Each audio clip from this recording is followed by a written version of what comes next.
jìnnà sí wọn bí sánmọ̀ sílẹ̀ o ara ló ń ta wọn ṣe mọ́ o náà bá sunkún sójú bẹ̀rẹ̀ má ti fi ìgbín sọ kó fẹ́ yẹ ẹyẹ kò lọ ìgbín sọnù sígbó wọ́n dúró títí ọwọ́ wọn ò tó ìṣó máa ṣe ta ní kókó ṣòkòtò tí olókùn ó dá kìtìyàn ó dórí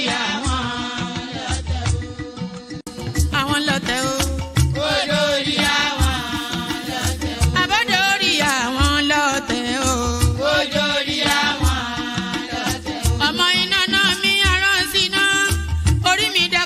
Ṣí mi lọ́nà o mo tẹríba fàdàgbà o àgbà ẹ foríjì ni ojoojúmọ́ ni mo ń pọ́n wọn lé mo ń ṣèyá sí àwọn àgbà o mi ò fojú tí rìn wọn láyé ọmọdé ẹ má fàgbà ṣe yẹ̀yẹ́ torí oníkọ́ tó yọlá ni ọmọdé ń bọ̀ wá dàgbà o màmá ń bọ̀ wá dàgbà o.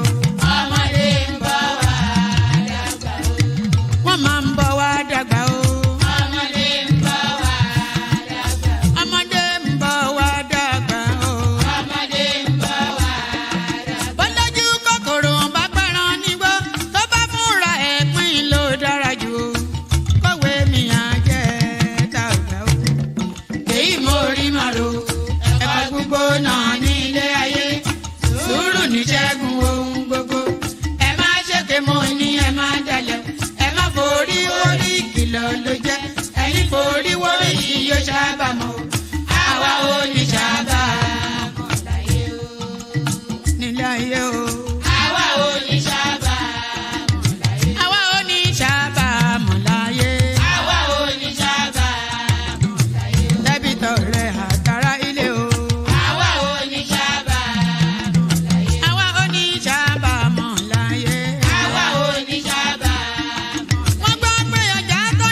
Ṣòkòtò wọn múra wọn sáré kẹrù sọkọ o àyànmọ́ ògbóògùn wo wọn ò béèrè lọ́wọ́ orí mórí lọ́mọ mẹ́wàá lọ ìyàwó ohun tí ẹ wá lọ sí Òkòtó òun lẹ lágbo Ṣòkòtò mo sọ àkúnlẹ̀yàn ọmọ ẹ̀dá láyé kò lè yí padà mo ń tẹnu mọ́ o olórí làlá bàrò orí làlá bàrò olórí làlá bàrò olórí làlá bàrò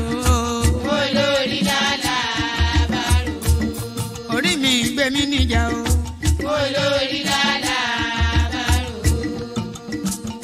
bàrò olórí làlá bàrò oríjà jogun ìkànnì wọn rí má fi wá fáyé mu nílé ayé wa o olúwa àgbẹ̀ wa níyà o àmì nílé ayé wa bó tilẹ̀ jẹ́ pé ọ̀tá kọ́ ni wá bó tilẹ̀ jẹ́ pé ọ̀tá kọ́ lẹ́yìn ṣọ́wá nínú ọ̀pá wọn kìnìún ejò olóró àkékè ṣọ́wá nínú ìdàgìrì ayé dáàbò ẹ̀bùn wá fi ṣọ́rẹ́ ṣọ́wá o mo sádìyọ bàbá lókè o mo sádìyọ bàbá lókè o mo sádìyọ bàbá lókè mo máa sádìyọ bàbá lókè o mo sádìyọ bàbá lókè o olúwa gbé wa níjà o mo sádìyọ bàbá lókè o kó má fi wá sílẹ̀ o mo sádìyọ bàbá lókè o olúwa má fi wá sílẹ̀ o mo sádìyọ bàbá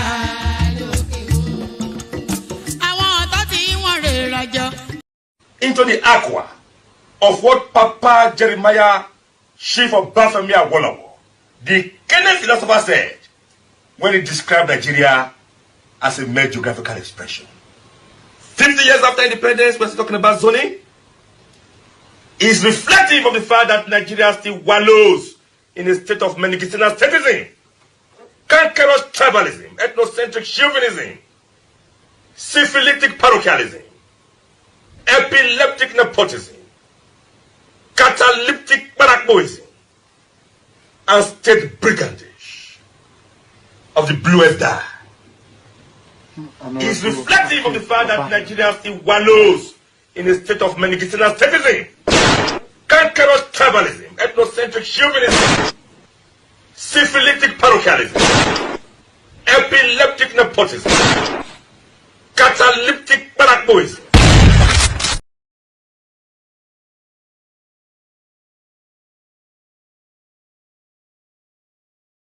May your reign see prosperity. May Nigeria continue as a united country. Thank you, India Anambra. A lot of my friends are from Anambra here.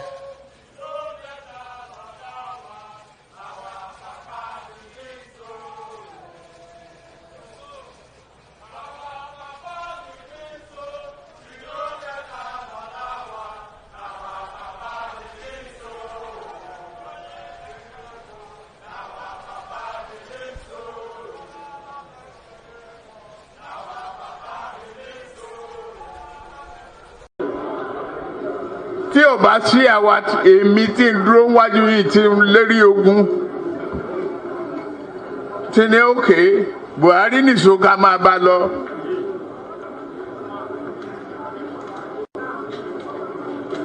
Kò lè di president. Ó ṣe kìíní olùlẹ̀, ó ṣe kejì olùlẹ̀, ó ṣe kẹta olùlẹ̀. Ó tiẹ̀ sunkún lórí tẹlifíṣàn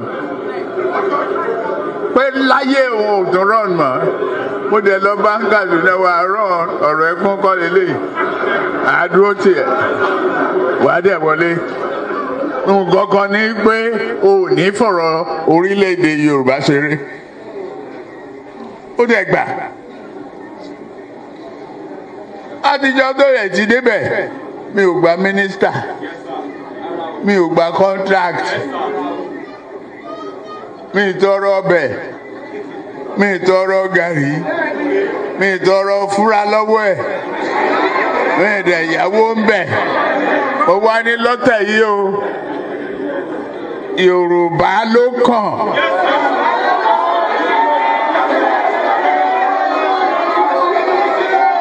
Tá a bá dẹ̀ sa Yorùbá náà, èmi ló kàn.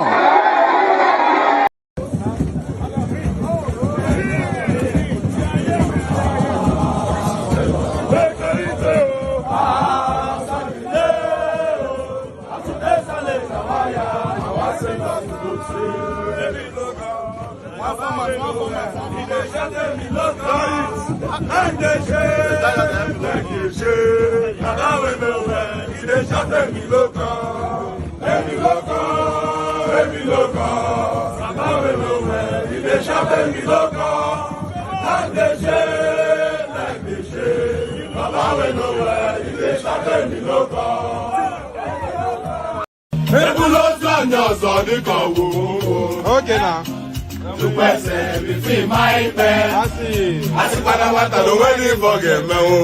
Okay.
Ẹ̀jẹ̀ mi ni ẹ kí n gbọ́, àkọ́bí ewé ayò, ewé tún méje, ìtún ló ní ọ̀tún ẹ̀ ṣe, ìfà ló ní kan fà ẹ̀ mọ́ra, àìbínú gbogbo àtàrẹ, gbogbo méjì ọkà bàbà, gbogbo mẹ́ta ọkà àṣẹ orí ló túmọ̀ ẹnu gbogbo ọ̀nà ní túmọ̀ ẹsẹ̀ akọni ìmọ̀ tú ìmọ̀ ọjọ́ ìmọ̀ èmi ni wọn kì í dálẹ̀ wọ́n bá lọ mẹ́lẹ́mọ́ wá fi jóye ẹlẹ́mọ́ akọni wọ́n bá lọ gbé fèrè wá fi jóye ẹlòkó bọ́wọ́ wọn bá tẹ̀lé wá fi jóye aláre àwọn mẹ́tẹ̀ẹ̀ta parapọ̀ wọ́n wá jọ ń pẹ́ mọ́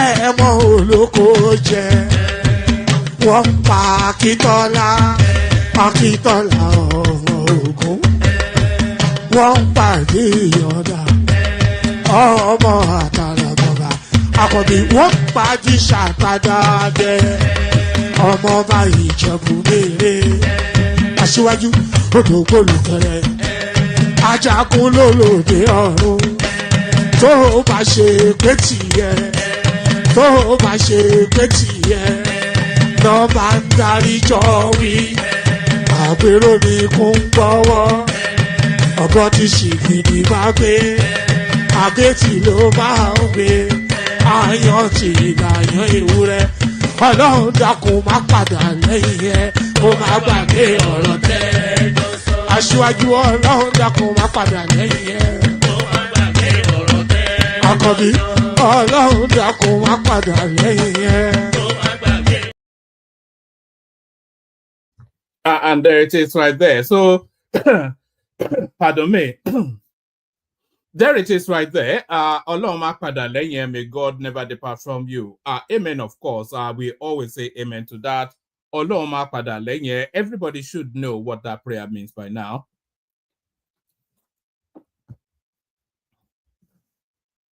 So everybody should know what that prayer means by now. Good day to you. Good to be in your company and all that. Good day to you. Good to be in your company. And how are you? Hope you've had a gloriously wonderful day, cascading into yet another session. That friendly neighborhood, or you are laughing man, one man went to mow. So one man went to mow, the eagle lands again. The eagle has landed. So one man went to mow, the eagle lands. Protocol remains the same. Click on the like button just at the invitation of my voice to do so. So if you are listening either in live stream or you are listening in watch back, at the invitation of my voice to do so, click on the like button. So if you have not already clicked on the like button, then do that. That way you would have fulfilled, and maybe not all righteousness, but we would have fulfilled some of the righteousness. But to fulfill all of the righteousness, I shall walk you through a 5-step process. So to fulfill all righteousness, there's a 5-step process involved. You start with clicking on the like button. So do that. If you are not already subscribed, then you click on the subscription button. Do that. If you want to come and join me on the screen, click on the hyperlink that says StreamYard. Do that. Share the links just as widely as you can. And then, of course, super chat towards the stream. Take those 5 steps and you'd have fulfilled all righteousness.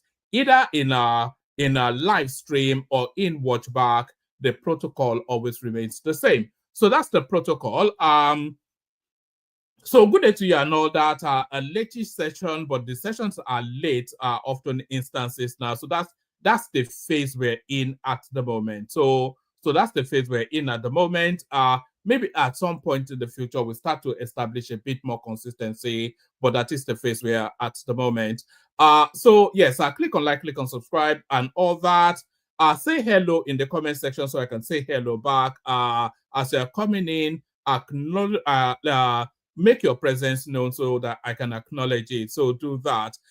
So there's not an abundance in the news, as has been the case for over the last 3 days thereabout. Now there's not an abundance in the news. So as Buhari always says, we have to eat what we grow. So we eat what we grow. So we're skirting around the edges. We're ferreting in the news bins or dump site even. So we're ferreting away in the news dump sites to see what we can unearth.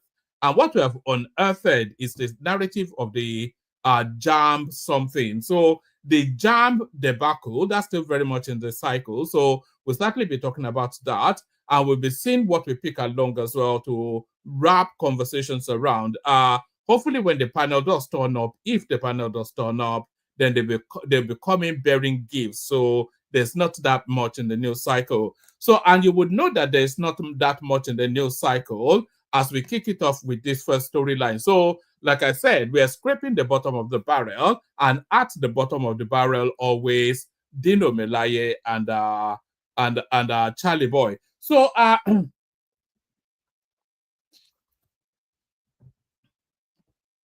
not sure how many of you have been following this skirmish between Charlie Boy and Dino Melaye, of all people. Those are two names you never thought their paths will cross, but their paths cross, and it crosses rather, bearing swords. So their paths cross, and it crosses bearing swords, not bearing gifts, but bearing swords. So sword drawn, and by the way, the opening salvo of this skirmish was actually fired by Charlie Boy, who made some acerbic remark in the direction of Dino Melaye just about 2-3 days ago. So of course, Dino Melaye never want to take two invitations to come to a fight. He claps back.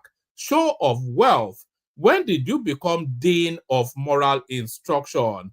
Melaye blast Charlie Boy. We have a clip as well, but we'll do the readers first. I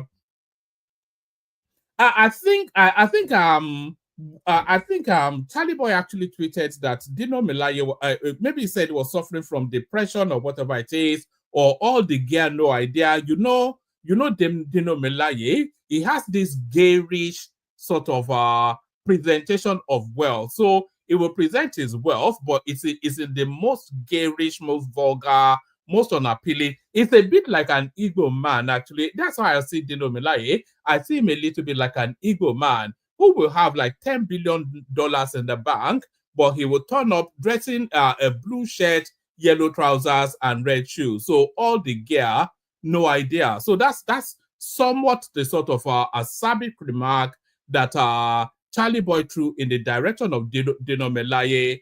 Dino Melaye claps back. Show of wealth. When did you become Dean of Moral Instruction? Melaye blast Charlie Boy. When did Dino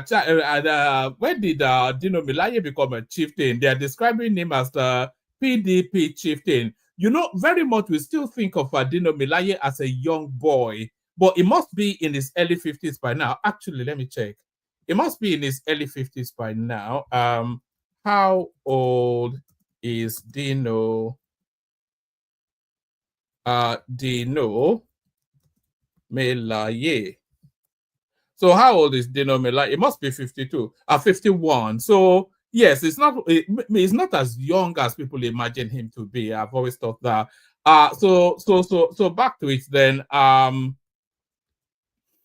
Show of wealth. When did you become Dean of Moral Instruction? Melaye blast Charlie Boy.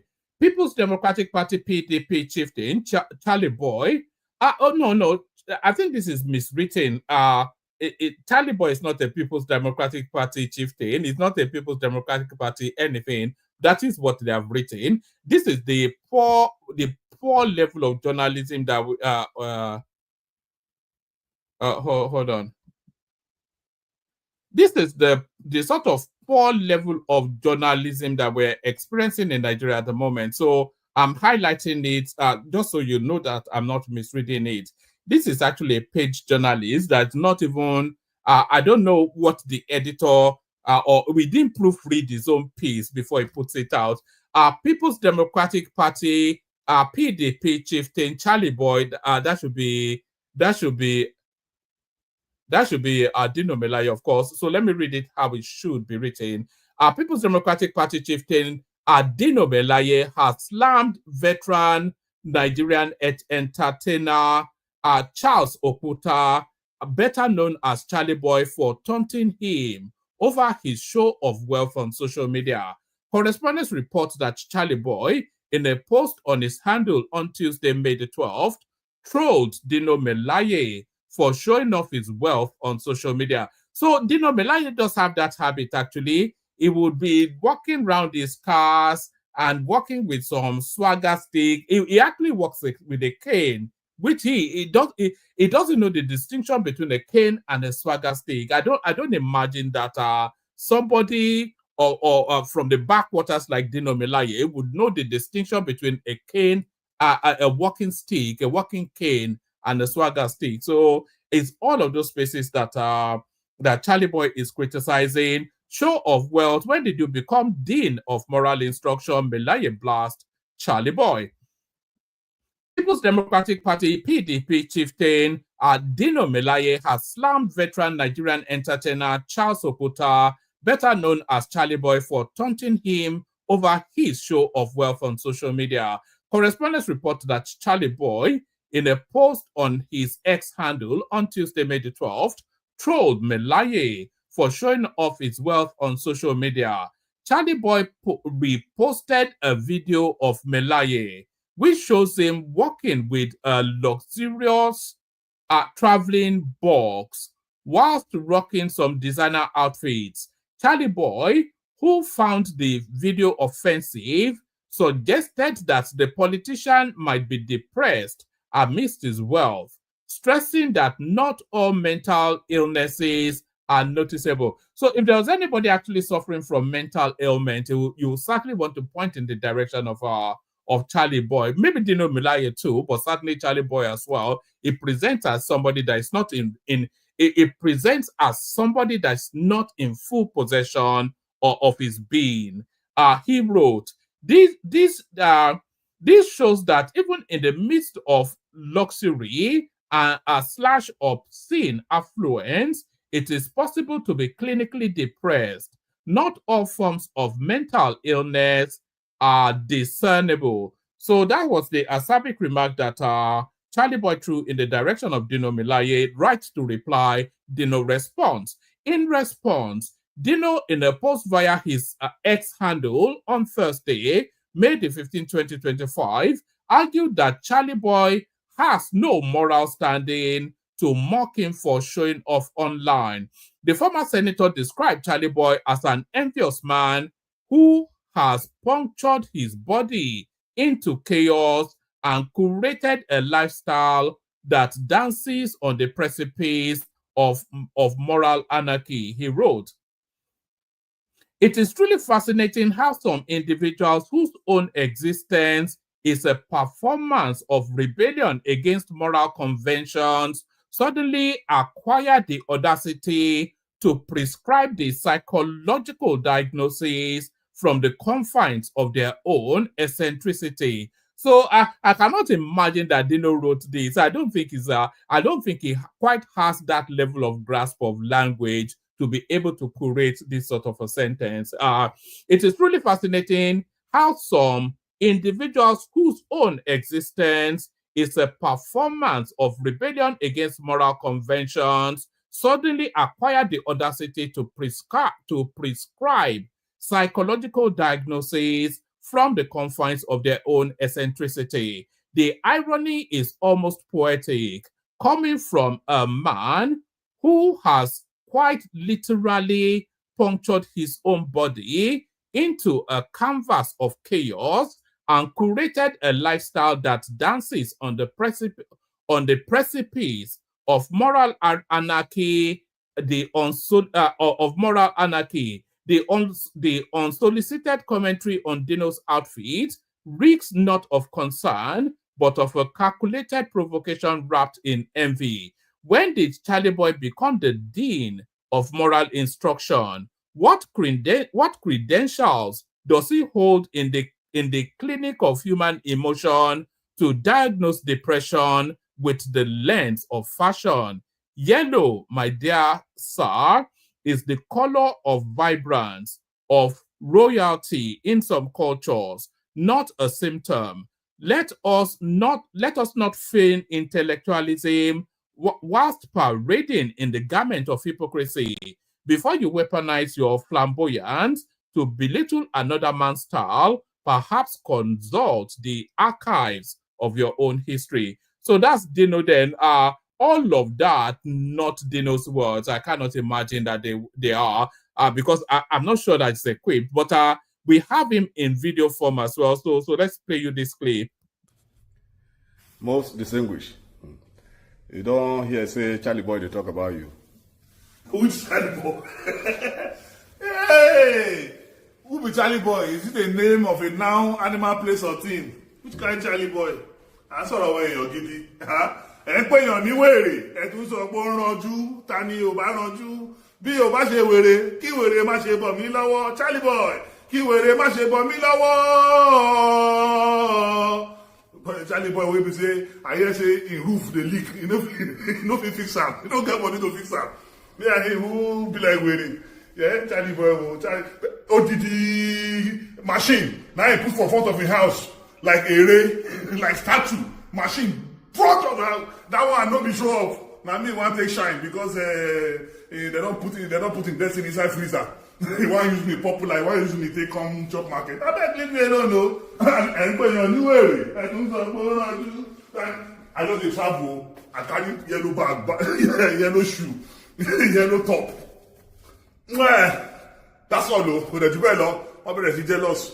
Hey, till the posting, I shall better tomorrow. Check out because of Mama War. That's okay. They like auto boxers. Sure.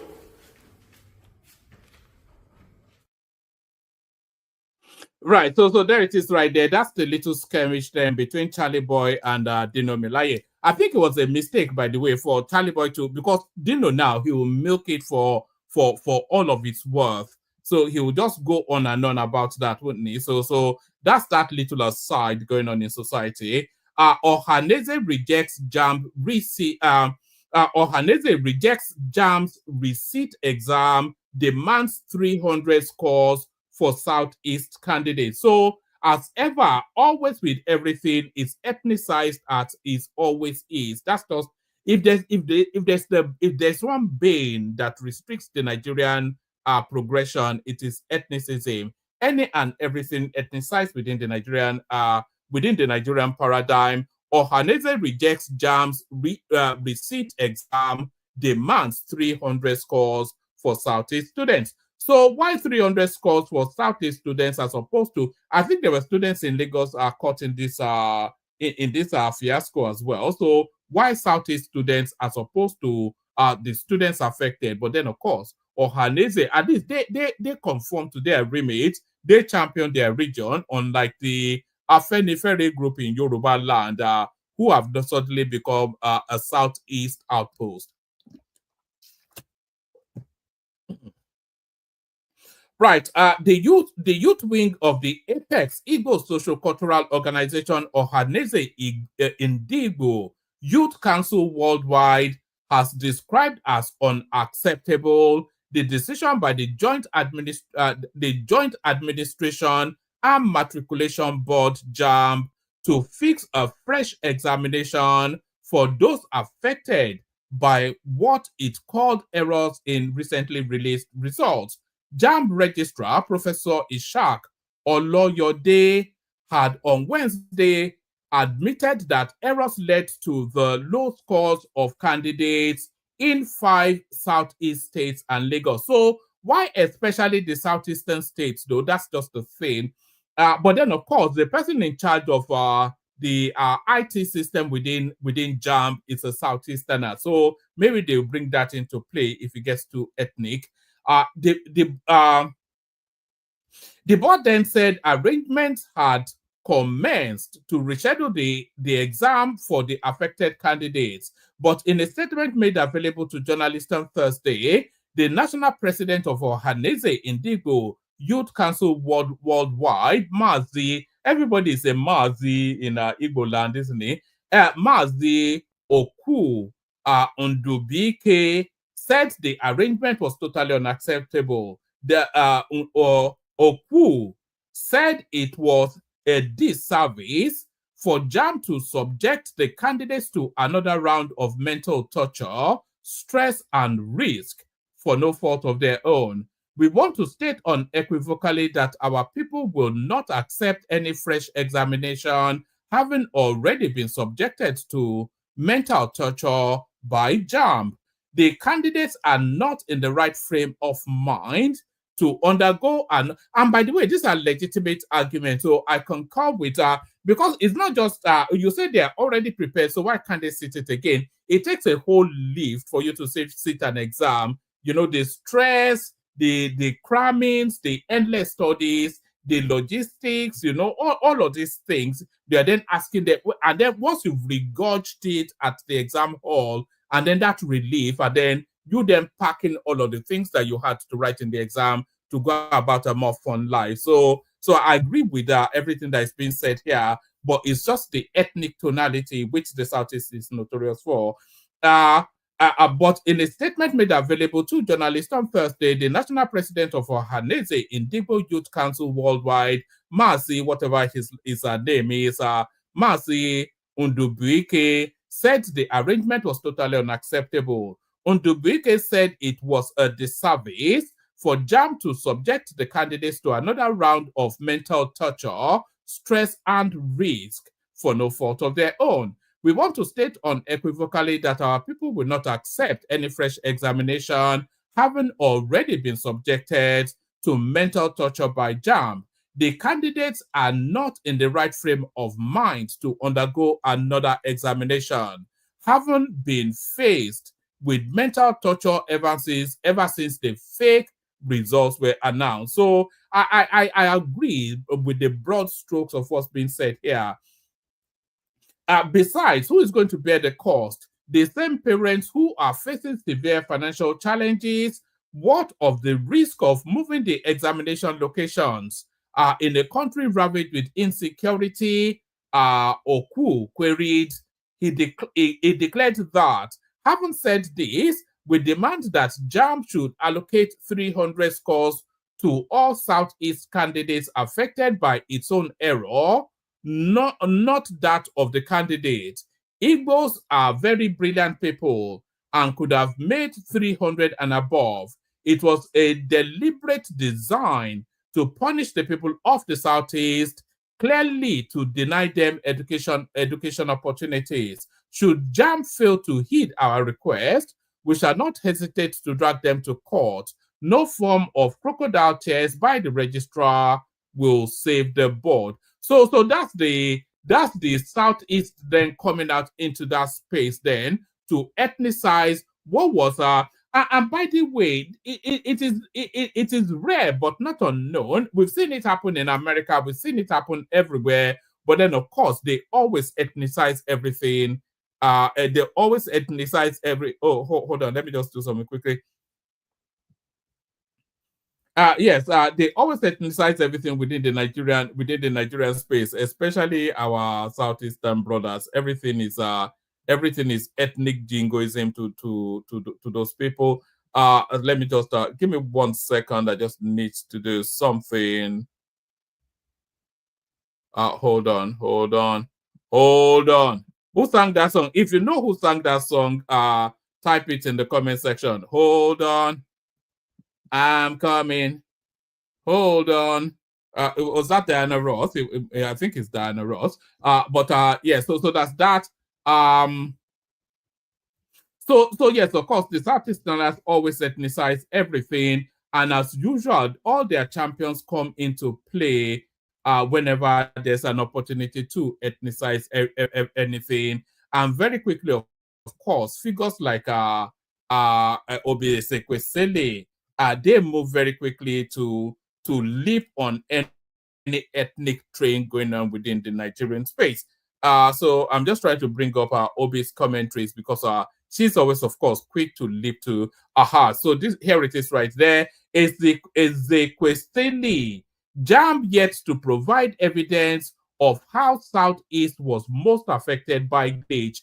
So it doesn't really take any stretch to form the thoughts, to come to or to understand why it would have, because the Jambs system, the grids will be allocated regionally. So there'll be regional grids. So there'll be IT, whatever it is, servers, etc., get towards particular location. So the ones get towards the southeast is the one that developed whatever glitch there was in the system. So that's easily explained, but why it happened is really where the pressure should be. So it's not so much why it have affected the southeast, but why it happened, that's all. Ezekwesili, Jam yet to provide evidence of how southeast was most affected. IPOB Ezekwesili, former Minister of Education, says the Joint Admission and Matriculation Board and the Education Ministry were anecdotal in their explanation of the unusual Unified Tertiary Matriculation Examination result. The result from Jamb's 2025 UTME was released on May the 9th. An analysis indicated that more than 78% of candidates scored less than 200 points out of the 400 maximum obtainable. This spurred protests that questioned the overall integrity of the examination process. On Wednesday, Ishaq Oloyede, Jamb's registrar, admitted that mistakes were made by one of Jamb's service providers led to on Wednesday, Ishaq Oloyede, Jamb's registrar, admitted that mistakes made by one of Jamb's service providers led to distorted results for nearly 380 candidates in 157 centers across Lagos and Owerri zone, which includes the southeastern states. In a post on Twitter, Ezekwesili berated authorities for not immediately acting with humility by carrying out an unbiased system check once unusual trends emerged. So I think they've moved at the speed that they needed to move. If the results came out on the 9th and the error was spotted and an admission made by the 12th, so within a 3-day gap, the error was identified and the body put up its hands in admission of guilt. So I'm not quite sure what else the expectations are. The Ministry of Education and Jamb were embarrassingly anecdotal in their pejorative, non-evidence-based explanation of the significantly unusual results of candidates in the 5 southeast states predominantly, she wrote. Technical matters must always be examined with professionalism, and that has sadly disappeared in the toxic environment created by incompetent and dishonest politicians and intellectuals who should know better. So how did politicians come into this is really where the question is. So of course, she's trying to throw this at Tinubu yet again, but what has Tinubu got to do with system failures within a Jamb server? So how does politics come into it? But then, of course, the politics that the obedience space is playing. Technical matters must always be examined with professionalism, and that has sadly disappeared in the toxic environment created by incompetent and dishonest politicians and intellectuals who should know better. The former education minister also shared expos she made in 2018 and 23 on the exam bodies processes. If I were president and my Minister of Education concerned herself with the revenue and remittances of the exam body Jamb, rather than fixing the integrity and competence testing of exam systems and processes, she wrote, I will immediately reassign her to airport toll gate. So that is Obi Ezekwesili then doubling down on the ethnic narrative, the ethnic coloration now that this system glitch is starting to take. So that's a typical Ezekwesili right there. Of course, everything is Ndobo. There's nothing else outside of Ndobo. Bill to make voting mandatory scales second reading at House of Representatives. So when you make voting mandatory, then how do you enforce it is the thing. Do you now go around the houses of 60, 70 million registered voters and throw them all in prison because they refuse to vote? Voter apathy, by the way, is not a peculiarly Nigerian thing. It's more of a global phenomenon. Voter apathy. People don't have faith in politicians or politics. That's just it.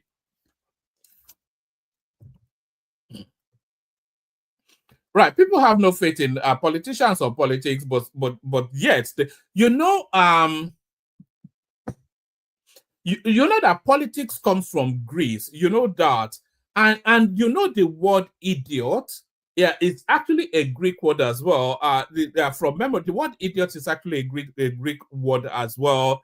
It comes from the word. The etymology is idios, which is actually a non-conformist. So somebody that doesn't vote, somebody that abstains out of society is an idiot. So so it's not actually the derogatory term that we use it for, but let's just move on from there. Bill to make voting mandatory scales second reading at House of Representatives. A bill proposing mandatory voting in elections for eligible Nigerians passed second reading in the House of Representatives. Sponsored by Speaker Tajuddin Abbas, the bill progressed after a rigorous debate on the floor of the House of Representatives on May the 15th. Leading the discussion, Daniel Ago, a co-sponsor, argued that the bill, which seeks to amend the Electoral Act 2022, is aimed at addressing Nigeria's persistent problem of low voter turnout. He stated that making voting compulsory, I think they will actually link it to government services. So you have to establish that you voted before you're able to access government services. I think that might well be where the enforcement is, because I cannot see how they can enforce it any other way. So they'll link it to some sort of access to services. Bill to make voting mandatory scale second reading at House of Reps. So let's do it this time at speed. A bill proposing mandatory voting in elections for eligible Nigerians has passed second reading in the House of Representatives. Sponsored by Speaker Tajuddin Abbas, the bill progressed after a rigorous debate on the floor of the House of Representatives May the 15th. Leading the discussion, Daniel Ago, a co-sponsor, argued that the bill, which seeks to amend the Electoral Act 2022, is aimed at addressing Nigeria's persistent problem of low voter turnout. He stated that making voting compulsory would boost civic engagement and participation, transforming electoral involvement from a matter of personal discretion to a legal duty. According to Ago, the bill, if passed into law, will strengthen democracy by improving representation, foster a more politically aware country, and reduce vote buying. If more people voted, it becomes more difficult to buy votes, because how many people can you buy? That's just the thing. Supporting the proposal, Deputy Speaker Benjamin Kalu noted that civic responsibilities such as voting should be upheld by all citizens. He pointed to Australia as an example, where failing to vote is a punishable offense. In Australia, it is an offense not to vote in any election. There are some incentives that you will be denied for not voting. So I did say along those lines. So that would be the punitive. But how do you establish then that somebody did vote? That's the thing.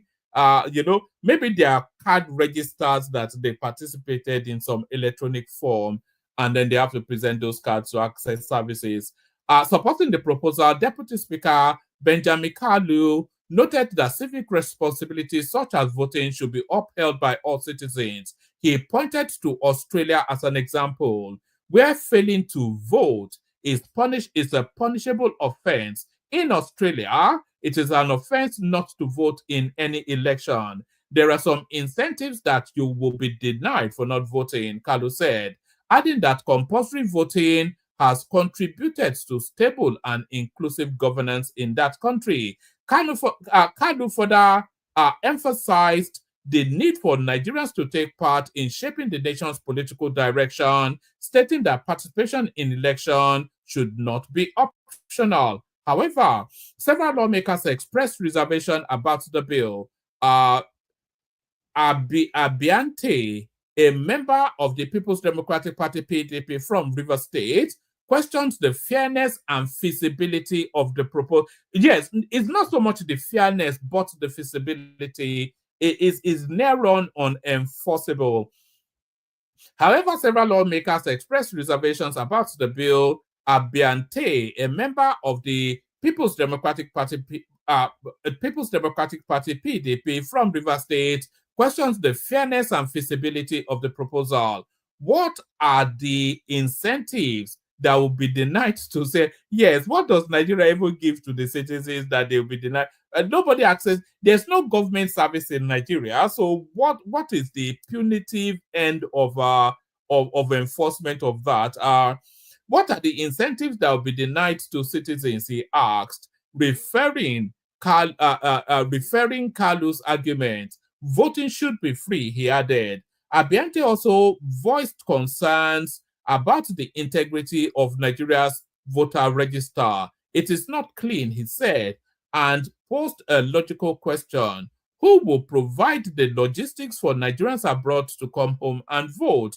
Responding to these concerns, Speaker Abbas acknowledged that certain exceptions already exist within the legal framework that could accommodate such complexities. Mark Esset, a lawmaker from Akwa Ibom, also opposed the bill, arguing that citizens should not be compelled to vote in a system where they have lost trust in the electoral process. It is a good bill, but we are trying to build something on nothing. While we want to make voting compulsory, there should also be a law to make voting count, he said. As the debate continued, Kalu repeatedly interrupted dissenting voices by invoking Order 9, insisting that lawmakers stay within the scope of the bill's principles. However, Abbas intervened to clarify that opposing arguments were within bounds and relevant to the general principles of the bill. When the speaker eventually called for a voice vote, the majority of lawmakers responded with a louder yay or a than the nay, allowing the bill to second reading. So there it is, right there. Compulsory voting in Nigeria is just from the sublime to the ridiculous. That's just the Nigerian experience. 2027 ADC will lead coalition against Tinubu. That's the Board of Trustees. Who is even ADC is the thing. African Democratic, who are the actors there? Is this even worth the effort? The party's Board of Trustees chairman, Mani Ibrahim Ahmed. No, I think this is just, I think they are saying, we're here too. We want to be part of what's going on. That's essentially what they're telling us. So let's go on from that to this. Lagos to introduce monthly, quarterly rent options to ease burden on residents. So yes, this idea of paying 2-3 years up front is not sustainable. It's even illegal, by the way. You cannot enforce it. Although in a free market space, you can act as you will. But yes, I think they're trying to they've been moving against that space for quite a few months now. And I think they're trying to craft law around it now. Lagos to introduce monthly, quarterly rent options to ease burden on tenants. Is that what it is? On residents? Yes. All right. I'm not sure this is what the read. Let's not bother with. I think should we just, if it's not too long and winding? Okay, it's not long. So let's just whiz through this one. We go at pace. Moruf Akindure Fatai, the Commissioner for Housing in Lagos, says the state government will introduce monthly and quarterly rent payment options to alleviate financial pressure on residents, particularly low-income earners. Akinderu Fatai spoke during a press briefing marking the second year of Babajide Sanwo-Olu, governor of Lagos, in office. He said the initiative, let's take that from Moruf Akinduro Fatai, the commissioner for housing in Lagos, says the state government will introduce monthly and quarterly rent payment options to alleviate financial pressure on residents, particularly low-income earners. Akinderu Fatai spoke during a press briefing marking the second year of Babajide Sanwo-Olu, governor of Lagos State, in office. He said the initiative is part of the state's ongoing effort to enhance housing accessibility and affordability for residents. Akinderu Fatai highlighted the success of rent-to-own schemes, which allows beneficiaries to pay a 5% initial deposit and spread the remaining balance over a decade. The initiative is well received. So I'm not quite sure how those two align, but so they're trying now to pull back then this idea of people having to pay 2 years rent up front and all that kind of nonsense. Ezekwesili Jamb'S yet to provide evidence of so that's IPOB Ezekwesili right there doing her usual ethnic jingoism. From the ethnic jingoism, so and this is someone whose destiny has been put in freezer. Dino Melaye claps back at Charlie Boy after entertainer trolled him for constantly showing off his wealth on social media. So it must be compensating for something anyway. This constant need to post Ferraris and whatnot, it must be compensating for something. Let me see. No, it doesn't actually show us the video that triggered Charlie Boy. So let's go on from that to this. So this now more serious news. World Bank, despite subsidy removal, NMPC's FAAC remittances dropped by 500 billion in 2024. The World Bank says the revenue remitted by the Nigerian National Petroleum Company Limited dropped by 500 billion in 2024, despite a surge in gross revenues collected by Nigeria's main revenue agencies in the year. In the latest World Bank Nigeria Development, this is the document, by the way, that Cardoso was inviting us to go and read. In the latest World Bank Nigeria Development update published on May the 12th, the Bretton Woods Organization set NMPC's remittance to the Federation account dropped from 1.1 trillion in 2023 to 600 billion in 2024. On May the 29th, President Bola Tinubu said the petroleum subsidy was gone, although the federal government had consistently denied the return of subsidy. So I think this is actually suggesting that those monies actually goes towards still subsidizing petroleum. Although the federal government had consistently denied the return of petrol subsidy, the NNPC on August the 19th, 2024, said the federal government owes it 7.8 trillion for under recovery. According to the World Bank, NNPC's remittance performance in 2024 was due to implicit petrol subsidy. You know, all this psychedelic phase. What is the meaning of implicit petrol subsidy? Petrol subsidy is, they even call it intervention. Subsidy is subsidy. Now just call it what it is. I say you're still subsidizing it in part, where I think we can live with that. According to the World Bank, let me have a gulp of water.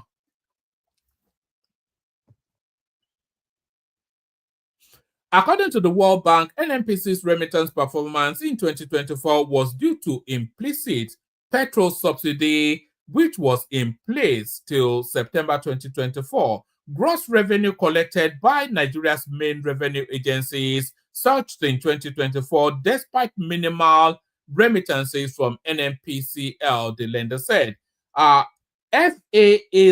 data, I thought FAAC was the Federal Aviation Authority, so I'm not quite sure what it's doing in an NNPC narrative.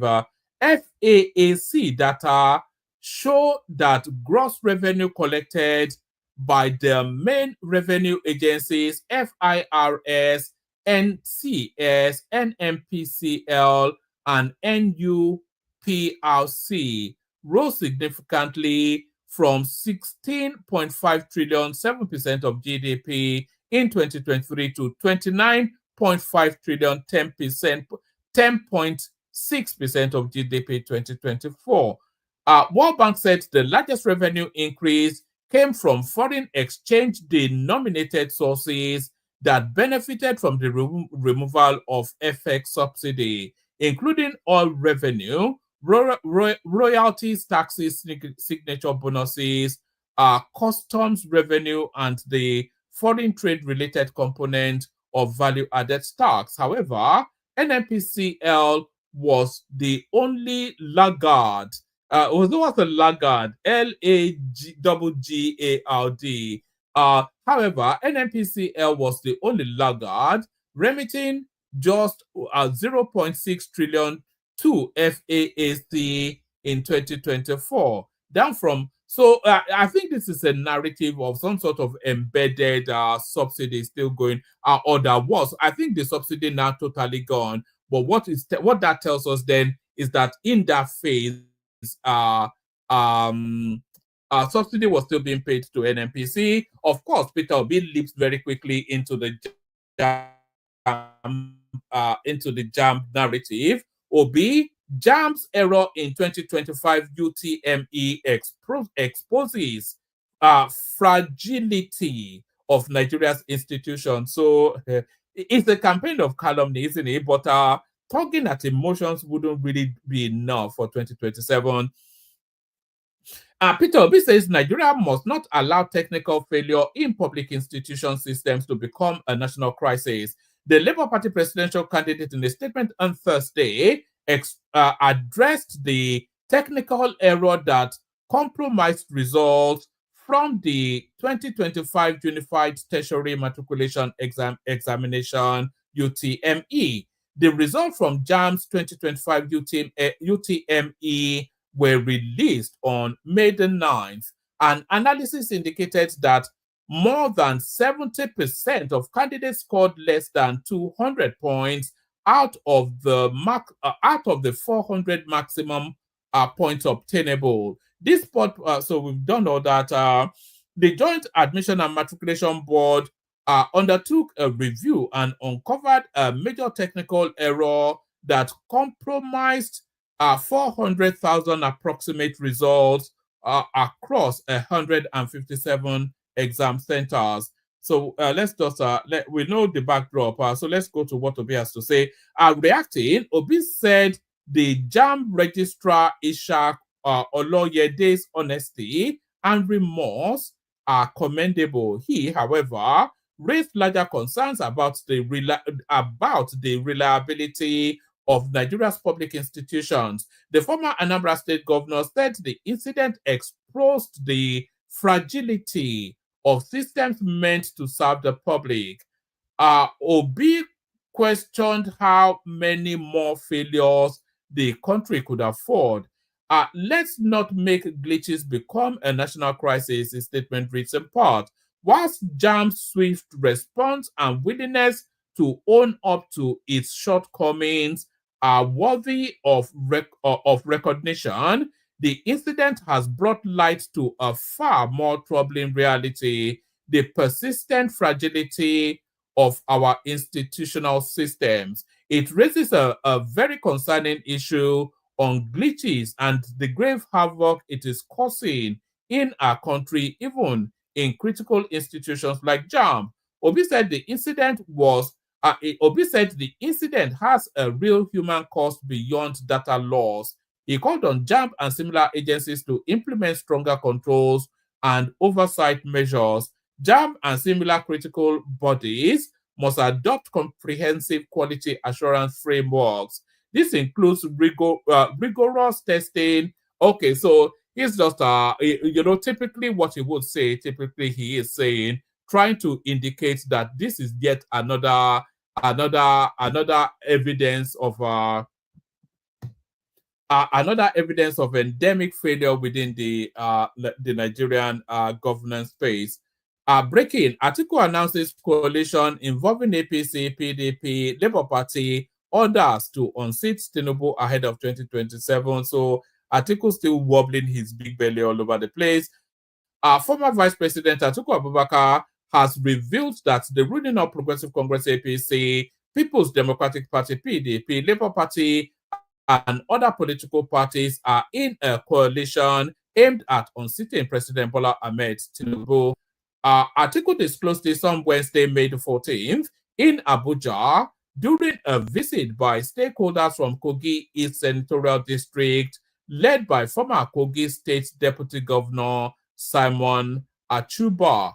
The former vice president explained that the coalition formed by various political parties was to present a united front to unseat the current administration led by President Tinubu, the Nigerian Tribune reports. Article said, we have a coalition. All the major political parties are involved in this coalition. The APC, PDP, Labour Party, all of us are involved. That is the way to go. That is the way to go in confronting such incompetent and inefficient government. So, recall that former governor of Kaduna State, Nasir El-Rufai, recently dumped the APC and is now aligning with the ongoing coalition plot as a member of the Social Democratic Party, SDP. Similarly, a former Minister of Youth and Sports Development, Solomon Dalong, also defected from APC, citing broken promises and poor governance. However, amid coalition plots to unseat APC-led government in 2027, a wave of defections has hit the PDP. Recently, the defections of Delta State Governor Sharif, his predecessor and Atiku's running mate Ifeanyi Okowa, and the entire party structure in the state. Likewise, several lawmakers in both chambers of the National Assembly recently defected from the PDP, aligning with the APC ahead of the 2027 general election. So, another set defected, I think, today again. Correspondents reported that 3 senators from Kebbi State on Tuesday officially dumped the PDP on the floor of the Senate, reducing the number of the opposition senators to 30 in the Nigerian Senate. So PDP now has only 30 senators. Oh my share, what a pity. Let me just give you this. Let me give you a final readout. Full list: Tinubu, Atiku, other politicians' children in political battle, and why. So let's just find out. Nigeria's political tide. Nigeria's political tide is changing since President Bola Tinubu assumed office of. I don't know what this means. Assumed office on May the 29th.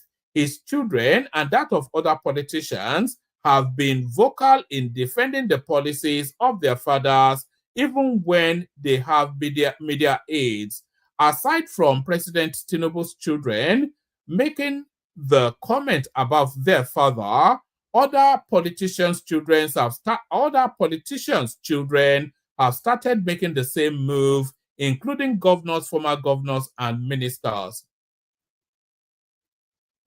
According to correspondents, the privileged children are making the move as their fathers and other politicians are preparing and making permutations ahead of the next general election in 2027. So below is a list of politicians' children. Folashade, Tinubu Ojo, not Tunji Ojo, but Tinubu Ojo, President Tinubu's daughter and the Iyaloja General of Lagos, Folashade Tinubu Ojo, has been active in projecting the image and policies of her father. At some point, she urged Nigerians to be patient with the president over the country's economic hardship. He had called on the people to keep the hope alive. So, and then Tinubu, of course, so we know he's a play within the political space. So who else is there? I know Bala Mohammed's children have been active in the political space as well.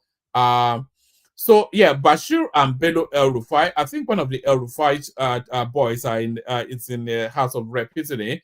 The two sons of the immediate past governor of Kaduna State, Nasir El Rufai, have been vocal in defending their father against his political opponents. Whilst Bello El Rufai is a member of the House of Representatives, Bashir El Rufai was often seen making comments in defense of his father's actions in office, as well as his political moves after leaving office. Shamsuddin Bala Mohammed, the son of Bauchi Governor Bala Mohammed, has recently joined the League of Privileged Sons who defend their fathers against political enemies. Shamsuddin recently accused former Vice President Atiku Abubakar of working against his father in the 2023 general election.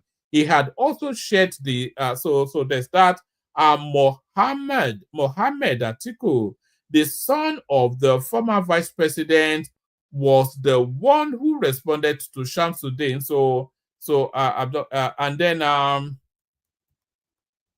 Adam Tugur. So that Tugur, our foreign minister, it looks as though he might well be a Christian actually. The allegation that Bauchi Deputy Governor slapped the Minister of Foreign Affairs also pitched Tugur's son Adam against Shamsuddin, saying the governor's son was only spreading falsehood. He described Shamsuddin's okay, I think that's enough of that. So that's enough of that.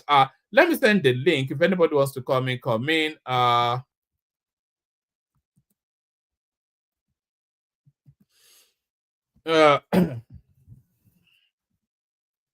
Sorry, it's all that reading is made me perch.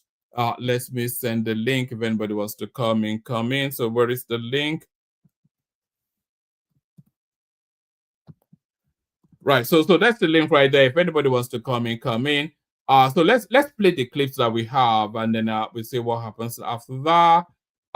We kick it off with this one. This guy right here is saying the solution to insecurity is for all Nigerians to be armed. I'm not sure that I'm that far away from him. I've always been advocating this. I think Nigerians at this moment should be allowed to also take arms. Nigerians must be allowed to take arms in defense of their innocent souls, defend their hard-earned resources and property. Because it's like a monumental failure. If the agencies of security have failed, then Nigerians should not be failed. Nigerians should not be seen as a failure. Let Nigerians organize themselves in the name of civil defense. Civil defense. Let them organize and raise defense for their own souls, innocent souls. Because if the responsibility of the government and the security agencies cannot be carried out democratically, then let's go to jungle. Everyone has cause to defend himself. Nigerians should no longer be running away from attacks. Nigerians should no longer be running away from unnecessary banditry in the face of helpless and baseless situation. So there it is right there. I concur with that guy. I've long advocated the right to bear arms for Nigerians. It's just an inevitability. If the bandits know you are armed, then they'll think twice. You know, so it's just as simple as that. If the bandits know you're armed, then they'll think twice. So here is the language of fed-upness around that Natasha Akpoti narrative. People are telling her now that it's been long enough. Show your workings. Where is the evidence? It's now the narrative for Natasha. To go about it now.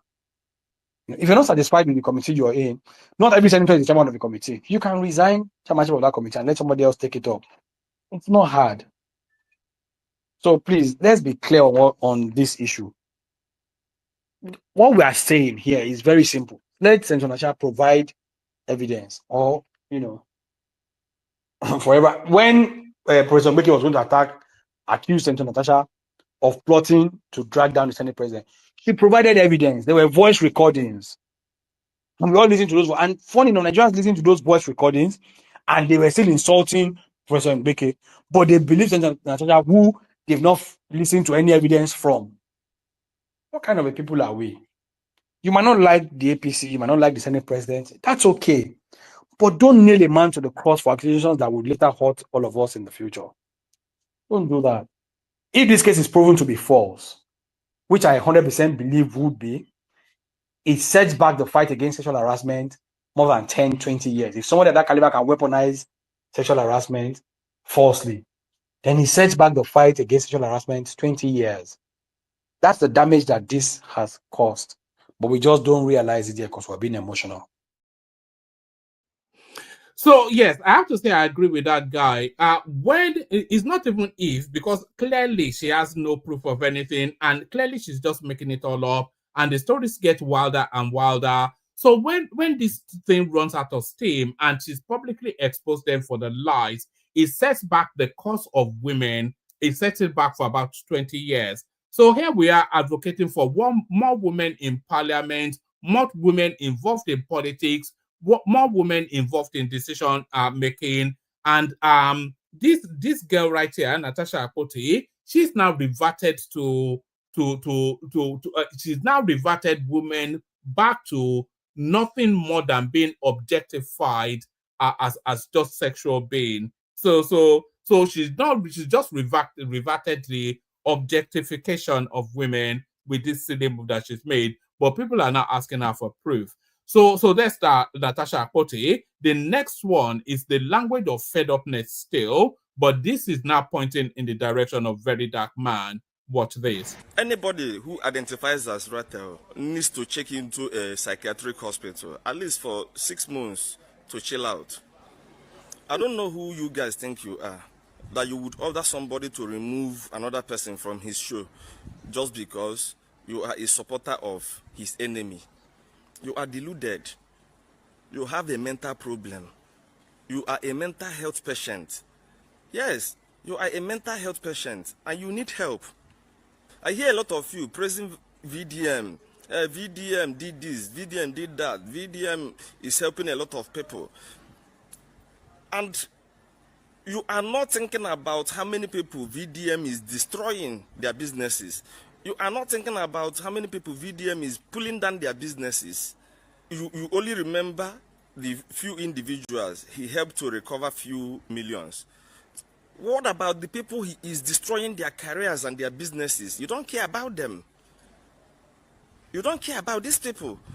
It shows that there is something wrong with you mentally. If you cannot balance these things, if you cannot balance how many people this guy is destroying and how many people he's helping, that means you are a mental health patient. You need help.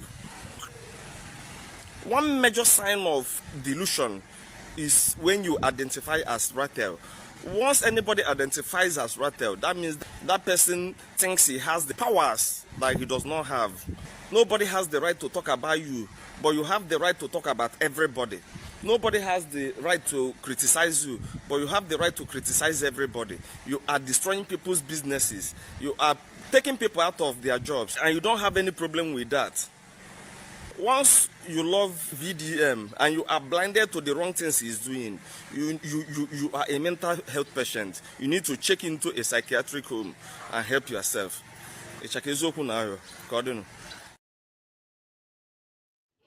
Oh, all right. So I agree with that guy in total. There's only one addendum that I'll add to what he's saying. If you identify as an obedient, also you should be institutionalized. Yaba West, because it's a mental sort of ailment. Being a supporter of Peter Obi. Here the Senator Adeleke justifying then, finally addressing then why he's always Senator now Governor Adeleke. Finally addressing them why he's always dancing all the time. Somebody is dancing. Makinde is dancing. Everybody is doing is dancing. Even Baba Tinubu is dancing. So I brought it, I just changed it. That just because you are a governor. And we had the same idea. All our own friends, we do for them. When I became a senator, he was running away from me. I keep calling. Why are you running away from me? Is it because I'm a senator? All right, so that's Senator Adeleke right there. Here is a lady from the southeast trying to ethnicize even further this glitch in the Jamb'S server. Them use clap swear for Nigerians. I say make I ask. Them use clap swear for us. The Jamb'S registrar they shed crocodile tears in the name of pacifying the young people that they released horrible results for. They were hoping that Nigerians will not complain as usual. They were hoping that people will not speak up as usual. Imagine a niece of mine that's called 7 straight A's in WAEC, scoring 122 in Jamb'S. That was when I knew I'm going to Africa. That is not possible. How can somebody that scored 7 straight A's score 120 something in Jamb'S? This man, instead of resigning, this man is busy shedding crocodile tears, asking those same children for their parents or guardians to provide logistics for them to start going to their various centers to rewrite these exams. Who will pay their transport? Who will make them study again? Do you know what those children passed through? Some did not sleep for straight how many weeks to go write Jamb'S. Now, instead of resigning, this man had the audacity to be shedding crocodile tears, talking about the system glitch. If only these children did not complain, or the complaints were not so much. Jamb'S have already released the results, hoping that Nigerians will keep quiet. I knew something was amiss when this my niece had an unbelievable 122. This is a girl who have been tops of her class, starting from primary school to secondary school. I was just about to make video, and I said, let me surf around social media to see how many contents I'll create at once. Only for me to see the registrar of Jamb'S shedding crocodile tears in a sane economy, in a sane society. What this man ought to do first is to tender his resignation, because they knew about that problem, and yet they had the audacity to release those results. They had the effrontery to release those results. The fact that they released those results is enough for him to resign. All right, so that's the Nzobufication of the Jamb'S narrative. Everything always turns to Nzobu in Nigeria. So that's the presentation. Like I said, if you want the conversation, hop on. We play the K guys, and then we'll see who turns up, if anybody. Only water, where they see my water.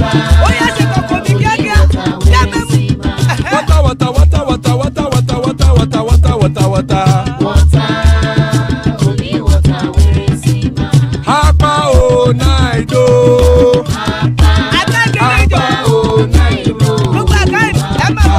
Hapa you don't come o.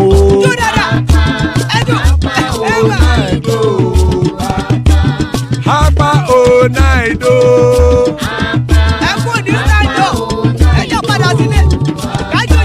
Oro kẹ̀kẹ́ ẹlẹ́mù yé o.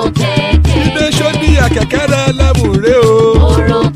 Bobby master akẹkẹrẹ ẹlẹ́mù rẹ o. Chief Wáìlà ti kẹkẹrẹ ẹlẹ́mù rẹ o. Eruku lẹ̀lẹ̀ ẹlẹ́mù dé. Eruku lẹ̀lẹ̀ ẹgbẹ́ ẹlẹ́mù dòde ojàre o. Eruku lẹ̀lẹ̀ Ghana ti dé ẹgbẹ́ bọ́dì o. Ọmọ ẹlẹ́yẹ ẹyẹ o ó dìlé o. Odúyẹ̀lá ẹyẹ o ó dìlé o. Petrosonama ẹyẹ o ó dìlé o. Petrosodúnkẹ́ ẹyẹ rẹ̀ ó dìlé o. Ẹlẹ́kọ̀ọ́ ọ̀run mú ìní o.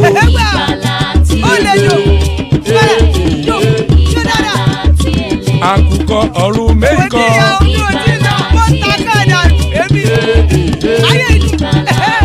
Ikú kò ní rí wà gbéṣe o.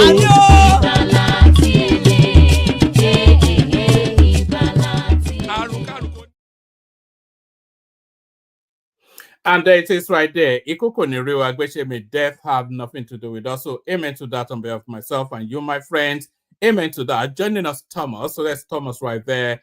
Man of Prestige makes up the trilogy. So more room for anybody that wants to hop on. So more room for anybody that wants to hop on. Who wants to kick it off? Shall we kick it off with Prestige? Who wants to kick it off? Who's ready to go? Yeah, let's greeting. go with Prestige. Yeah. Well, greeting one man. I'm not really ready to go because there's a lot that I wanted to say. I wanted more people to be here, to listen to me because what I'm going to say today, is going to rub a lot of people in the, some people in the wrong way, some people in the right way. So I would have Thomas to go. So because I want people to, I want more people to come. People will be listening. You don't know what. Well, I want some people I want people in the panel to challenge me. So that's why I wanted to go. Go ahead, Thomas. Almost 100 people is listening to us now on YouTube, all our social medias. People are listening. Hey, Thomas. Nice to see you, Thomas. Yeah, thank you, brother. How are you? So, tell me about Australia. So you have to vote, compulsory to vote. So if you don't vote, what's going to happen to you? Yeah, that's what happened is the senator have a little bit of understanding of what is going on. One man, if you were 18, then you register to be voting. You understand what I mean? You can decide not to register to vote as a citizen, but once you have registered to be voting, you have to vote every year. It's a fine of $50 or $45 thereabout if you don't vote. So yeah, it's compulsory. Technically or officially, it's compulsory. But if you are not, that's an infringement on fundamental rights. Though you have the right not to now. No, nothing should oblige you to vote now. So, but that's the law here. Even one man, people in aged care of 110, 105, those old mama in aged care, they vote every day, every year, every time voting comes up, they have to vote. If you don't vote, you get fined. I think $45 or $50 thereabout if you don't vote. But if you are not in their data, if you are not been registered before, you are not under that obligation. Are you allowed to vote as somebody, as a migrant into the country? Are the migrants allowed to vote in Australia? Yes, since if you are citizen. You understand what I mean? If you are a citizen. Like me now, I'm not a citizen yet. I'm a permanent resident. I can't vote. But I'm about to get my citizenship. If I got my citizenship, since if I don't register I thought you said you were resisting that you were not going to it's denying me to travel some countries. Like I told you last year, we wanted to travel to Bali. Nigerian passport is not allowed to enter Bali. Then maybe they have lifted up the ban, but for then we have already get ready to go for holiday in Bali, but Nigerian passport is not allowed to. So it's because of that, maybe just to travel everywhere. And Australia passport is one of the strongest passports in the whole world. Some country you don't even need visa to enter with Australian passport. It's one of the strongest the passports in the whole world. So my wife is just contemplating, we've been here 9 years, we are good with our permanent resident, but my wife just said, if you want to get it, we'll get it. Yeah, I will continue. I will see you later. Oh, okay. Yeah, I had but your population is not a lot. It's not about 18 million or so. So I can see why, maybe about 17 million, registered to vote otherwise. But anyway, so let me begin my topic on a more civil note. Just give me a minute. I was kind of deep fed what happened earlier today. I think it was like about 11 o'clock Eastern time, which was like almost about 1 o'clock Western time. our darling Green Eagles, they lost. So it's not even about the loss that Oh, pain oh me. yes, 1-0 to South Africa was it? Yeah, Right, one man. My issue I have with that is not because they lost. I mean, we know I watched the whole game and I know what transpired. Our regular goalkeeper, Harcourt, was injured in the first half. So they brought this guy. I don't know where he. I mean, the guy. I mean, the guy just gave goal away. Very cheap goal. I mean, Nigeria play better. They possess the ball. They have more shot on goal. It's not even close in terms of who play better. Nigeria play better, but they said like in football, it's not because you play better you're gonna win. But it's not even close. Just one mistake. This guy could have. I mean, one man you need to put it on YouTube and watch the highlight. How he gave away very cheap goal. It wasn't even. He just go and rush the ball. Somebody already had the ball. I mean, I was so mad. But even I thought they qualify. I think when it comes to Nigerian football, I think it provoked a deeper reflection of where we are when it comes to Nigerian football, at this particular on the junior level. I mean, because we don't have a grassroots, football going on anymore. I remember when I was growing up. We used to have, they used to have Principal Cup. I mean, I never played in it. I wasn't that too good. We used to have Principal Cup. I mean, I played in primary school. They used to have Principal Cup, and I mean, we don't have that anymore. It's just like people just. We used to have inter-house sports. Do you remember Yes, inter-house it's not sports? Yeah. anymore. I mean, there's no grassroots training. Try to bring out. I mean, it's just very pathetic where we have been. This been happening in the last 15 years or whatever, even 20 years. I mean, maybe about 15 or 18 years. Nigerian football in terms of grassroots has deteriorated. I mean, people just come out, play, maybe go to certain academy. The next thing they jackpot. All I mean, look, we need to emulate people like Morocco and somebody even South Africa. That is harnessing that. That's the only way Nigeria is going to be productive. I mean, when I'm watching, the Flying Eagles, man, I said, what is this game? I mean, they have good defenders, good goalkeeper, but they are lacking. I mean, the attackers is toothless. I mean, the quality is lacking in key area.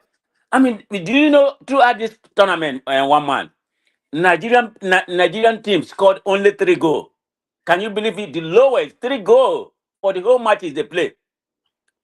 Only 3 goals. They don't have a striker. No, there's no striker. All they do is control the ball, pass the ball in the middle and everything. Very toothless, striker we have. Our defense is good. I'm not blaming even the goal. Even the goal that was given today is because of the goalkeeper. Our first goalkeeper. His name is Harcourt Ebenezer. Was injured. Who is their coach? Do you know? What's the name of this man? I forgot he's in my. I mean, I can't even remember his name right now. Is he But Nigerian? he played in Nigerian football. But I mean, something is lacking in that country. Okay, even I mean, they're going to World Cup. Because the last 4 teams that qualified, they're going to go to World Cup. It's going to play in South America earlier this year. But something has to be given. Not just because of this game. Something is going on in Nigeria. I'm not talking about the senior level, but the grassroots level. We just went backwards. Nothing is happening in that area. So, but anyway, I just wanted to start in a good note. And I'm more concerned about one more topic. I'm more concerned about Wizkid. I don't know what's going on with him. I mean, most of the Is it the one they are questioning his sexuality?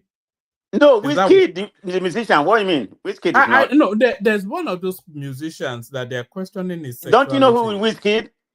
I know Davido. That's the only one I know. I don't know the rest. One man. You don't know the three biggest Nigerian export: Wizkid, Burna Boy, and Davido. Oh, I think it's Burna Boy that they're questioning his sexuality. I know the one that's Baby Pana. I know that one. I know what's that one again? Yes, no, it's the three big. We have the three big. Then you have Rema maybe in the 4th. But we have the 3 big. We have Burna Boy, Wizkid, and the Davido. But you can't question about Wizkid sexuality. I mean, this guy has about 4 kids from an American lady, where they say they are separated right now. No, but the point I was trying to make, I think something is going on with him. I don't know. I mean, he, most of his concerts, he canceled most of his concerts, so we don't really know what's going on, because he's that kind of person. He has what we call. Was he not the one that walked off stage because of some sound system in a couple of months ago? I think he did that in some African country. The set barely began, and there was some technical glitch, and it just left. You might be talking about Burna Boy. No, I think that was Wizkid. Was it? Yeah. I doubt Wizkid doesn't perform in African countries. I doubt if you do perform. You know, Wizkid, the small one, the smallest one. You seen him? But anyway, you don't know anything about. You don't know anything. I don't. You know, besides politics. I dipped out of music after Sunny Ade, so anything after Sunny Ade, I don't know. You know. Oh, okay. So yeah, so let's go to the main topic. About what I'm going to say about what's going on. Let me start with the Jamb'S. One man. I had your talking point the other day. Your introduction talking point the other day. You went for like ethnic jingoism in that way. You know, you went there, okay, because he started by saying that the South is gonna go there right now. But don't you think that people that is really affected, they have a right to speak? I mean, in as far as they didn't make any derogatory statement on you, then you can say they're making ethnic, they're making ethnic coloration to what's going on. But you went there. But anyway, having said that, let me stick with this damn exam. I'm gonna reserve my comment until an investigation has been done. I mean, they said they have done their investigation, claiming that it was a glitch that caused it or whatever. But I have an issue with that, because if you're gonna try to disenfranchise people, if you look at what actually happened, I think there's more people in Lagos, almost about 200 and something compared to 170 something in the southeast. But according to what I heard, it was mainly around Festac area and some other places. So, like I said, let me reserve my judgment, because they need to give us data, to show what actually happened, not just coming to have a crocodile tear, here in the same country. That man, there may be some malfeasance there, in my own opinion, because are you just going to come and tell us there's glitch and you crying? You're supposed to resign. Man of Prestige, can I ask you this, please? Yes. And I want to be honest, please. Yes. Are you telling us today that Southeast were mainly targeted? Is that because your narrative now? I'm bringing out some facts that Southeast was deliberately and intentionally targeted. Thank you. Okay, it seemed like that, but I don't have any proof. I don't really have any proof. You know how they said, if you look like a dog, swim like a dog, query like a dog, it's probably a dog. So I don't know. So I'm just gonna leave that phrase for you to ponder until actually the whole thing has been. That's the way it smells like right now, to my own opinion. Maybe particularly in a water zone, which is where I'm from. That's the most affected area, and we know how people from that part what makes more sense, Prestige, for there to have been a technical glitch in the system, or for Jam to deliberately underscore the Southeast? What makes more sense? Okay, one man, I think in recent years, I'm going to answer that question. In recent years, there has been a competition among the zone, among the state, who's gonna score more higher. We know that has been happening in recent years, to my own understanding. Who's gonna score more higher. Is it possible that it could be a deliberate try to disenfranchise that part of the country or the Igbos? It's possible. You ask me which make more sense. I mean, like I said, I'm not gonna come to a conclusion right now. I'm gonna reserve a judgment until they actually not just concluded because they say they concluded and say it's a glitch, and I believe him. No, I don't.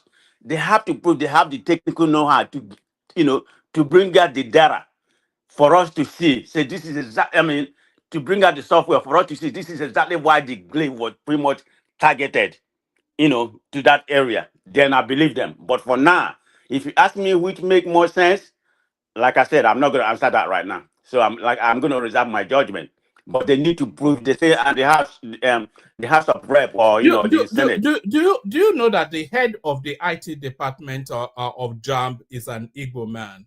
Okay, so what? So I had him spoke. Yeah. That's why I'm reserving my judgment. But it smell like something. Okay, it's just how it happened. We know how things happen. You have somebody in the I've forgotten the state in the north. Is it Kwara or somewhere over there? That's supposedly to score the highest right now, about 300 and something. And we know people from the north. They can score 150. And they get admission to medical school. But people in the south, you have to score about 270 up to 300 for you to get admission to, I mean, it's not right. I mean, you have to score close to 300 for you. That you are moving the train to another place now. That's different. That's totally different from what we are discussing. It's the same topic about this jam. It's the same topic about this jam. But one man asked me a question. I said, like I stated earlier, I'm going to reserve my judgment right now because I'm not going to answer that question. They need to prove and give us the data. But what I'm saying, that man, whatever happened, whether it's by glitch or by deliberate, that's a crocodile tear. I don't need to resign. That's not crocodile tears. Yes, forget about it, whether it's real or whatever. That don't do the kids anything. That was going to be my question. Do you think somebody should resign? And if you think somebody should resign, who do you think should resign? The Jamb'S registrar or the head of the IT department? Both the Jamb'S registrar and the head of if it is both of the head at the IT department, all of them should resign. Even the ministry, the minister that came out earlier, and made some what I consider to be an insidious statement. And what he said, they have, the kind of software they employ right now, had definitely made this the most transparent. They make the most transparent exam they ever have. This is why, a lot of people in some area fail. This is his statement. So that's before they come and then yesterday they said that it was a glitch. That was the first statement the Minister of Education made. I thought that was an insidious statement. What is he trying to imply? That the Southeasterners score a lot of they score high when it comes to JAMB exam. So because of they push something to make it more transparent, that's why they fail. That's how I read it. I mean, anybody can read it. This happened like about 3 days ago before they came out and said it was a glitch. That was his statement when he was bragging about how transparent they have been.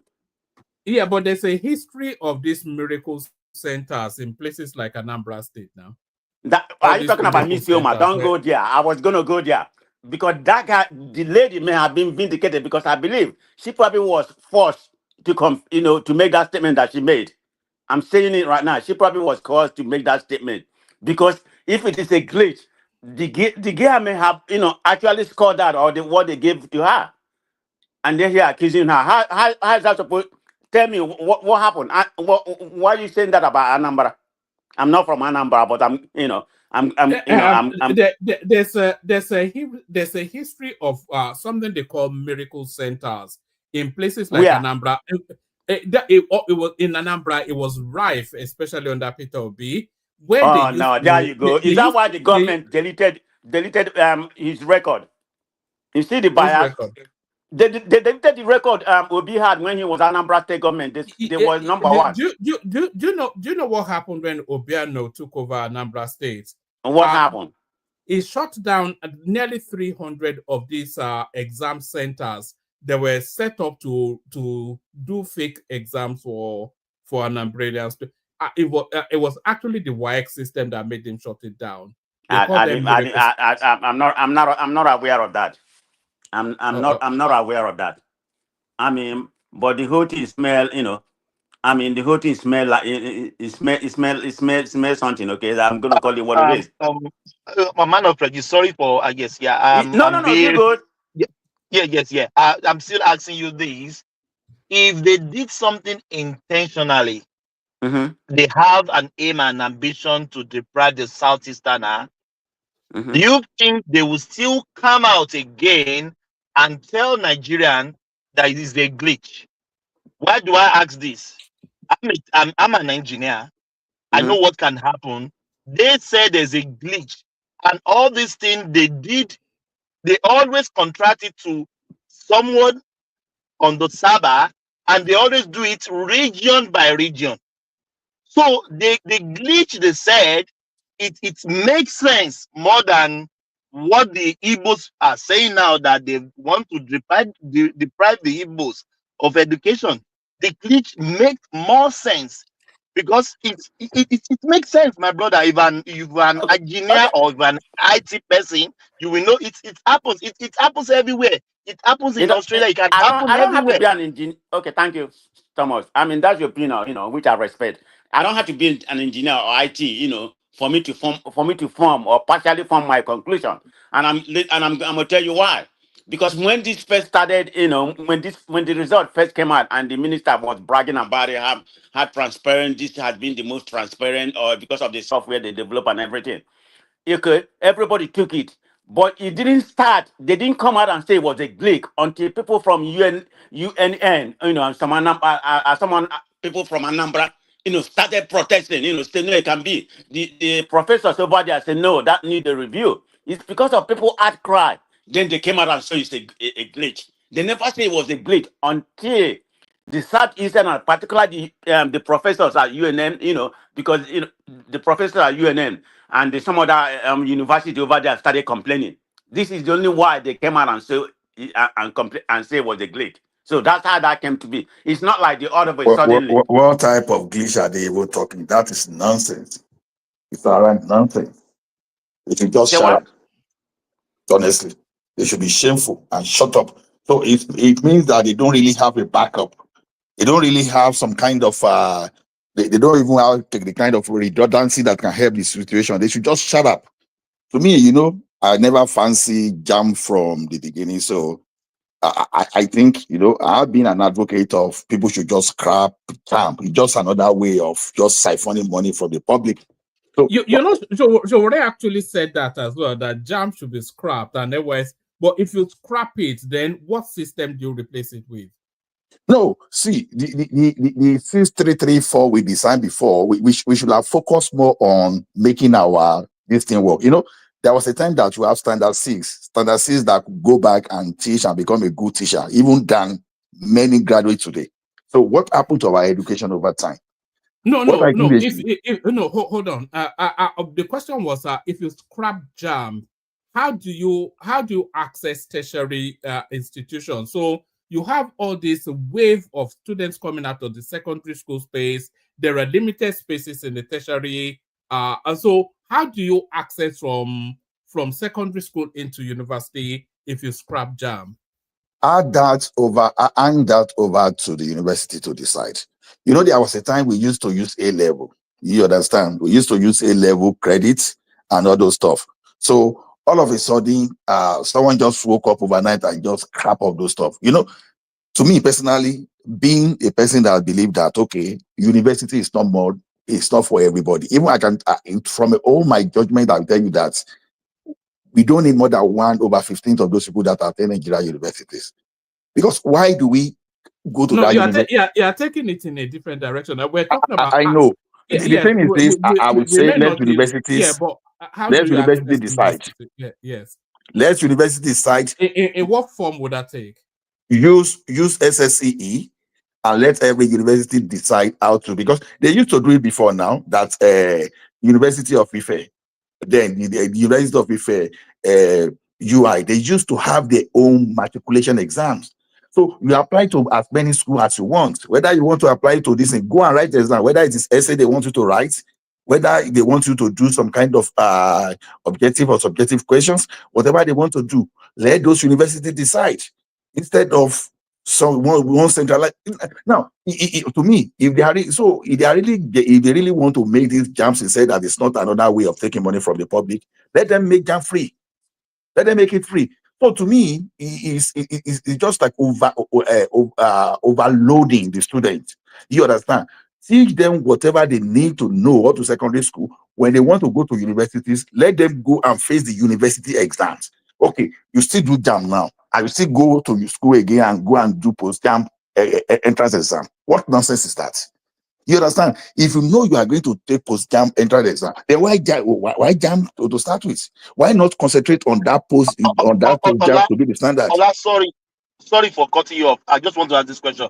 Don't you think they are trying to check the ability of the students going to the university with all these tests? Don't you think in that direction? So what does SSC test then? If it is all that ability, so what does it? I mean, you choose either between. They can say SSC is a standard, is a regular, is a standard. Then they still need to test their brain. If they are competent to go to the tertiary hospital, to go to the tertiary university, don't you think in that direction? No, see, the SSC is the standard that you build for students to go to able to take jam to start with. You don't have any intermediary between university, jam or whatever for you to take. So if the SSC itself, you will have a stand student, you know, at least you have the number of credits you should make. You have all those stuff. Like I said, you are doing post jam. Why post jam if you so believe in that jam you are doing?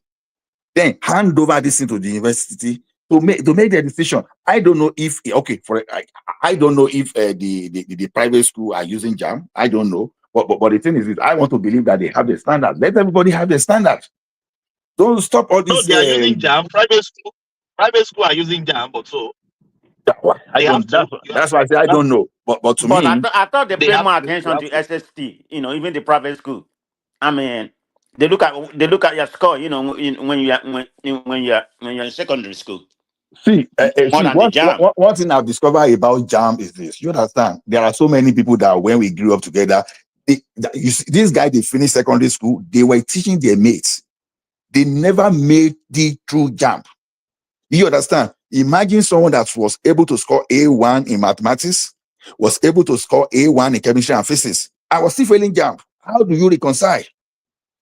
How do you reconcile that? Problem. That is voodoo. That is voodoo from their family. It has been proven over time that there is no really serious correlation between brilliance and you passing exam. You can have a method of passing exam while a very brilliant person will not pass exam. So why overloading? But there's an inherent contradiction in what you just said. You are saying somebody got A1 in maths, etc., but they are failing jam. So clearly they would have passed the exams to get those A whatever it is. But so, one man, jam is the jam is a one day event.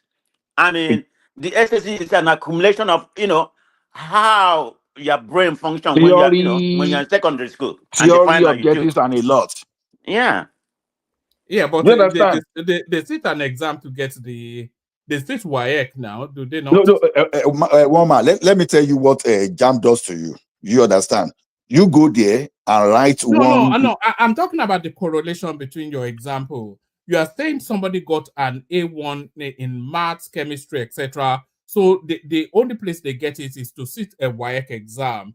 So then they are failing jam. So because someone that did chemistry would do practical, they will go to except they've scrapped it now. You will go to the lab, we do practical. They do mathematics, they do practical too.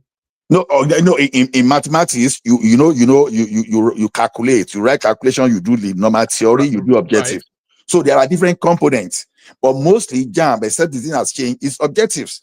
So it simply means that some people are not really cut out for answering objective questions. So whereas you have opportunity of performing well when you are dealing with theory. So you have different components. So when you aggregate everything together, you will still be able to skate through. But some, you just ask them to go and face a 1 hour exam where you just know them. So it becomes the survivor of who is faster. Some people are brilliant, but they are not necessarily fast when you time them in such kind of objectives. No, I'm not sure that anybody that's scoring A1. Sorry, you still have the flow of prestige, but there's somewhat of a conflation in what Ola said. Anybody that is scoring A1, they would have gone through all through their lives. They would have gone through a whole series of examination type environment all the way through their gradients through the educational system. So they can't, you know, they are not just sitting in the farm getting A1 in subjects. So they would have gone through exams and exams and exams. So they already have a trained mind, trained towards examinations. And or am I missing something? It sounds funny too, but for those of us that are schooled in Nigeria, I don't know whether you school in Nigeria. I I'm schooled in telling you of what Nigeria, yes. happened in reality. In Hello, my reality, brother. that's what happened. You will see Hello, your my best. brother. Okay, let me. Okay, Hold on, let him speak. Let Ola land now. Yeah, go on. Okay. So we've seen. Okay, like look at some of our best secondary school students now. That time now, they didn't make it through the course they wanted to do, but the average one that were not even the best, they were even making it into medicine and surgery. They were making it into engineering. Why they look at some people? Okay, you guys, because they could not meet up, they okay, go and take microbiology, go and take biochemistry. That's what happened eventually. It sounds funny, right? But that's the No, reality. it doesn't sound funny. It doesn't cohere. You are saying it doesn't cohere, but in reality, I don't see the coherence in what you're saying. you know, there's a difference between practical, the thing you see, you experience, you witness, and something that you assume should be the ideal situation. Now, theoretically, someone that was doing very well, that could score A1 in physics, Yes. could score A1 in mathematics, you believe that normally they should go through JAMB. It's not like that, because if you see the component of what they set in that JAMB, you understand what they set in that JAMB, except the standard is different from what we used to know. It's totally different from what you find out when you are doing secondary school. Like I told you, you have option of that theory, which will carry the significant part of it, that you solve equation, you draw graph, you do everything. You understand? You do laboratory, you do theory, and you still do objectives. So 3 components in all those science subjects. So within those three components, some people might have. You don't have those components in WAEC. In WAEC, you go to a hall and you sit an exam. No, you have the component, Baba. The thing is this: you do have biology. All right, let's just. I'm not sure that I understand what. No, you. Ola, please, can you allow me to interject a minute, please? I came here because of you, please. Hello, Ola. Okay, I hear you. I still have the floor. Go ahead. You still have Man the of floor. prestige. Yeah. For someone that has schooled properly in Nigeria,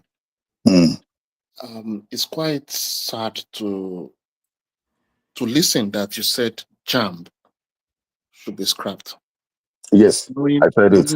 Really well what goes on in WAEC system. We're on air, so I wouldn't like to say so much, but people that schooled in Nigeria understands what I'm saying.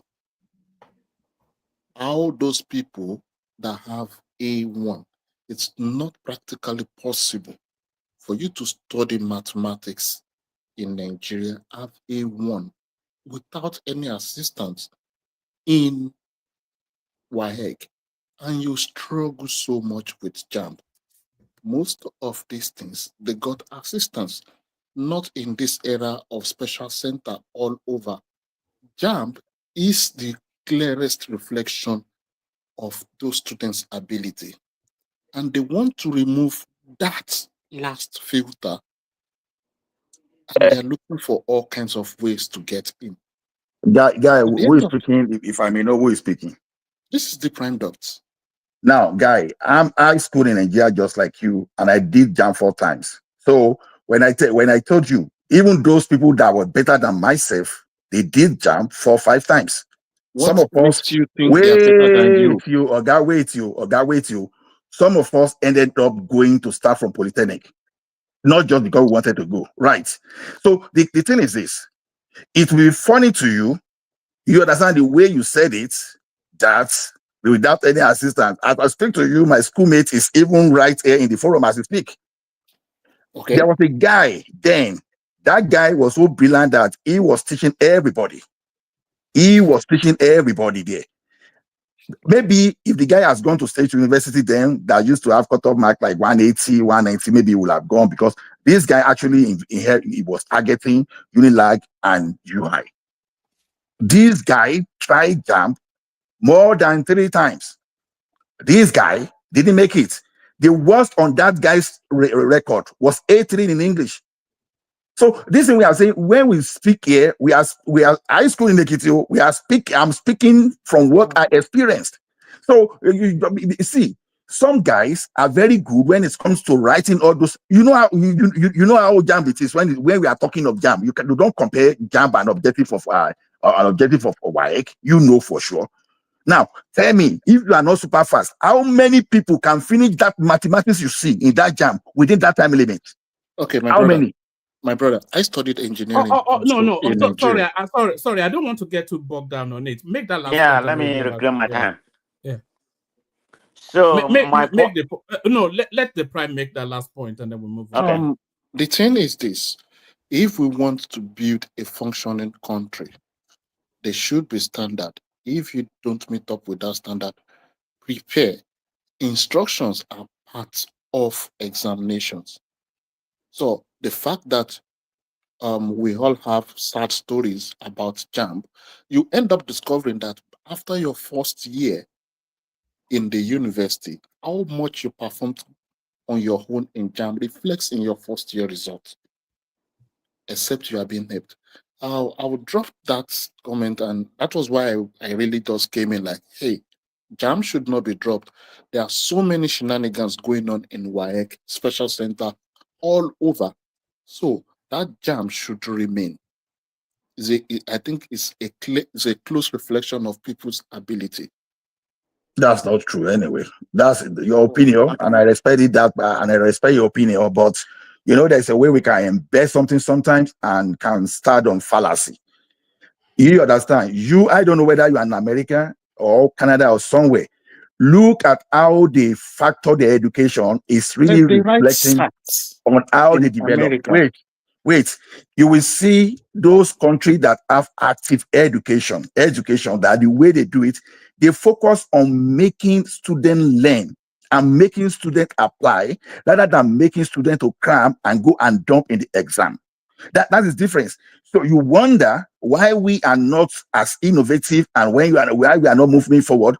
Look at the current generation now. Why do you think they are more even innovative, even despite not having that academic balance like we want to associate with them? How come they are more innovative than our generation? Just because they are exposed to many online content where they can practice immediately, they can apply. Not you go and be reading what is motion and they be asking you what is motion in the exam, but someone is not even giving you practical situation where you apply all those calculus and all those stuff. So the thing is this: Jamb is one of those kind of wrong way of educating our people. Even having massive number of those people going to university in our country is an indicator that our system is not functional, because you are going to that university to just go and compete to work with Guinness and all those stuff. Whereas you can learn and start be actively productive immediately after your secondary school. Standard 6 used to do that those days. Whereas our university graduates cannot even achieve what all those standard 6 guys used to achieve those days. So there are facts everywhere. All right, back to Prestige. Okay, thank you very much. I think Ola and the Prime, both of you have some good points, but I think it has to be improved. I think both can be true at the same time, but it definitely has to improve. We are not like where we are in America or Canada, whereby admission here, even to Harvard and some other is based on SAT, which is, what you score from your high school, individual high school, the exam that was set up, depending on the state where you are. So, but anyway, having said that, let me wrap up on this Jamb stuff. So the place I have an issue again in is for the way the Jamb came out. I said they have to retake it within this week. Is that on Monday or whatever?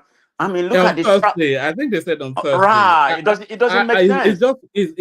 It's almost inhuman. No, that cannot happen. Apart from the trauma they have caused to these kids, wherever they are. Look at this lady. Who's gonna pay for the loss of Timilaya? I think that's her name. This is a lady, 19 years old lady. We took the Jamb the first time. I think, according to what I heard, she made about 200 and something. I don't know, 250, 270. But she wanted to get up to 300. That's why she retook the exam, at 19 years old. But they failed her. She made below 200 and she committed suicide. So are you not telling me, I'm coming out there to cry some crocodile? I mean, all this trauma you caused to the kids. How are they supposed to retake it? Are they supposed to be awarded, like you said, the 300 point? That I don't know. But in my own opinion, they should be given more time, maybe about a month or whatever. And the logistic or whatever has to be free. I mean, I think they promised the logistic is going to free or something like that. They have to accommodate whatever they're going to take. They let it be free. Not about giving them the 300 pounds, but it shouldn't be sometime very soon or it's on Thursday or whatever. That don't make any sense. The kids are still traumatized. And remember, the exam is not going to be the same. I mean, definitely. I mean, you don't expect them to give them the same exam that they saw already. It's going to be a different exam. Is this going to be more difficult? Who knows? So, but I mean, they should give them some leverage. I mean, at least a month for them to retake the exam. So that's how I see it. Maybe, and Compi said, this lady that, Timilai, I think that's her name, the 19 years old, from Lagos, that committed suicide. So what's going to be done? And you're not telling me that man crying there's not a crocodile here? I don't believe that. Whatever, some people are saying, yeah, Nigerian people don't cry, Nigerian people don't apologize. I don't care about that. Look at the harm you have done to those kids already. They are crying. But, it does not it's very difficult to please Nigerians. So very, very quickly, they came out they acknowledged the error, which is very un-Nigerian, and they apologized, which is also very un-Nigerian. Who cares, one man? Who cares about apology? Resign, all of you. Yeah, I don't care about apology. I think before, maybe within the next 7 days, we should start to see resignations. But for what has happened, the steps that they should take. Okay, you see, I have a problem. I mean, this man is an Islamic scholar, or Islamic scholar. I mean, this is where nepotism meets incompetency. I mean, Tinubu appointed based on nepotism, and this man, who's incompetent to that position. Is he a Tinubu appointee? Yes, it is. Yes, it's Tinubu appointee, nepotism and Islamic scholar. This is why Muslim ticket is never good for that country. This is the production of Muslim ticket. That's what we have right now. Yeah, it's a Tinubu appointee. But I'm done. I think I have one more topic. Let me talk one more topic because I think I have taken a lot of time. Somebody, you mentioned something about Natasha. One man. Yes, people are asking that. You're not following what's going on. Did you listen to Abiola the other day, 2 days ago? Did you see the expose about this Sandra Dewey from my hometown, Imo State? Did you see what's going on there? I mean, the expose was on there. The guy came out, Mazi Obina from Imo State, came out. That is who this Sandra Dewey. I have his phone number here. I was able to have my friend who says about, because the phone number was there. The guy bring the phone number where they was corresponding, the voice and everything. So I'm able to let my friend who's a cyber security expert to see if that's her phone number. Yeah, the phone number, that's her phone number. She corresponds with this guy, there's a voice and everything. How she try to, do you know how much she paid this Obi Namazi? 2.5 million. 2.5 million, to hire a photographer, voice change people. That's exactly what Natasha was trying to do. And who is backing her? According to what I heard, Hope Uzodinma, my governor, know about it because according to what Sandra Dewey, this is her own voice. Go and listen to it again. Hope Uzodinma, promised. Sandra said Hope Uzodinma promised to make. Sorry. When did Tinubu become president? When did Tinubu become president? 23. Well, this guy, the registrar of INEC has been there since 2016. This president guy? Yes. Are you sure Oloyede or whatever they call her? Yes, 1st of August 2016. That was when he was appointed. Okay. I take that back anyway. But what has an Islamic scholar we should be fact checking everything you say. We should be fact checking it. But I don't mind. That's that's one man. The person in charge of the IT is an able man. So you see what I sent to you the other time in the afternoon. Okay, let all of them resign. I don't care. You can go ahead. But let me finish what I'm saying. What is it? Okay. echoing back. But anyway. Carry on. I think that was coming from, who's that coming from? No, carry on. If So I not said speaking, you need to please go be listen muted. to Adiola one more time. 3 days ago. I mean, it lasted for almost an hour. So like I was saying, my governor, Hope Uzodinma, this is Sandra Jury, told this man that Hope Uzodinma promised her the next governorship, because what happened in Imo State, we rotate governorship. You know, you have Owerri West, you know, which is my zone, Owerri, MBC, and everything, you know, which is Owerri West. I mean, we are the largest in population. And when we haven't had the governorship, I think we only have the governorship for, I don't know, 6 months or whatever, you know. That's the only time we have the governorship. But this time, Hope Uzodinma say somebody from my zone is going to be the next governor. And this Sandra Duru is from my zone. I don't know if it's going to get up now, because right now we don't know who's going to be the next governor. But it's supposed to be from Owerri zone. You know, for APC. Now I'm not saying APC is going to win it, but I don't know. But it's supposed to. But according to Sandra Duru, that's what she said. He said Hope Uzodinma promised that she's going to be the next governor. And, you know, and the guy, this Mazi Obina, is going to be chief of staff. You know, that, you know, he's going to make sure that Mazi Obina gets the chief of staff. And apart from that, Sandra Duru claimed that there's people behind him, number 1 and number 2. I mean, number 1 and number 3 in Nigeria. So who is number 1? Is he not your president? I'm just saying. I'm not directly accusing him. Is he not your president? Who is number 3? Is it not Akpabio?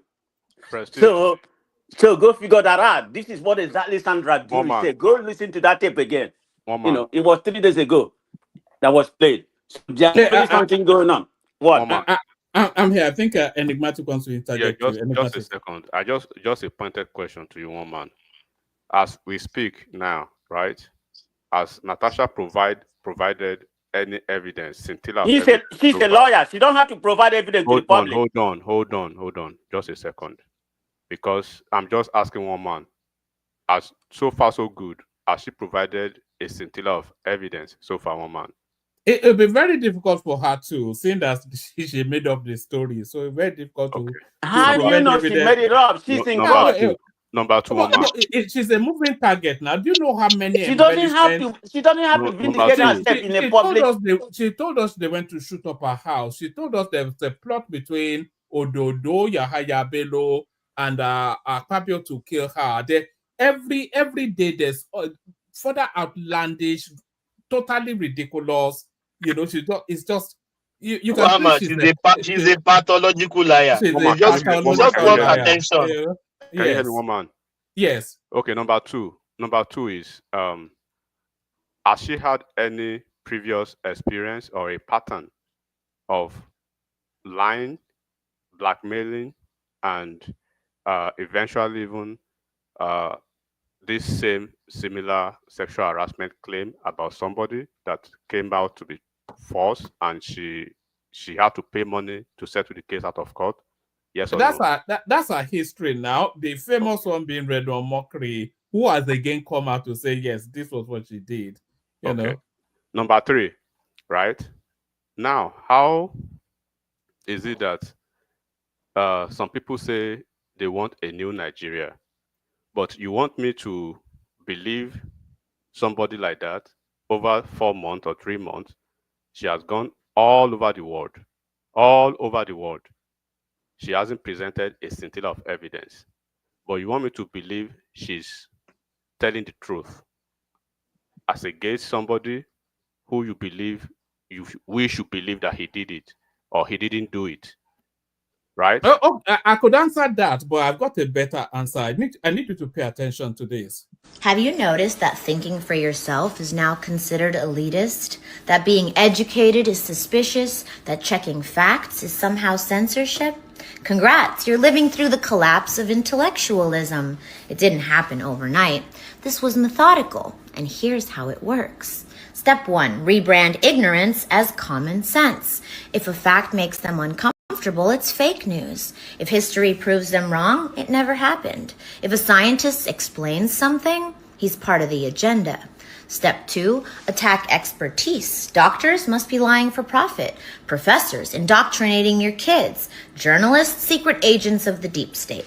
Step 3, replace knowledge with loyalty. You don't need evidence, just the right echo chamber. You don't need research, just rage. And that's how we got here, where banning books is called freedom, where asking questions gets you labeled, where learning makes you the enemy. Because controlling what people think wasn't enough. They had to destroy how we think. Thank you, one man. So that's the answer to that. They don't need evidence for it. That does not mean anything. That does not diminish. That does not diminish our reputation or whatever. It doesn't mean a jack. Number 4 before So let it's my turn now, man. Just let me finish my turn. When it's your turn, you talk. You like to talk for a long time, so don't truncate my time, please. Hold on, don't worry. No, just quit. Stop talking. Will you stop talking enigmatic, please? Back out. It's my turn. Hold on, we know it's your turn now. There's no hold on. There's no hold on. Stop talking, please. Calm down. You can say what nonsense you want. When it's your turn, you talk. No, you calm down. It's not your turn. It's my turn. Get off. Get off, bro. Get up there. It's my turn, and I have right. I have right not to give you opportunity to talk. I'm not going to. Go ahead. Carry on, Prestige. Okay, carry on. You can talk whatever you want. So just back out, okay? I'm not going to intrude when you are talking because I don't care about you. Don't worry. But anyway, so let me finish what I'm talking about. So the problem I have, like I said, those kids has been traumatized, and you want to go ahead and retake the exam right away. That's not fair to the kids. So they should be given more time for them to take the exam. So let me make a final comment in reference to one more point I'm trying to make. You remember the girl, what's her name? Osato Edobe, the girl that sing "Na your mama be this, so now our mama be this, so we don't get another one." Do you know that she has failed her final nursing exam? I mean, everything is suspicious. The circumstances, that she failed the exam was very suspicious, because this is a guy that was brilliant, throughout her college career.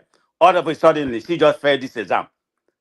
This is what happened in Nigeria. I know when this was happening, APC or whatever, they was very quiet. They didn't want to. They know they was going to get. Hey, Martin, I'm talking to you. What not to mention your president? Peter Obi is not your president. Excuse me? I don't know what's going on, but carry on. Yeah. Who is talking about Peter Obi? It's a guy called. This is not about a Peter Obi topic. You know what? Some of you have a problem. You go to toilet, you think about what Obi went to toilet. You eat, you're going to think about what Obi. Leave Obi out of this. Obi is not the president. Hold on. The person speaking is actually an obedient, and he's speaking in defense of Obi. I think it was going to go after. I don't really care. This is not about Obi. Okay, we're talking about what's going on in Nigeria. But anyway, I just want to make that statement to bring that up. The girl, her name is Osato. I think Odebo. She has failed her final nursing exam. So they have gotten her right now. This is I think so, because it's very suspicious.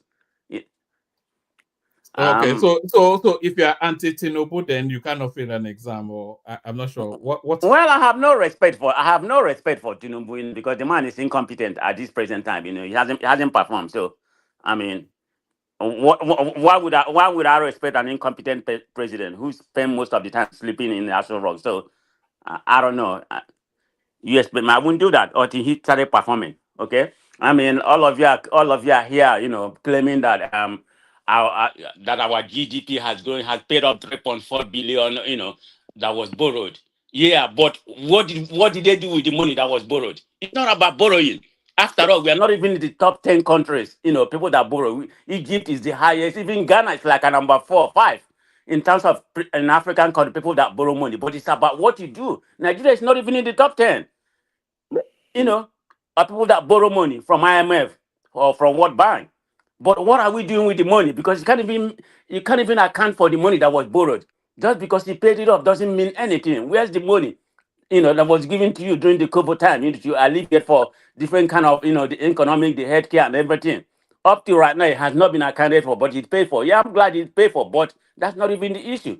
So that goes back to the Tinubu, the buck stopped with him. He's the president. He's our number one president. So Tinubu took COVID money. Did he take COVID money? Tinubu took COVID money. No, I'm just talking about the situation in Nigeria. Period. No, you're praising him that he paid the Kobo money, but what did we use the Kobo money for? What did we use for the 3.4 billion that was borrowed? Of course, they still have like about 30 million outstanding from interest, accumulated interest. But that's nothing. That can easily be paid. But it's nothing to brag about. Because we don't make use of our money, they borrowed us.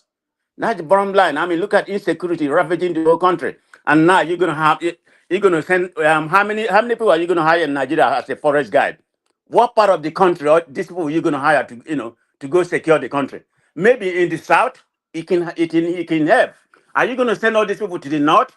Where all these terrorists has a weapon, they have a drone like what they use in Ukraine and everything. And you're gonna send them over there. The military has not even been able to combat the terrorists. You can't send them in the north. You can't send them in north. It can help a little bit to stop all these herdsmen and stop all that kidnapping that's happening in the south, but not in the north. So you need to do better. I mean, nothing is working in Nigeria. That's how I see it. But anyway, thank you very much, one man. Oh, all right, man. that's it. One man, can I just say something quickly, please? Permit me. But we have to have some sort of structure. But say that, and then after that we do 5-7 minutes monologue, enigmatic Emeka the Prime, and then we go in that order. But say it. Yeah, actually, thank you very much. Actually, the ranting of this man just woke me up from my sleep and all the line. I think, Mr. Prestige, I think you should apologize to this platform and to the APC and to the Mr. President, because you just lie live on live channel, and your word is listening to you. You lambast the PDP, what's it called, Muslim ticket. You said it's because the Muslim ticket. Of course, there's no truth. Coming from you, you should first of all apologize. Actually, you're not supposed to say anything after that anymore, because you lie too much. You don't even know what you're talking about. You know what I mean? One man actually, I had to fact check you, and you were caught landed. You can't even apologize to the platform. Even be worse in your life, be true to yourself. This not about it. You know what I mean? You should love Nigeria more than the person you love. Every time.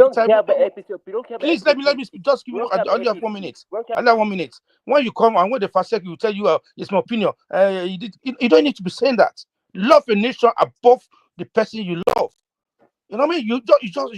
The person has been there since 2016, and Mr. President just took over 2023. Then you're putting blame on him, say because it's because of Muslim. What don't you be ashamed of yourself? For saying that. It's annoying listening to you all the time lying. Okay. To make the story short, one man, just a second. I owe nobody apology, but apologize one man, first, please. I took that one man. I did not take that word back. I took it back when you corrected me that he came in 2016 or whatever. I think that's what he said or whatever. And I said Tinubu came in 2023, and I took the word back. I mean, that was my understanding. If you don't know what to say, don't come here and lie again. Hey, but the board out, okay? I have right to say what I know. Kenny, please let me just proceed. Thank you, my brother. You are probably new to the platform, so you shouldn't be surprised. So forget about those things. So one thing that gossip dies, when it eats the white person's ears, right? And then rumors are started by haters. They are carried by dogmatic, moronic fools, and they are believed by idiots, particularly the ones that even Natasha considered the useful idiots these days. Look, we've been on this platform, right? And then, like I said, always, if you want to come and speak in public space like this, where people will probably go back and fact check everything you've said, and you want to have integrity to your statements, try, particularly at a certain age, right? Some people should find a way to have demarcation and clear differences, and there should be a boundary to silliness and pedestrian, echo chamber conversation.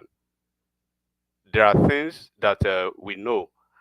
Politics aside, there will always be opposition in politics. Nobody will expect that an incumbent party or incumbent president will not have an opposition. And nobody will expect that. Your brother is a failure. Your brother is not only your president, he's the president of Nigeria. Stop It's okay. people here. Shut up, my friend. Tinubu is not your president. He's the president of Nigeria. No, it's not actually your president. You guys know your own president. Nonsense. So let me just continue. I don't know why some people are so triggered to the one man, but the fact Get out, stop talking rubbish. Your president is unfair. Tinubu is unfair. No. Oh, hold on, Patrick. Patrick, just be mindful with the language. That's what Stop. This man have fair everywhere. Okay, so one man. There's no electricity here. There's no electricity. There's no water. Sorry.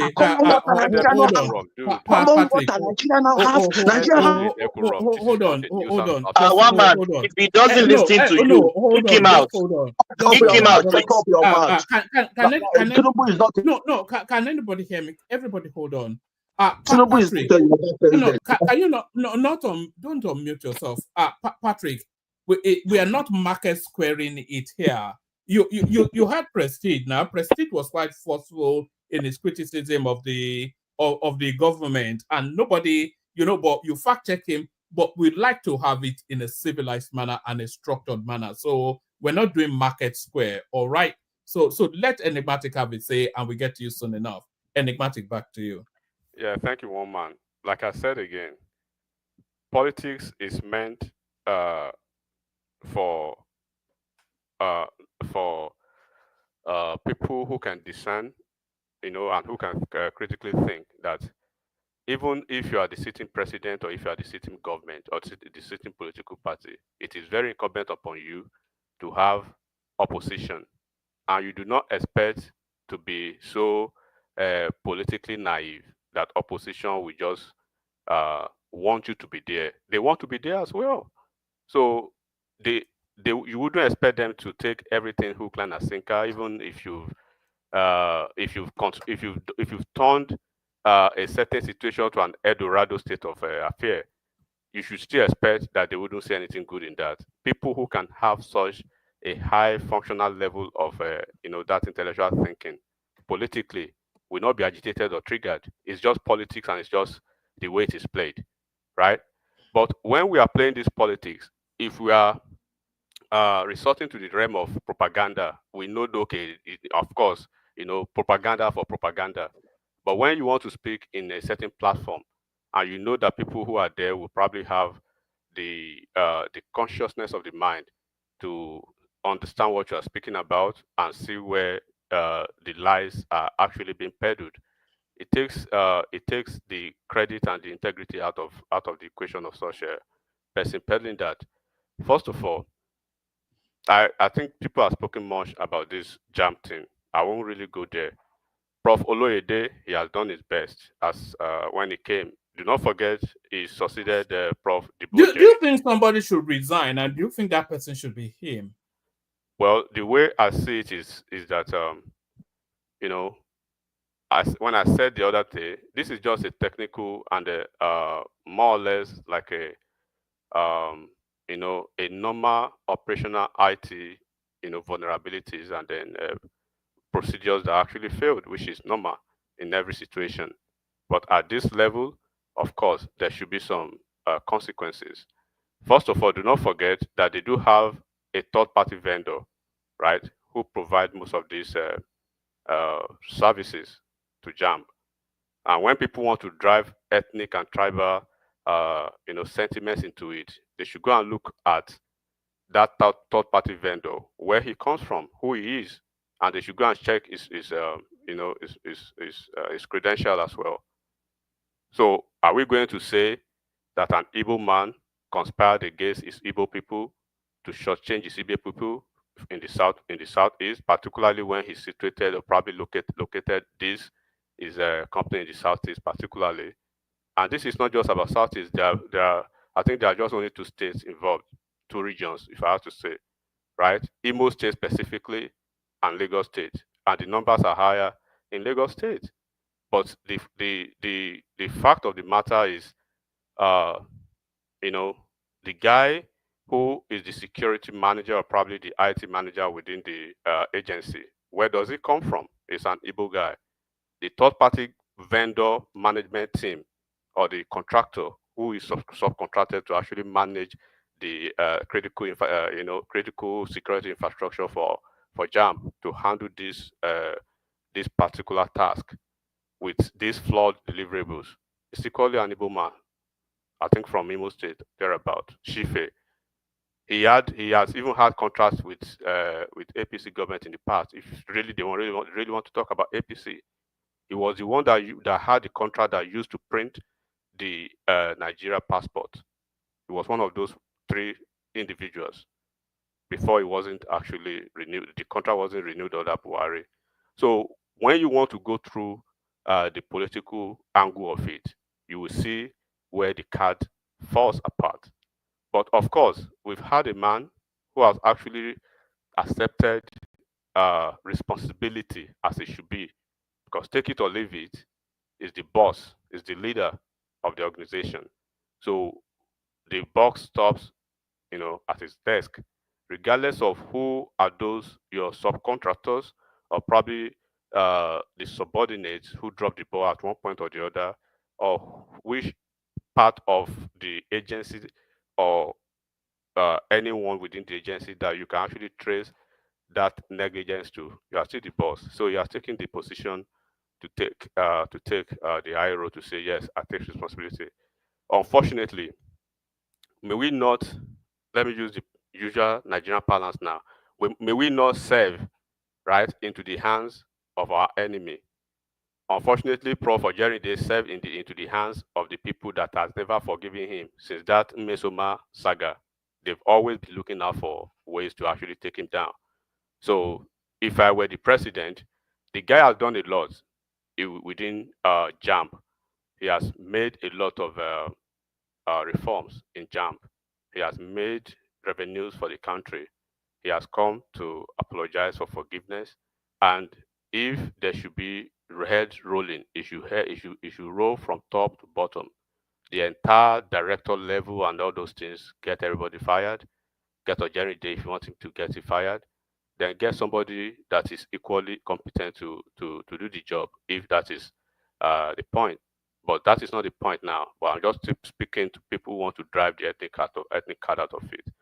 And people shouldn't even take them seriously anymore, because even situations that warrant nothing to be playing guilt trip or victimhood, they always want to do that. So how would you not expect them to actually go the route of playing the victim this time around? But if you remove the ethnicity out of it, it's a very poor situation still. Because it wasn't, they didn't voluntarily admit to whatever glitch they're claiming now. It was as a result of the results being so poor that the students started to agitate and push, and some of the tertiary institutions as well, they're saying the results could not. So it was as a result of public outcry that then made them come out. So that already, and if they knew that glitch was there, so that already indicates to us a cover-up.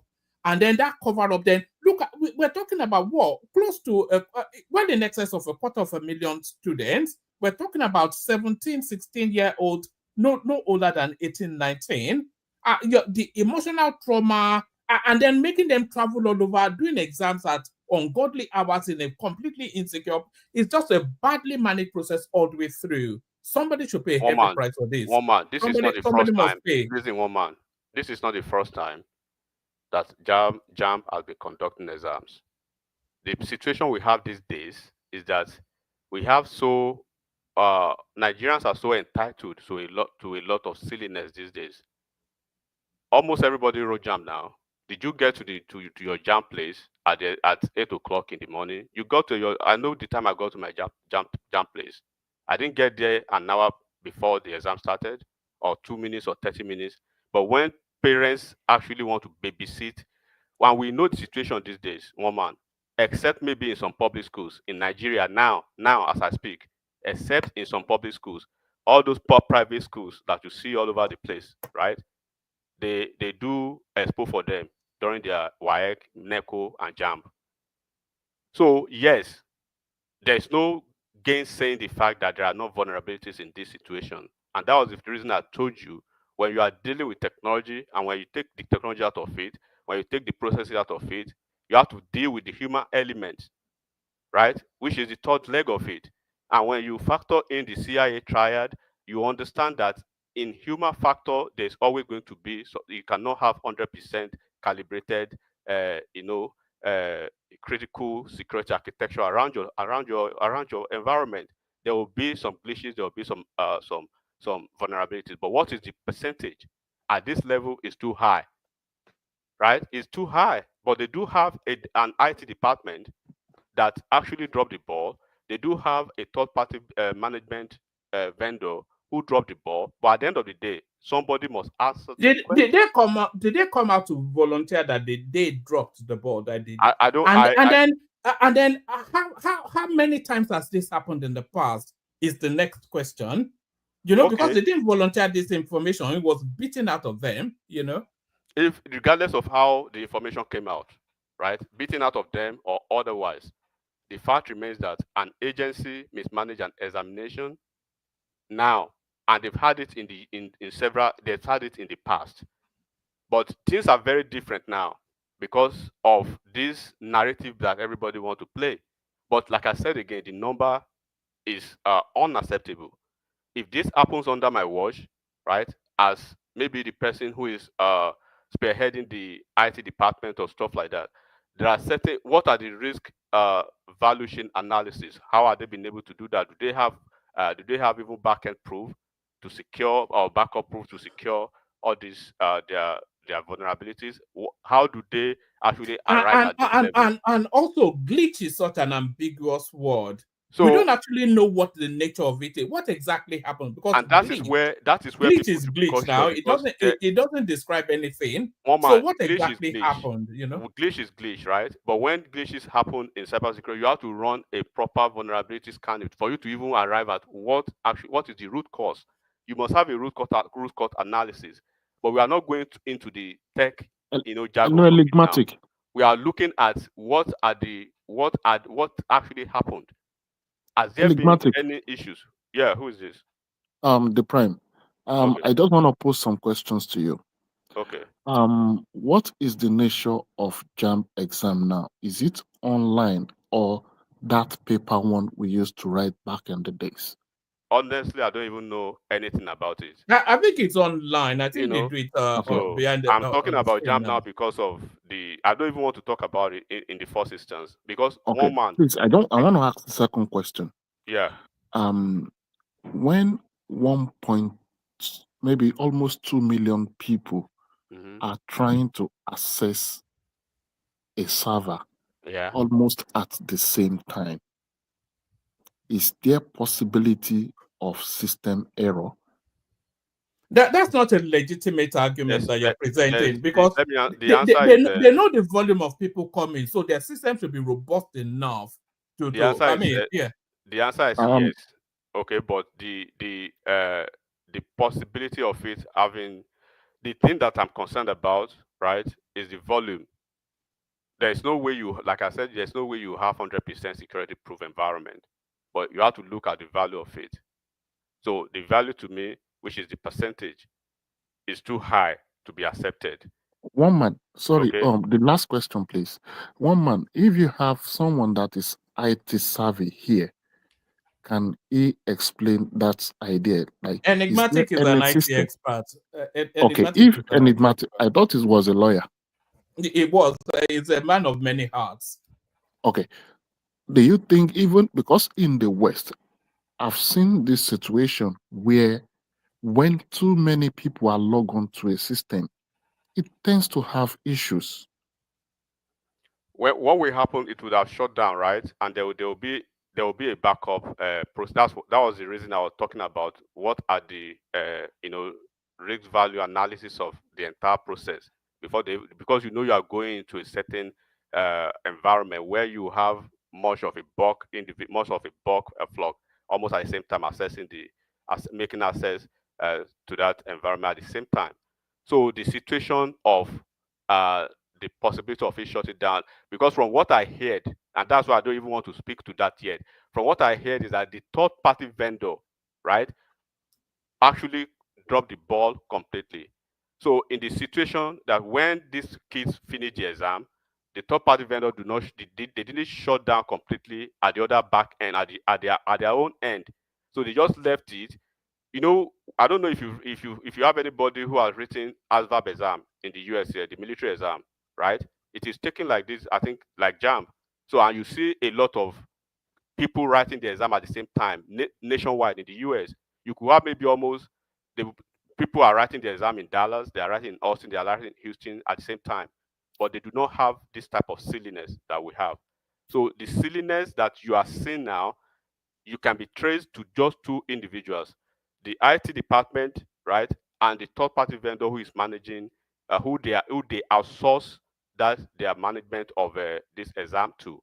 They need to look at what happened between those two people. They need to actually carry out a proper investigation.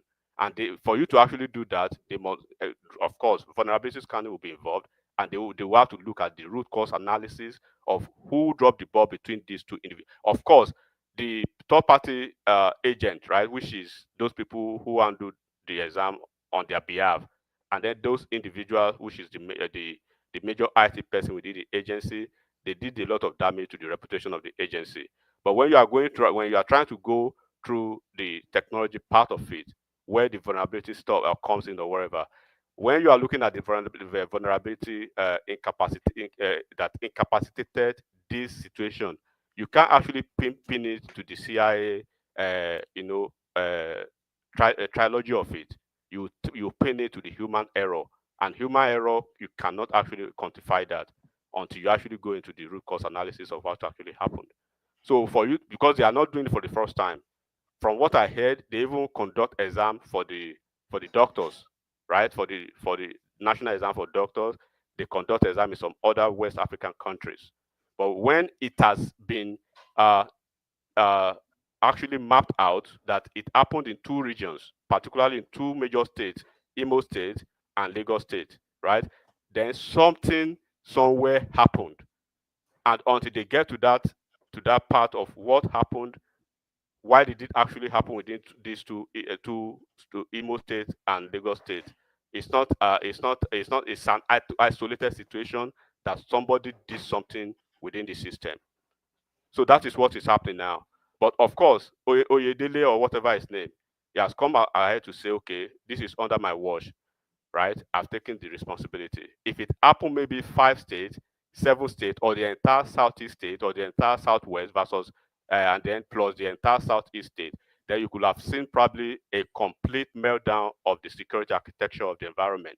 But from what you've seen now, it's an isolated situation that, of course, right, there are internal sabotage, which they need investigation to see what happened. That's what is happening now.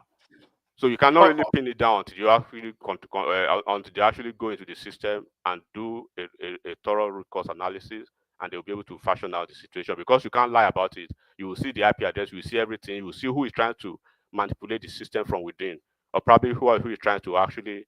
But without speaking too much about some certain things, you understand that some people drop the ball and there are some connivances inside the house. All right. Give us 5 more minutes, Enigmatic, and then we go on to Emeka. Yeah, so like I wanted to speak about this. Everything shouldn't be about when people come, particularly when you are at a certain age, woman. You can talk as a teenager, but don't go borderline propagandist, all this echo chamber pulling stories from people from where that people can say when you are speaking like an idiot. People can say it. Look at this Natasha thing. It takes common sense. And like I've actually explained it in the past. Do you know this woman? She has gone to court. An ordinary person, reasonable enough, will understand that what should be the top priority of your case, lawsuit you are taking to court. It should be about the sexual harassment. No, she's going to court to challenge a suspension, not the sexual harassment case. Everybody that comes out, right, that speaks about this case. The one thing that people are saying is she's not even yet reported it to the police. She had 3 options. Like we know one man, report to the police, go through the judiciary, or through the institution where you belong, the Senate. First of all, the Senate, you can't proceed anymore because you sent your agent, right, the one you called the useful idiot, Obiese Kwesili, and those individuals to disrupt the Senate sitting. One, that has been foreclosed. Then go to the judiciary. You are going to the judiciary now to pursue a case of fundamental rights. Number 1. Then number 3, you have not instituted any case or any file anything so far with the police. And then when you look at sexual harassment case, right, there are sine qua non to that case too. There are components. One of the components is pattern of individuals. Do they have any pattern previously, right? And what are the witness statements? In the case of Akpabio and Natasha, Akpabio, they said Akpabio, there's a woman from NDDC who claimed Akpabio sexually harassed her, right? That could be defined as a pattern on the part of Akpabio.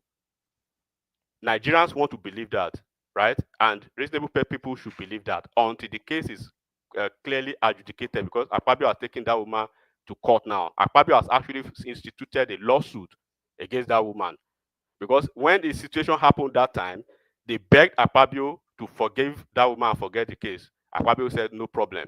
But when the woman came to use the case against Akpabio again, Akpabio had to go to court. The case is in court now. It's sub judice. 1. So that can be defined as a pattern on the part of Akpabio, even though the case is still in court. There has never been a ruling on it. On the other hand, Natasha Akpoti, does she have a pattern in the past? Yes. She had a pattern of false claim of sexual harassment against Reno Omokri. But they don't want to hear that part because they hate Reno Omokri, right?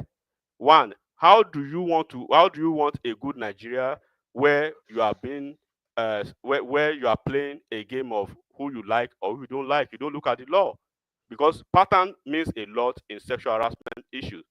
So Natasha had a pattern of lying in the past, where now her husband, then her boyfriend, right, including some men of God and prominent South leaders, including some Ishekiri high chiefs, waded into the situation. They prevailed on Reno Omokri to settle the case out of court, and Reno Omokri was financially, right, compensated for pulling the case out of court against Natasha. Do not forget, Natasha went on Zoom, on Facebook. She made videos to disclaim, to claim that she didn't say that when Reno Omokri actually challenged her, and then the fact were out that she was lying.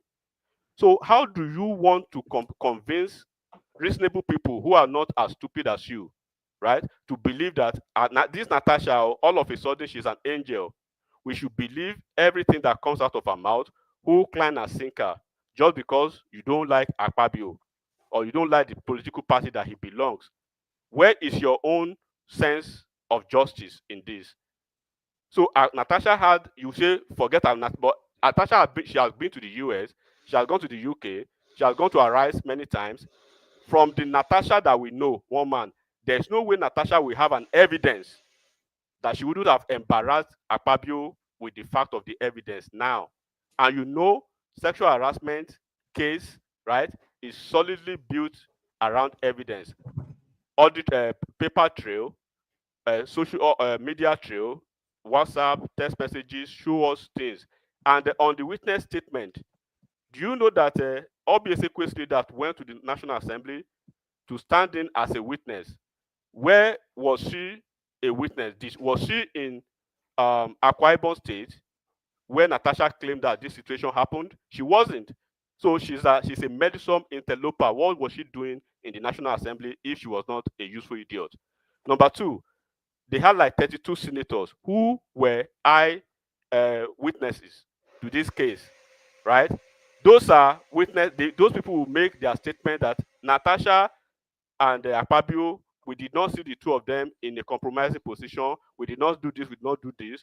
And you could see the affidavit that she brought to the National Assembly, one man, that time, you saw it. There was never a time, or there was never any line that defines or actually spelled out the sexual harassment situation in that paper.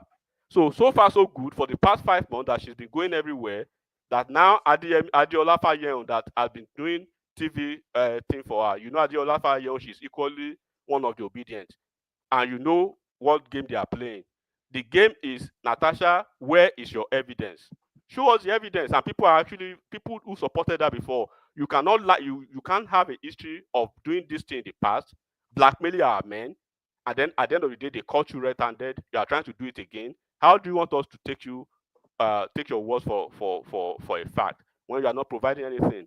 It is only people who want to drive an agenda and who want to say, okay, because I don't like this guy, I should go with what he says. No, you don't do things like that. If you want a new Nigeria, it is a new Nigeria that does not believe in substandard stories like this. So it is equal.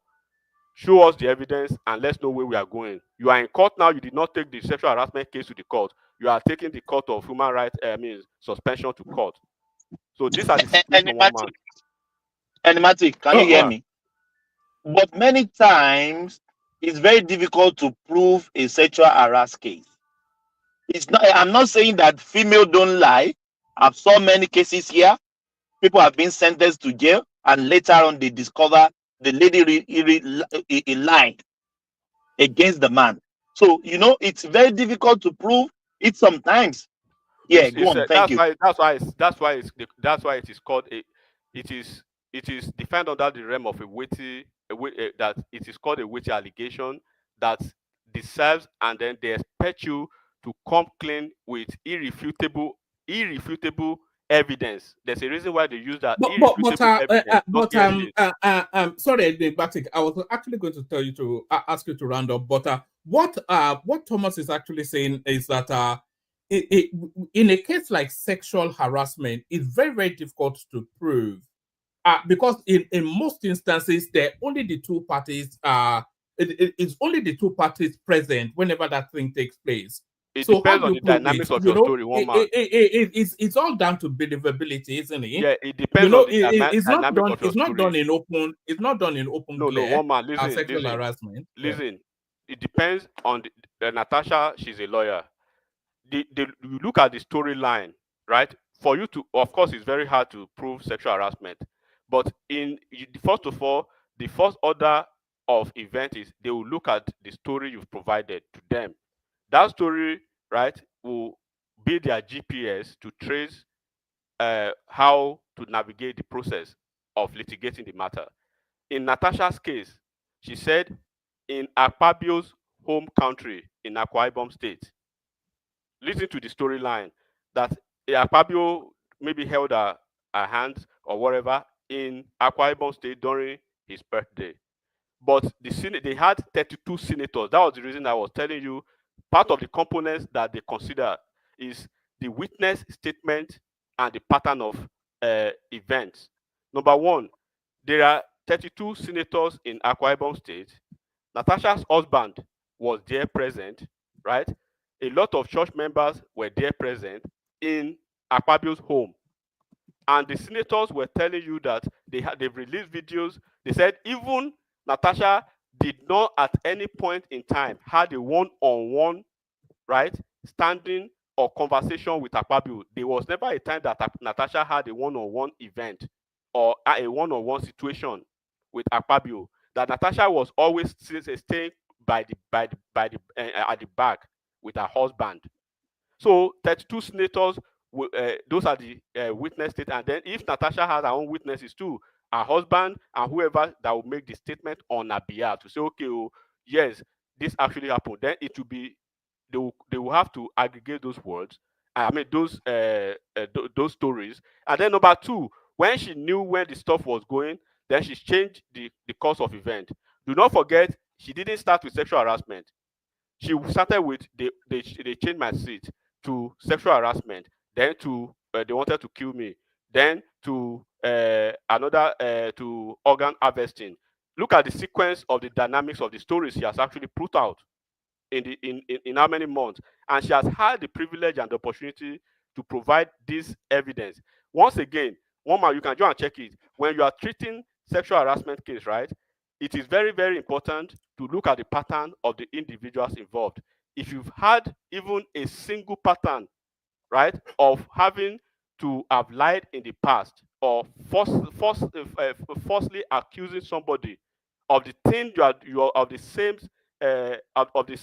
harassment case or the same accusation that you are actually peddling against somebody now, that would have diminished your integrity and your character in the eyes of the judiciary, in the eyes of the of the jury by almost 50% down.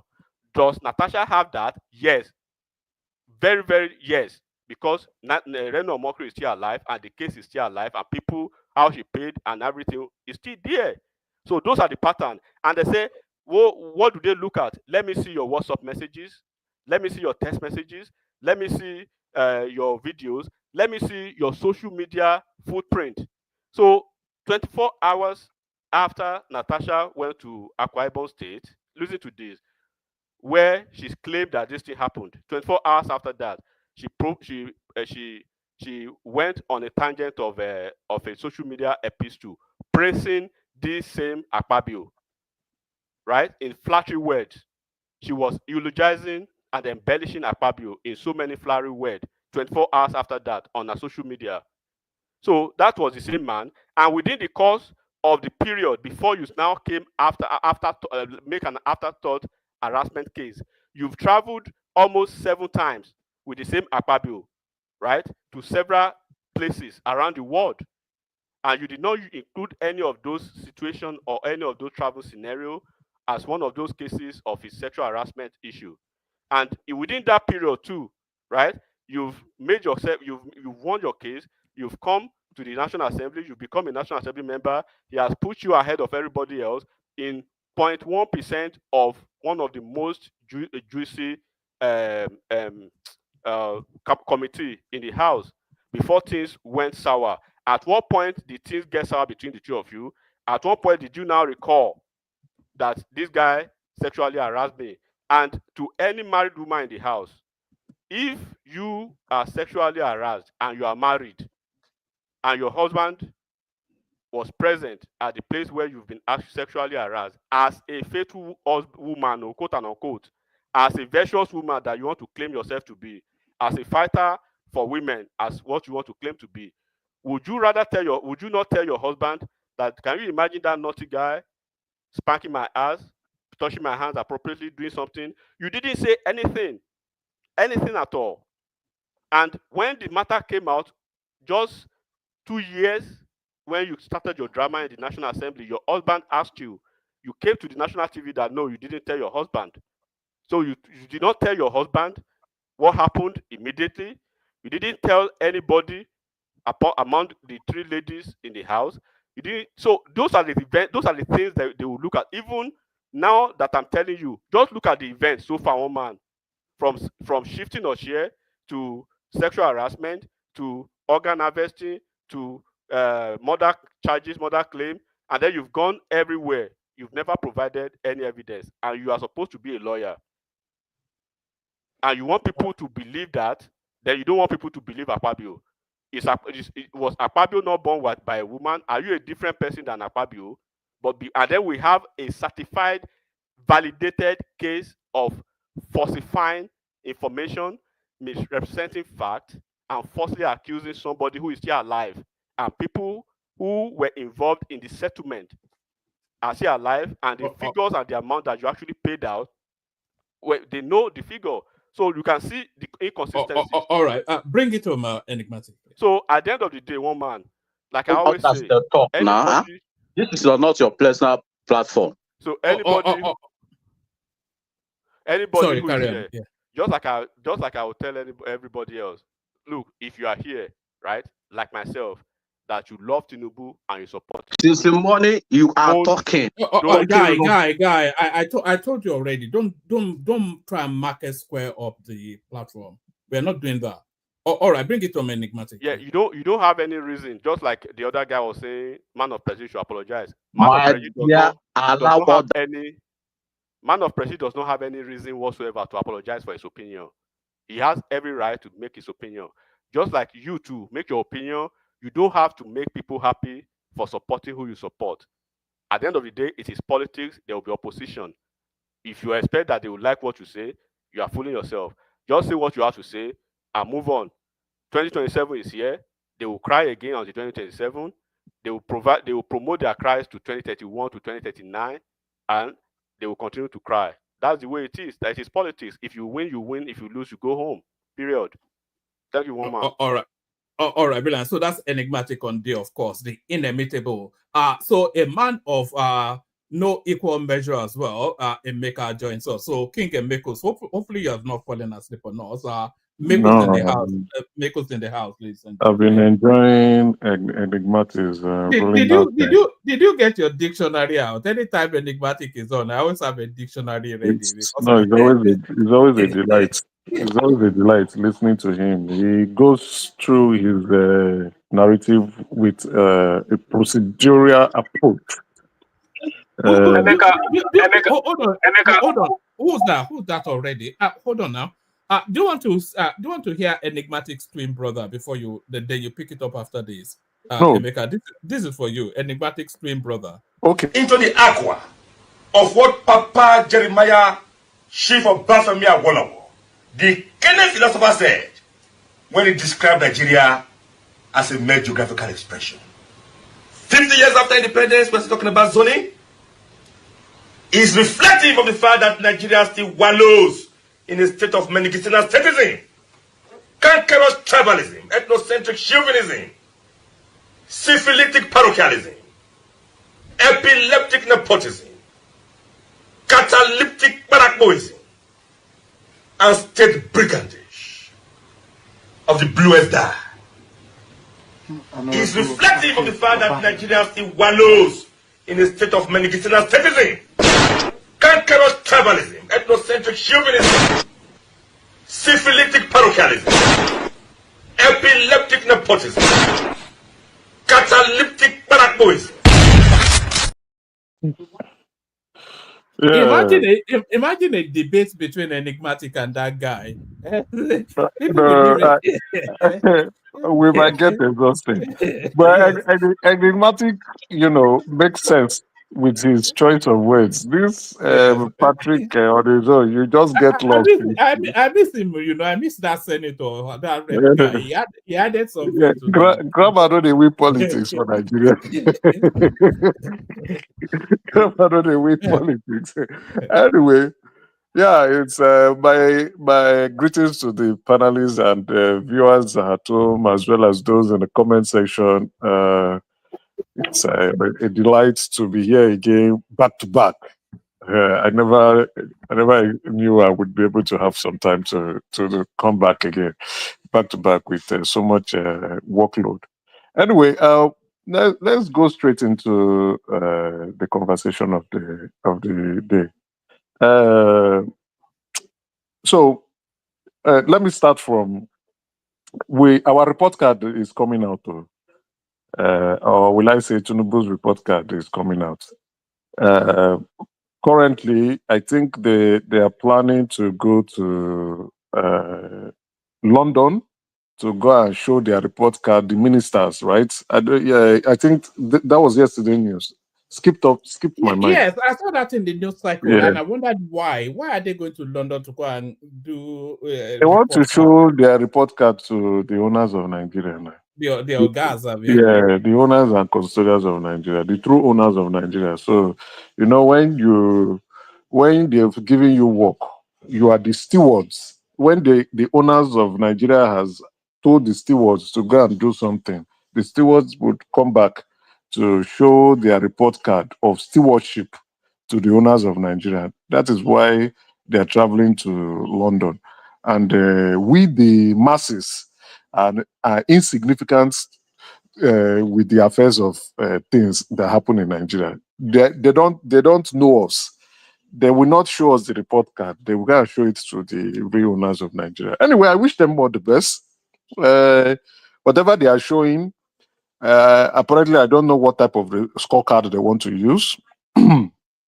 It's probably a scorecard that will delight the custodians and the owners of Nigeria, because they have succeeded in making them rich.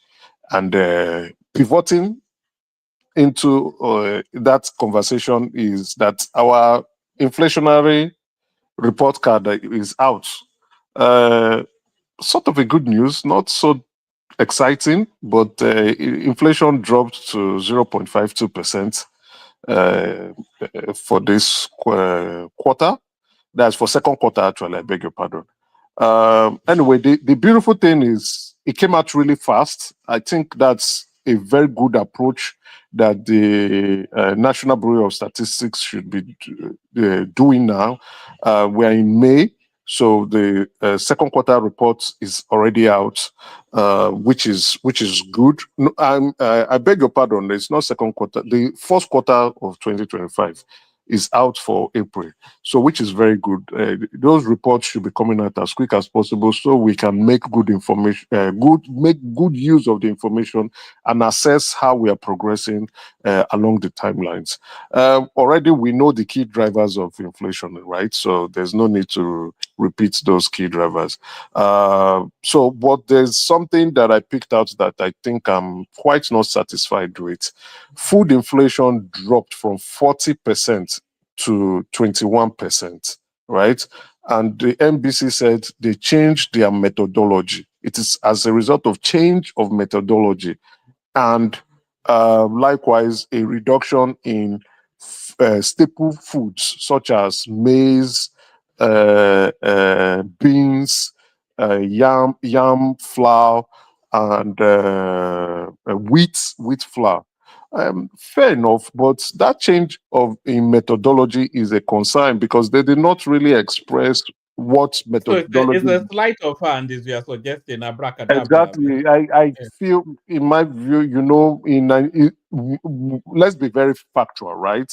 Because that's a significant drop. It's a near 40%. It's a huge and it's not reflecting in the market. Yeah, that's an approximate 20% basics percentile drop, right? Emeka, 20%. please, can I drop something quick? Last November, I was in Nigeria. When I was there, I make sure I go to Okwoba. I bought a pint of Gary for 3,000 naira. About 2 weeks ago, I was speaking with my sister. She said it is now 2.5. Yeah, fantastic. So that was also highlighted in the report, right? So they said the change in methodology and then a reduction in prices of staple foods. I think Gary was also mentioned, so that's skipped my mind. So you are not wrong.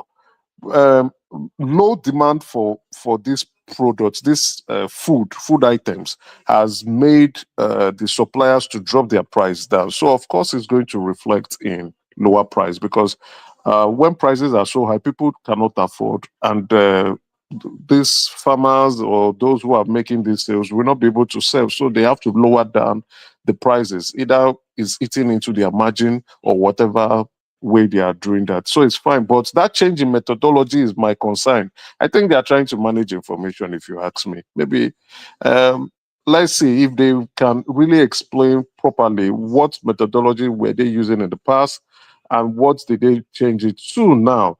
Is, for me, my assessment is whether they are managing us or are they incompetent, right? Because there's always a basic standard to appraise food inflation, basic food inflation. I don't understand. So let's leave that conversation, but it's a good thing. So that also would pivot into, because now, since inflation numbers is out, the Monetary Policy Committee will be sitting next week. So, and that will determine what our interest rates will look like, our monetary policy rate. So, the House of Representatives is actually issuing a warning to the CBN governor, who is the chairman of the committee, telling him that, don't increase, because there are rumors that the what's his name again? I'm forgetting that is fantastic name. That's the CBN governor. It just came on. Cardoso, not Wale, Cardoso. That there are rumors that the MPC, that is the Monetary Policy Committee, intends to increase MPR. They intend to increase our national interest rates, and in order to continue to fight.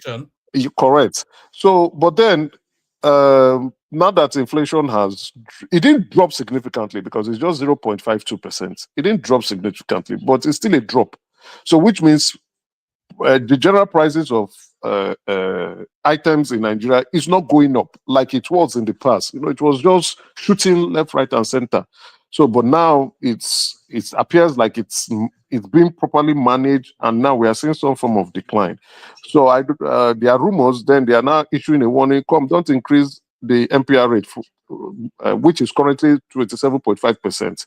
Right, in 2023, it was 16.5.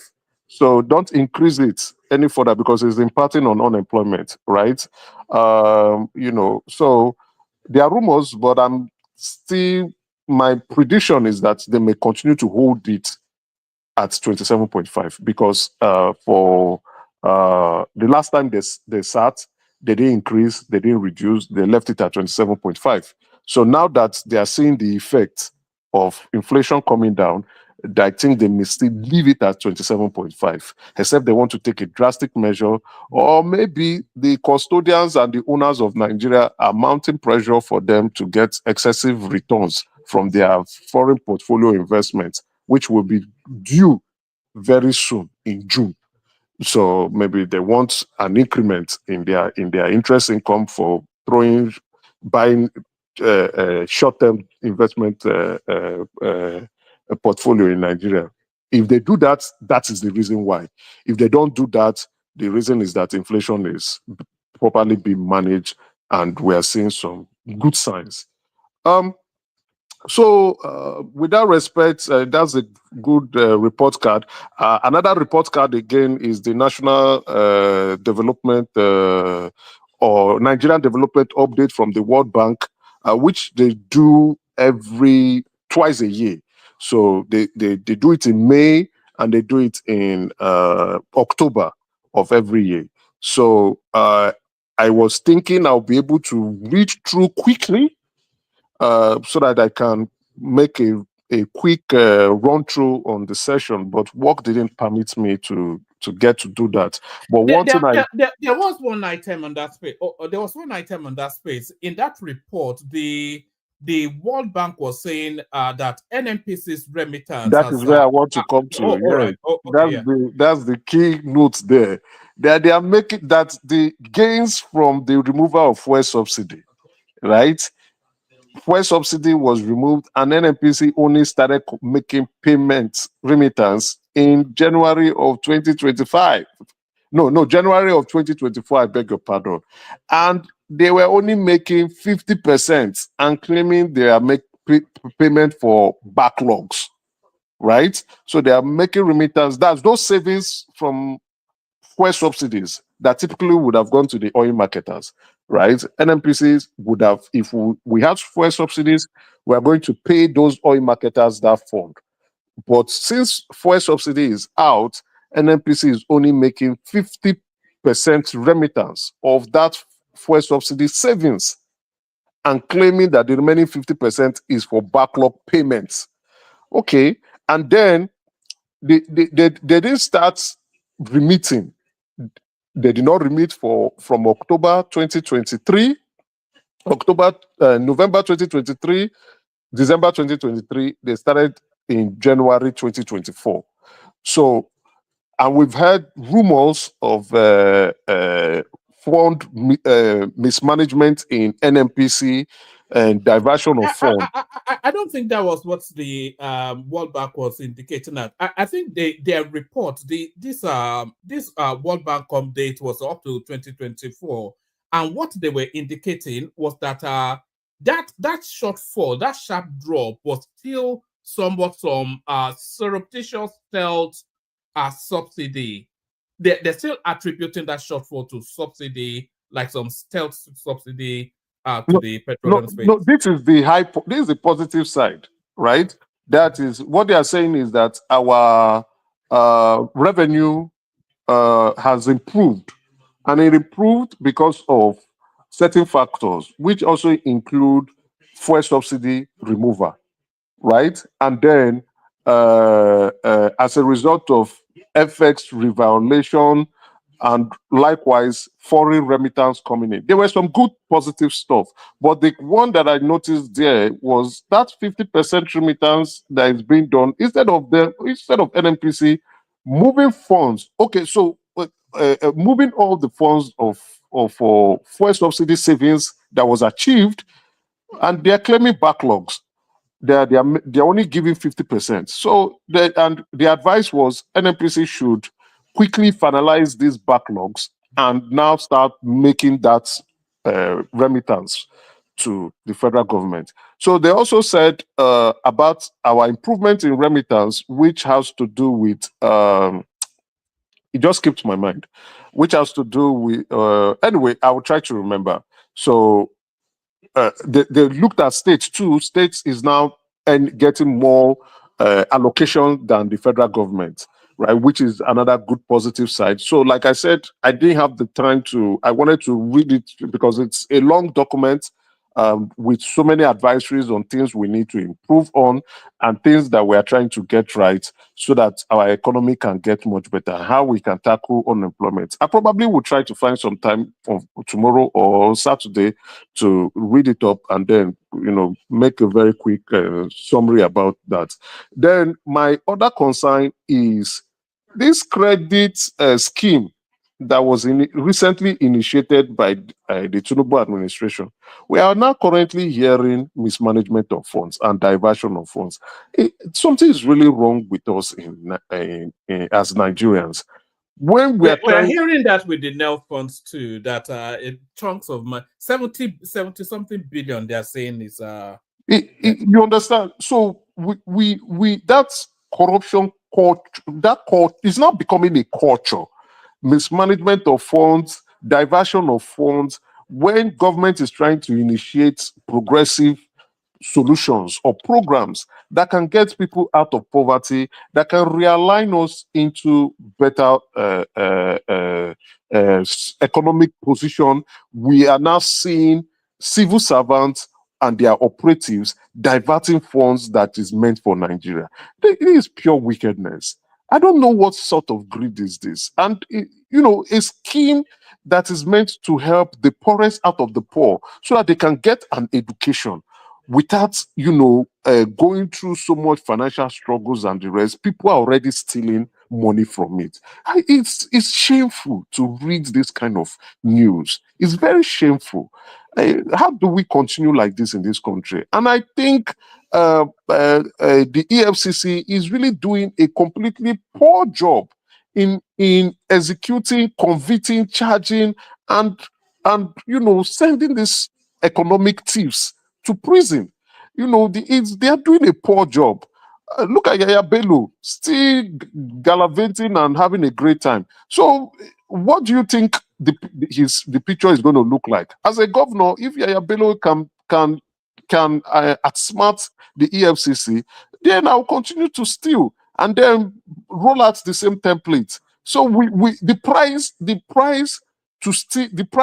or the consequence for stealing money in Nigeria is so low. So the risk to steal money is better. You steal and wait for the consequences later. It's strange. It's not fair.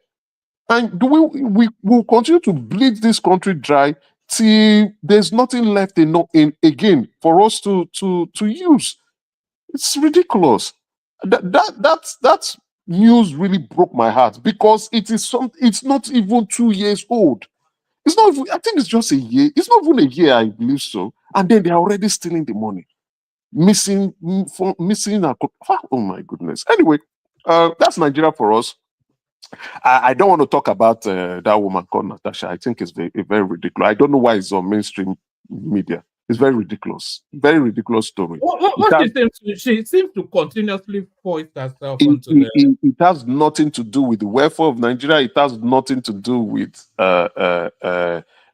moving us closer to our goal. It has nothing completely. It's just a selfish agenda from that woman and every other people that is involved. And I'm wondering, why is this taking center stage at this critical point in time? Why is this woman? I just don't care. I don't give a damn what she does with her personal life. Who is touching her or who is not touching her? Who is she sleeping with or who is she the wife to? Is not do you wish Nigerian you were business. the one touching her? Is that what I'm I saying? don't wish. I don't care. It's completely ridiculous, and it's in my viewpoint, those kind of this kind of It shouldn't be front page news. You should find it in gossip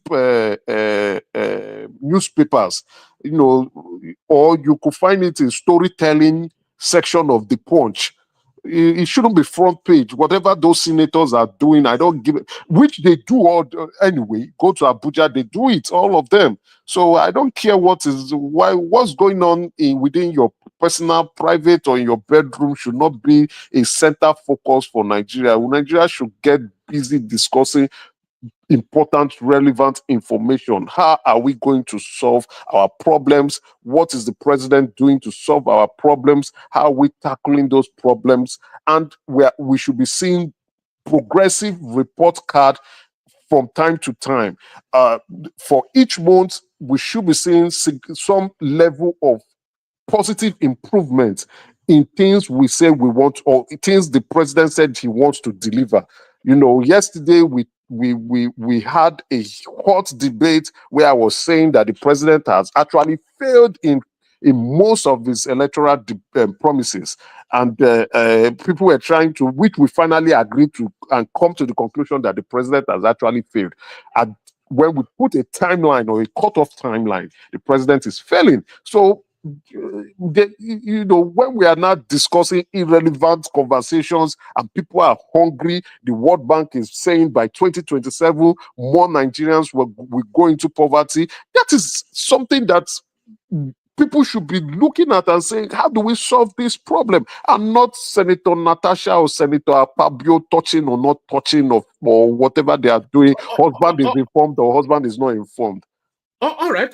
Talking about solving that problem, Emeka, give us a little flavor on the head of the headline on the screen. It looks as though then Atiku is starting to shape up whatever coalition is wanting to shape up. It's telling us then that it's been able to, where is it again? It says Atiku announces coalition involving APC, PDP, Labour Party, others to unseat Tinubu in 2027. So it looks as though it's been able to struggle together renegades from all of these parties to form whatever it is that is forming. So what are you making of this coalition idea that Atiku is trying to put together? These are people who have been kicked out of their party, right? In APC, these are people who are upset that they didn't get political appointments. Maybe in one shape or form, they felt that they helped the president, but they are now being considered as insignificant. For PDP, PDP is literally dead. And then LP, they've not gotten their shape or form. So I don't know. I've not seen the news and I've to read it in details to predict what article, but it's a failure coming in the future. Do you see any permutation on sitting? What permutation on seats Tinubu in 2020? There's no permutation that will unseat him. Let's be very realistic. Let's say the truth. There's no permutation that will unseat Tinubu. The only permutation that will unseat Tinubu is when Tinubu angers the real owners and custodians of Nigeria. Those ones that they are going to show the report card. Bretton Woods Institute. Exactly, the individuals in the UK. If he angers them, then they will now put up the capital resources to now float Atiku properly and create some form of tension, that and protest that would make people get upset and run a media campaign against Tinubu. Other than that, so far so good, Tinubu is keeping them very happy and excited. They are getting rich while Nigerians are getting poorer. There's a complete transfer of wealth from poor Nigerians. We don't actually have an existing middle class.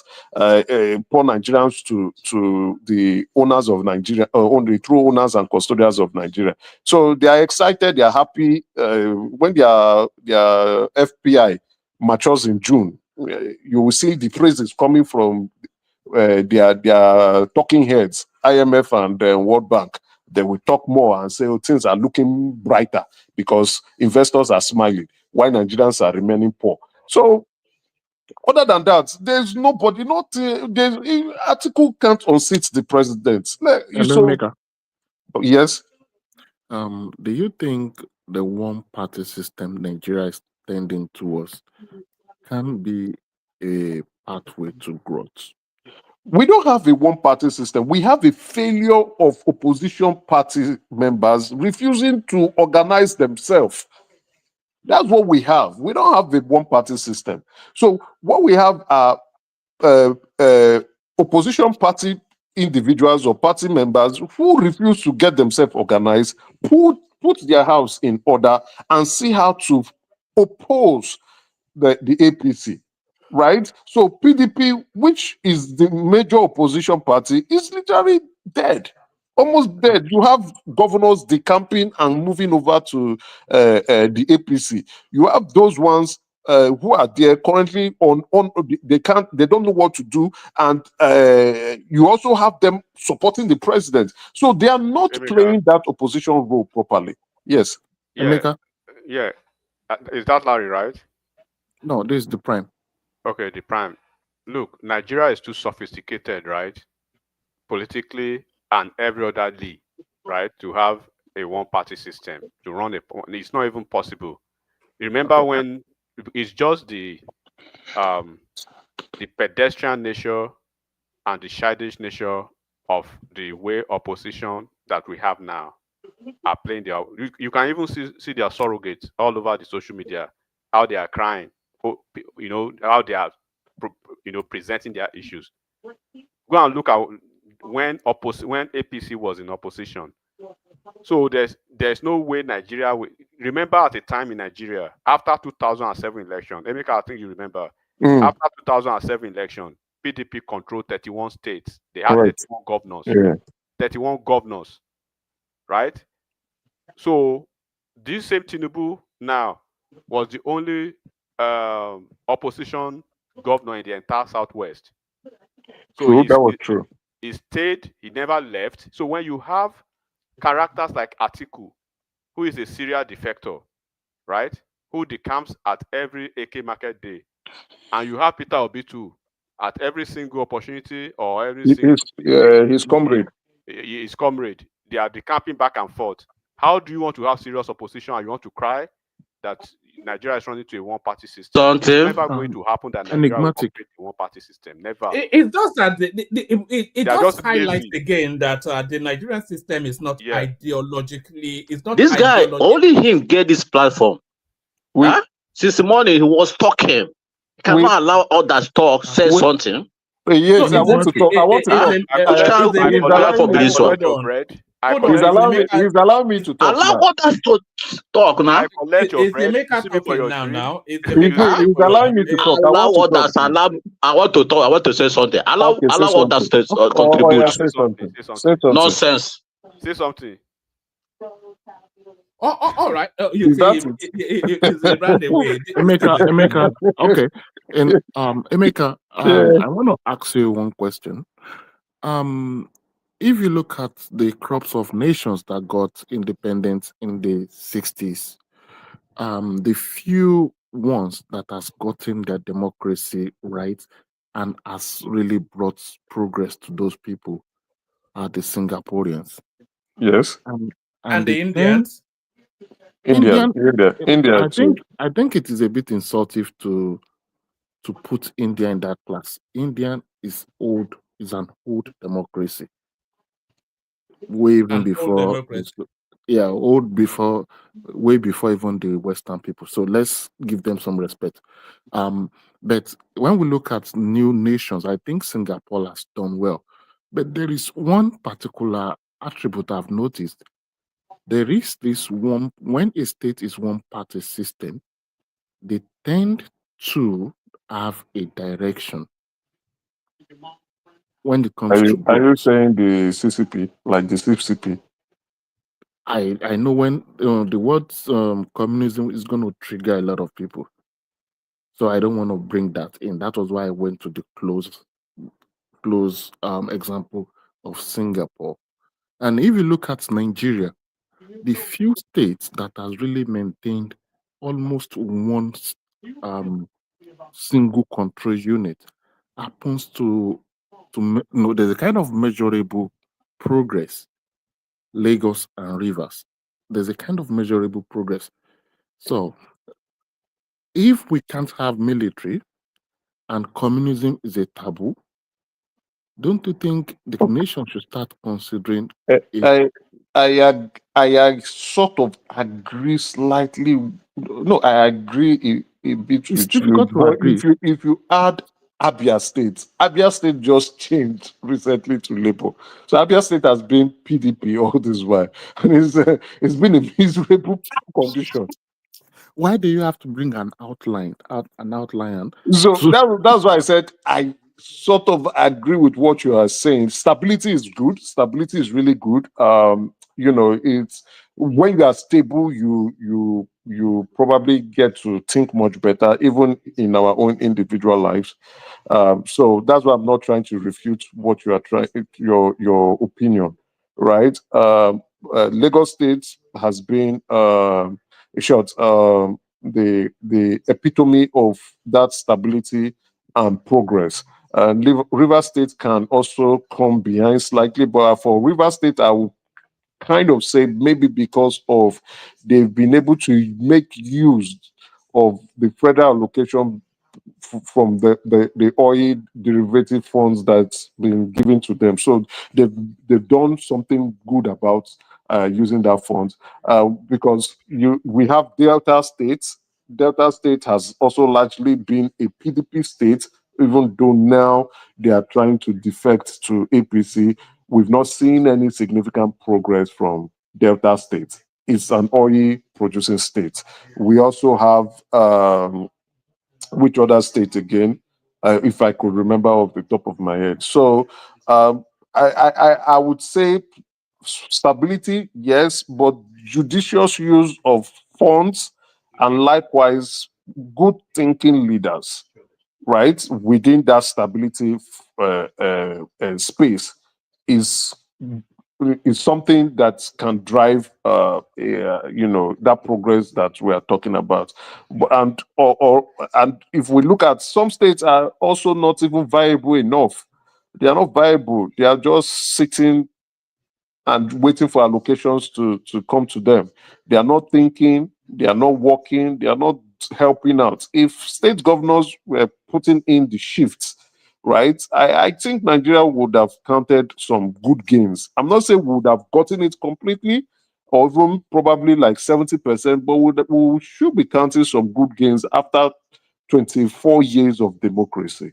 I will be hoping that. But your point is well noted, very valid point. I agree with you, but some states, regardless of being being a one, the same state being in power. I mean, the same party being in power for quite a long while. Emeka, It please, translates to nothing. there's a slight difference between a state winning marginally or predominantly, like one party state. You know what I mean?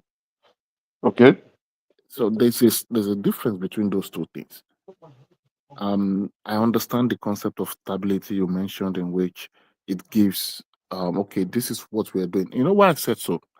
During Fashola, I started the railway in Lagos. Ambode came in with a bit different view to governance. Probably if Ambode had followed through that path, maybe that train line would have gotten to Badagry by now. Yes. So that is why I said that should we not start looking at this odd option if it's going to bring national development? All right. Use your response to bring it home, Emeka, and then we go on from you to the prime. Okay. For me, my view is I'm all about results, right? I agree that we need political parties as a medium to achieve our democracy goals or electoral goals, but I'm all about the results and how we intend to get those results really matters less. I'm not saying they are not important, but it matters less to me because even if an APC or a PDP governor comes in and, or let's say a PDP governor finally comes into Lagos State and sees those rail lines that are yet to be completed and continue to work on them into completion, is still achieving those goals. So we could still count the gains because it's going to bring that infrastructural development that would help Lagos move, get better and help improve lives, right? So, except and that's why I'm wrapping up, woman. I'm slightly upset when governors come and they begin to fight their predecessor, just like what Fubara did, and begin to set up inquiries, committees, commission to begin to look at. This is waste of time and waste of money. Like, we know these people steal money. What you need to do is to come in, assess what you can implement, assess how much you can you can recoup as quick as possible. What contract you think is not adding value that you can cancel immediately, and just move on. Move on completely instead of wasting time setting up nonsense inquiries that you are going to set up committee, you pay the committee expenses, and the committee will deliver a report that we already know. So the way our governance is moving, I think we play a lot of politics, and that includes the president too. The president instead is not focusing on his governance role or governance function at this point in time. His focus, which includes his cabinet members, political appointees, as well as the governors in their various states, they are all focused on the next election cycle. Either they are stashing funds for the next election cycle, or they are fighting their opponent because of the next election cycle, and they are creating dramas because of election. So the politicking is now too much than the governance. And that's why the president is not delivering. He's too focused on 2027. And I think it's something we all know he's going to win. So maybe he's frightened. I don't know. Maybe he's distracted. I also don't know. But I will hope the president can wrap up speed and try to, balance all stakeholders' needs together. Yes, you can give the custodians of Nigeria what they want, but try to help Nigerians and improve their life much better. Thank you. All right, brilliant. That's the elegance that is King Emeka. Anytime Emeka spends time away from us, the vacuum is always there. The space he occupies is never filled because, of course, Emeka inimitable. So that's the inimitable mighty King Emeka, of course. Thank you, Mekos. Stay with us. So we've gone from Mekos to the Prime, who has also been quite a while on the session. So on to you then, the Prime. The floor is yours. We're talking about the barcode, that is the JAMB narrative. We're talking about the World Bank report that is telling us there's still some shady goings on within the NNPC. We're talking about this little skirmish that is breaking out between Dino Melaye and Charlie Boy, which is that could spiral out. I'm actually looking forward to that one. See where that one leads them to. So we're talking about all those or anything else that interests you in the news cycle. We're also talking about a bill passing through Parliament at the moment, wanting to make voting mandatory with punitive measures if you don't vote. So a whole raft of topics for you to navigate through. So we're talking about all those, but you have the conversation with Thomas, because I'm going to bail out. Hand over to Thomas. The super chatters, Ola, and Uncle Benno. So that's Benno right there. So thank you to those. More people can still super chat if you still feel so inclined. Thank you, everyone. See you tomorrow. Okay. Thank you, woman. Yeah, the Prime. You have the floor. General Thomas, it's been a while. How you doing? I'm great. Yeah. Yeah, good to hear your voice. I'll start with the JAMB issue. Over time, I've come to the understanding that any society, there must be standard. And JAMB is a standard a student should work to attain. I, as a person, I was a science student back then, and I can tell you that the WAHEC, for example, the mathematics, if you did not study further maths, you can have an A1 in mathematics in WAHEC, and you will fumble in JAMB mathematics because it's predominantly further maths and some business maths. So that is one. So it is the duty of a student to study to attain that 1 degree a bit higher to do well in JAMB. That be as it may, we as a society, we are not yet there in terms of tech.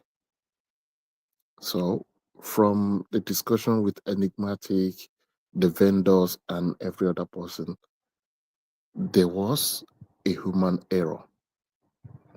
I think it should be verified, it should be investigated, it should be investigated, and if it's something that is malicious, punishment should go for it.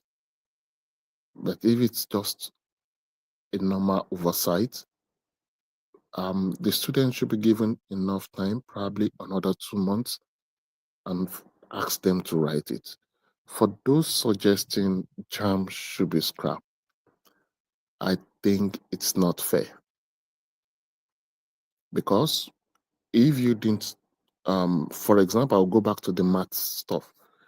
If you studied mathematics at O level, at WAEC level, and you get in without understanding of those differential equations, those calculus that you will be forced to learn, it's further math is a bit optional at secondary school level, even for science students back then.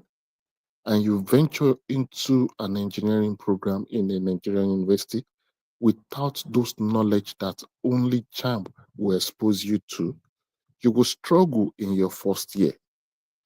That I'm very sure of.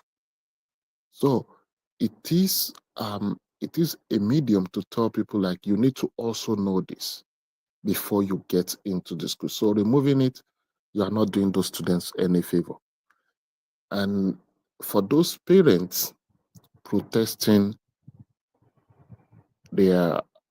protesting for their young ones, I think they should channel the energy to give them a little time to prepare for this exam again, not demanding some fictitious 300 mark, because you are not going to be the one to study with those kids when they get.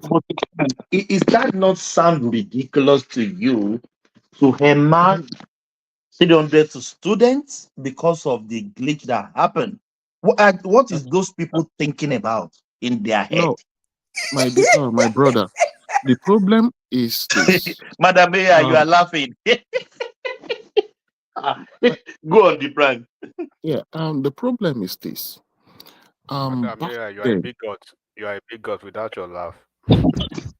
back then, Hold on, please. The prime, hold on. The person that spoke now, let it be the last time. I was Unless just joking, no, please, no. I don't take any insult, please. Let's be civil, okay. please. Madam Zita, it was Let's just a joke. If you take it as an insult, I'm sorry. Okay. No. Is he enigmatic? I'm very sorry, Madam Zita. No, I know you don't insult people now. That's the joke. I don't know it is you. Yeah, go on. Go on the prime. Thank you. Okay, yeah. He asked a funny question. That was why I laughed. Madam Zita, Why do you laugh? The prime, laughing? Give me 1 sec, please. Why do you laugh? Is the question that my question? Yes. Huh? Yeah, go on.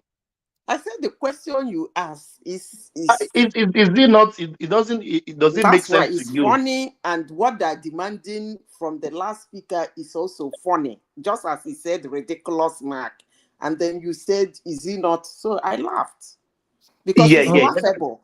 If it's not laughable to you people, it's laughable to me.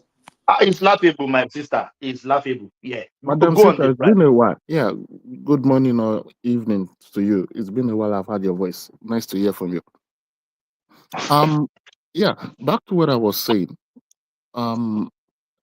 When people do that, back then in the 90s, it is when you're about to write these exams, you study almost crazily. You know those things. But later in the 2000s, it got to a point where parents go along with their kids to these halls to bribe for these things. At the end of the day, you get into the university, you start struggling, the students can't cope. Then they are forced.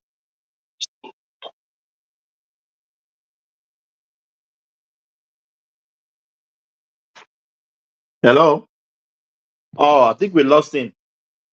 Can people hear me? We can hear you. Oh, yeah, we lost the prime. Oh, please come back, please. Please come back. Yeah, who want to go next? Who has been here for a while? Yeah, don't let me go to the new voices. I think Emeka has spoken. The prime, please come back, please. Who else? Yeah. Who wants to go next? I don't even know who to go Let next. me speak. Let me speak. I've been here for a while. I've been here Oh for yeah, a while. yes. I'm here before you. Who? Yes.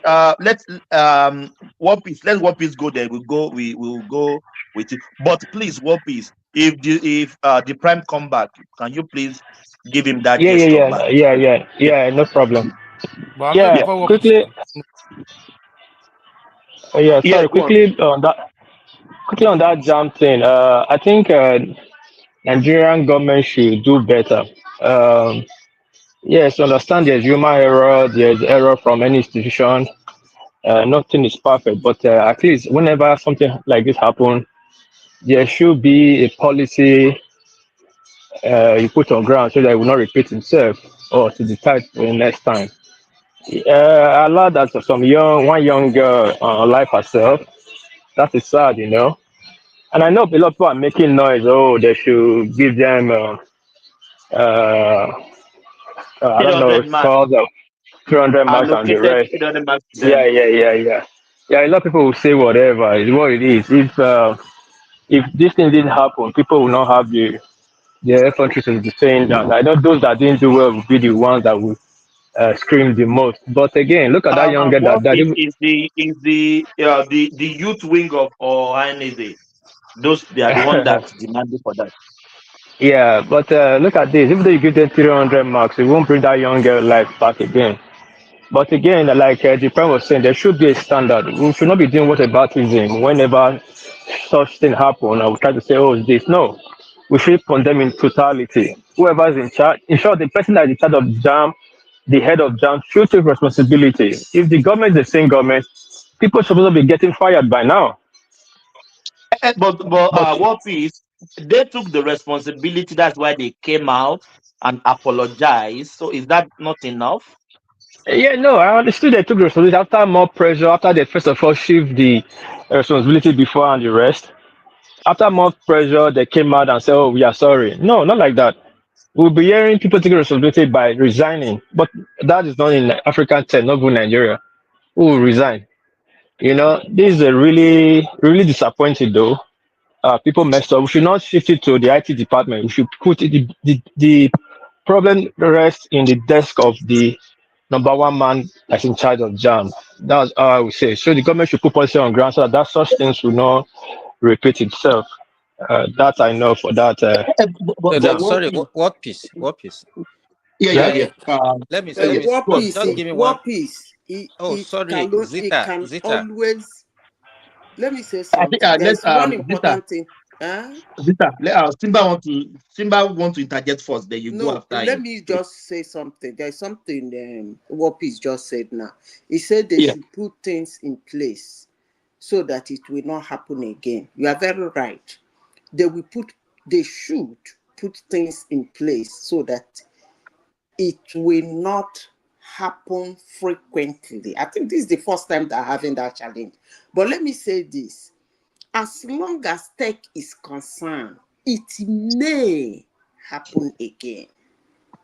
Maybe not in the nearest future, but that's technology for you. Most times they do fail. And Jamb is using PPE, so it's obvious it might sometimes fail. Because they're trying as much as possible to block the outside world from hacking Influence. Yes. So it's an anyway, never mind. But it's obvious it might happen again. It's not something that is inevitable. That's tech for you. But That's all can it be added. managed? Of course, they're managing it. This is the first time they're having such experience. And I was even surprised. People are saying things in the angle. Whoopies, I'm sorry. Am I taking your time? Sorry. No, that's all right. No. Go ahead. I'm surprised that Nigerians are looking at it at the angle of failure on the part of Jambs. Yes, it's technological tech. It might fail. That's right. Work on it. It may fail again. That's okay. But I was looking at Nigerians for at least giving that institution credit for coming out to say, no, something is wrong. How can students be falling below this mark? And they went in to check what happened. And they found out that there is a tech problem. And they came out and announced it. And the man, I even heard that the man wept and said, they say okay, crocodile tears. It doesn't matter. The important thing is that they noticed something was wrong. They went in, they checked back and find out, because when students, all of them are going below 200, they're like, what was going on? They went in and find out that it's not actually the student, it's the technology. Something is happening somewhere. And then I corrected it and came back and announced it. And then I said, okay, fine, these people should go back and retake. How transparent can they be? Why are we talking about our institutions like this? Come on, man. I beg. Thomas, can you give me a minute, Thomas? No, No, you did not talk. No, we're going back to workplace. You know how you don't want people to interject you that time. So we go back to workplace. That's what you did the last time. Thomas, let Simba give you some I want to serve. Man of prestige, I want to serve your tea back to you. You remember, you don't want somebody to interject the other time? No. The only person I didn't want to interject was enigmatic. We don't get along well. So there's no need. No. Sorry, let him talk. Yeah, let him that's talk, all right. Yeah. Enigmatic. Whoopies, please hold on. Simba will go first. Then man of Pegis will come in. Yeah, Simba. Okay, sorry. I get everybody this one. I get everybody. What I want to say, if people know that this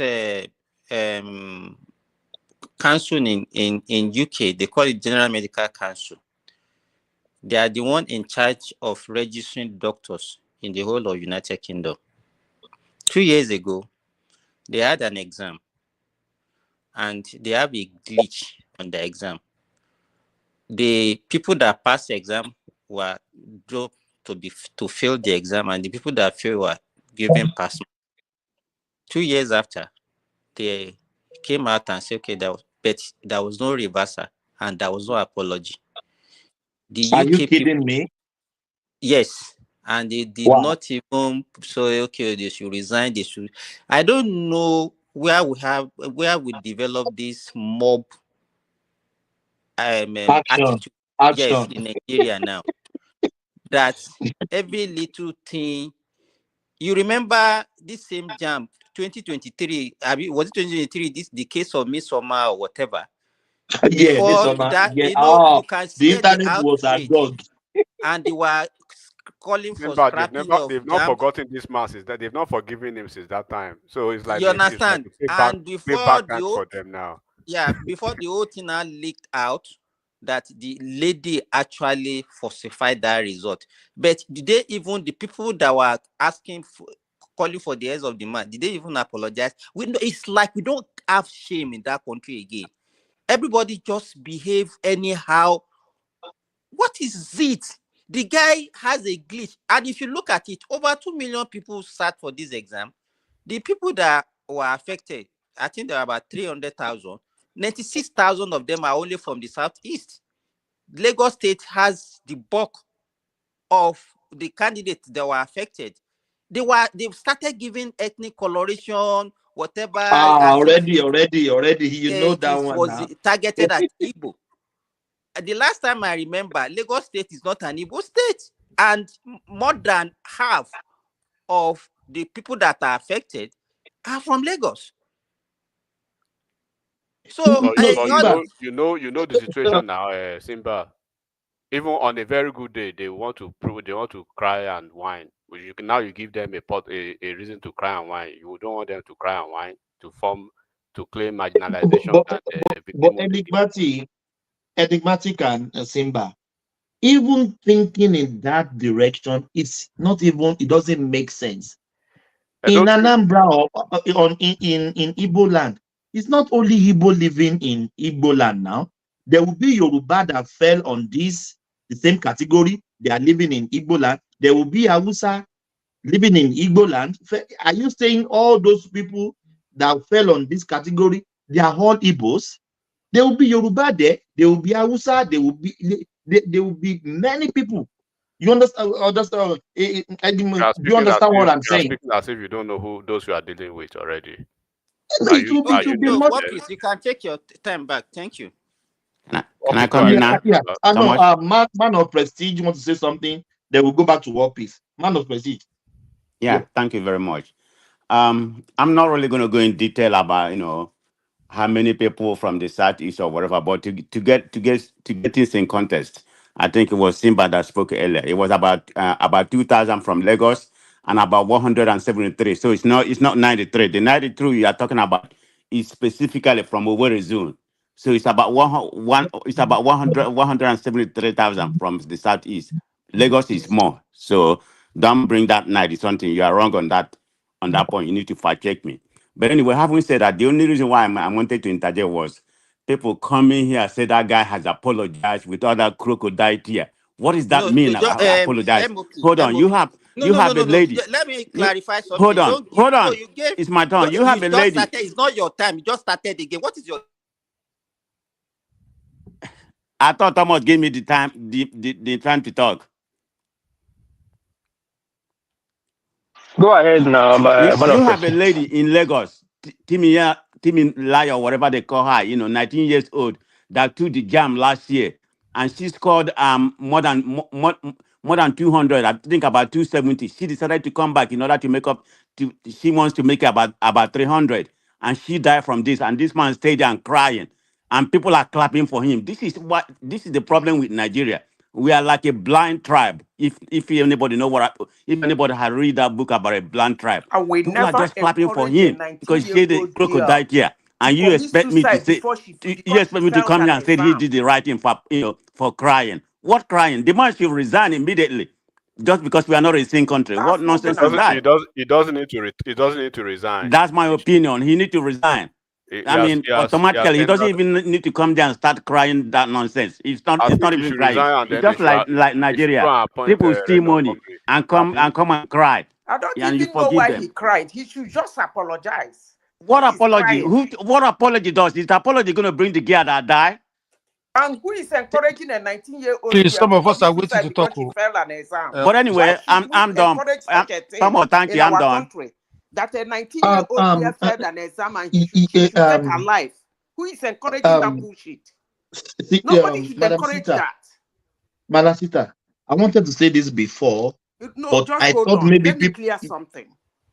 Yeah. I will not support any government or anybody to encourage a young girl or a young boy who have so many years ahead of her to make things right, committing suicide because she failed an exam. Doing anything about that incident is encouraging it. And I wouldn't want my government to encourage such acts. Why would she do that? She's just 19. Why would she? Because your government fed her. That's why she committed suicide. And the subject, and the course she wants to do into university is microbiology or biochemistry or whatever, which is a 4 years course. It's not like it's a 9 years course or 7 years course. I say it's gonna take all her life. A 19-year-old girl taking her life, and we're sitting down here trying to encourage such acts. Why would we? Oh shit. What piece? Yeah, you have the floor. Please Thank you so much. hold on.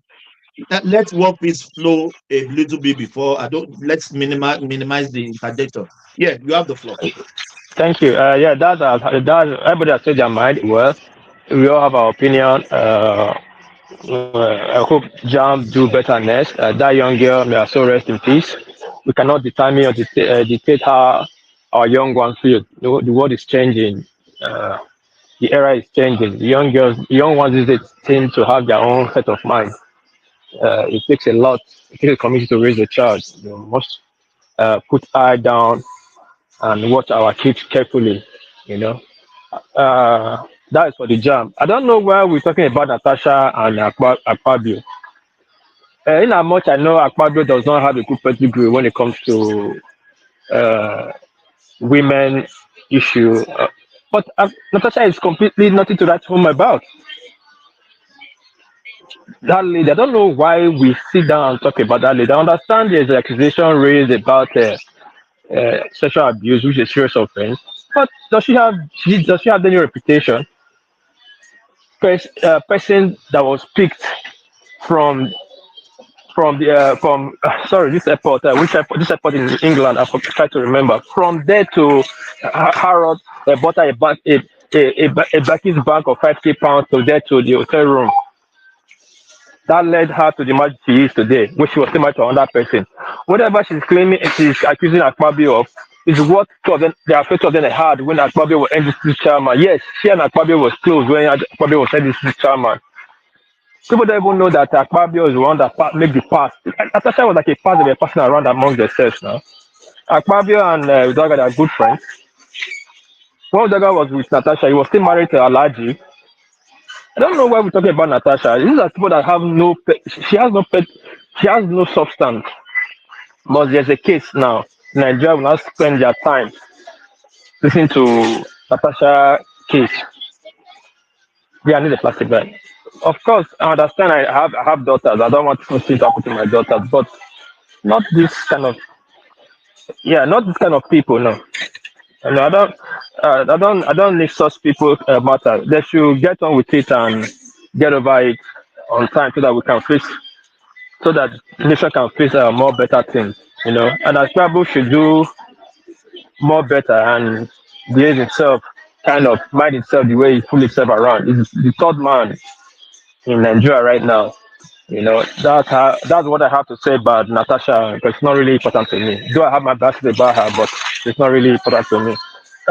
What was the last topic? So I can round up so the next topic can go. In the house they were pushing for mandatory voting in Nigeria, and he has passed the second reading. So what do you think? I don't understand. You don't force people to vote now. I don't know who is pushing that kind of stuff. Not everybody votes. Even in America, everybody does not vote. There are people who decide not to vote. So if I don't vote, now you come and arrest me. But in Australia, it's compulsory to vote. If you are mandated to vote, if you don't vote, you get fined. I don't know why that kind of law is in Australia, but that's not freedom anymore. That's dictatorship.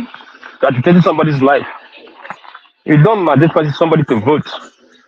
So if I'm not sick, or I decide not to, I feel like these people, both of them, they don't want my vote, then I'll go to jail. I don't know. I don't know what Nigeria wants. Have they passed the bill? Have they passed the VAT bill? That VAT bill is so important. It's what we should be yearning for, so that it passes and they sign it to law, so that states can now start making money for themselves, not vote. And I heard about NFPC. That NFPC, they should really thoroughly audit NFPC. There are a lot of deficit in NFPC. But anyway, Thomas, let me use the floor. There are people that are sure to speak. Thank you so much. Yeah, move to the that's next. all right. Thank you. Yeah, thank you so much. Yeah. Kenny. Do we have Kenny? Yeah, Kenny. I'm here. After Kenny, we'll go to Madam Mayor. Yeah, you have the floor. Right. Good morning, everybody. Thank you very much. Salute everyone on the platform. Yeah. I'm not going to say too much because I'm going to give Elematic some of my time to speak, because I realize why? Because I realize some people don't want to hear his voice, and I like his voice, and I know our viewers like his voice as well. So probably I'm going to do that purposely for him to speak on my time. But I'll just say something for 1 or 2 minutes. Enigmatic, are you still there? Yeah, it's here. Hey, I'm here, brother. Okay, all right. Now, today I was reading some article on Twitter about this jam something. See, it's very funny the way people turn it around and make it ethic something. And see, it's not only the people that are educated that have brain in their head. I'm not apologetic about that. That lady called Madam Ezekwesili, actually, she's a bigot. You know what I mean? So I'm not apologizing. If go and read what she said, she knows that Sizoma forged the white result at that time, and she's referencing that lady in regard to what is happening right now. You know what I mean? It's very, very funny. Where you're supposed to find a wisdom, when you don't find wisdom there, it's very, very disappointing. You know, and every single time that particular lady, when anything happen in the southeast, you will jump in, you will not say anything. You know, but when this other side, it was, you know, I mean, it's just ridiculous. We should try and move away. I know that a lot of people in the southeast that they're very loving people, they have good hearts, they are not bigotry like at the same time, but most of them are, you know what I mean, they don't have the mind of their own. They are just like headless mob, like Madam Sita used to say. You know, how can if somebody you're a former education minister before, and you come out to say things like this, things like that, and reference somebody that is a forger that came online to apologize to Nigerians, and you are referencing her in regard to what's happening right now. That is funny, you know. And Enigmatic, please continue from here. I want to hear I want to hear your opinion, please. I need you to talk more about that, and I want you to talk about the forest ranger that Mr. President want to invoke, please. Thank you. Yeah, Enigmatic will wait. Yeah, we'll go to Madam Sita. Enigmatic is still with us. Oh, it's my time. No, it's my time. I know, don't worry. Enigmatic is the man of the house. He will wait. Okay, Let's go to Madam let me Sita. continue talking then. No, it's not because of that. It's not because of that. Yeah, Enigmatic will wait now. And Enigmatic is my brother now. He will wait. Let's go to Madam Sita. Madam Sita. Yeah, I will start from you. The youth wing of do we have Madam Sita? Please unmute so I can know that I'm not speaking to on the air. Madam Sita, I think she's not here. Maybe she's not on. She's not. You see, Close let to her phone Enigmatic talk for me, please. Yeah, Enigmatic. Yeah. I think there's or not. She feel like this or about. Yeah, go on. Then we'll go to Madam Sita. I'm a child of God, who God has called, has blessed, nobody can cause. Exactly. So, and until some people understand that it is just politics, you know, you have to separate your emotions from it. You should have fun as much as possible as you can, right? The political party that you support today may not be there tomorrow. The individual that you love today may not be there tomorrow. Power is transient, so you should understand. Yeah, you should understand how to have some fun. And you know, I supported Kamala Harris in America and Democrats. They wipe us seriously. Everybody did. Everybody day in day now. We know with Donald Trump, and we are. It's not affecting anybody's life as long as your life is not affected directly. So I mean, alhamdulillah. So to speak to this, right? The Rangers that I think when you look at some certain regions in the country now, I think the southwest and I think maybe some part of north central, what they will benefit from the inception of this is that they already have a foundational baseline where they can basically build on. Like in southwest, they have Amotekun now, who does Amotekun is there, yes. Amotekun is there already. All they need to do is basically consolidate on the gains of Amotekun and from what federal government is planning. I've not really gone to the nitty-gritty of, but what I understand about that is that they want to they want to seriously weaponize those forest guards. It is called forest guards, quote and unquote, right? But they are going to be seriously fortified, and they have a framework that backs them up. So it means there's a framework. There's not just something like a cliche out there. There's a framework. It's going to be gazetted. It's going to be codified, and they are operating under the ambit of the law. So nobody will just come to usurp, the powers of the state, to basically turn them to a quasi militia for any politician, or any politician is going to probably use them as a bait. resort to the whims and caprices of political advantage as an instrument. No, this is a federal government looking at the foundational level of driving, security to the grassroots. Because look at the stakeholders that will be involved, right? The traditional rulers. Because when we are talking insecurity in Nigeria now, as it is, when you look at the environment and the region where this insecurity is actually ripe, you look at the gap in communication and the gap in the standard operating protocol and procedures of this environment, as against how they are able to gather their information and dissemination of those of the information through the grassroots. The grassroots starts from from the ward to the local government. So they are working with all the politicians at the local government level to the traditional rulers that will be involved. The traditional rulers, they have the possibility and the probability, and they have the wherewithal to know who is within their kingdom, right? And they are able their community, yes, their community basically, and they are able to actually there's going to be this facing of an outreach approach before it comes to the state. The NSA is going to be involved from the federal government, and I think is going to be under the purview of a Ministry of Defense. But the whole policy and the framework will be driven down by the National Security Advisor. So what you are seeing now, that even within the Ministry of Defense,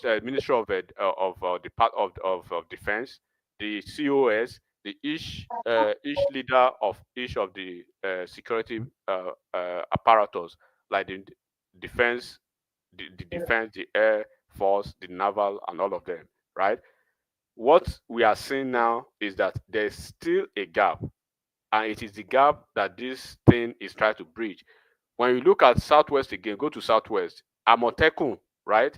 They are able to go into the interlands and into the forest that the police and the soldiers may not actually have the capacity to actually go into, to smoke all these people out. So you could imagine that. And do you know what I like about them? Yeah. After getting arrested, they hand over them to the police. I've saw many videos. Yes. And they don't take any jungle justice, nothing whatsoever. They capture them, they give them back to the police. And they follow it up, including through the office of each of the Attorney General of each of the Southwest states. So if this thing, I pray that they are able to, I know it will succeed, because what you are seeing now is that the traditional rulers, they've been clamoring for a while that include us in the administration of governance and government in Nigeria. There is no way we are having this magnitude of insecurity almost at every strata of our life, and you are not having the input of the traditional rulers. That is a bridge that is going to be that is a gap that is going to be bridged now. If they're able to do that, so each of the states, right, it is now narrowed down to the state governors. The state governors, they are not just going to be the one managing the recruitment process, right? They've said each state will provide 2,000. So it is not that your state is going to be no marginalization in this.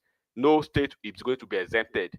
So it behooves each state governor now to work properly with the appropriate agencies and with the appropriate stakeholders in their state. So if your governor is trying to manipulate and politicize the process, right, it won't be easy this time around, because the federal government is going to bring the funds. The federal government is going to bring the weapon. The federal government is going to bring the framework that will actually support all these individuals. All they need from the state governors is provide us 2,000 of your able individuals, particularly if you already have the vigilante group. Now they can morph into this and then add some numbers to them, and they will train them train them to have the global capacity to tackle these individuals. Do not forget, they are not bringing somebody from the north to the west, to the southwest now, or somebody from the southwest to the southeast. It is a local man that understands the terrain, that is familiar with the terrain, and that even has the possibility and the availability to have to acclimatize with the system of that terrain. So it's like Omoeno, Laron, non-love efficiency, like it is the son of the soil that understand each and every nook and cranny of all the idiots, all the all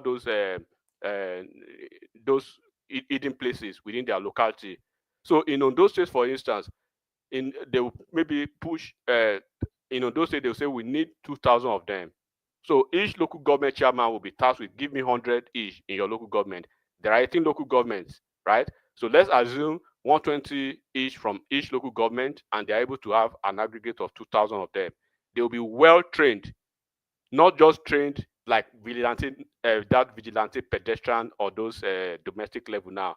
They will be trained military style training. They will know how to use all the sophisticated weapons. They will be kitted in the normal way.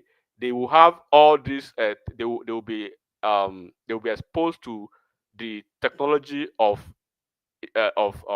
information security and then the physical security of the environment. So all this high level military training, they will be exposed to all those training. And do not forget, they have some foreign partners now who are volunteered to actually be a part of this process. So this is why you are seeing the vice president being involved, the NSA being involved, and then the minister of defense, both the senior and the junior, being involved. So this is a very good thing.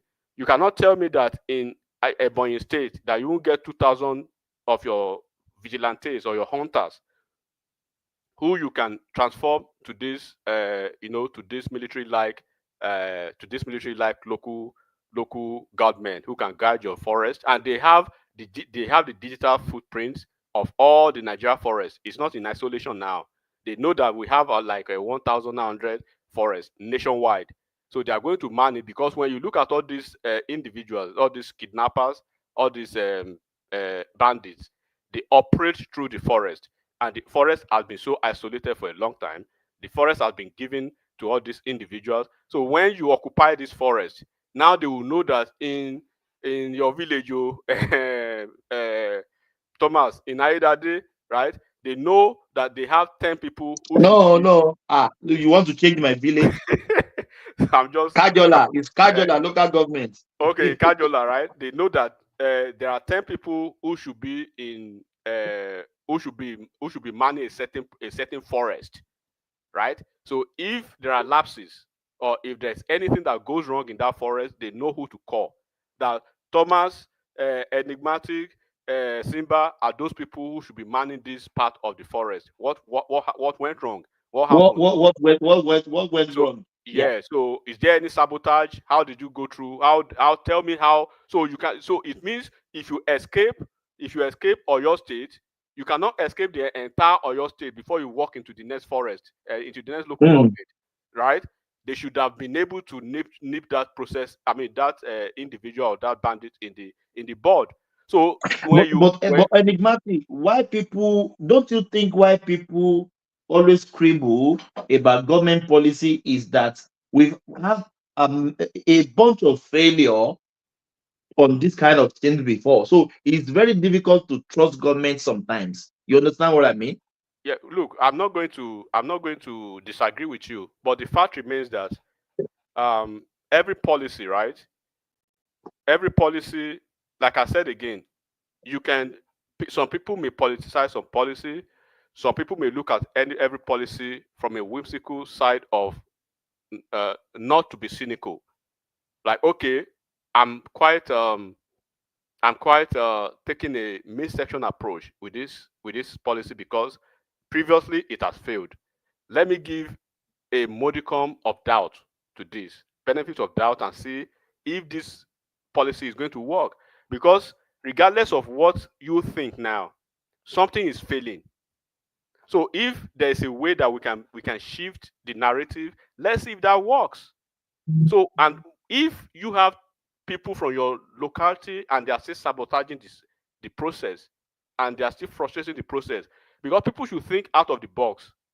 People should think beyond the confines, right, of their political leanings now, or probably their biases and sentiments. Yeah, this is about life. We're talking about Yes. life here.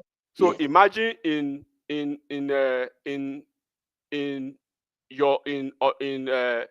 for instance now, right?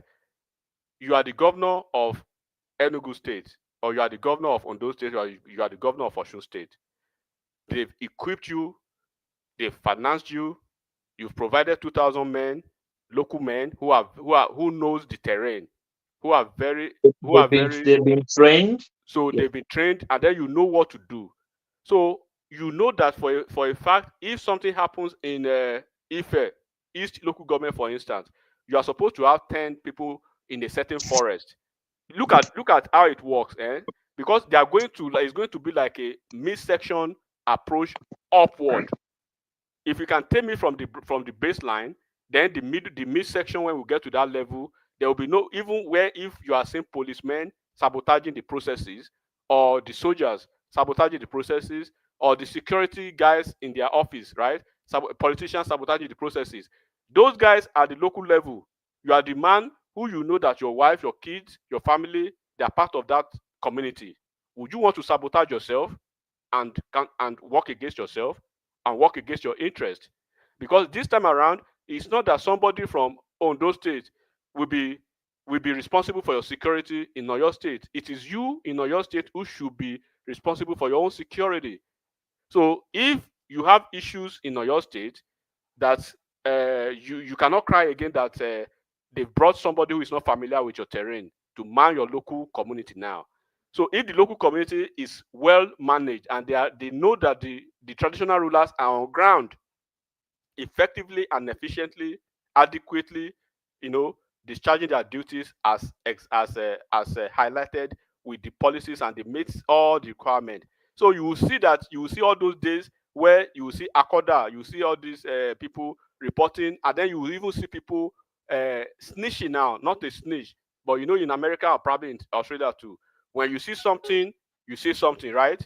When they have that type of approach, when you see something, you say something. When something happens in the next street, then before you get to the other street, then there's an uproar already. There's no way you will escape from 3 different local governments or 3 different villages without having one of those vigilantes involved. So if they are not involved, then something is fishy. They've sabotaged this process, and then somebody is working against it. So they will even know how to pinpoint who has done what, and they will know where to actually go. Instead of going to Abuja every time, running to the state government every time, you know that in a village, they are supposed to be having 50 individuals. Where are those 50 individuals? What happened? Tell us how people came into this village midnight, right? With their bike, with their keke, with all of those things, and they ransack all the local government. So that is the way people should look at it. It is trying to secure the environment, our community, from the locality and through the traditional rulers. And I think we should give it we should see how it goes. So now it will be like a regional process. If you are not doing well in your own region, then you know how to cry to your governors, or you know how to cry to your local government chairman, or you know how to cry to your Oba or to your Igwe that what is happening. You understand what I'm saying? Guy, why you like to cry all the time? Why? You like to cry. Who be this? Who be this? Shut up. Shut up your mouth. Say who be this? So why you like to cry? Your president don't. Patrick, thank you so much. See you some other time.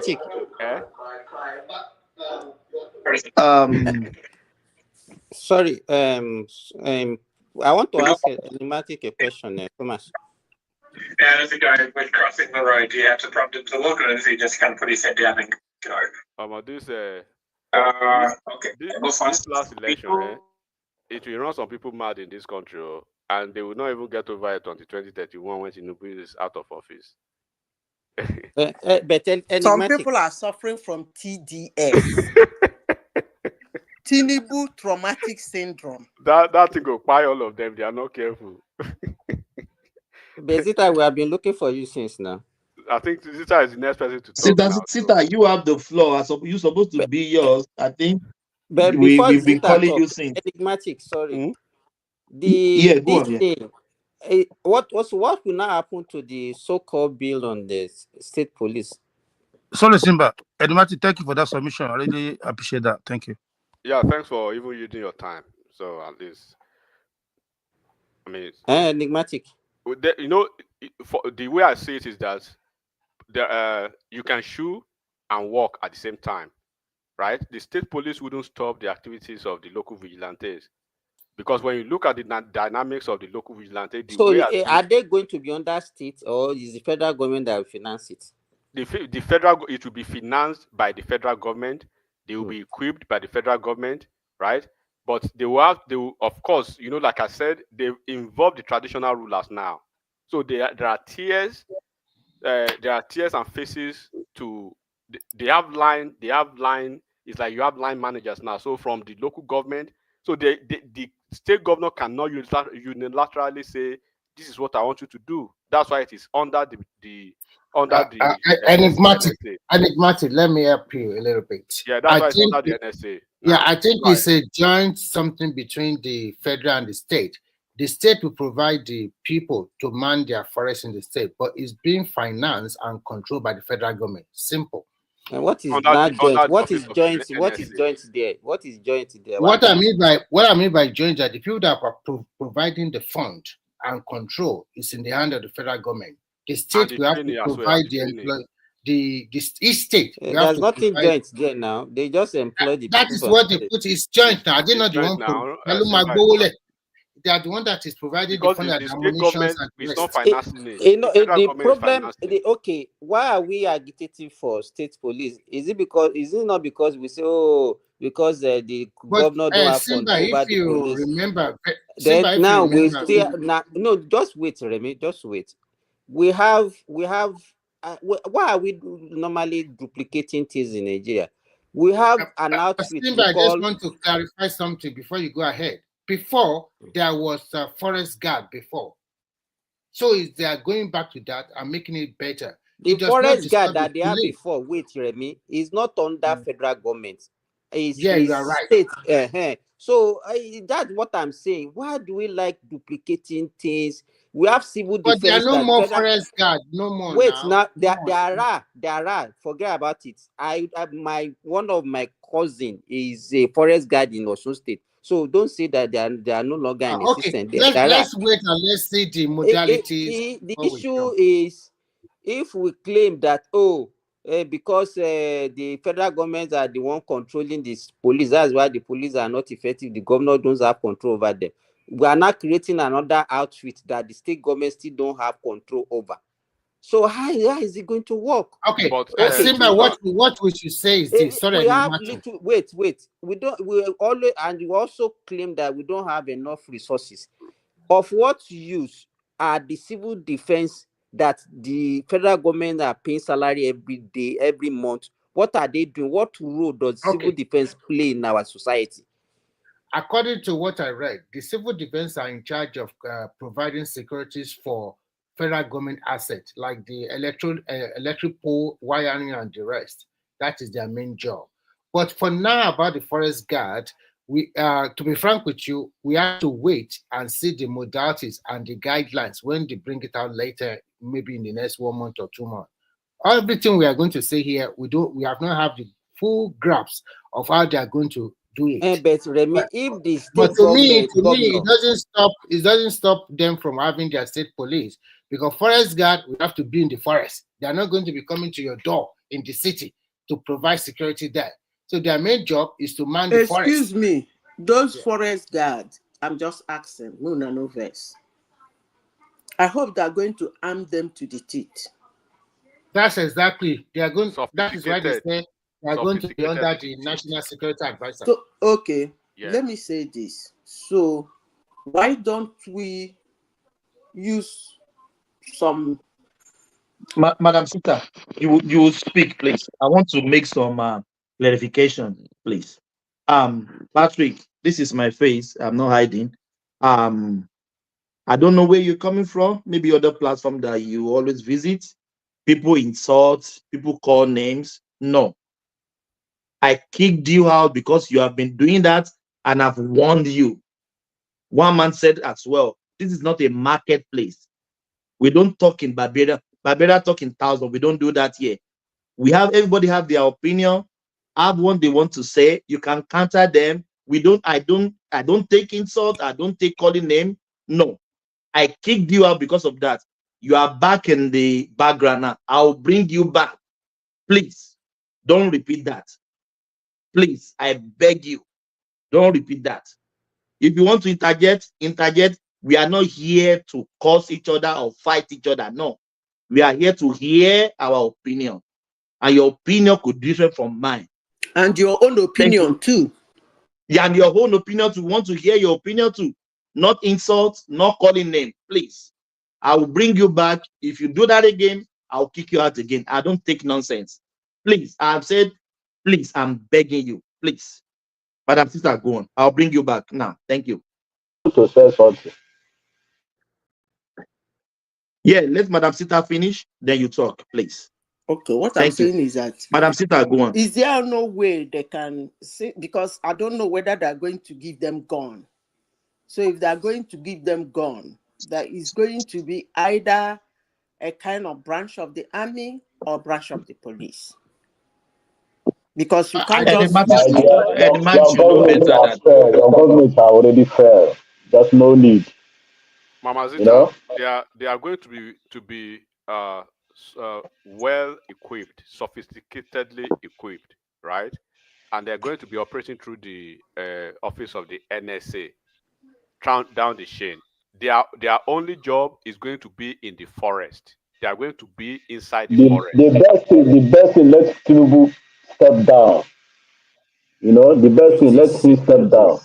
Why are you telling this? Who is this guy, sir? Why is Patrick, can you just behave, please? Just killing everywhere in Nigeria. Let him step down. You know Aso Rock now. Go to Aso Rock and tell him. So yes, Tom, they are going to. Enigmatic, I just warned him earlier on.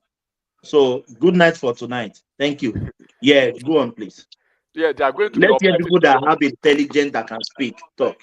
They are going to only be in the forest, because when you look at our forest now. See, wait. Thomas. Yes. Yeah. You see, sometimes it's good for us to listen to somebody. Hold on. But Madam Sita, if we give a guideline, why can't somebody follow it? Okay, wait. Is it very difficult? What I said, is it difficult? No, wait. You know I don't take nonsense. You know I me. understand that, listen but to what give him time to speak. You have to let the guy hear. Give him time to speak. Let's hear what he has to say. Okay? If he's not abusing, then you leave him. If he's abusing, you can kick him out, but give him time to speak. Give him his own space. Let him speak. He's just doing interjection, but if I will ask, I will tell you, bring him in and give him time to speak.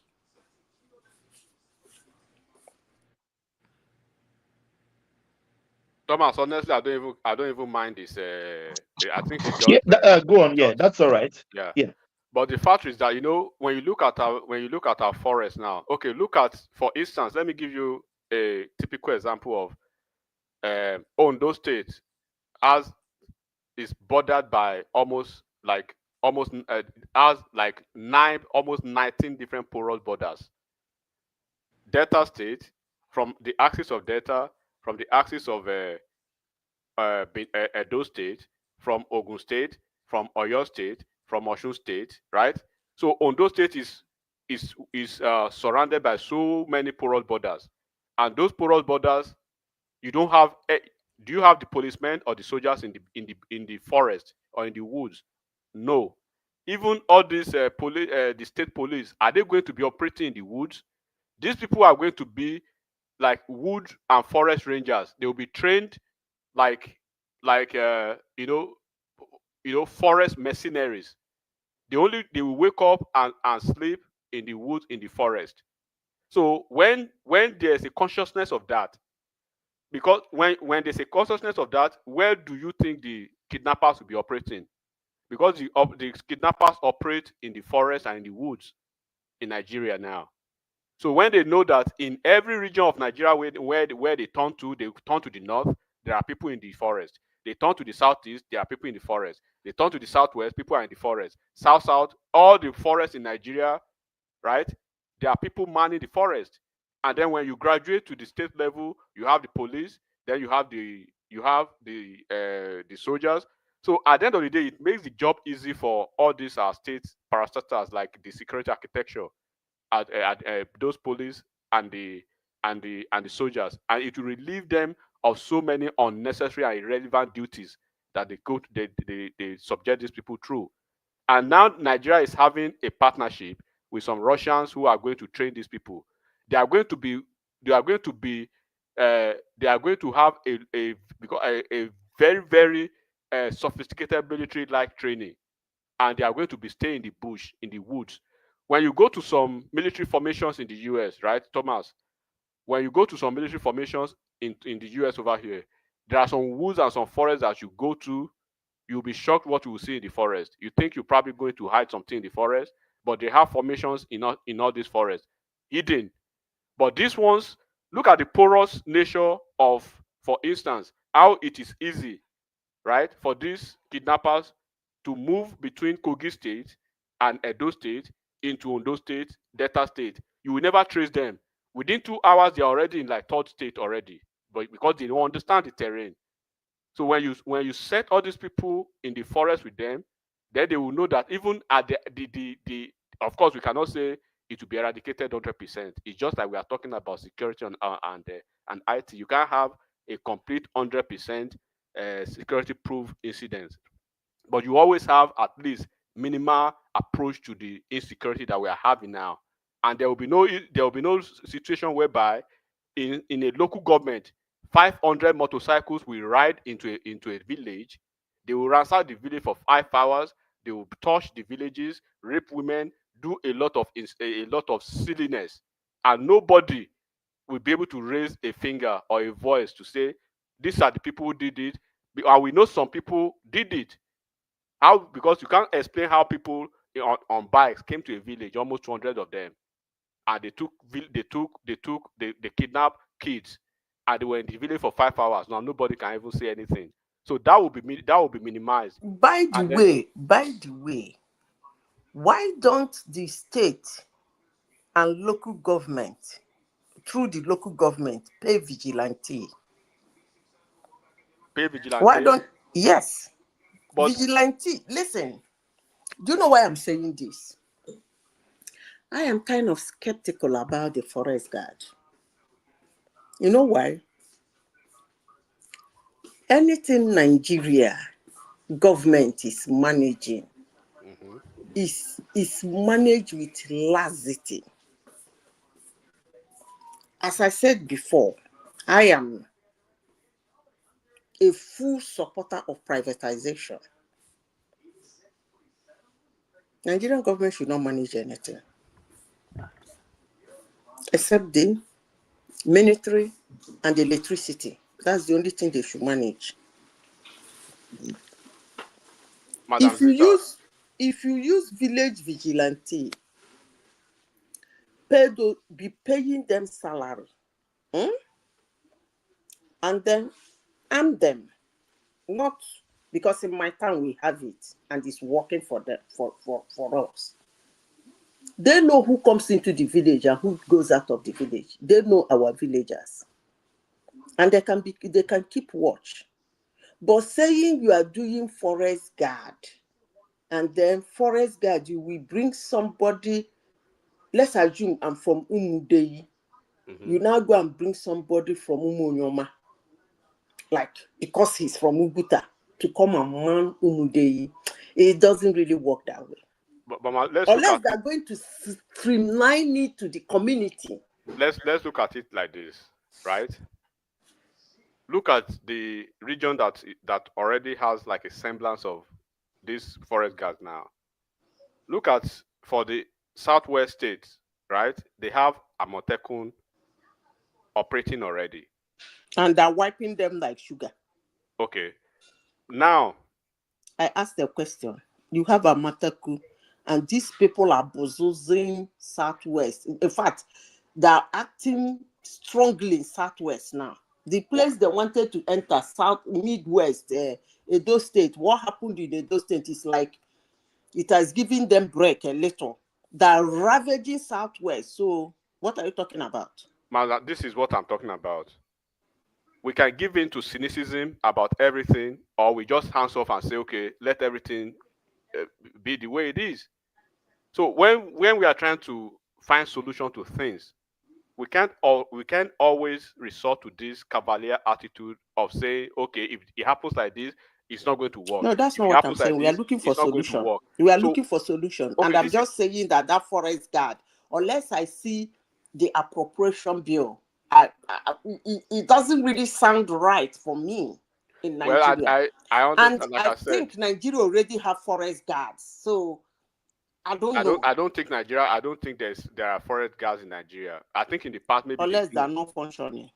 Maybe in the past they do, and that's why you see most of the regions now, they try to, even in the southeast, and they were trying to have a Bubiagu at the time. Maybe it's functioning or not. I don't know how far they've gone. But these people are extremely armed. That is the problem. But this is what, have you even seen? I told you these people is it possible that they will have sophisticated people who are coming into Nigeria with the help of the Nigerian military that will train them? They are not going to be trained with the efforts of Nigerian military under the NSA, and they will not be. Do you think they will just push them into the forest? Because now we have empty forest. Let's look at it reasonably from this angle. I don't know why you are supporting this forest, because I have a review of a lot of innocent Nigerians that picked the job going to be killed.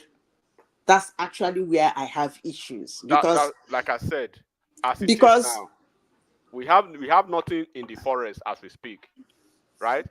If you have like let's take hypothetically now, in a certain street, right? Everything is you just have maybe the police at the front gate, and then the exit at the exit gate you have another police. But there's a loophole. There are security loopholes here and there. Even if with the consciousness of the fact that you have 2,000 people in the forest in Imo State, you have 2,000 people in the forest in Anambra State, you have 2,000 people in the forest in Ondo State, you have 2,000 people in the forest in Lagos, you have 2,000 people in the forest in the next state, right? Please, can I ask you a question? That consciousness still means something security-wise, or else we just say, okay, let's answer off and then keep complaining as usual. Can I ask you a question? Nothing. There is a news I saw. I just want to confirm if it is true that a pregnant woman was kidnapped. From and where? She gave back to twins, and that twins were fed to dogs. Is that true? I don't know those one. Yes, Madam Zita, that's a true statement. It happened somewhere in the north. Okay, yeah. So one of the obedience just answered you now. So, but it's true. Mama Zita, the fact remains. The way I'm seeing it, this is my own point, right? We can continue to complain as usual. As I'm not Nigerians. complaining. I'm saying this is me saying this, and I'll stop at this so that I can even give you the floor. We can continue to be cynical about everything that the government does. We can continue to be complaining. We can whine. We can cry. We can say the government is not doing this. The government is not doing that. Because look at people that are in government too, right? They are human beings like you and I, and they are trying every possible means to say, okay, let's try this approach. Let's drive it to the local government. Let's drive it to the locality. Let's drive it to the community. We have local Igwes. We have local Obas. We have local, all those people, individuals, and traditional rulers are involved.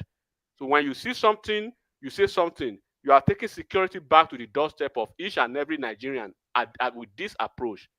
So if the police are doing their own thing on the street, and the soldiers are doing their own thing at their own level. Martins, you are not understanding the point. No, I'm talking about. I want to land. I'm Please. talking about the way I think it is. The way I think about it. Now, is that security is the obligation of every individual. For the fact that their government doesn't mean you shouldn't secure your environment. And now that we have porous woods and forest, nothing is in the forest now. But if we have maybe 2,000 people in each of the forests in each of the states, at least let's even say they are mannequin, 2,000 mannequins in the forest, in the woods. At least if you are a kidnapper, you understand that you will encounter one of the mannequins or one of the zombies in the forest, even if they are not going to shoot at you. But there will be subconsciousness of that you are going to experience something in the forest as against what it is right now, where you have they have their kingdoms in this forest. And then at a point, it will go back to the local. Okay, the Igwes. Let's audit the report of the security report in this month. When they are having security meetings in the state, right? The governors will be there. The security apparatus from the federal and the local will be there, and they will provide their report, and they will see how they can improve. At the center. Can I speak, please? This is my own point. My point is either we do something or we don't do something, and we keep crying and whining. So that's okay. It. Can I speak, please? Madam Sita, you actually have the floor now. So the floor is yours. We've been calling your name. Maybe you went to ransack your fridge. Okay. Yeah, you have Let the me floor start now. with the forest guy. Flow free. Yeah. Free flow, yeah. Let me start with the forest guy. That's what it was they discussed the last the matter just talked about. I am saying we have the military in Nigeria.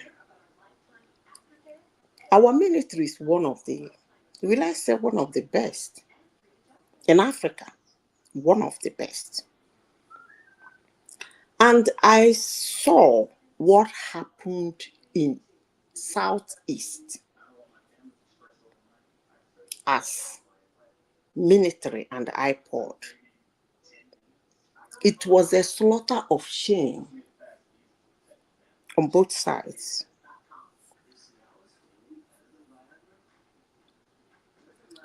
And these people that are coming into Nigeria to drive into streets or into forests where people are farming to slaughter people, who are they? I want to say this categorically clear because I know Nigerians are listening. If the military claim they don't know who those people are, then this forest, whatever you people call it, is what I will call gra-gra. Because forest guards are not actually the people to secure the safety and security of citizens of country. Go and read their job. What is the job of a forest guard? Please go and read it. It's not to fight war inside the forest. Because what is going on in our forests today is kind of war between extreme armed men versus unarmed Nigerians who are going about their normal business. So for somebody to say, a government to come out to say he's trying to do a forest guard, actually do not understand what that means. But I have to tell Nigerians that if Nigerian military come up to say, oh, these people, we don't know them, we are tired of them, we cannot handle them, then I will tell Nigerians that defend yourself. Because even if they create a forest guard, it will not defend you. Because that's not the job of a forest guard. I have said it here and I will say it again. Like me, hate me, I do not care. If citizens of Nigerians who move in the streets of Nigeria going about their normal business do not turn extremely aggressive to these humans, it will not stop. I repeat, they have to be extremely aggressive. Danjuma did not say it well. Yes, sometimes they might make mistake and buy innocent people, but that doesn't matter. They have to be extremely aggressive to the extent that it will not even happen again, let alone them making mistake of killing an innocent person. Because it's all this shenanigan the government is trying to say about the forest guard we are putting on forest guards to do what exactly? To carry gun and be moving about in the forest. Madam Sister, maybe to enhance the current one, to help them. Hold on. Don't you think in that direction? To enhance which current I one? mean to which English will I use? To just to help, they need numbers. What we've been trying it with, there's no enough numbers. Listen, let me tell to you. counter these people. Yeah. Listen, let me tell you, Thomas. Yeah. You shouldn't complain about what you tolerate. How? That's what I'm telling Nigerians. They should not complain. Yes, we have bad government, we have bad everything, but this life-taking is actually ridiculous and appalling. I kept quiet with what is happening in the Southeast because why?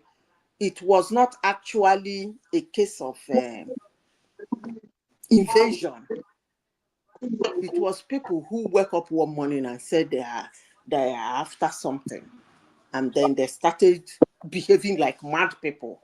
When the military came, they invested their anger on the military, and the military lashed on them. I know how many people that I know that lost their lives in that shenanigan that happening in the Southeast.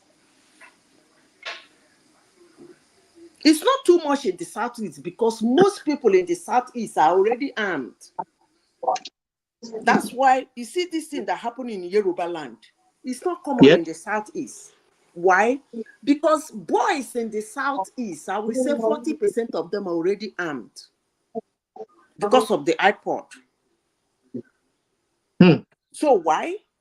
That kind of, not that it doesn't happen in the Southeast, so it does, but they tread softly. Because the boys in Southeast already have sophisticated weapons. I don't know who is buying those weapons for them, because they do. So they wouldn't want you as whether you call yourself a hunter or you call yourself herdsman to come into their town to kill their mama. You know, go walk now. Because already them themselves are looking for somebody's mom to buy. They're raging. They use all manner of things on themselves. So what am I saying in essence? I said it before Danjuma, but let me reiterate it again.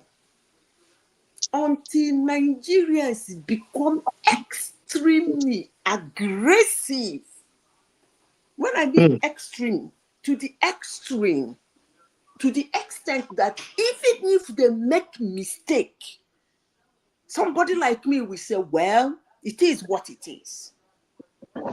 I want it to get to that level where they might make mistake and we say it is what it is. When they know that the ground is now too hot for them, they will recede. Because this is actually unheard of. First of all, we started calling them herdsmen, headers. Every day they're changing the English like Democrats in the United States. You are very right, Madam Sita. From cattle rearers to Fulani herdsmen, from Fulani herdsmen to headers. Now the latest one I'm hearing is hunters. Come on now. This kind of wahala be this. Before they said they eat their cow eat vegetable eat their cow, and therefore they kill their cow, and they got an all manner of ridiculous unheard story why somebody should die.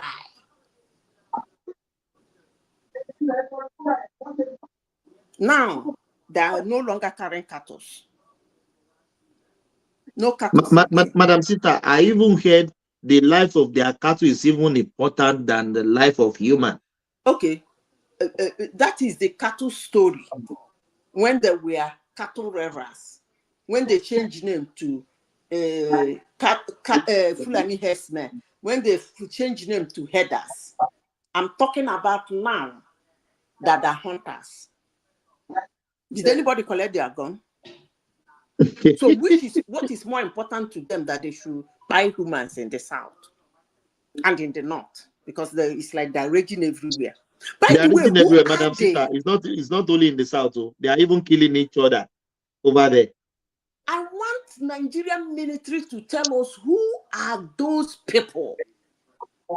Because if Nigerian government and the security apparatus in Nigeria cannot tell Nigerians who they are, why are they called military? Or is it that they know they don't want Nigerians to know?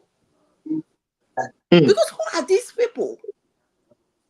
It's obvious as it is now. We are not even too sure who they are. Because if they know them, they will know how to tackle them. You are right. If you call them Fulani herdsmen, that is an old name. The new name now is hunters, hunting humans. Never see them with any real meat, but anywhere they pass, a human is down.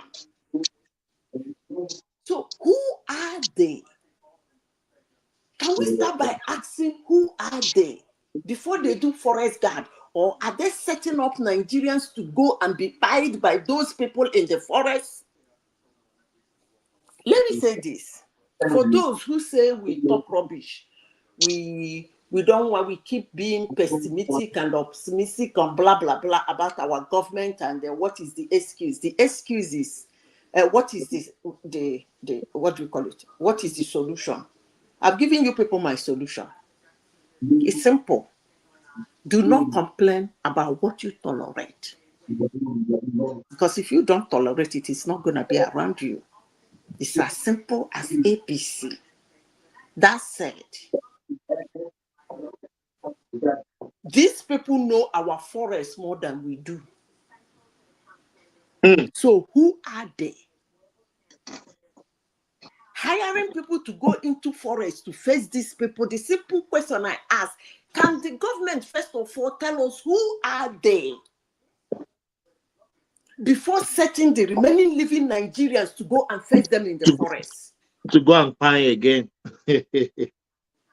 So what is all this sentiment about policy and giving things a beautiful name to make it look real, to make it look it will work? I am not criticizing having a forest guard, but what I am asking, to do what exactly? Forest guard to do what? To guard our forest against what? Can they please tell us what they are going to guard against? Because I don't know. Maybe Thomas, you know what they are guarding. Who are? Do you know who they are? We don't. I don't know as well. So though. forest People guards can answer that question. And do what exactly? Come on, man. We're not stupid. You are hiring forest guard to go and do what? Stop who? Let's say to fight the enemy in Which broad enemy? stroke. Did enemy not get name? You see, when it gets to the extent of hello, I can hear you. Go you know on. I talk a lot of rubbish. I don't care. You people can abuse me. I don't really care. I will still say it anyway. I'm not a fan of Martin Luther King Jr., but there is something he said. Even when you read, at least I've read about, he made about over 200 speeches in his lifetime. I'm almost closing the gap. But if you read his speeches, that thing he said, I don't think he actually believed it, but it's one of the things he said that I love. One of his phrases, he said, anything that I'm trying to paraphrase it, that you are doing in life that does not protect humans and property, you should not involve him.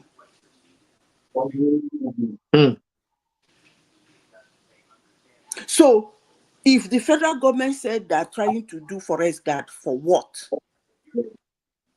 To protect what? They not get name. Who are going to be the forest guards? If it is people I'm thinking of, the Nigerian government is trying to hire innocent Nigerians that actually may be fresh graduates from the university that are looking for job, looking for ways to meet their ends. And they will pick that job for them to be pied in the forest by these hawks, monsters. I don't understand. Forest guards for what exactly? People the military cannot handle. Those are the ones Tinubu wants to send Nigerians into the forest to face. With which gun? Military cannot handle them. You are right. You people think it's just to come and say beautiful things and nice things and create policies and try to explain the policies. Look, I am really, really ridiculed by this forest guard. I end it. Then back to the Jamb. I will start with the girl that committed suicide. I will never encourage such acts and behavior. Actually, shouldn't be speaking about her. But because most Nigerians who seem to forget are pouring a lot of emotions into it, I want to say something, more especially the young ones among them listening.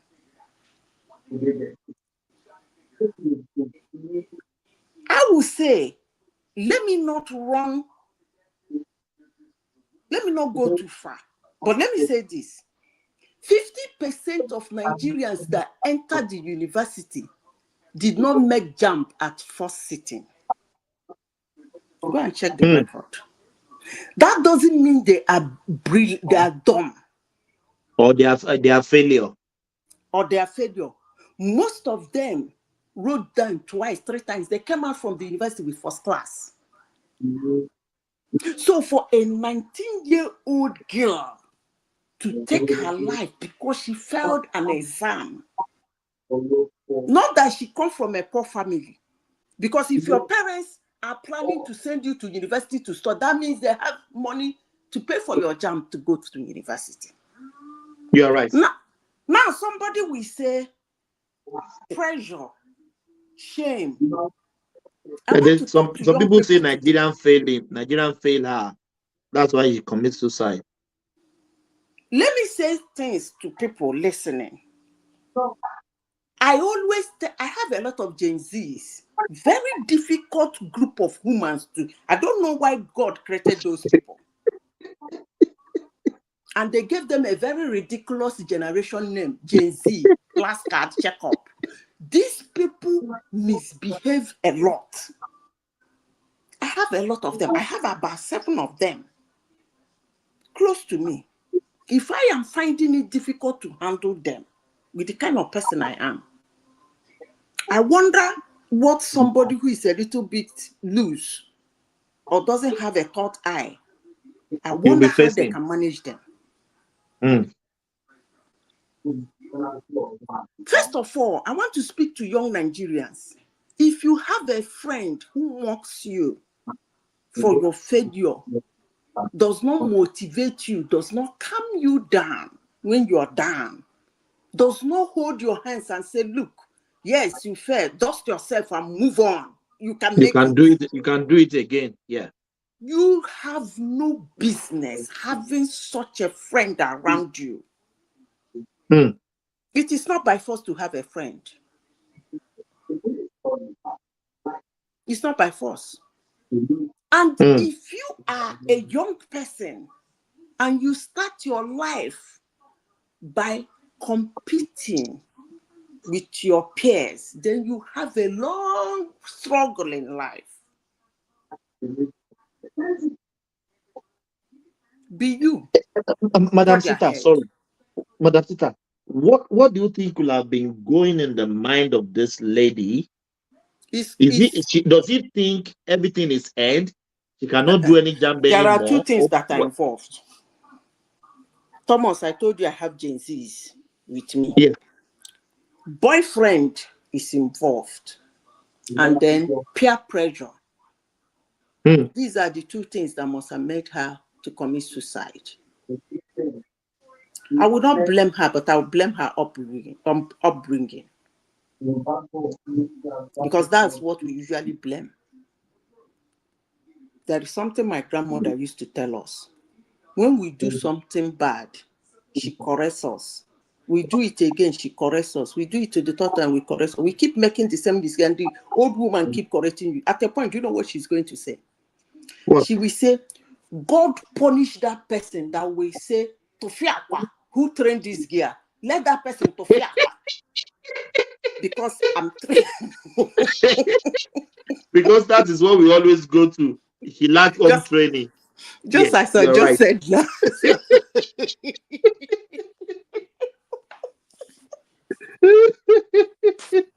So he said he will start abusing people. That means she's selling. She's trying to tell you that I've done my part. I've tried, isn't it? Futuristic. Back to sender. She'll be imagining somebody abusing us for making such mistakes, and then saying it's lack of wound training, abusing the parents, just as I've done. She will already be abusing them in future for future. Yeah, in advance. In advance. When I remember that thing now, it makes me laugh, and I tell my JCs the same thing. I say, you come to my house, you guys from a look, let me tell you, anybody that we say this girl is no, God forbid. Which kind of family she lacks home training. So that's it. His boyfriend and peer pressure that made her do that. Number one, the course she's craving for is not even a course that takes a lot of years. At 20, if she enter next year or upper year at 25, latest 26, she's a graduate. Madam Sita, do you remember how old we always enter university back then? 19 is still very fresh. Let me say something that will shock you.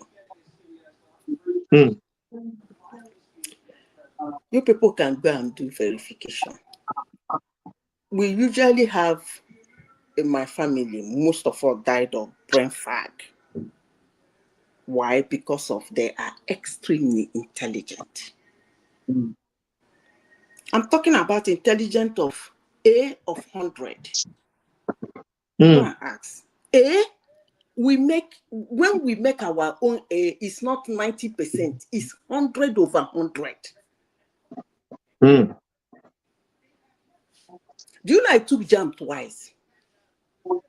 Just twice. at that level I of did. intelligence. I think I did three eyes or so. Yeah, 3 eyes. I took the first one. The course I was doing was highly competitive. And they gave me another course. You know how they do it, a lower course in the same faculty. I rejected it. Yes. They tried to cajole me. My uncle, they talked to me that you see, when you take it again, you might not make up to, just like what happened to this girl that she took her life. You might not get that thing again, you know, blah, blah, blah. You might not even get up to that thing. That's what happens in Jamb'S, blah, blah, blah. My father laughed, said, you don't know my daughter. Even the dean told me that I can even change. Since they say you people are brilliant, if you come and make all A's or A's and B, they can change. You can move to. Yeah, you can change your course. Maybe in 200 level or so. Yeah, you can move. Then my father did his verification. Then they said that thing that dean said, yes, it's possible, but most times they call it, I've forgotten what they call it. They said most times they prefer to take people from polytechnics. Do you understand? People who applied from polytechnics that made higher score yes. Maybe they just finished. They finished their ND. Yes. They can get, yes. And they will start from year 2. So it says that they consider those people first because that is actually meant for them. Before considering like A-level study to the university. Yes, thank you. Yeah. So I went back, Thomas, in anger. If you see what I did to Jamb'S, I'm not boasting. And what I came out, even in the university in the United States, I came out with honors too. And this is somebody who wrote Jamb'S twice. So I will not sit down here to encourage a little girl. By the way, who taught her to take life? I wonder. What my kind sister, of nonsense I wonder. is that? I wonder. A little That's girl what I of was 19 asking that question. That does she think that is the end of the life? No, 19 no. is still very young to take maybe even 2 times jab. I don't really know who surrounds that girl because she took her life when life was what I call Santa Maria. At that age, we actually do care less about anything. Honestly, sincerely speaking, we at her age, she will dressed, look herself in her mirror and said, don't worry, Shebi Ngozi is now in year 2. I will meet her, I'll make first class. I think that is the year, that's that age. So who surrounds her? Look, when I read it, I was like, what was going through this ridiculous girl's mind to the extent of taking her life? Where did she get that one from? I think boyfriend is involved, but you know me, before I start to they call me witch, make I shut up my mouth. Next topic. But we're talking about I think the House of Rep or Senate, they are trying to like compulsory voting in Nigeria. So yeah, the bill has passed through, escaped through the second reading. So what do you think? That are trying to do what? They are trying to like you have to vote. You know, there is vote apathy in Nigeria, so they are trying to put like a law that will compel you to vote by not be by force, or you understand what I mean? Just to compulsorily voting, you have to vote if you are a citizen of the country. Where do you people get that one from now? Which kind of law? I mean, why should the government be choosing something that is not that serious? They can force some people to have voters card, everybody to have a voters card. That's okay. But forcing somebody to come and vote, I don't really understand how that. I don't understand. But Madam Sister, let me tell you, here in Australia, you are compelled to vote. And if you don't vote, you get fined. Really? $45, $50 fine. Yes. They should do that in the United States too. Yes. So you are compelled to vote. If it's only when you are 18, normally when you are 18 here, you're supposed to register for your voter's card. If it's only you are not registered, but immediately you got registered, you are in their data, you have to vote. It's Okay, compulsory. let me ask you a question. Yes. Yeah. They don't actually know the ballot paper you voted on, right? They don't care about the ballot voter you vote, but they No, know if you you know, vote the or you ballot don't vote. paper, your name will not be written on it. No. Right? Yes. So if you force an unwilling horse to the stream, you cannot force the horse to drink water. That's not Yoruba adage. That's not Nigeria adage. They can Because know. if you force somebody who doesn't want to vote for reasons best known for the person to go and vote, the person can go there, Bayanaka in all the parties and walk away. No. And it will defeat the They purpose. can know whether you vote or not now. They can know if you vote or not. No, I'm telling you, we vote now. You will Okay. vote. But at the end of the day, that vote will be wrong. So it will not be counted. That's what I'm saying. So, okay, you go there and just do... That is what I'm saying. So why force an unwilling horse to the stream when you know you can't force the unwilling horse Sorry, to Madam AI. Like here in Finland, what they do is very simple. They allocate, the way they do here for the local elections, that in a political party, 10 people might come out to to vie for a position.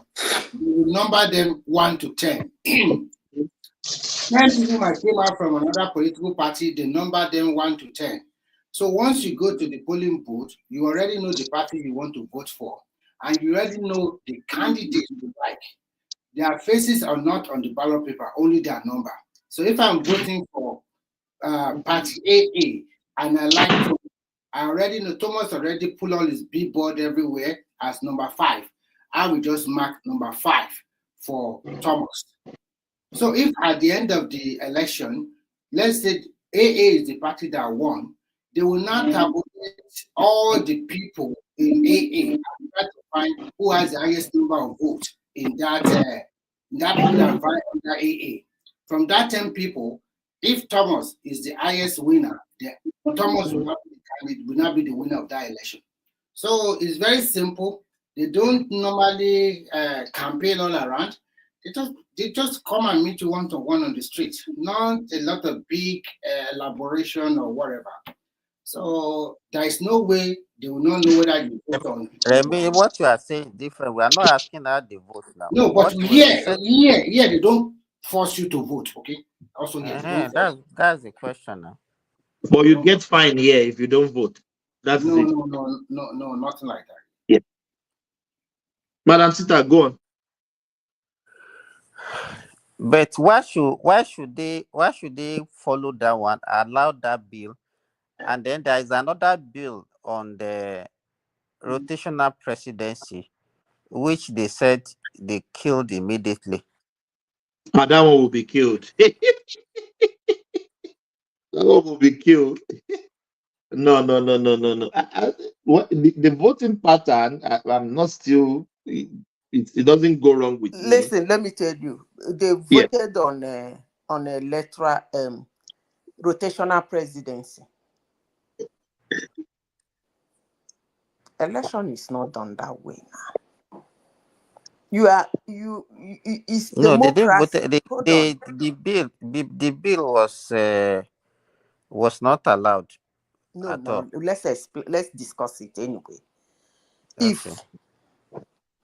If you do that, it's no longer democracy. You shouldn't be doing things like that. It's no longer democracy, because if the people who the government is for decide that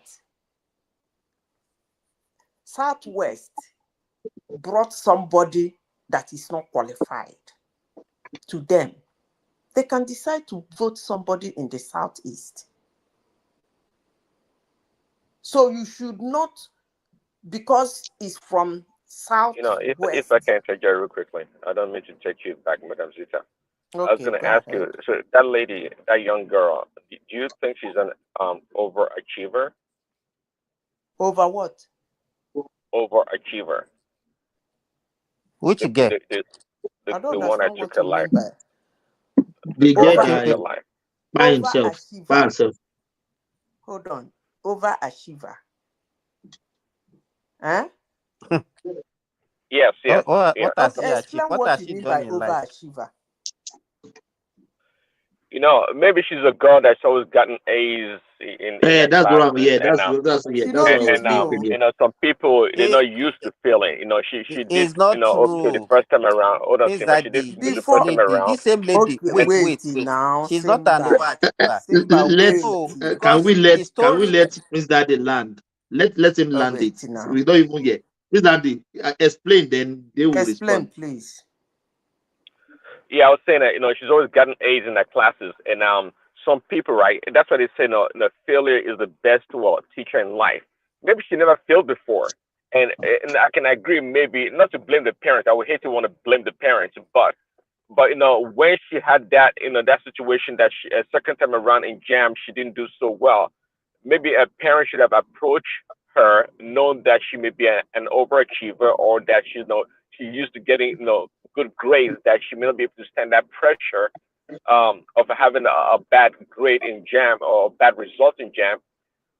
So my point is that some people that never failed before, it's tough for them to handle a situation that's kind of a failure, and her being so young, she may not have that maturity to handle that situation. Okay. No, First no, of all, sorry, let me say something. There's something you just Zita. said. And Before you talk, let me tell. I remember Prince Daddy. This statement that you made look like the statement you made over Jesus. I mean, this Chizoma or whatever that time also. No. okay. I remember that time your comment when you commented. I think you were even one of the people that were supporting that lady that time. Okay. Yeah, you're right. Yeah, you're right. Okay. So Close. why? Can I? Did you come back and apologize? You come back and apologize when she was exposed. Wait, I beg. So, first of all, there's something you said, Prince, that is made about the parents. I think I handled that because I cracked a joke of we and my grandmother in those days. We used to cost them back in advance. Yeah, I got a joke. I get that part. I got that Okay, joke. wait now. So that parent side is settled. Maybe they did not manage it well. But let me tell you, the explanation you gave, I gave it about myself and my family. And I even went to extreme to explain. I lost my cousin this January 6th. It's my head, oh, my head, oh, my head, oh, my head is brain fag. If you don't handle it well, the person will die. That's how brilliant they are. But let me say this, overachiever, the word you use and the explanation you made, they are extremely dodgy. Overachievers are very dodgy. If you see the anger I used to go and retake the jump, you self go say, waiting, is it not ordinary jump? So that's the way overachievers do. When you don't fail, No, madam. wait, You let can't me expect finish. Now you her ask to me a be like you. question. We all know the same. But go ahead. Yeah. Let me finish. When if you are an overachiever, you stumble, it angers you. You will do everything humanly possible to correct it, not to take your life. That's weakening now. That's not an achiever. That's a weakling. As I said before, you people know I talk rubbish. That girl's death has a lot to do with boyfriend. Make una no come back here, call me witch. How do you know that? You see, but I told you people here that I have Gen Zs now. This So set of human beings are ridiculous. She has a boyfriend. She has a boyfriend. Yes, I think so. You read the story to that extent. You I never. did. It did not. Please, oh, they did not write it down. Simba Biko. I'm just analyzing the situation from what I have in my house. I told you people I have 7 of that age. I'm analyzing you see that 16, 17, 18, 19, 20, 21. I have 7 of them. They call them Gen Z or whatever you people call them, Gen S or whatever. These people are crazy. These are people who will put yam. You tell them, boil yam for me. They put the yam. You know this new yam? Okay. Let me Okay, that's finish. right. I'm just trying to explain something, please. You know this new yam? You know new yam does not really taste good. Some Yes, of them, because it's not really matured very well. The water has not It has not. Yes. dehydrated. It It's not doesn't taste. dehydrated. Yeah, it's not sweet. Do you know what they will do? You tell them to boil yam. They will put sugar. That's how crazy these people are. They will pour sugar inside the yam. They cook soup. They're cooking soup. They wash meat. You know, we have to parboil the meat, garnish the meat.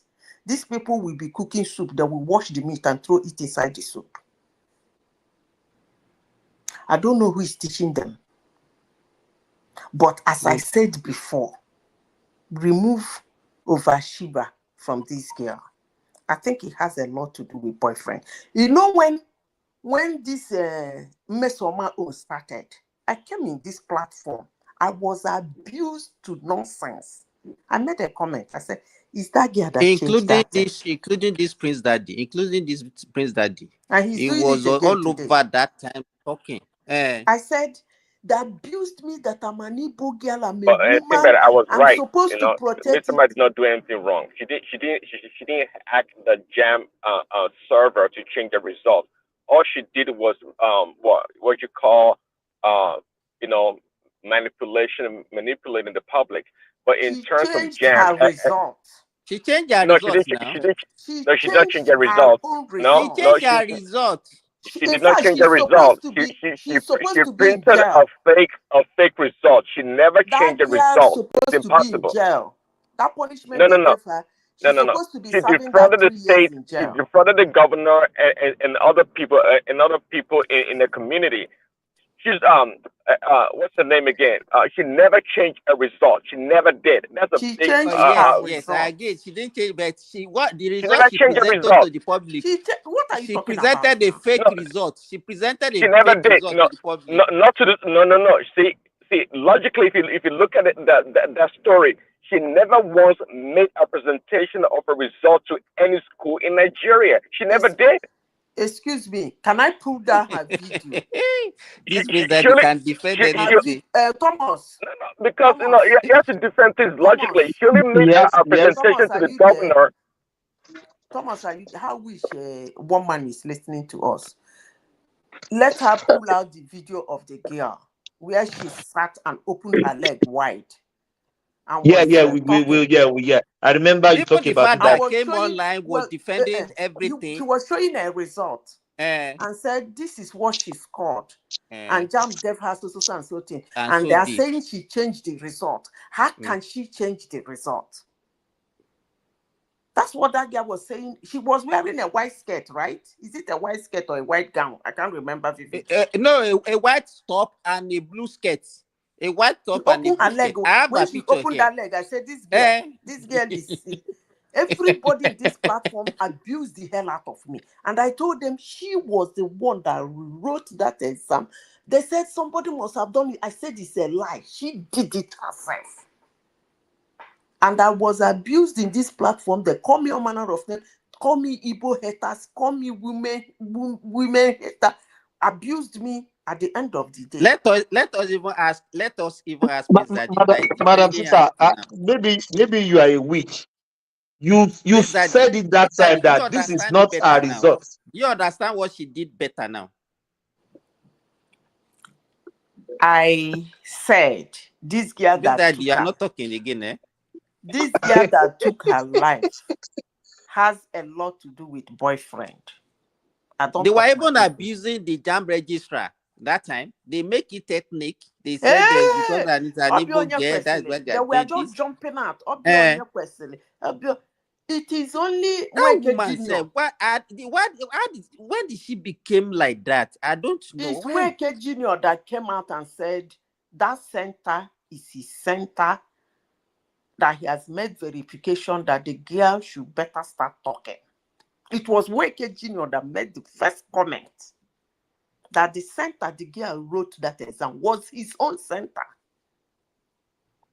That the girl better start talking. Madam AI, what I want to contribute is this, very simply. If you fail an exam at 18 or 19, you have opportunity to do it again.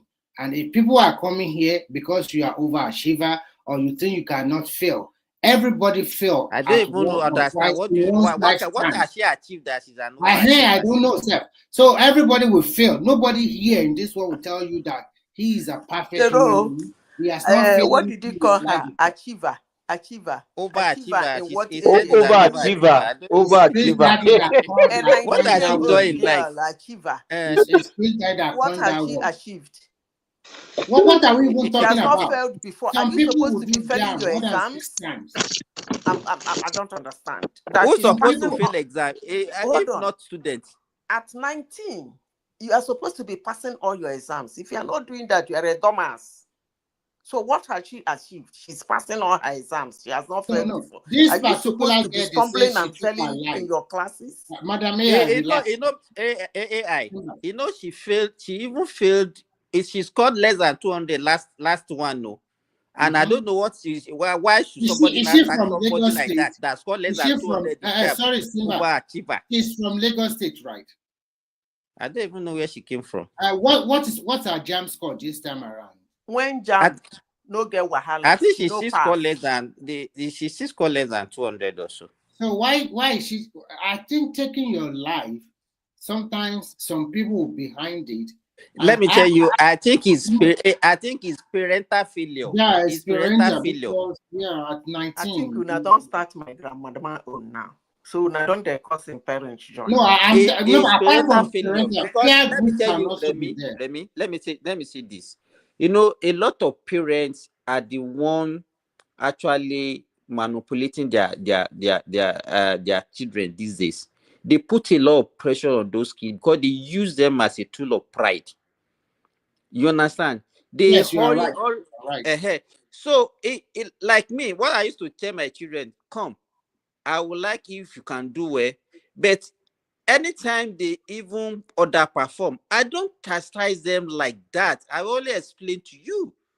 I don't blame them for that. I say, oh, this one, don't worry.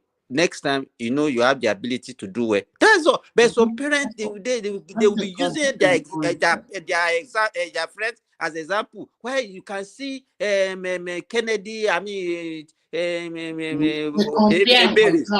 yes. And say, why are you like this? Why? It's like that. I've seen a child that committed suicide just because. Simba, that thing you are saying is common with every parent. That's not enough for her to commit suicide. I still maintain my ground. That's not enough. Madam AI, you are right. I don't compare my children with any other person. No, I don't compare them. No, they don't compare you, but the day you misbehave in the house, they will remind you that, look, you shouldn't be here. You should be in school. Your mates pass down. Yes, my parents do that. They won't remind you, they won't be abusing you because no. But you better stay one place, so in that house, maintain. I think it's also for parents to tell their words. If he or she want to show the abra, you can tell him, relax. Some people already made more glory than this. Just continue to be on your path, know what you are doing, be focused. No, I think this particular, this particular girl that took her life, I think my mother is not like that. There's peer pressure, and also because of this Gen Z, because this is not well known in Nigeria before that. you fail jam, you score a low score for one. You take your life. Who taught her that? So people already took you more than 6 or 7 times already. I'm telling you. So what? I told you his boyfriend. That ain't my boyfriend. You're not gonna believe me. Yeah, it might be. Yeah, it might be. Maybe she want to follow her boyfriend to the same university. And no be that angle. Now wait. You for ask me, make I explain the boyfriend. Okay, explain. Hi, Simba. I don't go talk when I don't come tomorrow. Come you bitch, I beg. When we leave the girl, she don't die. She don't die. So you Madam, you no, truly want you be Madam weak. Zita, I know You where you are always said going. it. Madam Zita, I know where Madam Zita is going. Maybe it's another thing entirely. Not even associated with gang at all. I don't tell you people, though. Maybe I don't get that. So maybe if I want to do investigation for this girl's death, you people will not believe what I will come out with. You see that girl? I repeat again, boyfriend and there for that death where she commits suicide. I mean, they tell you. If I go to her family now, I will say, where is the boy? Do you know any boy that this girl is why close should even a 18-year-old, 19-year-old be having a boyfriend, for God's sake? It's focus now. It's focus. When you have them, all you need to do Simba, why are you lying like this? Don't you have a girlfriend or just a friend when you are in secondary school? So come on, stop that kind of hypocritical something. You know, they see. That was how I came here. Are you not writing pen pal to that girl behind you in your classroom? Okay, wait. Something like that. Remy, that was how I came here. I told them that case of that Mungo Park that shot his fellow man from the back in New York. I told them that the man day hotel, the knocking girlfriend. Simba tell me, how can you kiss Changa he catch her girl? I said, see this Simba. Which kind of wahala be this now? I said, people, they kill you because of $20. He said, hey, that is money. I said, that man and that boy, if I were New York judiciary and make a deal with the boy, you better start talking, otherwise we chop off your head. If you talk well, you get life sentence. But if you no talk, you face execution. Because number one, the guy is not in the healthcare, the man's company. It has nothing to do with the man. The man is not. I explained all those things here. So why the man? How did he come about his itinerary in the first place? But nobody is asking that question. I'm sure they're asking anyway. So this girl that committed suicide, where is Prince Daddy? Please, Prince Daddy, the girl it has a lot to do with boyfriend and that school. Please. I even thought that Prince Daddy said he is a man of God. He's a Christian. What does even Bible says about committing suicide? Who said he's a man of God? Prince Daddy is a man of God now.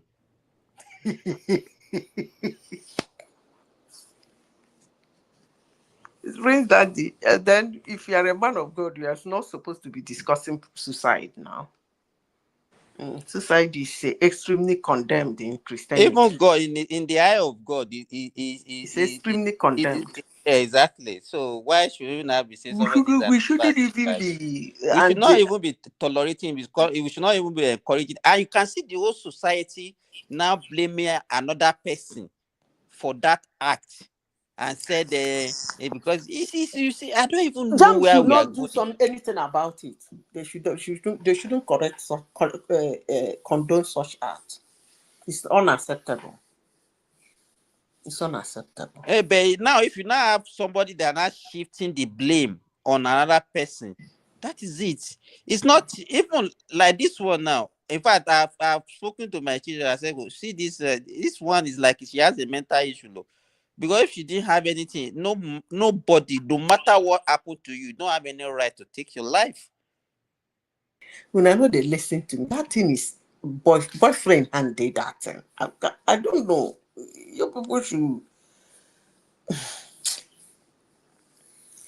That thing is all. That girl's suicide is not all about.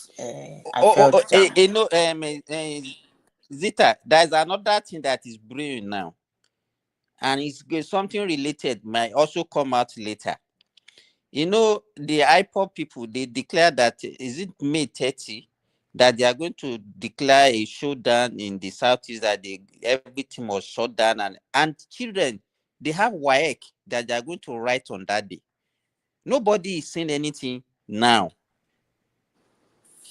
So I how is saw that WAEC going to... No problem now. If they don't want their children to go to school, why is that bothering you?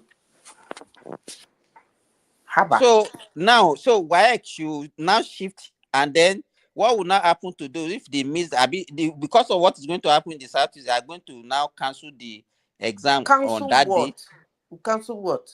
They shouldn't. It's either they go and take the WAEC or they don't go and take the WAEC. Simple. It has nothing to do with WAEC is not written in a day. It might be a particular subject for that day. But that subject, that's what I'm saying. It's not. That's what I'm saying. Whatever WAEC has no business. Listen.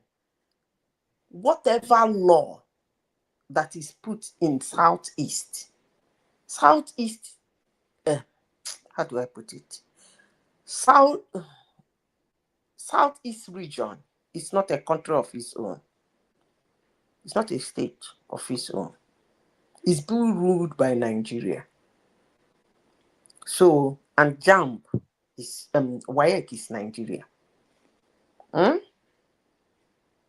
So, if Southeast decide to put, technically what they're doing is stopping their children, just like mama stopping the child from going to take WAEC. That's all. The federal government has nothing to do with that. And so shall it be.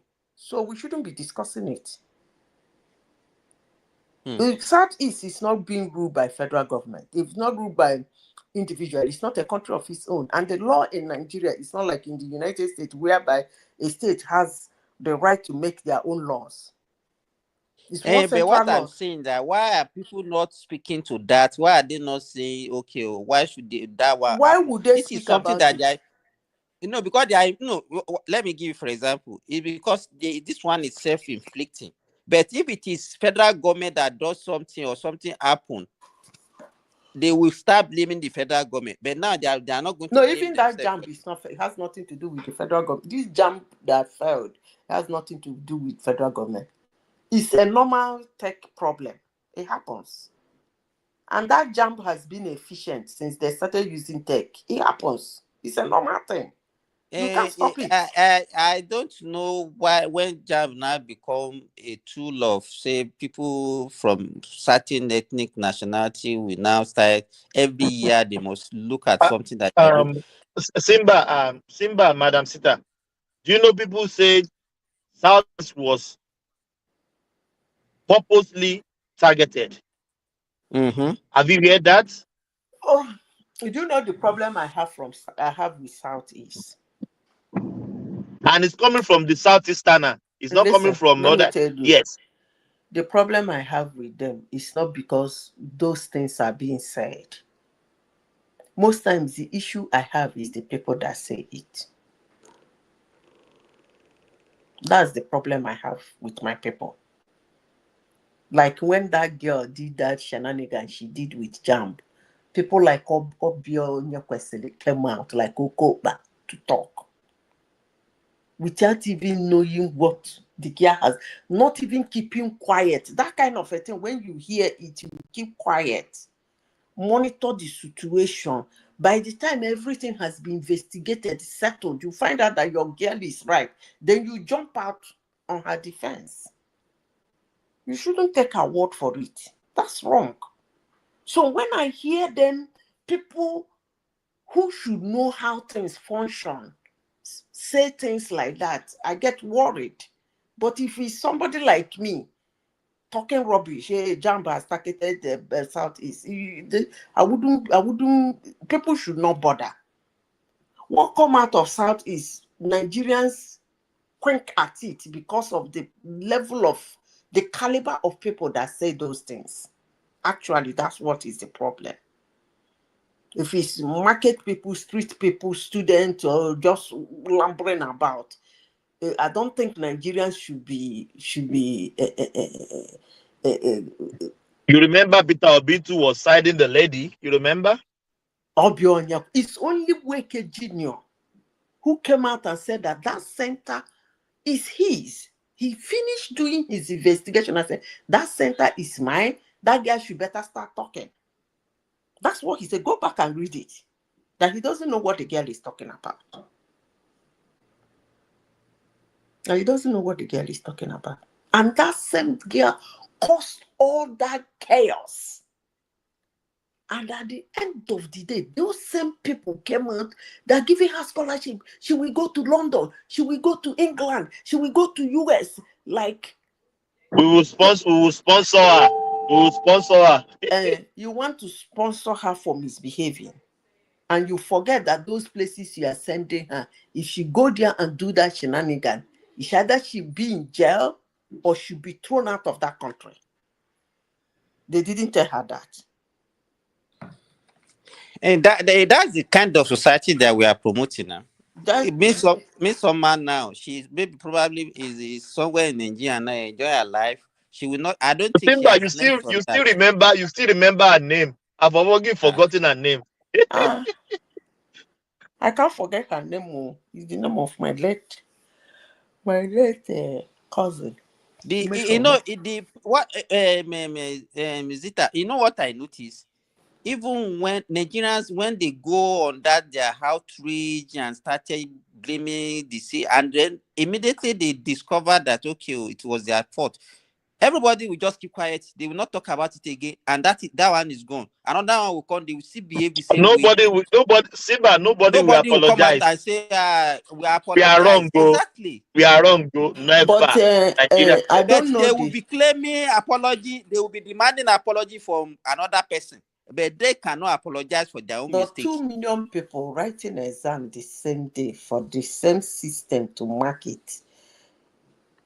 I'm surprised the thing is working. It's supposed to have. They should divide that Jamb'S into 3. Yeah, if I don't know if you wrote Jamb'S, you know that even that Jamb'S, when we used to use paper, Zita, it will take months before the result will come out. Now, months. Madam Sita. That time, Madam Sita. It took 3 days.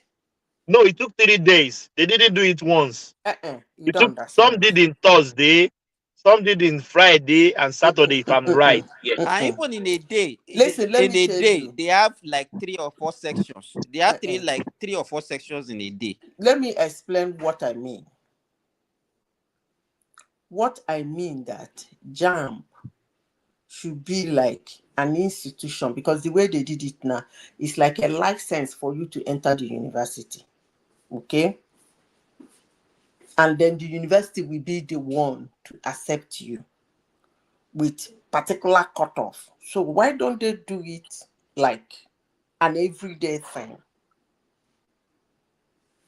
If you are a student, you graduate from secondary school, you think you are ready for Jamb'S, you go and pay your dues. Pay all the money, put all the thing, log on and take the exam. How about that? Go to the center. I think the Nigerians, yeah, it may sound good, but what Nigerians will see at that is that they will, you know, one, such a system will encourage cheating. No. 1, 2. Let me wait. They will say, okay, is it the same question? No. Even this one they're taking is not the same question. Go and ask. It's not the same question. If you take the same subject, yes, my sister, you are right. If you are sitting with Mr. A, you are answering different questions. Yes. If you are doing English, if you cheat, you are going to fail. It used to be. It used to be the same question before. But now it generates the question for you. No, it's the same question. The answer. Wait, it's the same question that the answer. But no, it's not. In different. It's not. It is. Zita, don't. My daughter wrote now. Just hold on. Excuse now. Let me explain hold to on. you. Hold on. What I'm telling you is that if you go into the hall, you open. You want to take biology. You open the biology. Like now you are doing a course that needs biology, physics, chemistry, biology. You go in there. You open for biology. Another person is in that center Open biology is not the same question. I said it's the same question, but they can put your number 1 in number 40 for another person. I said some of the. I'm not saying some of the questions they ask. All of them, they answer the same question. Because Wait what now. you are suggesting, okay, where is the fairness if they are not answering the same question? Where is the fairness? Which one is fairness now? That Zita, I'm telling you, wait, the only thing they are Simba succeeded is right about it, because I also have a daughter that Simba. The numbers are different from one person to another. So if you want to copy, Simba, you are going to fail easily. Let me explain to you. When we learn every day. Okay.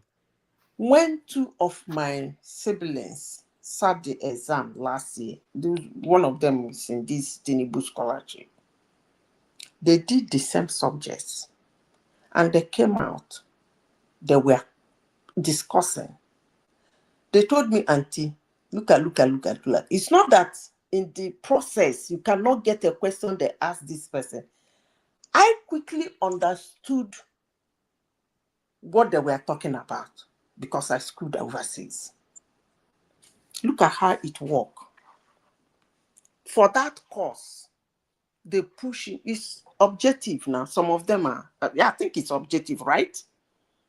It's multiple choice. They are all objective. It's multiple choice. You do your, if it's mathematics, you solve your maths and take the correct answer. Now, what they do is that they load, let's assume they can load 200,000 questions on that subject. Okay? That's how they do it. So even when they give you opportunity to do a second trial, because some certificate exams, on that day when you walk into that place to take that certificate exam, some of them have, because the money is too much, so some of them give you 2 trials. But that 2 trials is not that you will go home and come another day to take the second trial.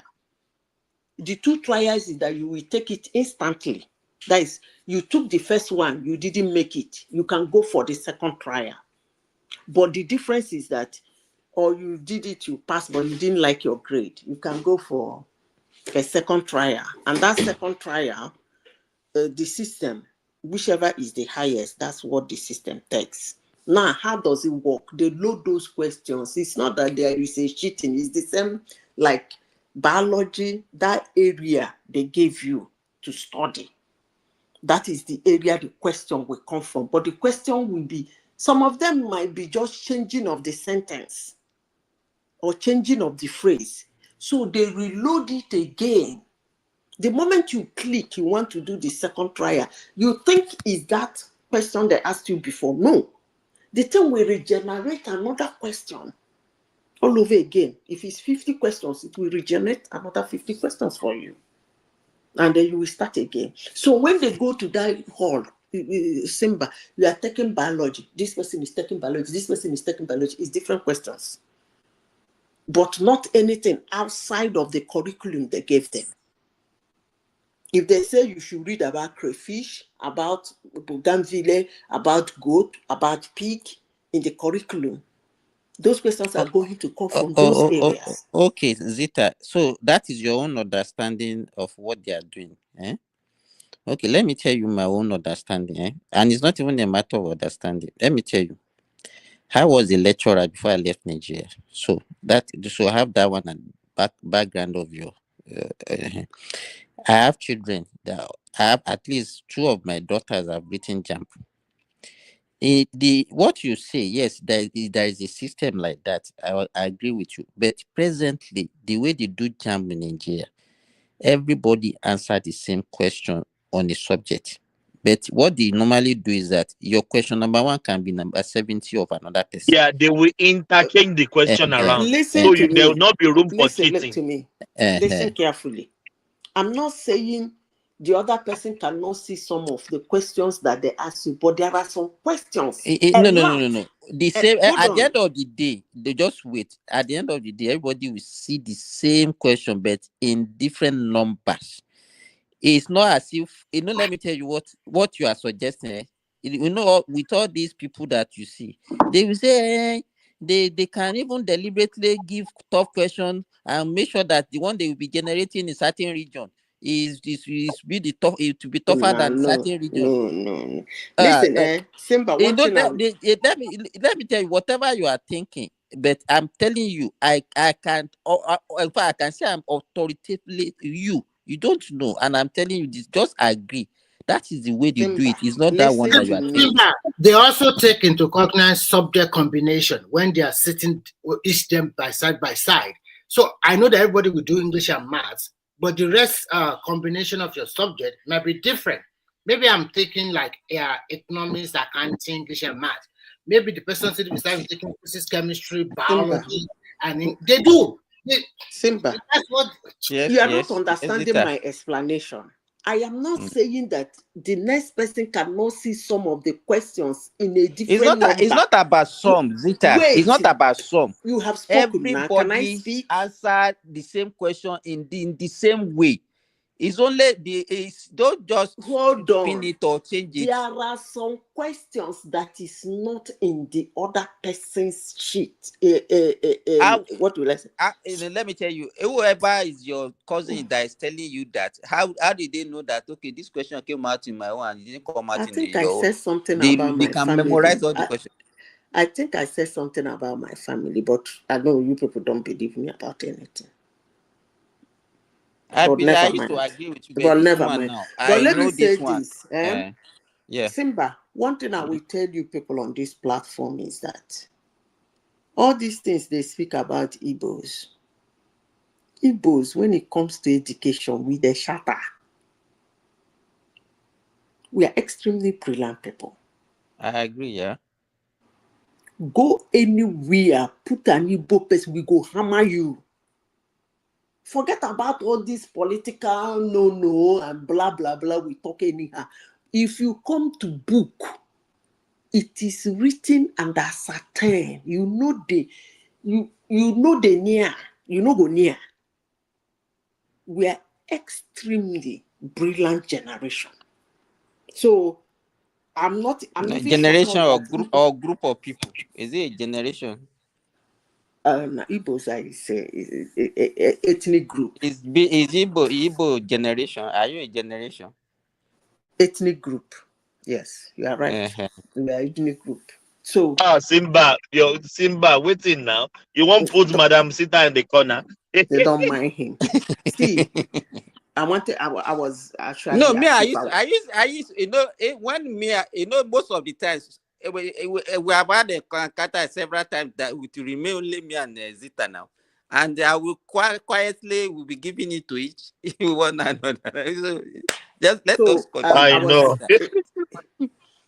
In my mind, I was talking about my family anyway, but that's aside. It's a group of people, ethnic group. I don't know whether they're just talking, but an Igbo person that is going to school is not somebody you do OJD with school. It's either we go to school or we are not going to school. It's as simple as that. We go to school, we call what we call shatter. It's in Igbo land, we see somebody will score A throughout his university education.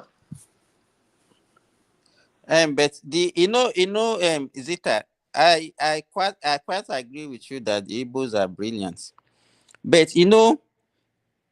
if you want to actually say anybody that stays in Nigeria, if you have not stayed in the Southwest, you have not really stayed in Nigeria, because it's only in the Southwest that you see a mix of people.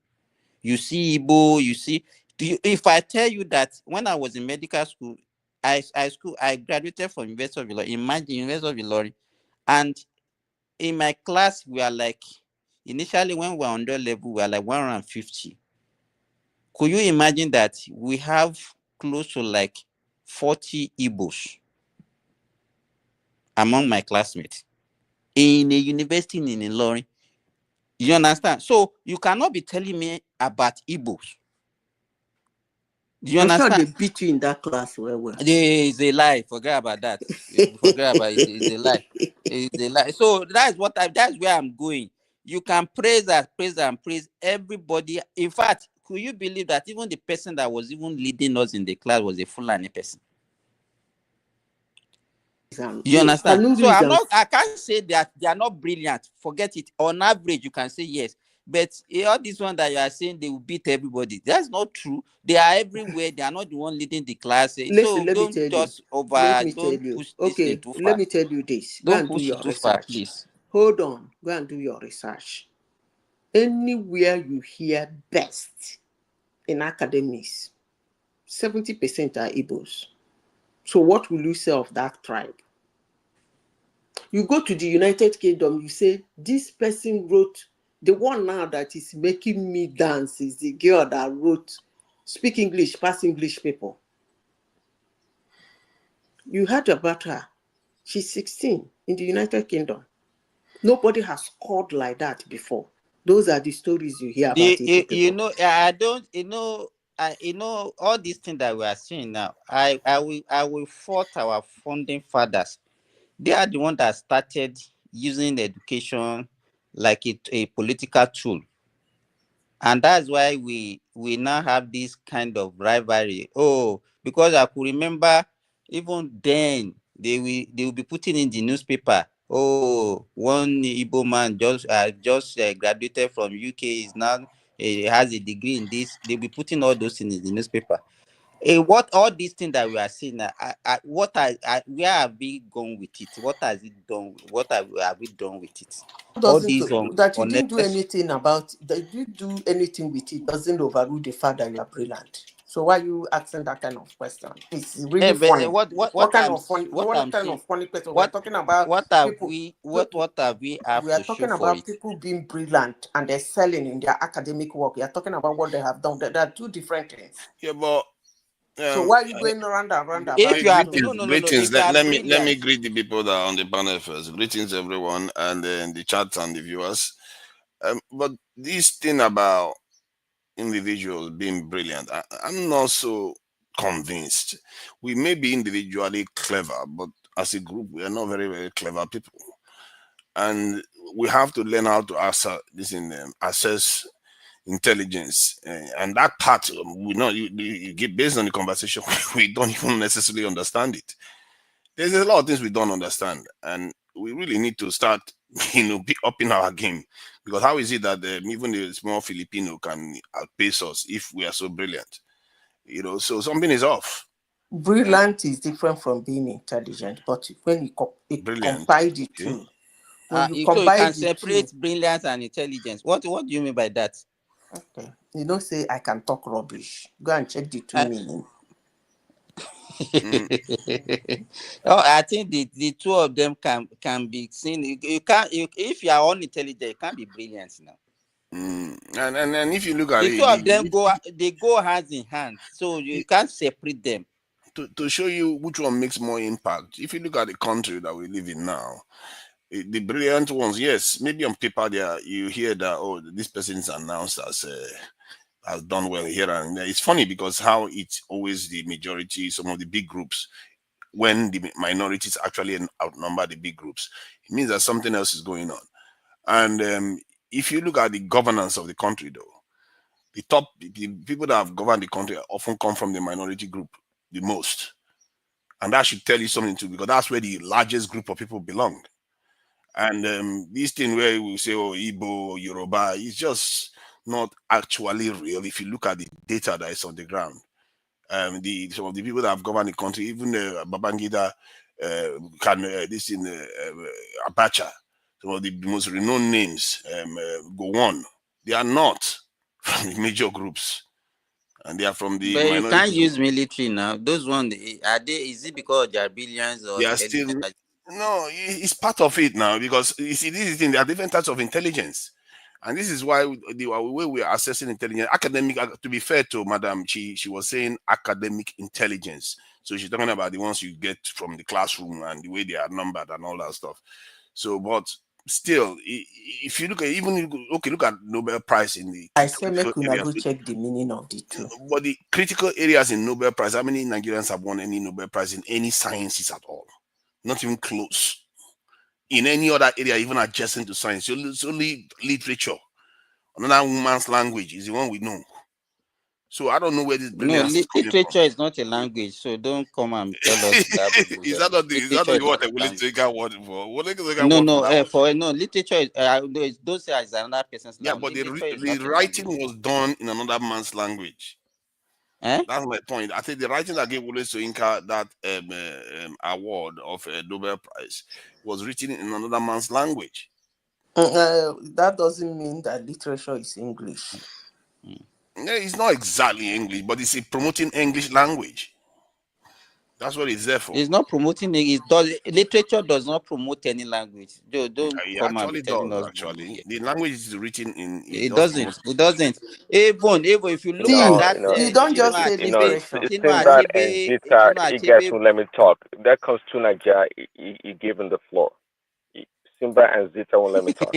So maybe I should get some time to talk. We did not shut you up. You are the one that kept quiet to even ask you for your comments. You didn't talk. Well, because we are putting a lot of pressure on me. That's why. He's ashamed of it. You're putting a lot of pressure on him. Seriously. after his Lord and personal Savior has brought South Africa to America, your Lord and personal Savior has brought the racists into America. Trump, you call yourself Trump daddy, and you cannot withstand and Simba, Prince, that is it true that they are not giving him the aircraft anymore? They said they would draw the aircraft. Oh no, they will not. You go again. I mean, the question is that is it true that is it Qatar? They are not giving Trump the aircraft anymore. Well, I'm not surprised. I knew it was going to end up that way, anyways, because at the end of the day, because of security reasons, they have to strip that aircraft. It will be in his library. Even if he accepts it, it will be in his library. That's the plan eventually. But before we go to that, give me a couple minutes to address like three things real quickly. So, on the issue of Bible and suicide, can anyone give me a Bible quote that speak against suicide?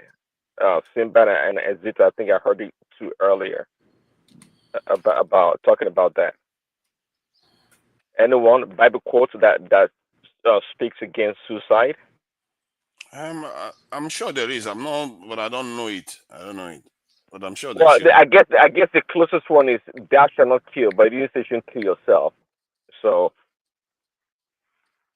"Thou shalt not kill" didn't stipulate, but "thou shalt not kill" probably includes everything. You could even, especially we imply that it's human beings, but it never said whether it's human beings. I'm sure they meant human beings. So.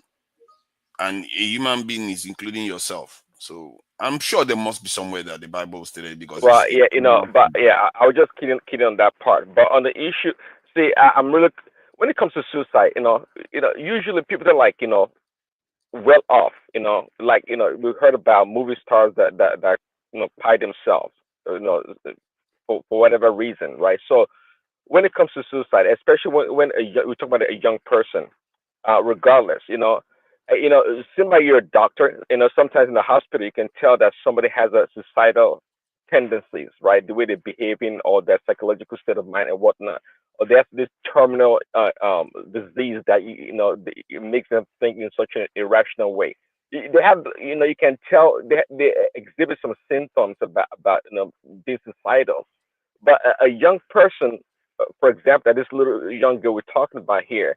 I think it's kind of difficult to uncover any kind of a sign, especially one that's not sick or has such a disposition before. So again, we can't say it's the parenting fault, or it's quite difficult. And the other thing I can chuck it to is that look, she's an overachiever. One second, she's an overachiever. And she's never really experienced a failure before. Is that your own? Hello, sorry. Trump Daddy. Can I give you the You quotation? asked about the Bible. Psalm 34 that talk about the suicide in the Bible. Okay, let me give him another one. Psalm 34 verse 18. Can I give him another one? 34:18. Okay. Let me give you another one. Before you go, before you guys take over again. No, I want to give you the one that speaks directly on the girls issue. Okay, go ahead. That is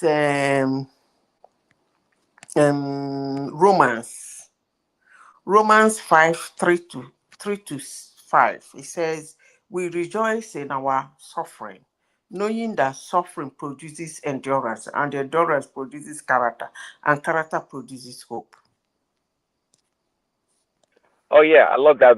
Yeah, quite familiar with the Bible verse. See again, well, it didn't say directly about not committing suicide. Of course, okay, let me give you the one that the said word of God is directly. supposed to Hold on, encourage let that me give spirit. you the one that said directly about suicide. Hold on, I'm coming. You know, I'm a Bible student. Open Psalm 34 verse 18. You say there. 34:18. Okay.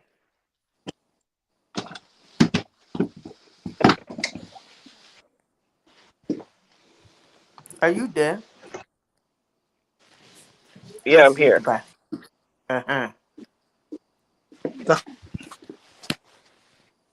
He said, apart from the sixth commandment, he says, Corinthians, Job 1:21.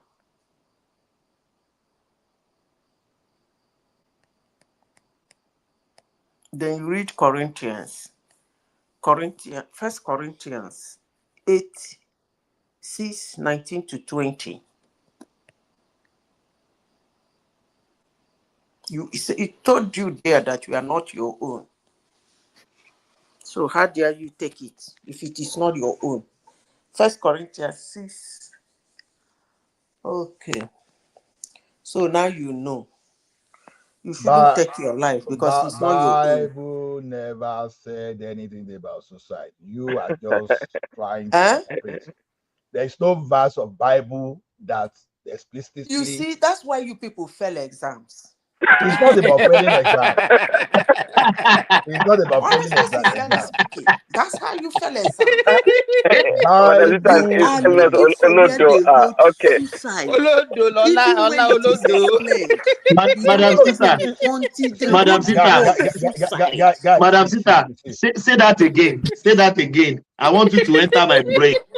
That is how you guys fail exams. You are looking for the word suicide. Madam Zita, Even when it is explained, so far as in the explanation, suicide is not mentioned, you will not understand it. You are looking for suicide. Attempt that Madam Zita is doing is one of the reasons we are having crisis in the Pentecostals today, because we tend to give our own interpretation to where Bible is silent. See, where Bible is silent, please silence. Where Bible is loud, loud. Don't make attempt to add what is not in the Bible. You know, there is a doctrine of a single mention. When Bible mentions something once, it's better you avoid and don't use that one as a doctrinal teaching than just to give your interpretation. So a lot of the reason we are having confusion in Pentecostalism, Bible never implicitly or explicitly say anything about suicide. So where are you bringing it out? It says, my brother, it's in the Bible. It's in the Bible. You are interpreting it yourself. I no, understand have you what read you are it? talking. Have you read Psalm 34 verse 18-19? Okay. Please let us know. Somebody said verse Psalm 34:18 said, "The Lord is near to the brokenhearted, and save those who are crushed in spirit." Is that the one you're talking about? Can you read 1 Corinthians 6:19-20? You go try And explain what you understand by that. You go try tire, honestly. You go try 1 tire. Corinthians 6:19-20. Can somebody read it? Hold you on. People are looking for suicide. You go try tire. Just like somewhere is where how some people are misinterpreting Malachi. That's how right? you fail exam. It's not about failing suicide. Suicide. People They still wrote preaching around everything. tight You today. look all of them. Madam, First Corinthians what? First Corinthians what? First Corinthians what? First Corinthians what? I said 1 Corinthians 6, 19 to 20. 19 to 20. Yeah. Right. So check it out. So we are now in the Bible study. Because we they are are in, looking for we are in the suicide. Bible study. They are looking for suicide. Prince Daddy, you know, you and I were talking of theology like 3 days ago, right? You know, this is one of the reasons that you have to be a mentor. You have to attend properly mentor before you are allowed to Let lead the somebody congregation. read that verse for us, Jerry. Look, Ola, even in English language. Okay, let's see the Bible Hold first. on, Prince Daddy. Let me say something. Even in other subjects that are not Bible, when you write English, there is what they call what do they call it in English? They will tell you a You want to tell me story. contextual, right? You want to They tell me will contextual. hold on. They will tell go you a explain story. tire. They will write an essay and say what they call respond essay. You have to understand what the essay is talking about and interpret it in your own way. So, what are you talking about? Why are you making it a Bible thing? You are supposed to read and understand. That most pastors give wrong interpretation doesn't mean that the Bible is not supposed to be interpreted. I said, read. This is a simple question, though. Where the Bible teach us about suicide? It's as simple as I this. say read 1 Corinthians Okay, 6, okay. See, 19 to 20. let's read this one. The First Corinthians 6, 19 to 20. Say, or do you not know that your body is the temple of the Holy Spirit, who is in you, whom you have from God, and you are not your own, for you were bought at a price. Therefore, glorify God in your body and in your spirit, which are God's. That's a good one. That's a good one. But So explain that it to Allah. You know suicide though. This the way I you said you talk go now. You explain know tire. suicide. You are see. So as You go long explain. as you did not say Let suicide, there is no way. So let what me tell Allah you. is saying is that the Bible Madam AI. supports suicide. Who told you? Where did I say that? That's fallacy and that's wrong. That's misrepresentation. The Well, question is this was really talking about, as Christians, we should not defile our body, or yes, we should not defile our body. Our body is the temple of the Holy Spirit. It doesn't necessarily tell us. It doesn't tell us that if you want to extend it to suicide, fine. But in terms of defiling our body with sexual immorality, some hidden food Which from the which temple. one is even more important? To take care of that body that doesn't belong to you, or Simba. to commit Hold on. adultery? You see the danger we face in the Christendom today is we have many preachers which are not mentored. Look at Apostle Paul before he was even accepted among the apostles. Even Jesus Christ met him on his way to Damascus. Is he sent him to someone? Apostle Paul was his mentor before he took over. Now, the danger in the Christendom today is that there are many preachers that you don't even know where they are coming from. They never learned from anybody. They just came with different doctrine. Let me give you one just doctrine that people believe over time that it's only recently people are. Do you know that people are really commanding God? And they are saying Bible supports it. Now, when they want to say that kind of thing, they will go to Isaiah 45:11. They say, "Thus said the Lord, the only one of Israel, and his master, ask me of things to come concerning my son, and concerning the work of my hand, command ye me." Can you imagine? Yeah. When people say that, they just say, "Oh, God said you should command him."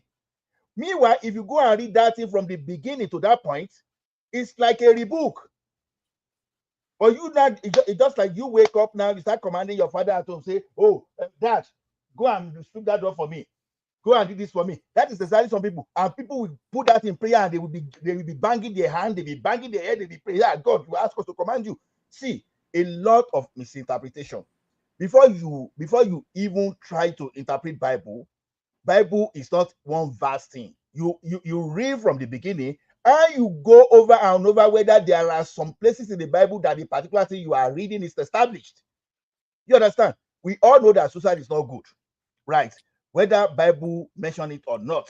But you want to justify that Bible made mention of it, it's not true. The only thing that we know is that Bible says, "Thou shalt not kill."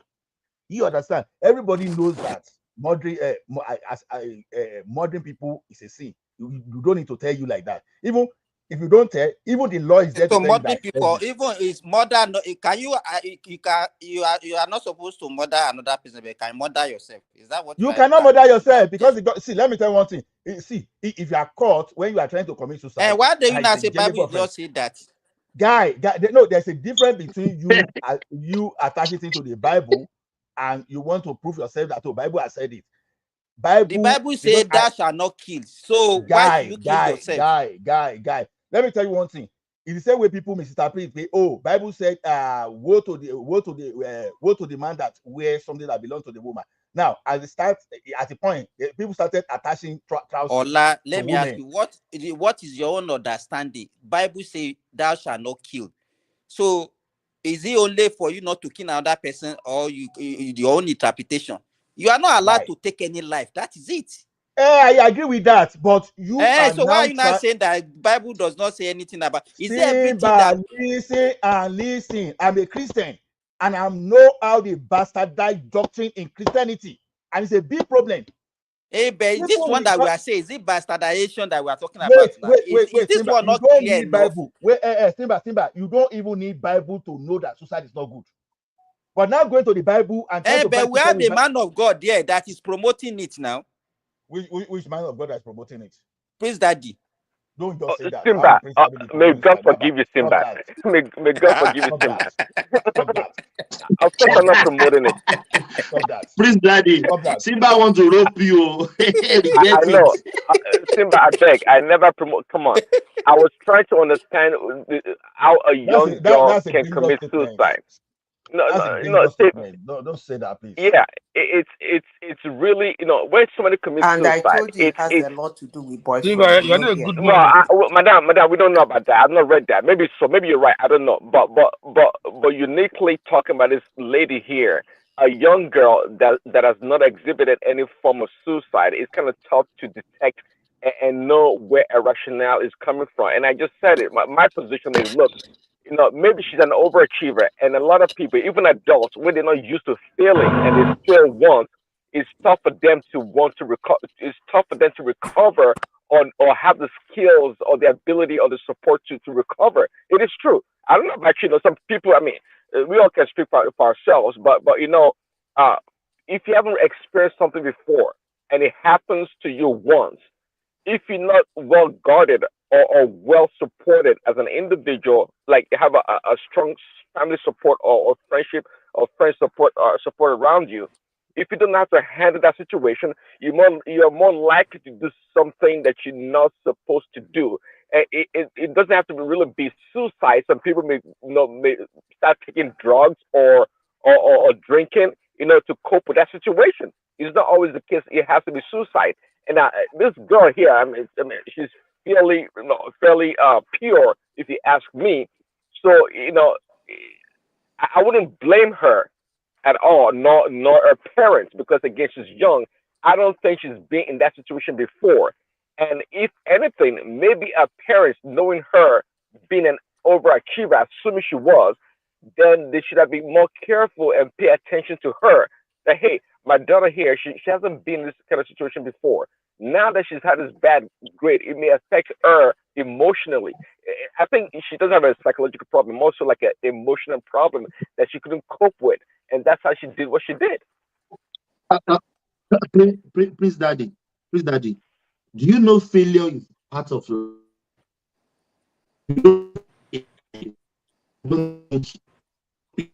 My headphone that is breaking up, Thomas. Thomas is like the line was breaking up.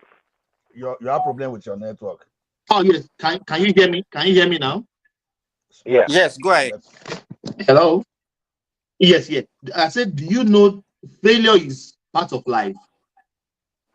Of course it is. I just told you. Meant to fail and succeed.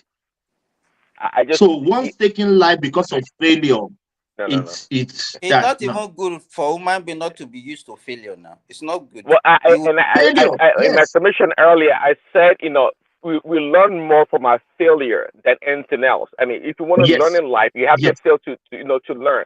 But let's not pretend. I mean, some people do. I mean, people do take their life. Some people do, and we have to understand where they're coming from. We can't just talk in this tough way. That, of course, failure. Like everybody can Please, admit Daddy, failure. I don't know where you are coming from. Taking your life, I don't know where you are coming from. I don't know. It's not the last option, my brother. It's not the No, last I option. didn't say that, but you guys know Robin Williams, right? Robin Williams, the famous actor, right? A Hollywood actor, right? The guy is acted. I mean, he's done so many movies, successful, rich, and everything. So in that case, what made him take his life? I mean, so you don't listen, guys. If you haven't, what we talk, obviously, a lot of you guys, if not all of you guys, you've not reached that point before in your life. So I only urge you to be careful in this situation. Quite frankly, it's tough to be talking about something you've not been through. Okay, we all are talking tough and saying all the nice things in the world, but when you see successful people, they are wealthy, they have a lot of money, and they commit suicide. What do you think that is? What do you think that is? So it's a state of Because mind. I think It's a state of mind psychologically that you guys have not been there. So it's kind of tough or almost inconsiderate to be talking about other people's situation that you've not been in. Yeah, I guess you have a point, because in reality, life has very few benefits, and when it runs out, one cannot be surprised that's for some people amongst billions that it runs out, that the meaning of life loses taste, and they just feel like Exactly. point, and they want to leave. Um, because for some reason, that shows you that our suffering is not it's not a determiner of whether we decide to do the right thing for our people, because our suffering hasn't gotten us there. We don't even want to commit suicide. We don't want to die. Nigerians, if you check, I don't know for sure, but if you check, our Nigerians don't commit suicide at a high rate at all, even if they are suffering more than most. So it tells you that the determiner of whether See, Naija, people that are successful or relatively successful are more likely to commit suicide if they because they are not actually used them. to failure, Prince Daddy. They are not used to Well, failure. okay. So, so are you coming around now? Are you not coming used to around? failure. Sometimes they actually commit suicide at times when it wasn't a failure. It's just things that they don't just like life anymore. They are depressed or whatever reason. Yeah, they can exactly. They can be disinterested. Absolutely. Some people, and that's why if you pick at the wrong time, that's the most dangerous thing in this world. I'm telling you. That's why don't laugh at rich people sometimes. That people are so wealthy, they start taking drugs and engaging all sorts of behavior. What is wrong with this person Prince that's Daddy, rich can you hear and has? me? Yeah. Prince Daddy, can you hear me? I'm sorry, Yeah. your argument is not tenable.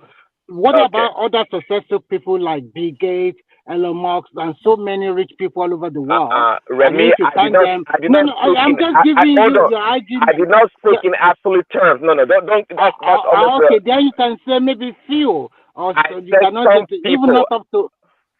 Okay, some. I think to say few would be better.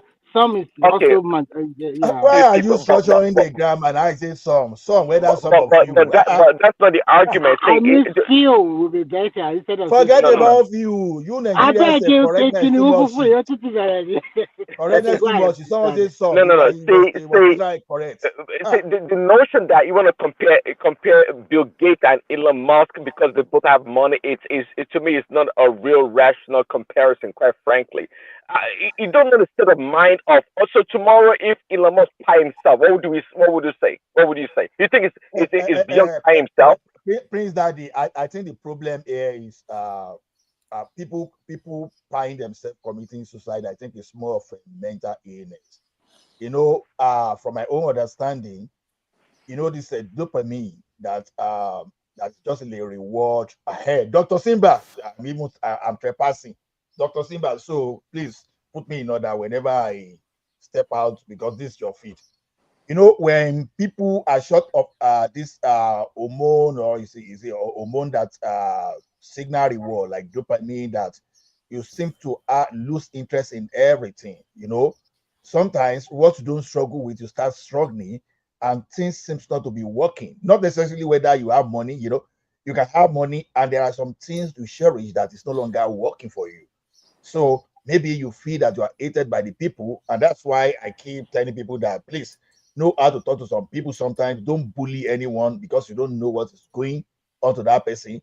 When you bully the person, hey, I said the entire world, nobody loves me. So why am I doing it?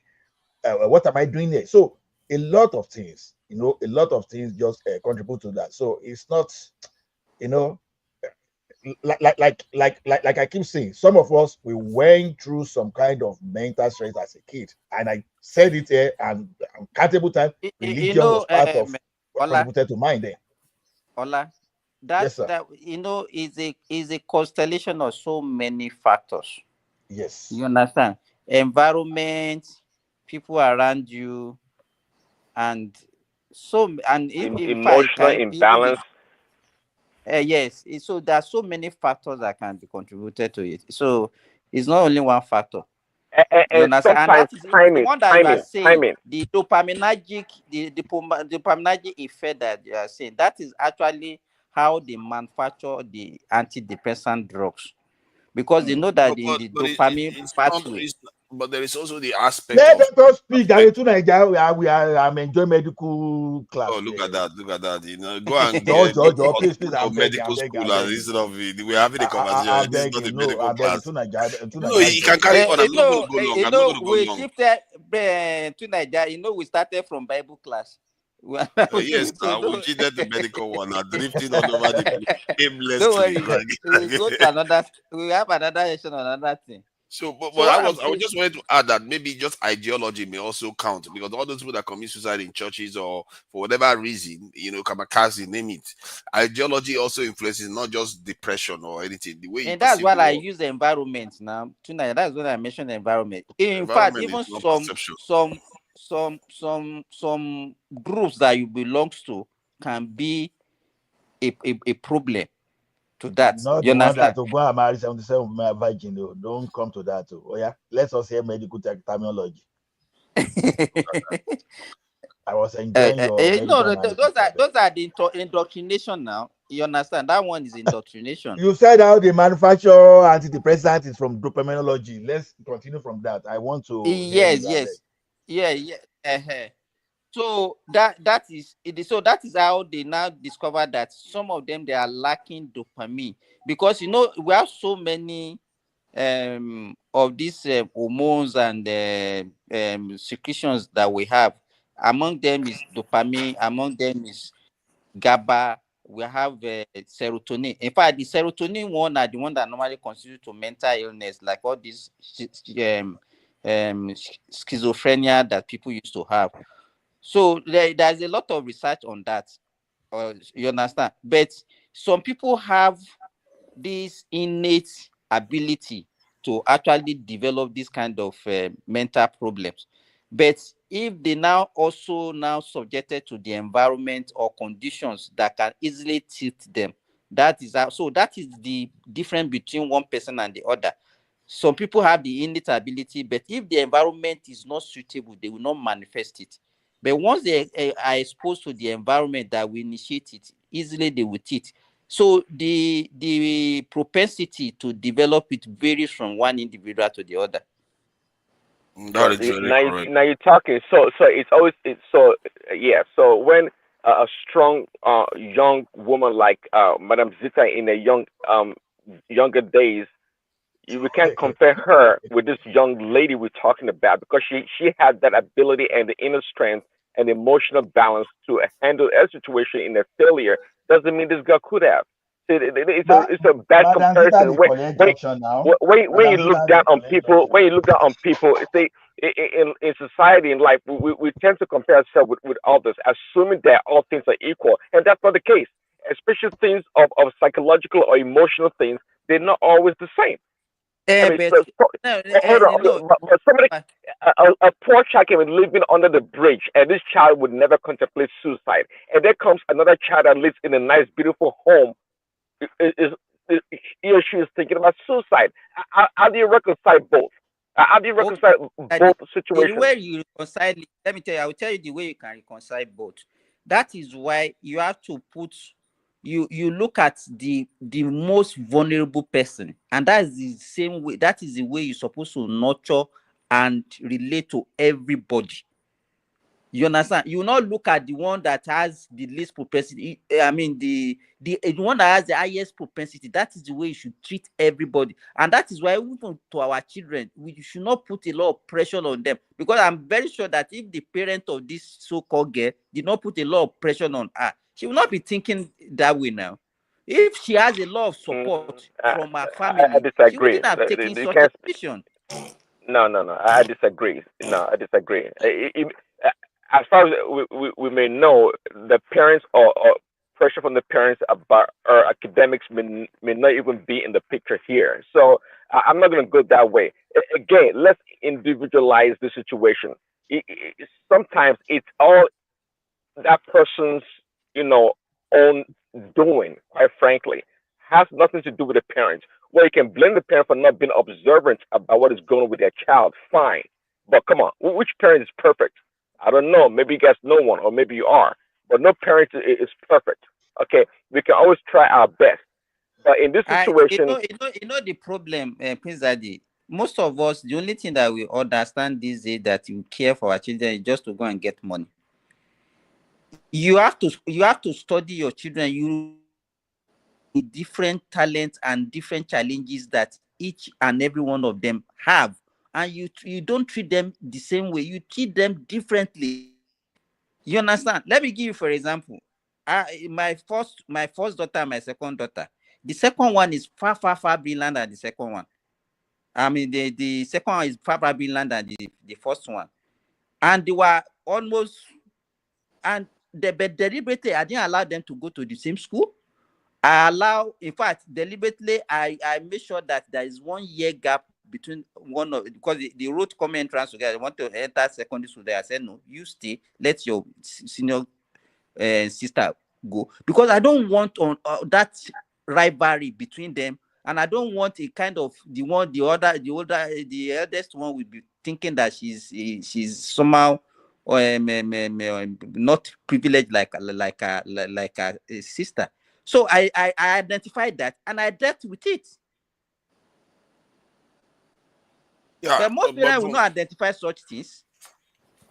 From what I gather, though, it appears that there are more. Parenting is challenging, that is good. That is good. Let me add my own now. What you added, Prince Daddy, about richer people doing it is not necessarily accurate. It just, I think maybe because when we hear about rich people dying, we tend to notice it more because it's obviously they are rich people. So, but from what I gather, when I just checked online, it's showing that it's higher amongst poorer people because of various reasons like financial issues, professional shame, substance abuse, all kinds of this different stuff. But for the rich people, it's similar, but their rates are somewhat lower, which is interesting because it just tells you that even your perception is also, because it makes sense, doesn't it, that rich people, when they do it, you tend to know it more than when poor people do it. But from what I got, it's higher in. Okay. Tonight, quick explanation. So, in terms of, obviously, we have more, I guess, more poor people than rich people. But the point I'm trying to make here is that all things being equal, right? People would think, we hear people say all the time, well, if I was rich as that person, or if I had this and that, I'll be this and that, I'll be great. No, but the point I was trying to make here is that, look, you would think a rich person or a wealthy person that have everything, cars, homes, and everything the money can buy, that person will be content, and there won't be any reason to want to fight themselves. You would think that, right? But that's the point I'm trying to make. But that's not the case. Among an average person that just barely gets by, may not even contemplate suicide compared to a rich person. But overall, they do more than you like to think they do. You don't hear about it much. But say if you're talking about people that if you want to put people on drugs, obviously people that have substance abuse, people with harsh economic, even relatively, if you look at poor people in a harsh condition, anyways, how many people? Please, Daddy, guys, please, can we just use S? That word it can trigger YouTube. Let's use X so people know what we are talking about. Yeah, go on. Praise Daddy, let me say something. To Nigeria, I know what it just is. You know, sometimes knowing how to prompt the AI model sometimes can be beneficial. You don't prompt AI model because, as a matter of fact, you understand if you reference it properly, because you have to make it proportion, not by number. You understand? You take That's some what people. That's why I said I use rates. Yeah. Well, the richer people, when you look at the statistics very well, when you look at the proportion, they are likely to hide themselves more than the poorer people, because the entire world, we don't have up to 0.1 billionaire. Let's take it from that point. So by the time you want to take percentage of them that are likely to pay themselves, they are more than the poorer people that are likely, because it's proper. You have to make it in the proportion, Well, So that's a good statistical ratio. That's a good statistical ratio to put it. wait to Nigeria Why Farabale. don't you want to back off that horse when I already told you I We used are that teaching you. We into are account? teaching you how to use statistics now. You know that He's still riding on the horse that I just dismissed. you have to take Look time at that. to That one, you have to educate him slowly. If you give him too much information, I he might just not gave be you able that to I assimilate. took rates into account and he's still talking about rates. Why are you talking about rates? Wait. Do you know? Do you know why richer people are likely? Because number one, they are susceptible to blackmail. They have shady. Because you see, early will you find some of those billionaires that are pure. So along the line, some of them enter into some kind of shady things. They get involved and they are likely to be blackmailed.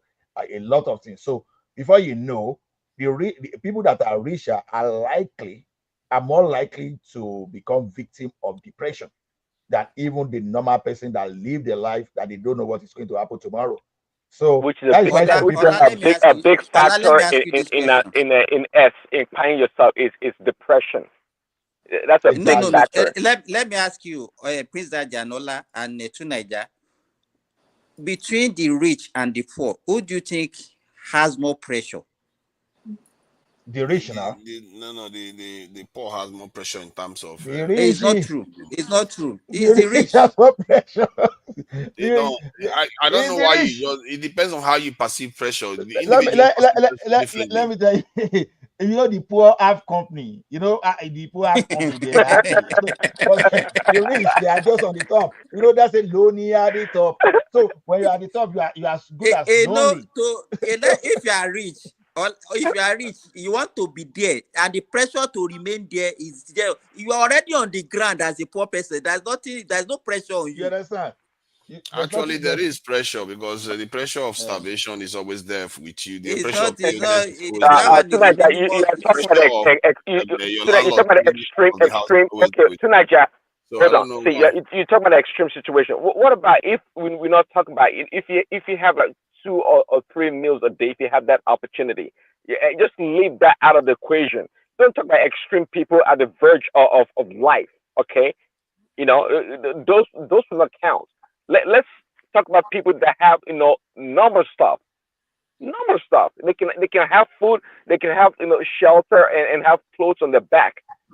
Even when you have normal stuff, you still have competition for the resources. I can see the point you are trying to make, that the poorer people that even just above being poor, they will generally, if they are not craving so much, well, they'll be generally balanced. They'll be okay. There's not a lot of pressure of people trying to take their money. Poverty is their way of life. All that stuff. But there are different types of let me tell you, maybe let me finish what I'm saying. There are different types of pressures in life. In terms of the rich, sure. I can tell you right now, if you are rich, the pressure you are up against is quite different. The idea that because you are rich, you are panicking all the time, that's not true. Because sometimes their wealth just sits there, they don't do that much, and the wealth just keep replicating itself.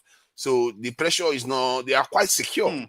It's very rare that rich people in the West or let me okay, tonight, I don't know if you look around rich people, but let me tell you, even the richer, let me tell you, listen, the most insecure people are people that are rich, not even super wealthy people I'm talking about. People that have more than enough. But how can you say that?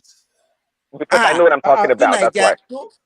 You don't know Prince Daddy. Leave to Nigeria is a small boy. most Doesn't know insecure. anything. That's why he's talking the way he's What talking. kind of talk is that? That shows that shows.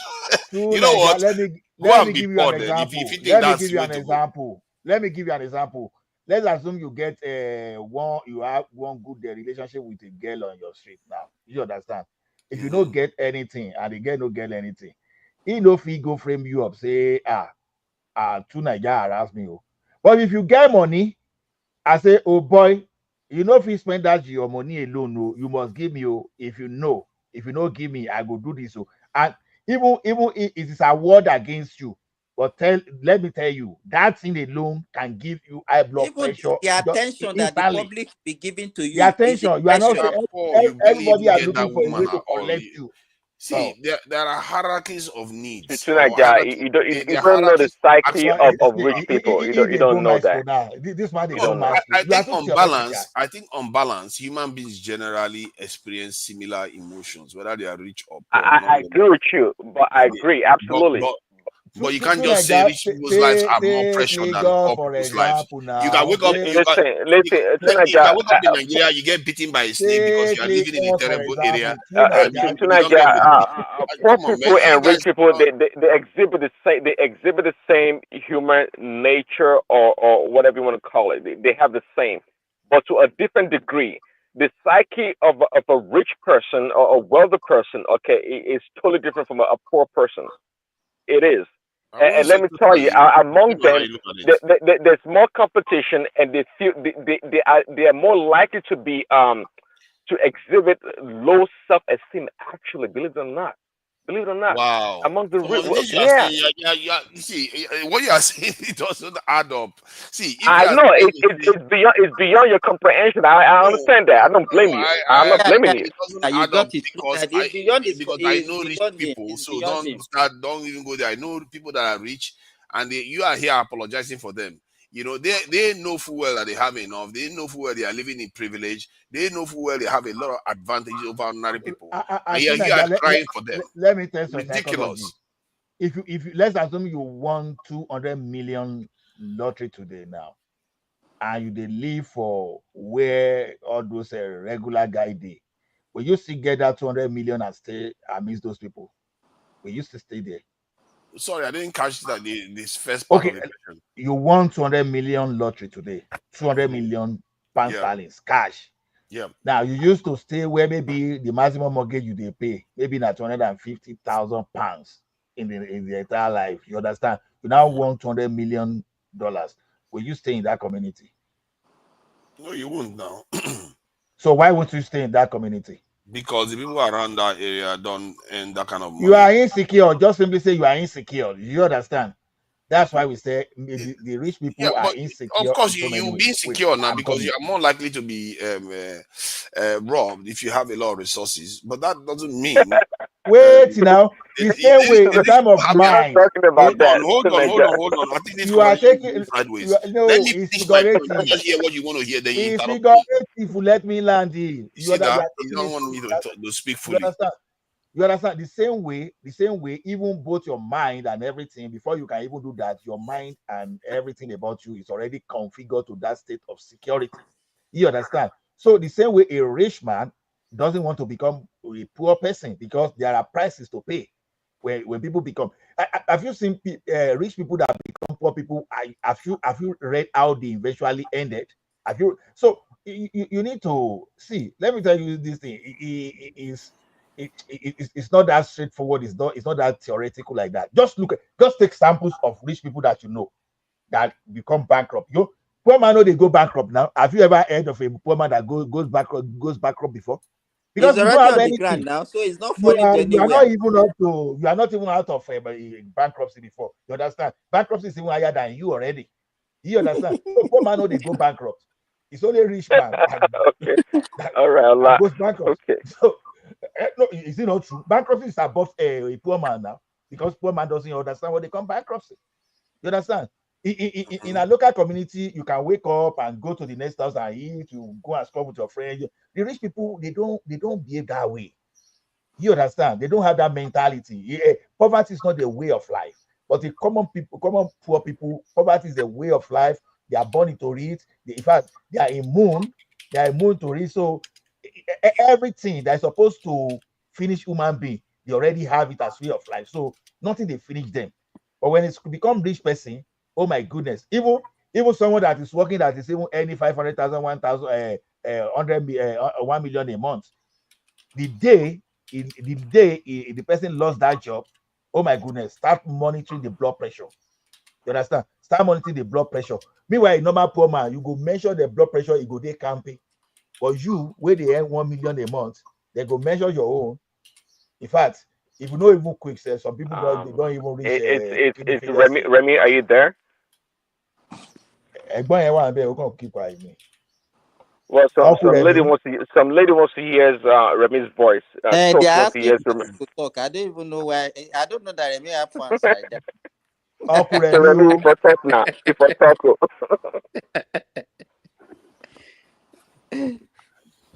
But, so I was saying though, since you are a bit shy, since the lady is not calling you to speak, it's all right. No. Tonight, just speak on this one. Me, I said Jamb'S. They should scrap Jamb'S. I don't like Jamb'S. And people here they run after me. I don't Okay, see before tonight I answer your question, let me chime in. Just give me a minute. And this is to address Simba before Simba misquote me. Regarding this lady, Miss Summer, let me try again. I've kind of hushed this point out before. Miss Summer again, she never cheated. She never cheated on a Jam exam. She never did. It's impossible. It was impossible for her. Nor did she go into the Jam system and change a result. If you go into Jam system, if they print you a result, it will be exactly what she was given initially the first time around that she got the result. All she did, just like somebody explained back then months ago, that she went online or used an app to print a Jam certificate or something or Jam result, and she input whatever number she wanted to in that printout, and he used that to defraud maybe the state governor or some business people. No. Do you know what she was claiming that time? Enrich. Praise that. Do you know what she was claiming? She had said the that highest result in the state. She said no, that the real result was the one that she scored, that Jam gave her a fake result. Okay, that's irrelevant. Anybody can make a claim. So that's she just was a claim that she made. attacking the institution, that they are the one that made mistake. That are true. So what are you trying to exonerate her now? You maybe get that poems, Steph. No. We're talking about the one from a long time ago, about a year ago. Forgotten Miss Omaola. Oh, no. When she was caught, she was when she was caught for parading a fake result. That's why she embellished that story, which is okay. But again, if you follow my logic, if she was going to go to school, let's say University of Lagos, and Jam was going to verify a result, either they call Jam directly or whichever way they have to inquire, they will find out that a result remains the same. She could. There's no way she could have changed a result through Jam. Of course, she's allowed to claim, not allowed, but she can claim whatever she wants to claim. That is fine. She could do that. But again, so what are you saying now? Let me ask a question, please. Let me ask a question. Can somebody break down what happened with this Jam business? I'm not very clear on it. And why is it said that it is against the Southeast? And is it also against the South? No, well, hold on, Chinega. That's the latest one. That's the latest one. Let me finish my old the old Jam stuff. So do you get my position right now in regards to this Jam result with Mr. Man? Mr. Man, she never cheated. She never cheated on a Jam exam. She got the result that she got. I'm asking you, is she do anything wrong? What she did was lie to embezzle money. Yes or no now? Why are you anyway, she's a minor. Well, I'm explaining to you. I said she lied to embezzle money or to deceive so you cannot people. say yes. You are saying no. Simba at that time she's a minor. I don't really want to talk so much about that. Minor at what age? What do you mean by minor? She was 19. Well, okay, well, it's a big deal. Simba. What she It was did 19. was to So 19 is a minor. listen. Oh, can She only somebody break this thing down for me? Why are we talking about individuals? I want to hold understand what on. is No, going on. I don't know this recent one. what she did was to manipulate by lying and forging a jam paper So she has not done to anything wrong. deceive. To you, she did well, Abi. No, I didn't say that. I never said. I just told you that it was Why can't you someone just? that Why are you trying to manipulate? Why can't you just say, okay, she did something wrong, condemn her, and so that she will not be like so listen, Simba, they say the No, condemnation. Simba, Hold on. Like, Simba. I know they join people in condemnation. condemn people Hold like on. that too. The condemnation is for you, Simba. You're the devil. You're the accuser. I'm not the accuser. Okay. so just to let you know. Okay. Simba the accuser. No, the thing is this, Simba, let me tell you something about that child. She might have done something wrong, because sometimes when I say someone is minor, yeah, probably by age, she's not a minor, but her experience. See, I may not like the way the adult then responded, but I still give credit to some extent to the way they handle, because if they didn't handle the case of that girl very well, she might pie herself, which is not really good, to be honest. She did something wrong, we know. But the fact that you do something wrong, it doesn't mean that everybody should be on you to go and pie yourself. So You know, let me tell Ola, that is the true. people that were supporting Wait now, now. let me say this. Ola, the people that were, if you remember the situation that time, they turned it the way they turned this present situation to tribal this thing. That was because he's Igbo. That's why they are. Forget about No, what I'm saying. social miscreant analyst, I beg you. See, the thing is, because everything in Nigeria, they must turn into tribal. But the thing is this, we should still wear the helmet of our humanity. See, when you are earning a kid, someone can be 25 years and can still have the brain of a 16-year-old. You understand? So that's why I like people in a social work, because this is how you see bad things sometimes, but if you call it bad to that person, it may be injurious, it may be harmful. You remember Ola, that her father also came online that time defending her. You are more knowledgeable than that situation. Let's just talk as someone that will be, maybe because we are privileged to learn some of that. To me, I will not go ahead and condemn that lady. Did she do anything wrong? Of course, yes, I know. But putting me face to face to that girl, I would just say, look, me, I don't even have any issue. Off your phone. Don't listen. Everybody is our defenders that me I have issue with. I don't have any issue with her. I didn't defend her. I was just trying to make a technical analysis or difference in what you people are saying, that she defrauded Jam. She never defrauded Jam. She never did once, because Jam has a result. Okay, let There's us no way now she could have answer changed the the result. question that Tunaija is asking. Hey, Yeah, go ahead. Asking. Tunaija. Okay, Tunaija is sleeping. Simba, come back to my question. Don't you think we should scrap Jam? I think we should scrap that rubbish. Jambi. And how many times did you do Jam, Simba? Because they say everybody that didn't score up to 200 in Jam, it means that they are not brilliant. So how many times did you write Jam? Probably 5 times, 6 times. I wrote Jam 3 times. Can you see? I heard your analysis earlier, and somebody challenged you that the Jam is a standardized approach or a way for everyone to participate and engage people's ability or whatever educationally. That is fine. It's a good argument. But of course, Jam, there's value for Jam, and also Jam should not be the only way, and I don't think it is the only way that people get admission into universities. I think Jam is fine. Someone said earlier also, when you're taking a test like Jam, some people they're good at taking tests.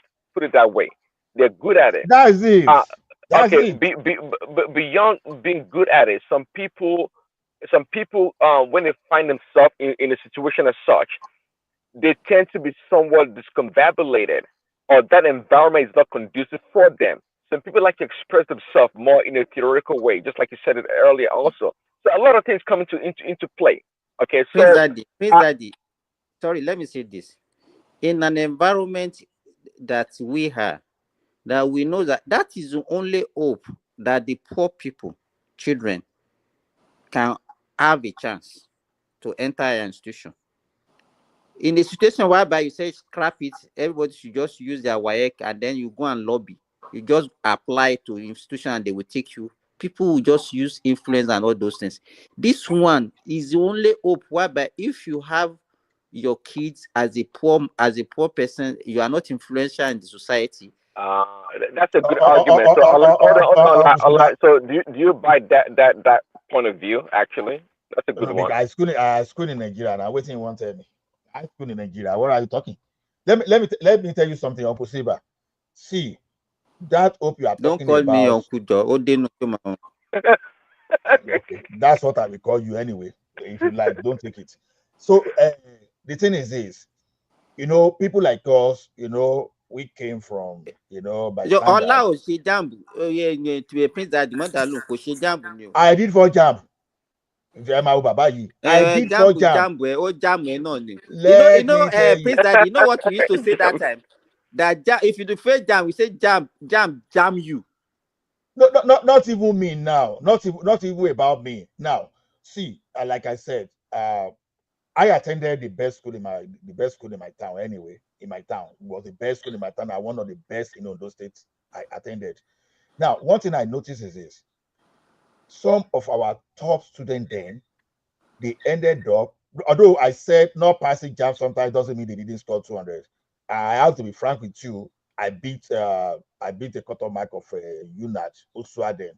It's not that simple, but my ambition was to go to OAU. You understand? So, but the thing is this: when you are using mark to judge, and some people that time they scored 180 and they got admission to computer science with also then, and many of them are even professors now. And they are even lecturing in those universities that they didn't even take them. They are in Unilag. Some of them are in OAU, the university that they could not get admission to. And they got to university with less than 200. You understand? So now I was saying that time that someone made A1, A2 throughout, and A3 English language was what just messed the result up. And me and one man were into an argument. This thing is what we experienced, not what someone told me. I school in a local community, so I didn't school in the city. You understand? So some of these guys, they ended up not meeting up with the cut-off mark of the university they wanted to go, and they ended up in a polytechnic. You understand? Now, so how would they? Let me ask you now. How would they have entered if they don't do jam? Don't you think that those guys will not even have the opportunity looking at the polytechnic environment? Is about to start till you meet the cut-off mark. Common in Nigeria. See, I won't come in and lie to you. I won't come in and lie to you. Like but what I'm saying, let me give you. I don't know when you enter your institution. Let me say this. Because like me, let me tell you, when I wrote my jam, let me tell you, I just wrote jam. They posted the result to me, and my admission letter was posted to me. I did not even know the University of Ilorin before I entered University of Ilorin. Okay, Simba, let me tell you what happened. Okay, imagine someone scored 231. And cut-off mark of your course at Obafemi University was 237. Now, they now say the catchment area for Ondo State was 232. Someone with 231 didn't get admission, and someone with 200 got admission because of some silly thing like education in less developed state and all those stuff.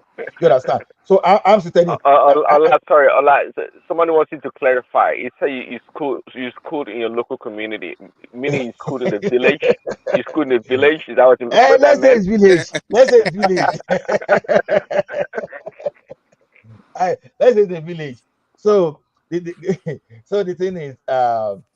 thing is now what I now later realize is this: in my school, those people that even they once upon ring that they use Longley to enter that place, when you put them in proportion, it seems to those higher scorer, whatever high mark in the jump, they didn't necessarily perform better than them. I can tell you Ola, please, sorry. The person that led my sorry for cutting. Ola, Please, sorry, Simba, when you is Simba there? Yes, I'm here. Simba is there. Yes, please. That time that you took jam first time and you don't make it, and I know you are not done. Somebody that is going for medicine is not done. So you count yourself as let me tell you, Ola will remember that time. Now it's only once that you write jam. That time they will write jam for polytechnic differently from the jam for university. Ola, do you remember? Yes. Yeah, of course. But now it's the same jam that they use for both polytechnic, college of education, and the university now. So what I want to do, so what we normally do that time is that we say okay, let us make an attempt. You understand? The first one I wrote, I've not even done my WAEC. Do you understand what I'm saying? So that one was just like a trial. Then at the same time, I wrote for polytechnic. Then after I got to my WAEC, the one I wrote was not the one that I used to enter. Do you understand the scenario now? Yeah. Your own situation. So that was what happened. That was why I said I wrote it 3 times. So like that time, the best graduating student in my secondary school, I said that time, you understand, he ended up studying biochemistry. He wanted to go for medicine, but couldn't meet up with the cutoff mark. He attended the University of Ilorin. So a lot of people like that, and even many went for degree before they could. Whereas those people that were not even up to them, they were passing jam. Not only that, even when they didn't even pass jam, they know someone in Unilal, know someone in Obafemi Awolowo University that even with barely 202, they were doing courses, and some people score like 230. I didn't get that. I agree with let me tell you now. But you cannot say because of all these things that you say. If you say they should eliminate, in fact, it will make the situation of the poor ones worse. One, they don't have the influence, they don't even have the money, they don't have anything. The poor children, they will not be able to even have any. I really disagree with you. Are you saying that now jam it's a leveler? Is that what you're saying for everyone? No, let me tell you. Let me tell you this. Are you saying jam is a leveler for everyone? Let me tell you this. Even no matter how influential you are in Nigeria today, there's a limit you can influence the admission of your kid. Let me give you, for example, if you want to study any course, they will put a cutoff for JAMB. Now you have 3 layers of examinations that they are going to use. It's not only JAMB. JAMB, they will put a score to your JAMB. They will say, okay, if it is medicine, they can say, okay, 260. You understand? That they are not taking anybody less than 260. Which university can you also find to say for medicine now? No, I'm just giving an example. So now they will rank your WAEC, and they will put, like, if you have AAA, I think that they will award mark for you. So if you pass your WAEC and you got CC, even if you pass JAMB, where you might not even get admission. That is another thing. Then you now write post UTME exam, also in the university of your choice that you have chosen. You understand what I'm saying now? So you have 3 layers. And I can give you an example. I have a child. One of my daughter is studying medicine in one of the Nigerian universities today. And when she finished, in fact, I changed her university because the university that she chose earlier was one of the public university. You know what they did? Because they had strike, they now combine 2 admissions of 2023 and admission of 2024. So that means that if you in the department where they have the capacity to take 100 students, you understand, they will not take they now did the 70-30. The previous admission of 2023 that was waiting, they gave them 70% and they gave 20%. So I just look at it as, okay, this one now, the chances is very low because in the department where they're supposed to take 100, they will only take 30. So I changed her university for her, and she has to write exam.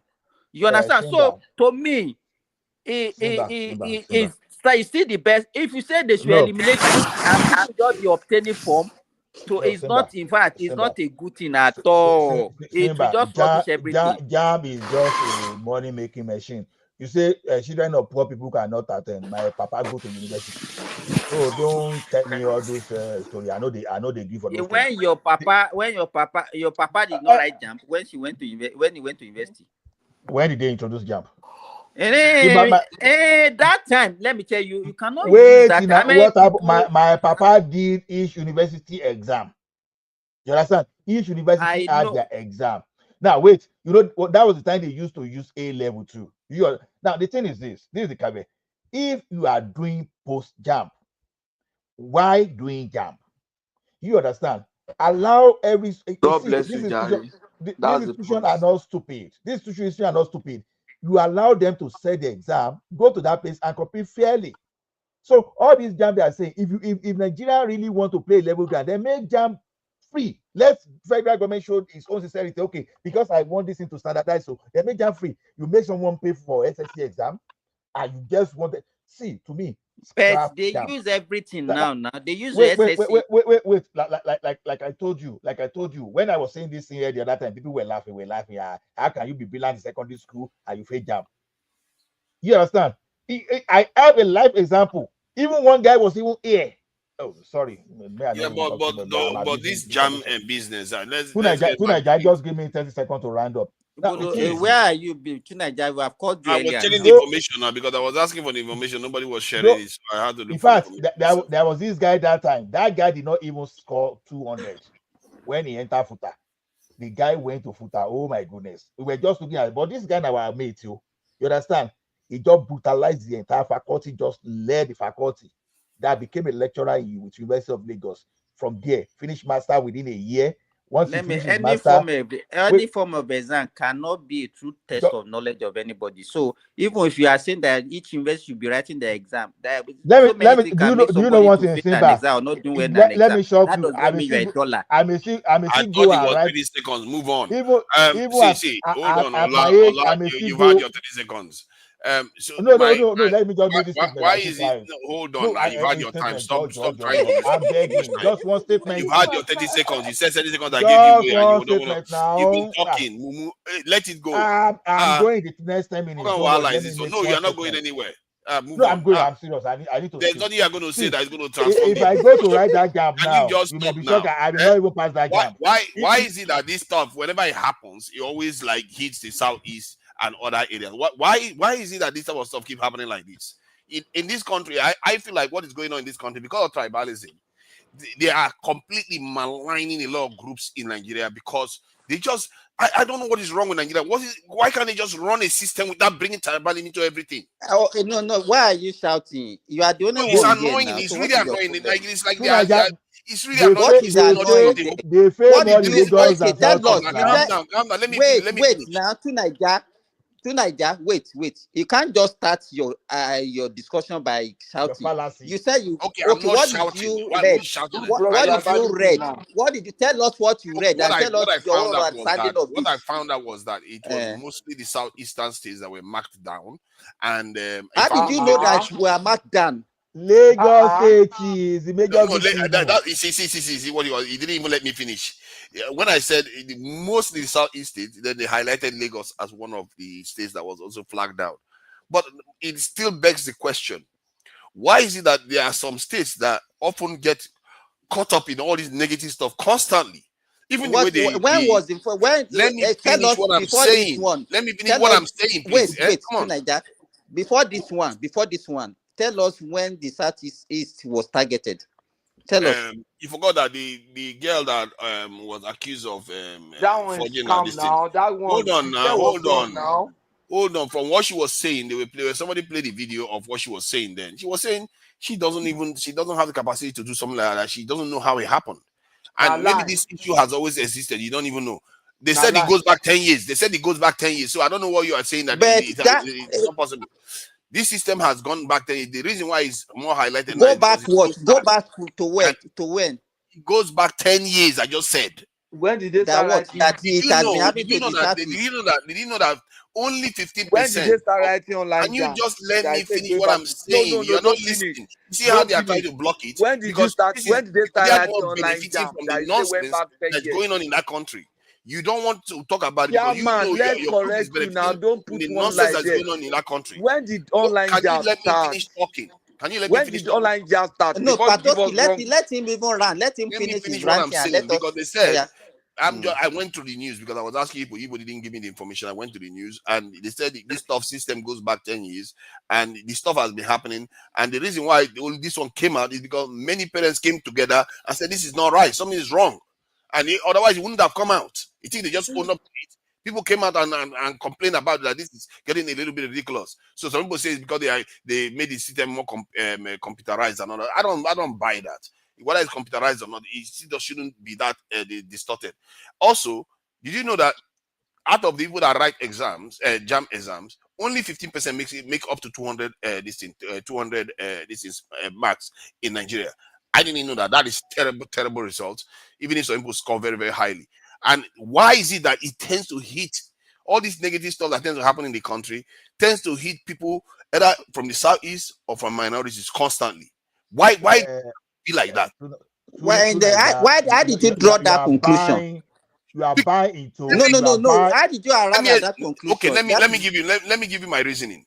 In terms of this thing, EFCC operations, it tends to affect either southeasterners or people of minority groups. In terms of DSS, I'm telling you, if you look at all their BB cases, they go after they tend to go after people from minority or southeasterners. I give up. That's not true. That's not true. The ones that they are convicted, you go and check it, you will be seeing it yourself. And if you look at this examination, why are you bringing EFCC? We are talking about JAMB. Why are you bringing EFCC and DSS? No, I'm saying that the reason why I'm saying it is because let me finish saying why I'm saying these things. Let me finish what I'm saying these things now. The reason why I'm saying these things because you don't know what is killing the country. Hold on now, you don't know what is killing the country slowly. Because if you look at hold on, let me finish what I'm saying. If you look at the nations. But why are you speaking like that? Let me finish what I'm saying now. Come on, can you just let me finish one statement? It just shows you the problem we have in Nigeria. You can't even listen for a second. And I gave you 30 seconds to have your own say. So if you look at let me finish what I'm saying. So if you look at the other nations, like example, if you look at the Benin Kingdom now, many of these people or the Ijaws or which other group like the Kano Borno Empire and all those people when they were not within the Nigerian constraint or the British were still here, they were even more vibrant. They were more alive. The moment they capture them into Nigeria, they just kill them. It's almost like the other groups use the Nigerian advantage that they have to kill these groups, and it's not right. And you wonder why the country is being sabotaged repeatedly because him just finish. My point is that these groups, these individual groups, these smaller groups in Nigeria, when they were not the Southeast, when they were not changed with Nigeria, when they were not changed with Nigeria, they were more independent and they were more vibrant. They were able to defend their interests. As a matter of fact, it affects the South South. This issue affects South South with the Southeast too. The Southeast gains the advantage over the South South because of the bringing Nigeria together. So my point is that why is it that just because you are in Nigeria, your other groups that make up bigger groups just tend to want to use it against the others? It's like they need to stop this attitude. If you create a system, it should be blind. It should be blind to tribes, completely blind to tribal stuff, completely blind to religion. It should just function because this stuff is killing the country slowly. Look at it. Even look at the development of the country. Even you can see the tribal bias in it. Because if you look at this country, the port area they should be developing is that area in the south, straight through the middle of the country. But instead, all these seaports have been put in Lagos. It doesn't even make sense. It just shows you the tribal attitude towards Nigeria, and it's killing the country because it's not the most efficient way of developing a society. You had a country where there's a waterway that cuts through the middle of the country almost to the center of the country. You see them develop it. They didn't develop it. They are developing one corner and they developing the other corner. Even the roads is now after many decades. Even the roads after many decades. Oh, let me finish now. Even the roads after many decades. It took Tinubu now to say they will create Lagos to Calabar. When it comes down PPP, no, there is something. No, I'm even going. No, I'm going back. I'm going in 2 minutes time. When it comes down PPP, this is what Lagos. It is killing the country. It took Tinubu to say, okay, he's going to build the Lagos to Calabar highway for the south to get road. Do you know that almost all West African countries? Do you know that almost all West African countries have that coastal highway? Oh, Togo has it, Benin Republic has it, Ghana has it. Almost all West African countries have it.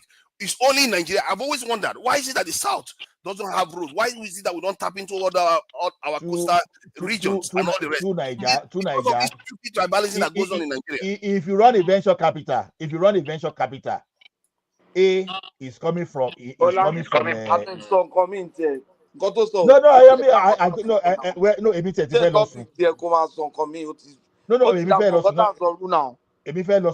no, okay, you are running a business, right? You are running a business. Someone is creating a product in London. You understand? One of the financial capital of the world. So is pitching some kind of investment to you that, okay, this thing is going to be in London in the next 5 years. I'm going to make £5 billion sterling from this amount. And someone is coming from my village in Ekiti, is presenting to you that the same venture capital that in the next 5 years, I'm going to give you $1 million. Tell me, who do you think investors will believe in? We are talking of the consumption. You know where you are a business person now. Before you even target your market, you want to look at what is the opportunity there. What is this level of consumption where you want to create your product? You look at it. Okay, you now say, okay, if this consumption generally globally is going to be like say 100 billion a year, let me even target 5 billion out of 5 billion for the next 10 years out of it. But now you have another location that even if you do that thing, you are not even likely to make 200,000 there in the next 5 years. What are you talking about? See, I don't get you. Part of the project you are talking in Lagos, some people brought it as part of public-private partnership, and they picked the thing, and the government say, okay, let's go. We are going to back you up, and they are doing the thing.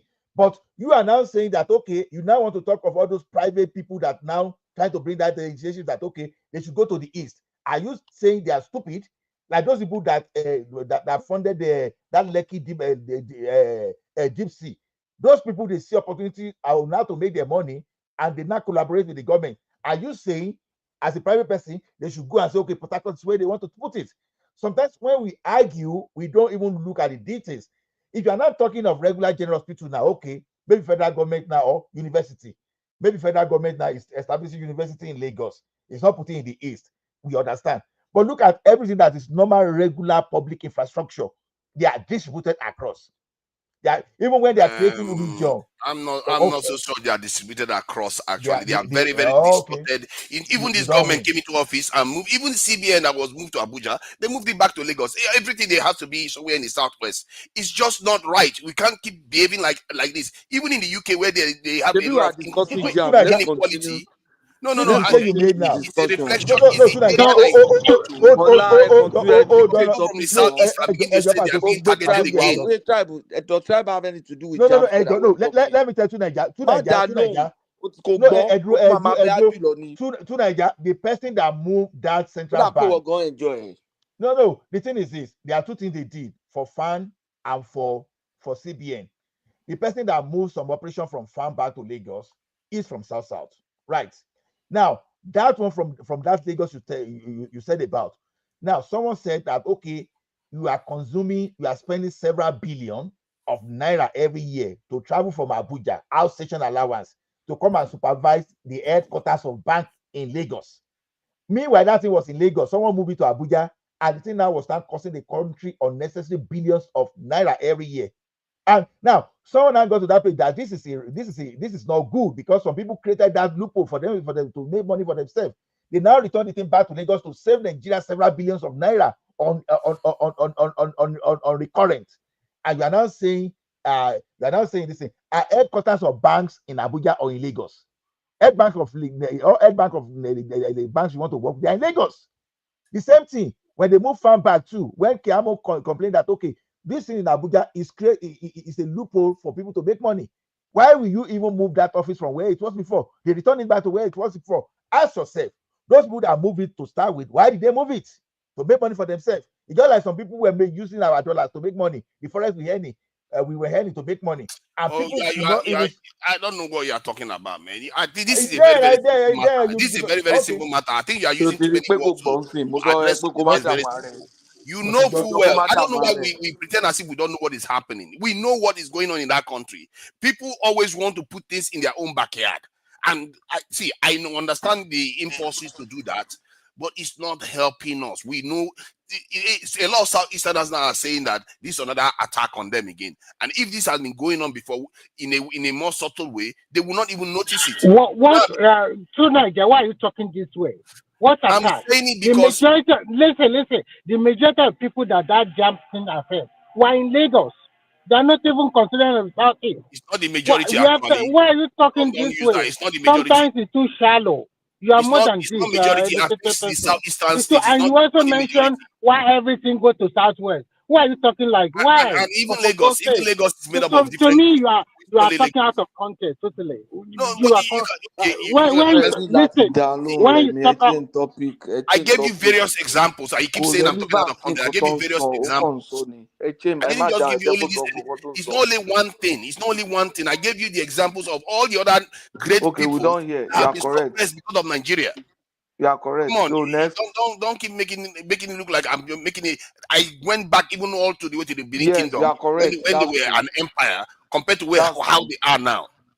That's true. Oh yeah. Okay. Simba, carry on. Oh, Simba is not there. The nation Nigeria itself has hobbled some groups and is still carrying on doing it because many Nigerians, instead of worrying about how the entire nation is going to function, they are worrying about their individual groups. That is all. Okay, we don't hear. You are 100% right. Let other people speak also. Yeah. I'm not. I like was waiting for people to speak and they are not speaking. Now, what do you want me to do? Keep quiet. Okay. I've said it here before. Maybe some people want to contribute. Like Simba was arguing with me. I said, to me, we're talking about Jamb'S. I don't like Jamb'S. So that I'm interested in your position. That why do we have to write Jamb'S? That is a waste. That somebody will write to I can still write Jamb'S. That they should rather just and then go and write university screening again. That they should allow them to revert to what it was for, where you write different university exams. I think I also agree to that. That I mean, after writing Jamb'S, you still write university exam again. Why not let them go and write university exam exactly? But I see Jamb'S as a pre-screening because these universities will be overwhelmed. If all of us can obtain university exam, that means some people will obtain university exam like in 10 places. You understand? So it will overwhelm the university. That's the only way I see it. Because to me, it's not going to be free. Once it's not free, you make your choice. You make your choice carefully. It's not everybody. Now, that's what I'm saying. Those people that if university sell their form, Patoski, just like happens here. No, Patoski, if you were to apply for, let's say, a program in schools, will you be applying for 10? No, in Nigeria, people will do it though. Yeah, but me, I won't do it. Patoski, let me tell you this. Is what I did. I did it. I applied to 7 universities. For your kids? Yes. 7. Here in Canada? No, in Nigeria. So, because you can afford it, some people I know how much. 7, let me tell you, that's why I was telling you, Ola, that you put the children of the less privileged at a disadvantage. They will get admission and they will not even go. Nigeria only get disadvantaged people. How come saying our own thing we just justify? The question is this: how many countries they do this kind of rubbish? They do? How many? Let let me tell you, No, no, you ask me now, how many countries they do this rubbish? I'm very sure that if it is Canada or UK or US that is doing this thing, you will not say it's rubbish just because it's coming out from your own. You didn't see anything good in it. No, if they start, oh no, wait now. That is the way we behave. Because we have this low self-esteem. Whatever comes out from us, we don't appreciate it. We always put down on Tell me, that's sorry to cut you. Sorry, I'm sure if you know that this system that we are talking about, that's what we're practicing before. If they didn't see any fault with it, they will not change it. I'm sure they had the challenge. No, she introduced Jamb'S. But back when should be fault. No, let me see what. Let me they see had what. The challenge with that system. No, she no. Jamb'S. Let me tell you what I see in that country that is strong. Like when we change. Why do you think they introduced Jamb'S? Okay, no. Let me say something. When we change from 654 to 633, you understand? I said my own, but they stand stupid. I said when some people are in power, and whenever they want to create a word for their people, they just change the system. You know what happened that time is when they change our system from 654 to 633, they just all the books we were using before, they just threw them away, and they started with another. It's not even 654 that we are doing before. There was a time we were doing 634. When you finish primary school, you go to modern school. From modern school, you go to secondary school. Modern school. I know. Commercial 4. Modern school was an option. Modern school was an option. Some people used to go to secondary school directly. So that the thing is this. The thing is this. My system of education has always been that let these people be active as soon as you are finishing secondary school. You should be able to succeed. Now, look at the idea of standard 6 now. A standard 6 will become a teacher. A standard 6 will become a teacher and will teach soundly. But today, let me shock you. Let me shock you. Maybe I'd shock you. The English, okay, when I failed English the first time, I go and hire someone with degree in English. Then there's another English teacher that was even running lesson around us. Do you know that that English teacher, although he attended NC anyway, so let me just be do you understand? Okay, student pass English, that man no get credit for English, and he dey teach English. Please justify it. You understand? So when I say something, so in the center of academic it sounds somehow. Even because we know when I finished my English that time, I was even explaining. Don't always No, article lọ́rọ̀ no à ń sọ̀rọ̀ mo ní ìgbà kan wà tó jẹ́ pé even standard 6 sound enough. Standard 6 was very sound. Standard 6. Let me tell you. Let me ask you, Ola. In Canada, where you are, if you count the number of institutions that they have, looking at the population, is far more than what we have in Nigeria. Institution they built that foreign students foreign students sustain. See, whatever they are using to sustain it, they have more. No, Simba. Let's get this right. Okay. So what is the argument about now? You guys the problem in Nigeria is this: not everybody that goes to university should be going to university. We should go and find another thing entirely. What you are saying? Please, guys, can I come in, please? Can I come in, please? Okay, progressive, you are welcome. You come in, I beg. Yeah. So the problem here with institution like Jam, it's just that the time they had their time. We Simba, I understand that you say because it is Nigeria, that's why it's bad. No, it's because we do not move forward. We don't just evolve. We stay one place for too long.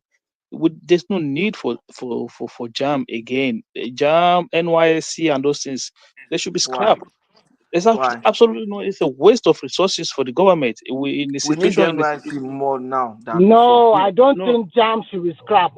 Guys, let the guy land. I beg, you guys on. been talking in circles. Can he Hold land on. and give his reason, please? Hold on. Look, Jam. Yeah, let's Okay, so Are you the guys, moderator now? you go everybody, to please, to hold on. secondary school, right? When you go to secondary school, you write your exams in secondary school, and in that exams, okay, either you're a science student or you're a social science student or you're an art student, whichever one, and then you have compulsory subjects that you need to pass in those in those areas, right? So you go and do your WAHEC and whatever it is, and then you met up with this cut of mark, and then you are then told again that you then have to write another separate body exam again to get admission into the university. That is absurd. It doesn't make sense. And then you're still going to write the same subjects again. You tell me where that makes sense. How that makes sense. You're still going to write the same maths and English and whatever biology and everything to go there before you get admission to. Whereas you've already passed this exam in another examination body. How does that make sense? Is that not just like you like a kind of doubling up examination? It doesn't make sense. So that is your own reason, Akim. Yes, of course. That's the reason. I think it's talking about post UTME that it's a duplication. No, it's but not I don't it's think talking so. about No. It's not even talking about I'm talking about I Jam. I'm talking about Jam. So to if you pass your WAEC, what's the point of Jam again? You explain to me. Akim. Yeah. Okay, let me come in here before. No, you explain to me now. If after you've passed your WAEC, what's the point of Jam? You explain that part to me. So that's exactly what I want to tell you. When you look, I will use Nigeria to compare with the international university also. They have the almighty exam in which all the international students will start for it. And after that, the university will now call you for like short interview or group discussion to pick the candidate they think will fit into their university system. So Nigerian universities are not doing that one. Instead, they are doing what we call post-UTME. You I think said international student, Remy. You said no, let me finish. student. Let me finish. JAMB is necessary in Nigeria to bring that standardization. Because if you don't do that, how does this standardize it? You are repeating the same. Remy, you are repeating the same subject. You are repeating the same subject. Answer to Akim. Why are you not allowing him to talk? You say he should respond to you. He already responded. I don't want to listen to him. Standardization and uniformity. Because when you allow the university to pick their candidates alone, then you Nigerian will start shouting.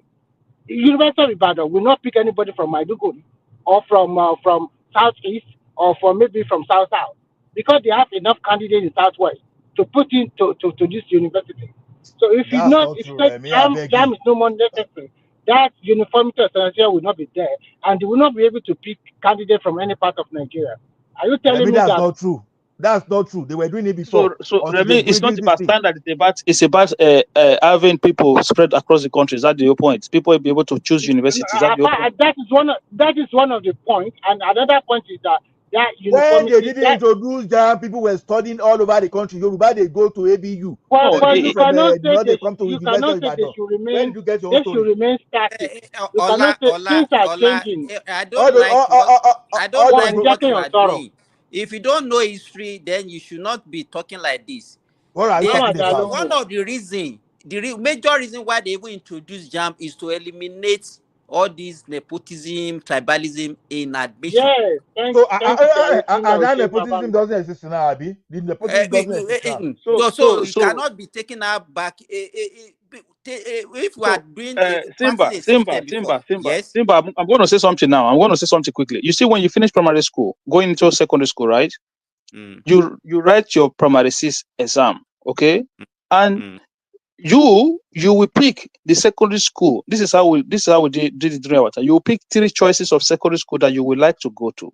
This is how we did it during my time. Okay, it's just a primary. We didn't do primary 6 exam and then go and write another exam again before we get into the university. That didn't happen. You can still do WAEC. Let me ask you. Hold on now. Let me finish now. Let me finish now. Okay. You can still do the same WAEC and then have those same choice preferences that you do when you apply for JAM. What's wrong with that? What's wrong with that? Policy. That method is your state policy. Some say the right. No, Patoski. No, in my own state, I don't. Patoski, in my own state, we wrote common entrance differently from the final exam of primary school. Final exam of primary school. So I don't even know what he's talking about. What they're talking about. What different? Your common entrance is your final year exam in your primary school. It's different. No, common it's not. entrance, It's not different. The one they use. Let me tell you. When you finish wait, it's not common entrance they will use to give you certificate of primary school. Yes, that is your final. That is your final year. It cannot be your final exam. Wait it's now. Your final year exam. Oh God! I don't even know people talking like this. Everybody, please hold on. Everybody, please Patoski, hold can on. you please explain to him? Everybody, Simba, can you hear me? Please, everybody, please hold on. Let's talk one by one. Please. Yeah, let's talk one by one so that we can hear what we are saying. Yeah, go on, please. General, see,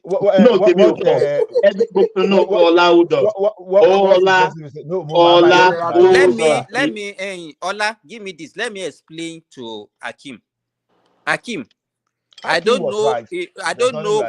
I don't know the kind of primary school you went to in my own state too, and Patoski can also testify. It varies from state to state, actually. There is a difference between our end of primary school exam and common entrance. The one that we use to issue us primary school leaving certificate is our end of primary school exam that we wrote. Common entrance, we used to write it on Saturday now. Common entrance is just a day that you use. That one they just use it on Saturday. Simba, progressive was right. Akin was right. You are the one. Okay, there was a common entrance. There's a school leaving certificate. Two, those two were being controlled by either the local government or later the state.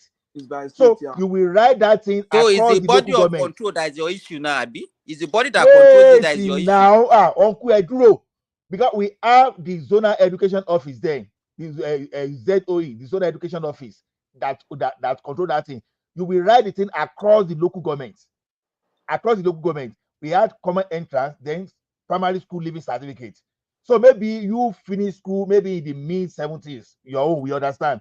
But for those of us that didn't finish school in the mid-70s, our own is totally different. So so how was your own? You said I was your own. Tell us. Wait now. You want to blackmail? You can say I even attended. What Hakim is saying? Primary school in 1940. You can say it. What Hakim is saying that common entrance can be likened to what we are doing now. That common entrance can be likened to WAEC, and we use the question I want to ask you, because I know you want to be clever. Did you write another exam in your primary school at your primary school different from common entrance? Yes or no? Common entrance is like yes. Now we wrote to exam now. So what is the difference now? Wait, that's what difference day. You are not getting it. You are not getting it. Your common entrance, was it not under the same primary school, the same school you wrote it? It's not under. It's a unified. It's a unified exam. It's a unified exam. It's a zonal education office that used to organize that exam. You understand? Common entrance is a state thing. It's a state thing. It's not zonal. It's a state. Ola, common entrance. It's a state. Can you let somebody speak? Common entrance. Simba, can you let somebody speak?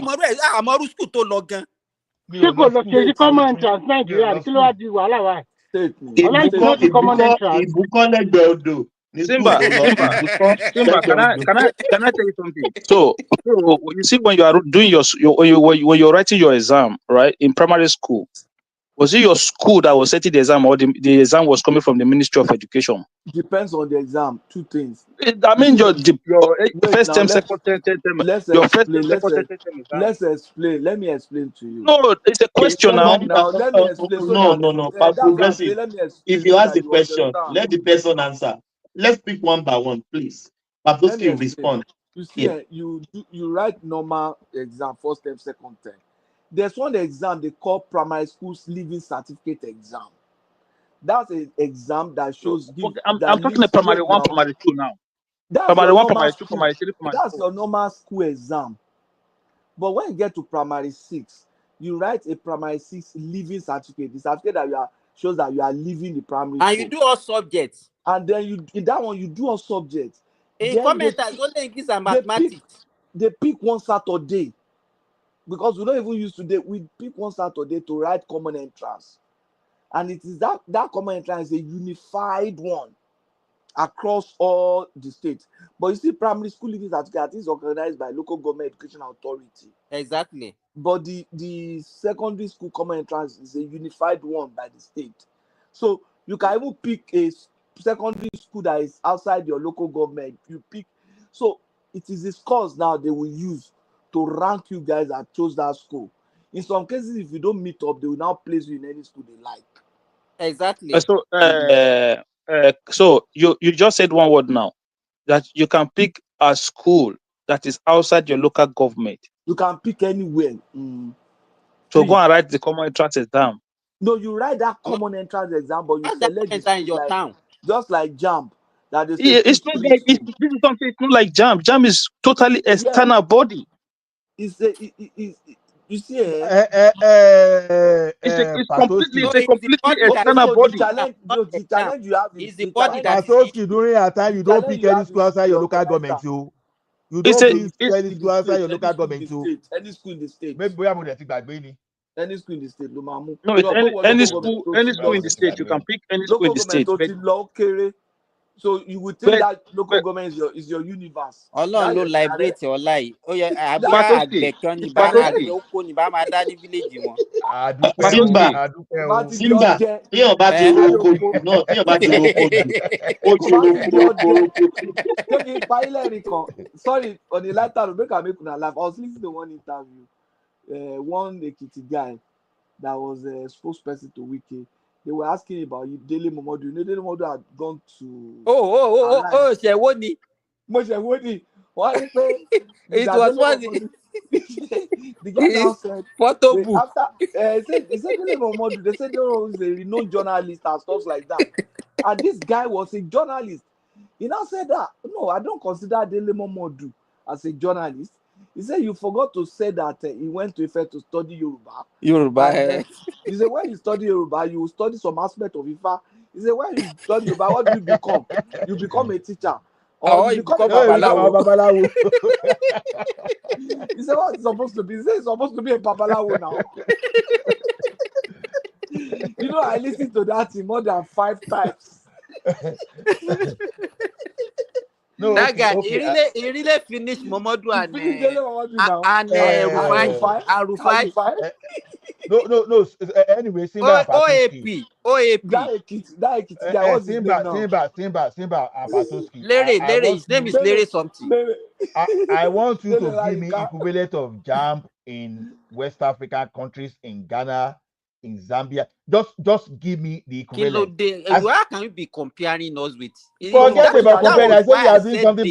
Let me tell you this.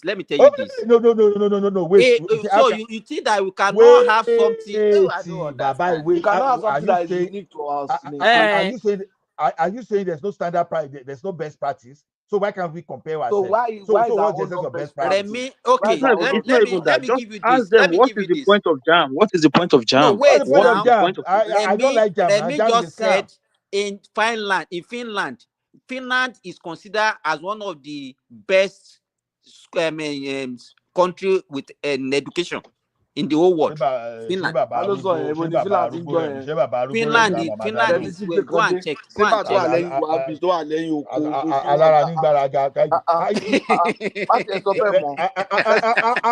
can Finland be better than Canada and United States? How can Finland be better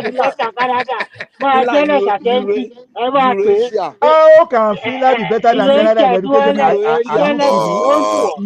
Can we try to keep things within reason? I think the Finnish education system is higher ranked than that. Exactly.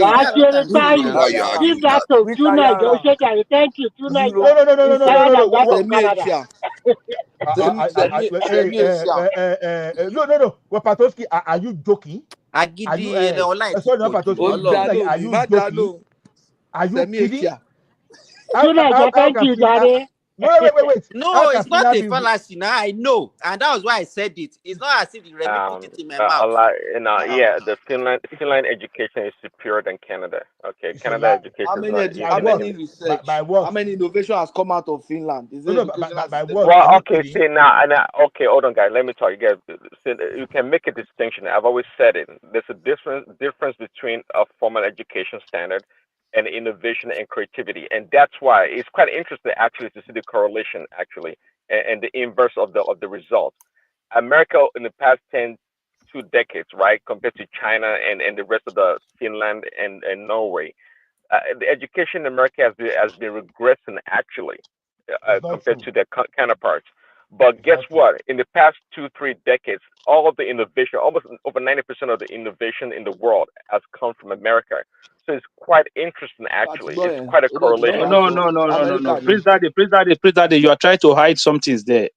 Most of those. America is killing all people. Remy, hold on 1 second.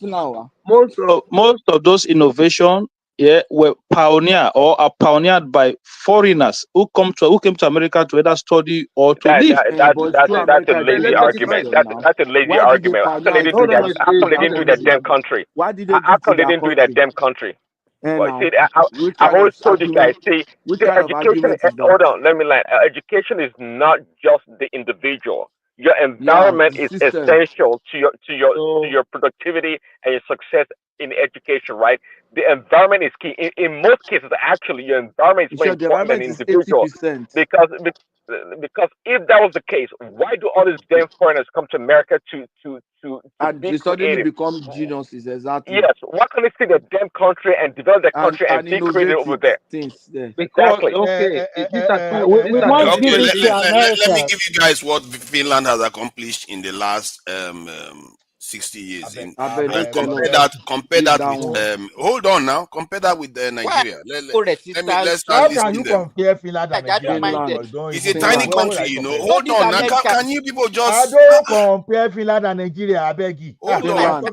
Okay, let's not compare it to Nigeria. Let's compare it based on the educational system compared to that of Canada and all the rest. Given that compare it to the country where you live. Compare it to the country where you live to Nigeria. How can you compare Finland and Nigeria? Okay, let's look at it from the point of view of comparing to America or this. No, compare it to the country where you live now. Do you live in the sky? The country where you live. Okay, if you want to compare to the UK, you can compare to the UK. UK has more accomplishment than Finland from that point of view. But if you look at the UK does have. I'm not defending the UK. It's just a fact. Finland, I don't know why we are trying to see everything with you is always about one side win and the other side. You don't care about the actual truth of the situation. Finland has done quite a bit for a small nation that is about 5 million. Even Lagos population is more than Finland. From Nokia, that was Finland. 5G development, that was Finland. That's not true. 5G now. Finnish companies like Nokia have been that is that's not true. Oh my God, these are facts, not even for your opinion. So you can say whatever you want. Forget about that. Your ChatGPT. I've told you there's what they call prompt engineering. You have to know how to prompt very well. Did they tell you say it's ChatGPT that? Yeah, it's really, of course. Of course, it's ChatGPT. So hold on. Who cares whether it's ChatGPT or not? Whether it is true or not? Is it GPT or not GPT? Answer us first. It's ChatGPT or GPT. Or GPT. What is it? Oh, you wonder why you never not? progress because you are anti knowledge. I just told you it was ChatGPT. I just checked the information just now. Let's to Nigeria land. Give us the info about Finland. What kind of attitude is this where we are cultivating a very nasty culture again where we just criticize people for using ChatGPT? What kind of nonsense is this? We are asking Do you know what is sick about it? Do you know what is sick about it? This is how we enable bad habits. When people don't check information properly. I use ChatGPT. Yeah, me, I use ChatGPT. What I'm telling you is this: there's a way you can prompt ChatGPT. If you don't prompt ChatGPT, believe me, I don't encourage it. It's going to return propaganda. You have to know how to prompt it. But these are facts. We already know. We know Nokia was invented in Finland already. These are facts. Wait now. 5G is a Guys, collaboration among one at several a time, countries. man. Don't tell me Let that this guy Finland. talk. I keep hearing multiple voices. Let's tonight get aligned with the info. Let's get the info first, and before we query him. Exactly. They said Nigeria doesn't have a brain that is using ChatGPT. That's what they are saying. Them now. So when I use if I start praising inshallah, let's forget about it. Move on. Nokia, this is 5G. Finland has been at the forefront of that. As a matter of fact, they created Nokia software development, including Linux. This in Finland has also been at the forefront. Mobile gaming. Finland is home to several globally recognized successful game developers. Green technology, that one I know of because they build a lot of infrastructure for green technology, including wind power, wave power, all kinds of crazy contraption that they are building in that region in terms of using smart energy. They are leading at the forefront. Healthcare, Finland too is also noted for that. Cyber security, they have been at the forefront of cybersecurity for decades. This is not something, development of VPN, all this antivirus software, all this is you're hearing about is them that are at the forefront of it. So these people, they have quite a significant accomplishment for a small I don't know what you mean population by of about forefront. 5 million. I don't know what you mean by forefront. Forefront because they are the cutting edge. In other words, they are the leader. When say they are the forefront, I wouldn't say leader, forefront because if you are the forefront, you are the cutting edge. Okay, you can say they are top 3, okay? Wait. I wouldn't say leader because to say they are the leader. Let me debunk it to Nigeria. Including quantum technology. To Nigeria, where I debunk you is this. You got it wrong. See, there's no country that can lay claim to 5G. It's a collaboration because that's the kind of thing we made mistake of. You understand? It's a collaboration among countries. There's no one country. It's not restricted to one country. So era of a country developing the technology was gone like almost 33 decades ago. So you have collaboration. So who were those major people that collaborate to develop 5G? We have Huawei, we have Ericsson, we have Nokia, we have Qualcomm, we have Samsung, and so many companies. So how will you just say Finland develop it? Even I didn't say they developed it. I said they are the leading. When I use term leading, that's why I use that term. They are not even leading themselves. They are actually. Some of those people that developed that carry out that research, they were from Germany, they were from United States of America, Canada, and China. And Sweden, thank you. Yes, they are the forefront of this technology. They are one of the first. Okay, let me read what it says. Finland is. Why do you people gang up against Finland this morning? What is your problem? Because somebody just said Finland had the best educational system, and they started saying, "What did they accomplish?" And when they read what they accomplished, now you're crying about. They are not even into mobile phone alone. They are into territorial Nigeria, don't mind them. They are, these so-called people in America. Prince Daddy, Patoski, and they don't see any other good thing apart from America. They don't think that everything should be in America. Don't call my name. I made a distinction and actually praised Finland for having a great educational system, better than Canada even. Okay. Prince Daddy, hold it. Simba, when we were talking of dopamine the other time, I say, okay, doctor, correct me when I'm wrong. And someone is stepping into my territory now, embellishing something. I'm now trying to correct and I'm not saying this. Do you have a territory? Yeah. You understand? You are coming to IC, you are coming to tech, and I'm not telling you that what you are saying, you are wrong. And you want to but you are choosing to argue against a straw man. I never said that they invented it. So you said they are the forefront. He said they are the forefront of the technology, and that is not wrong. No, please, Daddy. They said they are the forefront. I will just told you the company that led the companies that were mainly involved in the collaboration. Ericsson in Sweden, Samsung in South Korea, Huawei in China. So this technology company. And that's Huawei was who even Trump was facing that time.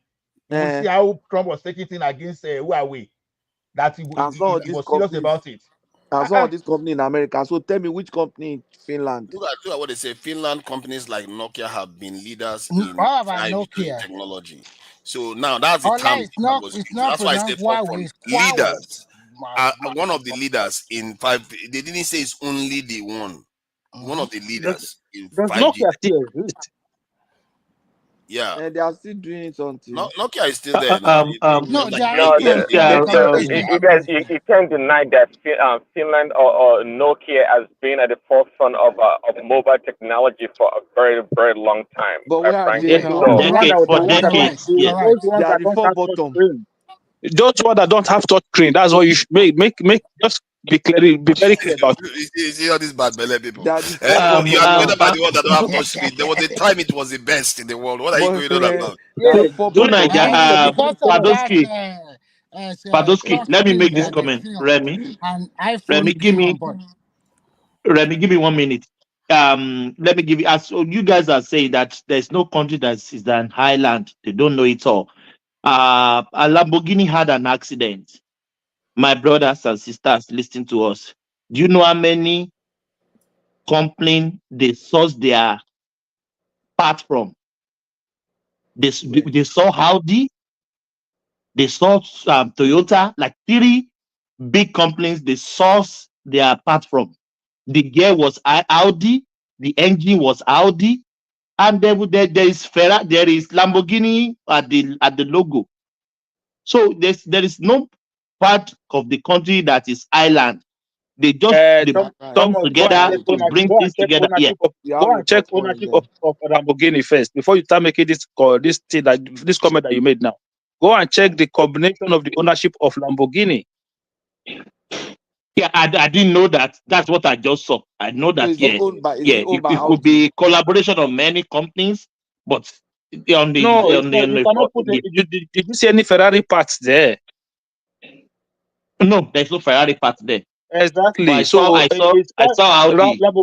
Lamborghini is could be partly owned by Audi. That's why they will use some of their engine or some of their parts and to make combination of different cars that totally it's just like you're driving what's it called but even that one you should not get surprised if you have been watching Formula 1. All these Formula 1 vehicles that you see even Ferrari Formula 1, they will say the engine is from Mercedes. This one is from that one is totally different. Those are non-manufacturing. Those are non-manufacturing. They are not car making. Those ones are not car making companies. Like Red Bull is not a car manufacturer, so they have to rely on a car manufacturer to manufacture them an engine. Components so it's like, that's how Formula 1 works. So you can have if you like, you can come in as an individual, set up a Formula 1 team if you have the money, but you cannot manufacture an engine. You don't have the factory. You don't have the manpower. So you don't. So what you will do is that you can source for transmission from here, source for engine from here, source for suspension from here. No. So you can in the case of Formula 1, you build the car, because building the car is something different. That you just do that, but the engine, because the engine is totally different, the power unit is totally different. So those things you can either sign a contract with Ferrari, which will then be a parent company, or you sign with a Mercedes, or who made cars in which car Mercedes or Renault? No, Renault is still, I think Renault is still there. Renault is also there. Renault is part of the Yeah, so you can sign with one of those people, and then they can provide you with the power unit and the engine. So in terms of car, if a Ford, you cannot see a Ford have accident that you see Peugeot pass in it. It doesn't happen.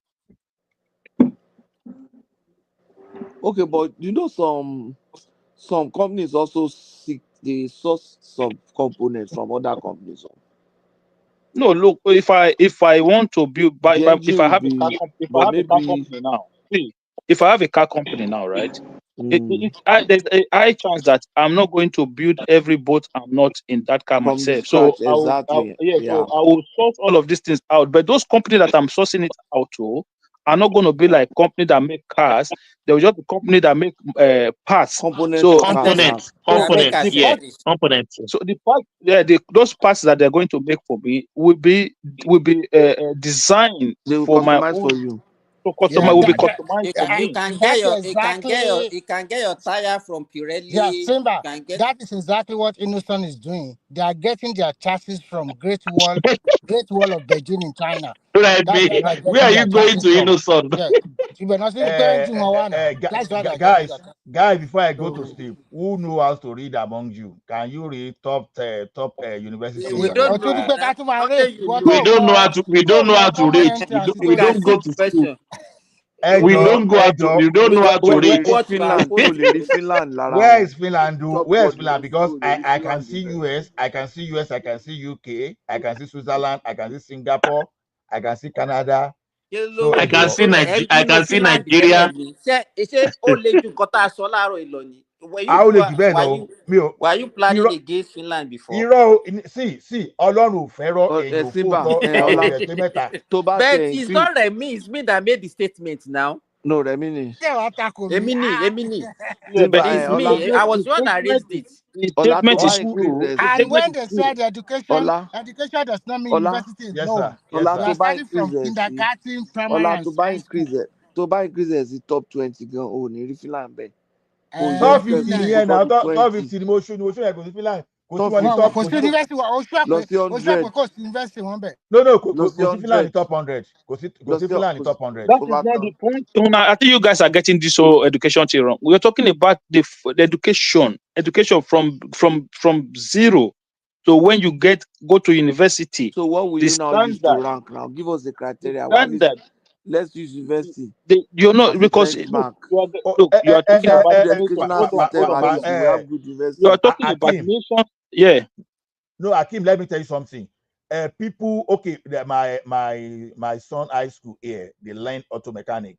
They learn something like electrical wiring. They learn a lot. That's secondary school. They were so they had workshop. They were changing tire. They were changing oil. They were changing filter. So they were doing tire rotation. Secondary school from grade 10. You understand? So what are we talking about? Because when people say something, you now the thing is this.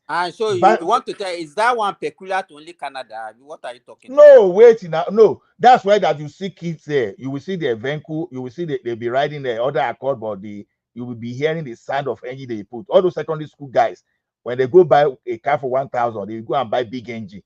And they will be making noise. That's why, because those guys, they've learned those things from secondary school.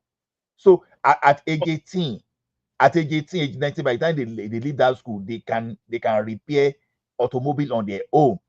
So the thing is, let me explain what that Finland issue is. The Finland matter is about. So when you are in, Remy lives there, so maybe he might correct some of the things I'm about to say now. So when they do the ranking, what they normally focus on, right, is first access to quality education. Finland, I don't think Finland they have private school. I think all their schools are government-run schools. Thank you, Baba. That is it. They are all public schools. All their schools, from primary. Let me ask. Hold on now. All their schools from primary to university education are free. Thank you. That's what we are talking about. So what's the implication of that? Is that why the university is well ranked? Is that why the university is well ranked? Is that why university is well ranked? I don't know. I still don't see how bad. You know what? I just Google it now. Go to Google. Just wrote country with the best educational system, and you look at the ranking. Thank you, Jerry. Thank you. Return. No, Ola, Simba. To bá lọ sórí Google. To bá return kan fún ẹ. Saudi Arabia search ló máa lò. The Google. No, it's true now. It's true now. Tell me, okay. Sorry, there are private schools in Finland, though. There are private schools. About 2% of the schools are private. Saudi. Tell me, say the same thing. Maybe what you get is different from what I'm going to get. You know that. Okay. No, let me tell you how Google works. So, like basically, all this ChatGPT we are using, they are partly Google and those things because they are all search. And the only area that ChatGPT is more advanced is that it can do some other job like coding, can write. But when they come to search, this thing put on what people put online. Like some obedience are saying Obi won election in 2022. If there are no counterfacts, if that obedient narrative are the thing that is going on, in 3-4 years, if you use ChatGPT will be referencing what obedient are saying. And if for those people who don't know that time, they will think it's representing the truth. That's why I'm saying that sometimes when you are prompting all these LLM models, you have to know how to. Are you saying that if you ask ChatGPT who won Nigeria election, it will tell you it's Peter Obi because obedience says? No, that's why I'm saying no, because no, wait. If as we are country now, if someone say, okay, who won 2022 election, if there is no official link on government side, ChatGPT will play politics that from popular information. If you just rank it that say Obi believed to have won that election, you'll be shocked. ChatGPT will tell you that. No, that is not that it's telling you that. That is not that it's telling you that Obi won the election. Yeah, yes, of course, yes. Of course, yes. May not say it categorically, but if there's no counterfacts, if you keep pushing that in, it will train the model to the point that it will lie. You know how many times? Okay, see, me the air. I'll be shouting with ChatGPT sometimes. It will tell me wrong for me. I say you're a liar. It will now return to me. So I'm sorry. I only you are right to call me out. You are right to call me out. Okay, let's do this. Okay. Sometimes you'll be asking me, do you have a better information so that you say I learn from everybody? You understand? So if you keep feeding all those AI lies, honestly, they'll be returning lies. That is why that is going to get a stage that they will put some kind of check to filter lies. So when you say we are in the age of big data, that's what it's called veracity of information, because the lies or online are like almost 95%. The truth themselves, they are like 5%. So when you are using all this LLM model, you must know how to. If I'm using LLM model now to query now, I'll be using to query LLM model now. No, that's what we call it in a clinical natural language or whatever jargon, but we call LLM. It's from. So the thing now is this: if I want to look for facts, I will be directing my ChatGPT to go and pick information from Stanford, from Harvard. So it depends on the way you direct this thing. You may tell him that I don't want public opinion. I want academic. I want something from government institution. Like all these Nigeria Google they pay now. I say, okay, please don't go to Nigeria Google. Please go to IMF. Go to World Bank. Please gather information about Nigeria, historical data about. You'll be commanding as if you are commanding human being. Yeah. Yeah, you have to give that information. That's the best yeah, way he will respond to you. maximize GPT. He will respond to you. So you can see the response of Ola now. Ola is trying to confuse us, does not want to accept defeat. No. What I'm saying is you turn yourself to AI. You turn yourself to AI, and then you say, okay, check it from this and that. Agidi call sorry. Yeah, even if GPT say yes, there's no way Finland can beat you. They say Finland is the best. Is the best in education all over the world. Go and check it anywhere. No. Canada comes first, followed by Germany, followed by UK, followed by. You are second now. Why are you not happy? By Finland. What else do you want? You are making me mistake. You look at the criteria. What are the criteria? Who is number one now? Finland is number one. Canada is number one. Followed by Germany. Followed by UK. Kò sí pé Finland jìnnà sí wa. Àwọn tá a jẹ́ number one gan ohun wa lọ sókè bíi ti tiẹ̀. Number one in what? So Simba number one in what? Education. Education. Ibo ló ti rí. Wọ́n làwọn àdé. Simba ló ti rí yẹn again. Ṣé university ranking ló ń sọ ni? No. I just Google a best country. I mean, country with the best educational system, and it just brought out this. Canada is number one. Èmi náà lọ Google ẹ̀ máa padà wá. Èmi á lọ wo DeepSeek ni màá fi lọ wá mi ní lo Google. Màá follow. I will follow that advice now. He said you can use LLM or MML or something like that. You understand all those language? Our number one, so worry mọ̀ gbà yẹn. Torí tí inú wọn ti dùn sí nǹkan tó ṣàwẹ̀ ẹ̀ ni agídí yìí ṣáà. Wọ́n pé Finland ṣe máa èdè wọn gan ti yàtọ̀ sí ti. Imagine that US. Èdè wọn yàtọ̀ sí èdè Ṣòbò. Èdè wọn dàbí èdè Ṣòbò ni. Báwo ṣe máa jẹ́ number one? Kitos, thank you. It's very hard of now. Hold on. You guys have done your own search. Countries, several countries are consistently recognized for having excellent education system, often Which AI based that one? on. Hold on now, hold on. You don't find your own. Let us find our own. Often based What on is the name? factors. Quote your source. So Often based on factors like student performance, on international tests, access to quality education, and overall educational outcome. Some of the top performing countries include Finland, Estonia, Switzerland, Ireland, and the United Kingdom. So where did you get your own from? Our get to from Saudi Arabia. We got our own from Saudi Arabia. Okay, From a I will neutral share ground. something. I will share something with Saudi Arabia is a neutral ground.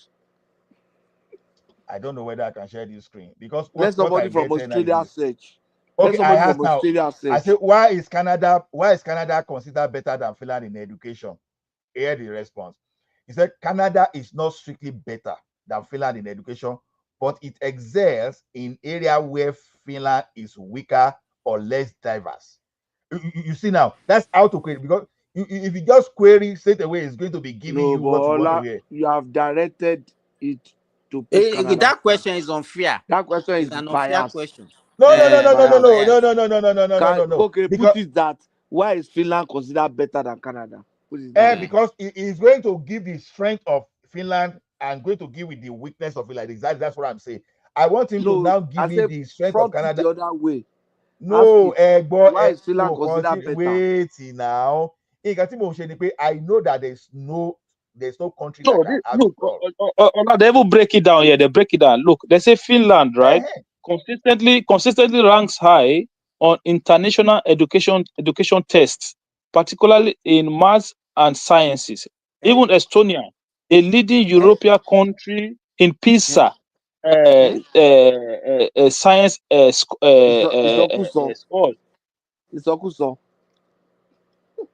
You know what if it's Sokuso? Now that thing they talk. Are you sure that your AI is not from China? China have better technology than the whole of the world, you know. Okay. Oh, that's true.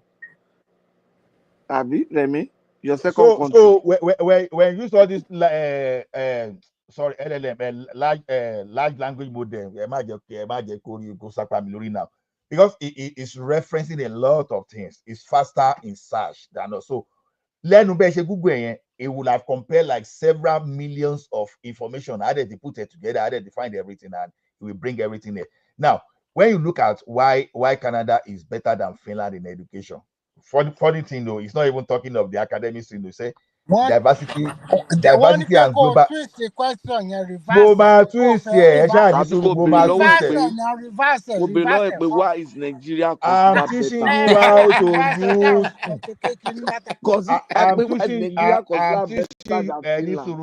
I'm teaching you how to use ChatGPT. Don't just. So now look at what he's saying: diversity and global mobility. Then university recognition. Of course, we know that universities in Canada are far recognized. So equity and low stress learning, innovation in teaching. Of course, yes, Canada is the most innovative, and they're followed by the US. We know that. Uniform quality nationwide. That Finland of here. Then accessible English medium. Okay, maybe that's not even important. That's Canada. Then I will go back to search for that of why Finland is considered better than Canada. Why Finland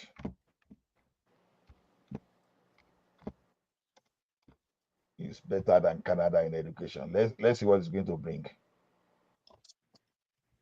But when we are talking of tertiary institution, it matters among US. It's US, UK, and Canada. Then and China. It will take you that's a lie. That what? Okay, now I say Finland is often considered better than Canada in education for specific reasons. You know what? You see why we are talking about AI, ChatGPT now. Mainly, although he said mainly it is philosophy. Can you imagine? He said that idea they have said mainly it is philosophy, structure, and student outcome related to well-being and equity. You see now, Finland stands out for how it achieves quality with less pressure. Here's detail. So minimal standardized testing, little or no homework in early grade. Can you imagine? That's why Finland is That's not even a plus. That's little or no homework in that early is grade. true. That is true. Do you know that they said they don't usually have more than 4 hours of academic activities every day? Nonsense, yeah. They allow them to play, to sleep, to climb trees. Finland work-life balance. They always talk about it. It's not all about cooking. Ẹ̀gbọ́n rẹ̀ mi ṣebí àbáyé find the research nísìnyí. Ó ní òkè. Ó ní teacher quality. Ẹni sùúrù náà. Ó ní teacher quality and respect. Teachers requires a master's degree. Of course, there are PhD. It's true. There are PhD in the basic elementary school in Canada. No, what they did is a higher tested competent professional. What they did, I think, is good, is because in early education they thought that children should have fun. It's not all about like when you are in kindergarten in Nigeria, they already want you to pass a math of primary 1 or primary 2. But here they call it play group. So what they do mostly is listen. What they do mostly is that they learn. That's the best way to learn, to be honest. Remy, about, yeah? Is it true that they don't start ranking students until they're like 13 years old? Yes, it's true. And what they do here is that you don't go to normal school like from 8 to 2 or 8 to 4 like Nigeria. Even in primary and junior secondary school here. When you have your first period, for example, let's say your total hours for your class for a day is 2 hours, and it starts from 10, at 12 o'clock, you can go back home. So you cannot say everybody go to school at 7 a.m. or 8 a.m. So if you have 3 hours of school today, you go for your 3 hours of lecture, and then you can go. And emphasis is always laid on group discussion and for sometimes individual. But Remy, let me ask you this: you have the benefit of being in this playful educational country, and the other one in China that you said they will load them with so many work and so. So which one will you prefer now? I would say this way in terms of don't play politics. We don't want story. Which one? I think at the end of the day, let me answer now. Taking answer. Why is it taking that long to answer? Answer.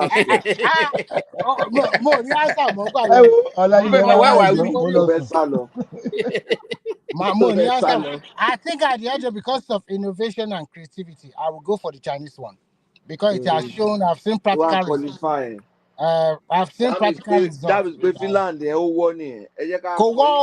Better in Canada. Nigeria go better. Why is Nigeria considered better? That is the from internet TV. Why? Why is Nigeria considered better?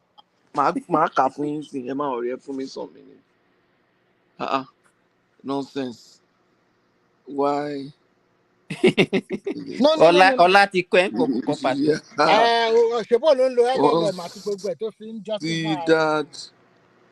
I'm not saying that. Actually, if you study here, at the end of the day, because what you study, you have to practicalize it. Nigeria. It's like learning with a lot of fun. Why is Nigeria education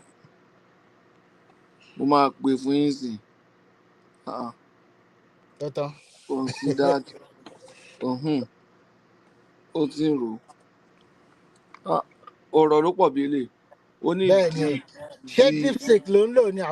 the assertion that Nigeria education is considered better than Finland is a complex and somewhat controversial. What in the Europe of Africa? Only generally, Finland is often lauded for high quality education, which emphasizes equality, creativity, and student well-being. However, there may be specific contexts in which Nigeria is considered better. Abi, could be argued that it's what you are reading, Pato. It's not different from the way it started with Ola. Culturally, some might argue that Nigeria education can be more culturally relevant. Adaptability, focus on STEM. Wọ́n náà gan focus on STEM jù yín lọ. Science, technology, engineering and medicine. Then we are diverse educational institution. Nigeria has a wide range of educational institutions, including numerous universities. Okay. So, Let me chime in. Patoske, So, hold Thank on. you for Let any me chime autonomy. in. Patoske. So, Hold everything I on. just mentioned. Global Let me chime in, recognition. guys. Let Yeah. Prince Daddy come in. Let Prince Daddy come in. Okay. Akim, why Yeah, are you Patoski, fighting what for you Prince just Daddy? read regarding that is just garbage. I think that's what Allah was trying to warn you guys off. ChatGPT or the They AI say just trying to globally find. Nigeria has is more recognized global in terms of Yeah, global. yeah. I mean, Global BS. Forget about. Okay, that can you the tell me people, what the you know? quality of people, that the quality of academics that comes out of Nigeria, they are more globally You recognized are than right. Finland. Patoske, you are right. Even to me, compared to Canada in terms of academic, I'm more recognized. Nigeria logo. The only problem we're having Okay, that see, country no. is Okay, let's focus now. Okay, I heard you guys. So, I can Don't guarantee tell that us that Nigerians America have is better. Don't bring America no. into this No, argument. I can guarantee that Nigerians have more PhD than Finland or the Finnish would ever you are have. right. So You that's are not the right. point. You are right. You Okay, are No, right. so Not the Hey, problem. what let you, me line, Prince guys. Daddy, Because I've been talking, so Prince I don't Daddy, consider that see, I do not what consider you that say is education. just is wrong. Let How him can you be finish now. comparing a Let Prince country Daddy of speak. 5 million Let population? Prince Daddy. Simba, let Prince. Yeah, the man, he hasn't said much now. Let him Why are finish. you protecting him? Akim, why are you I'm not protecting protecting Prince him. Daddy? I'm not protecting him. It's just your voice has been too all over the platform. Let somebody else come in and speak. That's all. Thanks, Akim. Yeah. So I'm trying to make a point about education in itself. I can guarantee that Nigerians have more PhD than the 5 million population of Finland compared to over 200 or about 200 million Nigerians. That's not quality education. See, and you're making a mistake talking about how many universities do they have in Finland? They may even have only one or two. It doesn't matter. But to what Remy has told us in the past, the lifestyle or the way they view education is not as so much structured and nose pointed the way we do our education back home or other places like in China. But so in terms of quality of education, absolutely has to be Finland. They rank top right there because quality of education also has to do with access to education. Okay, which is big in terms of Canada, okay, among the first world countries, I don't think Canada must be at the bottom, anyways. I'm not sure. Apart maybe for University of Toronto, what other universities do you have in Canada that actually ranks at the top? But interestingly also, just like I said earlier, Where as are you America going, Prince as Daddy? America ranking. I know Canada. You think I'm just talking because I want to talk? No, I know Why did Canada. you Trust me. hate Canada? Why did you hate I Canada? don't For I God's don't sake. hate Canada. I have family members in Canada. But my point is that as America continues to regress on the global stage in terms of quality of education, guess what? All the top institutions in the world are in America. So how do you reconcile that? So we have to be careful about what we're talking about here. The Harvard, the Yale, the Columbia, they're still top in the world.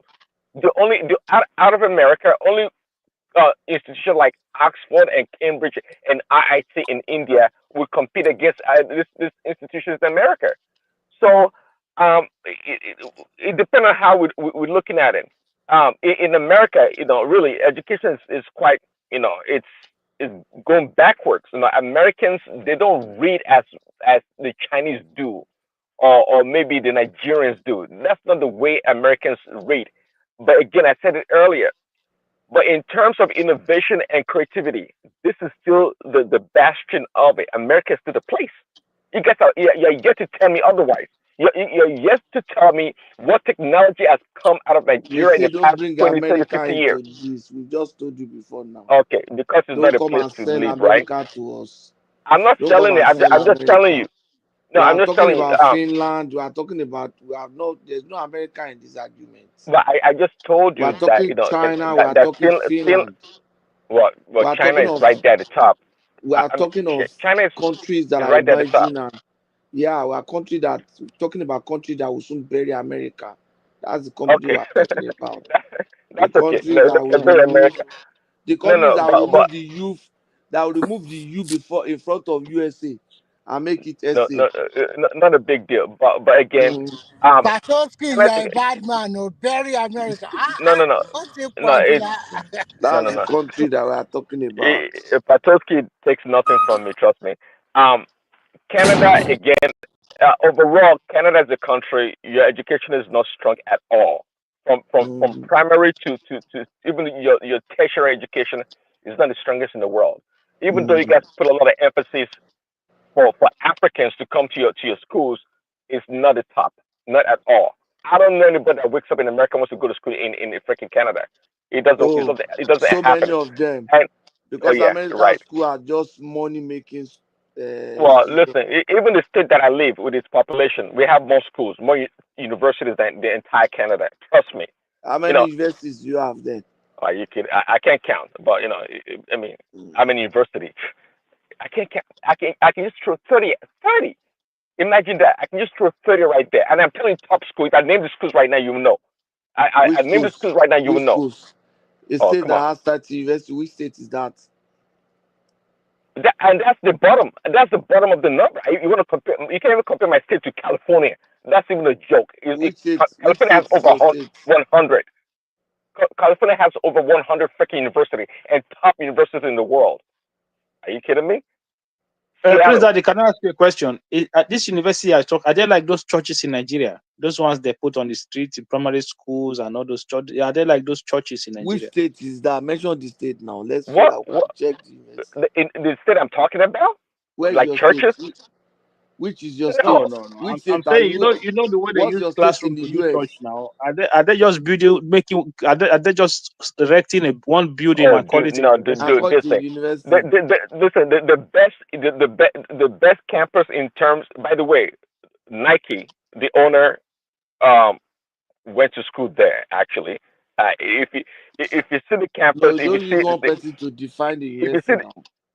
If rather they produce one person that is no, it's not one. I'm just telling you. I'm telling the quality of the education what in is terms your of the state? facility. Which state? It doesn't Which come state? close. What you have is quantity. The state is irrelevant. I just told you. Prince Daddy, you have quantity. That's what you have, the quantity. We say No. tell us You're the making state a so that mistake. we look So that we can what verify. quantity are you talking about? I'm talking about even the top law school in America, Lewis and Clark College. Are you kidding me? I mean, we don't have. It's not quantity actually. We in terms of the state of its size, it's actually in the bottom or in the middle. California has over 100 universities, top universities. It's not quantity. Yeah, You're making a mistake. This is not Nigeria. You're not comparing. Prince Daddy. California is bigger than Nigeria as a landmass. Well, I'm just saying state by state, but it doesn't matter. But California doesn't have 200 million. California does not have 200 million people. We don't, unless I'm mistaken. No, it doesn't have. It doesn't have 200, but it has a huge land mass. And if someone is going to go to university to have to travel 10 hours or so before you can get to your school, it's a problem. So they need to create more schools for people to have access. That's not the argument. I don't even know what Prince Daddy. That's not the argument. See, Prince Daddy, it's normal if United States of America have more schools than Canada. No, but I'm not even going to argue that. I'm not going to even pretend. Well, so yeah, that's what I'm saying. Canada doesn't rank. The whole Canada doesn't rank. Fiarabaleo. The question is this: with the number of universities we have quality education. There are many reasons.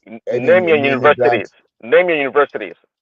University of Toronto, University. I mentioned that earlier. University Okay. of British Columbia, University of Alberta, University of Calgary, Waterloo, Memorial University. What are you talking about? We have University of Manitoba. We have quality universities, so don't even go there. The thing I'm going there. I'm going there right there. I'm going right there. Your entire state, your entire country don't have the same quality of education in my state. I'm telling you. Stop bragging. When I'm not bragging. I'm just telling you the fact. It's not bragging. What am I bragging for? Fiarabale, when it comes to tertiary institution, no country does better than United States of America. Fact, I am not arguing. Well, I just said it earlier. So that's not even an issue. But when it comes to the basic education, all those up to K-12, of course, yes, we consistently beat you, because when is every time you carry gun go to school, all those stuff, you understand why people forget about that. Don't wait, go there. And by the way, Fiarabale, when it comes to those K-12, we are better than you for sure. It's a lie. You're deceiving yourself. Listen, we as much as we have bad kids. Hold on. As much as we have, you know the problem as much as we have bad K-12 here in this country, we have way more. When someone gives ones. you your respect, where you command that respect, you don't want to give others their own respect. That's exactly what you are doing. Now, see, in so many ways, of course, we all know that American university, you know that they are well ranked than any other university around the world. No doubt about that.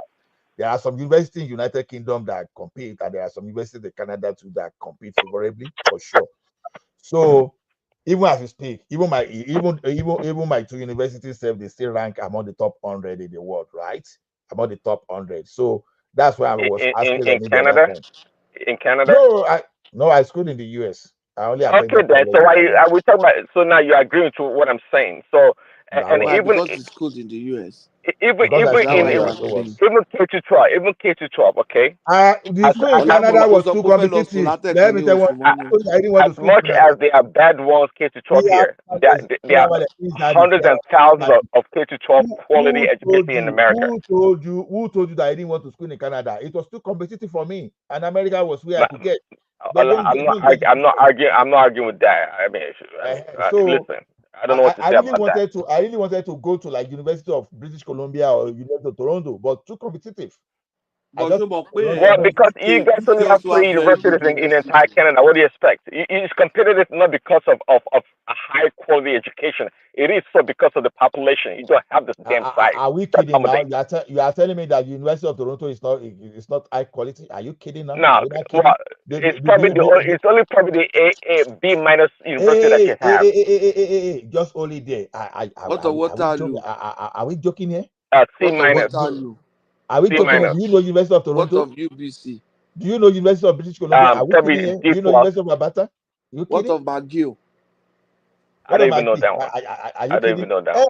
Don't know now. People that know, they know. What are you talking about? What of McGill? What of you? Listen, you guys. Listen, there's no need to make we don't have to make comparison. Forget about that. You said yourself. There's no need to mention university. Wait. People finish from Harvard and still come to University of Toronto. Are you kidding? What does it matter? People finish from Harvard and come to University of British Columbia. Okay, last time, like you told us that Canada defeated America in war. All this nonsense that I hear. I mean, I don't get it. But forget it. It's not like competition. See, Canada and the US, they're not in the same competition. If you want to talk about China, we can talk about China. But forget about Canada. No. Did Canada ever defeat United States of America in a war? Is it a fact or is it a lie? It's the figment of imagination. It never occurred anyway. I don't know where that came from. Are you kidding? You don't know your history. Say you don't know. Even the White House you've read it before. The White House was burnt. The White House was burnt. So you guys, being an arsonist doesn't make you win war. I don't know what that means. Okay, I don't really know. No, and by the way, you know, during the American Civil War, it was just an issue of decision by the American leader not to invade Canada. We're going to take over Canada. So this notion that Canada came to America and win war is just a fallacy, just imagination. Go and read War of 1812 I refuse to read fiction. Forget about it. It never really happened. I know what you're talking about. It never really happened. They removed it from your own history. They didn't want to teach you. You know the sense of it doesn't matter. Bartoski, say deny Prince the Canadian visa. Fake news. It doesn't need the visa now. Does it need the visa to go to Canada? I go to Canada all the time. In fact, I'll be going in the next couple of months, actually. Why do you hate Canada so much? Like anything about Canada? I don't hate Canada. No, I don't. Why would I hate Canada? It's our junior brother. Why should I hate Canada? See, Baba or your common, but China is getting ready. Well, China see, down listen, alone. China and down alone. Lot of joy by see. well, In the next and 6 by the way, months, America the go to Chinese sweat. earlier Trump was people were giving a begging. lot of credit to Trump China was begging innovation. for a meeting with China. She told him, "No, you are a small boy. Go and sit down one place." Yeah. Okay, please The please meeting, yourself. No worries. the I meeting think is you not read happening. too much. You watch too much CNN. But here's the thing, though. It's true. It's true. What do you mean? I watched Terms too of much. It's true.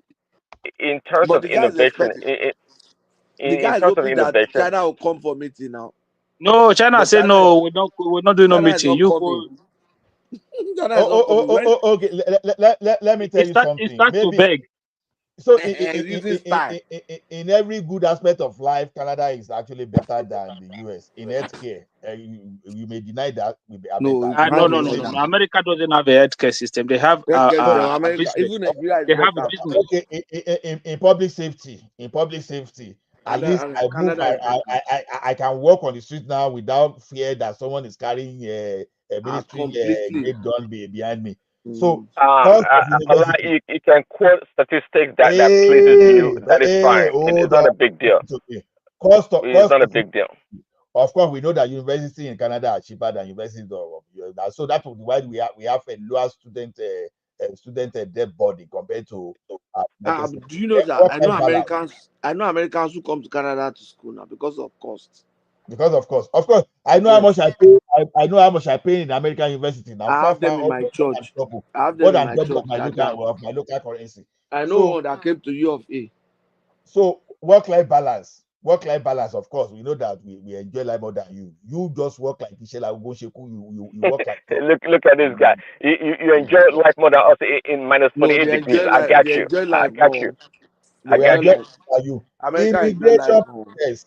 Do we need to tell you that Allah likes to deceive himself with all this stats. Americans have more It's a disposable joke. income. They have more disposable income. When you have more disposable income, you will enjoy your life.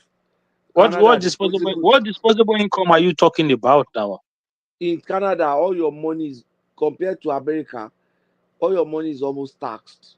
You're freaking taxed from here to freaking, Hold on. What about the wage? What about salaries? Compare both. They are better paid than us. Americans No, are better. America. Patoski, you are Let me looking tell at you it the from reason. Let me tell you why I said so. No, when some Wait of them now, there is a retire. reason for it now. Okay.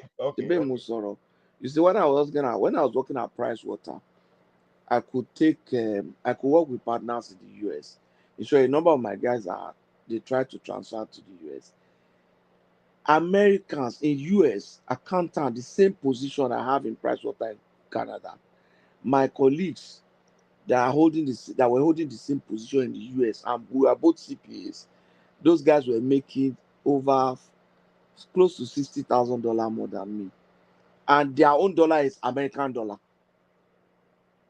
You know, it's like me now. Let's say I was making 80K.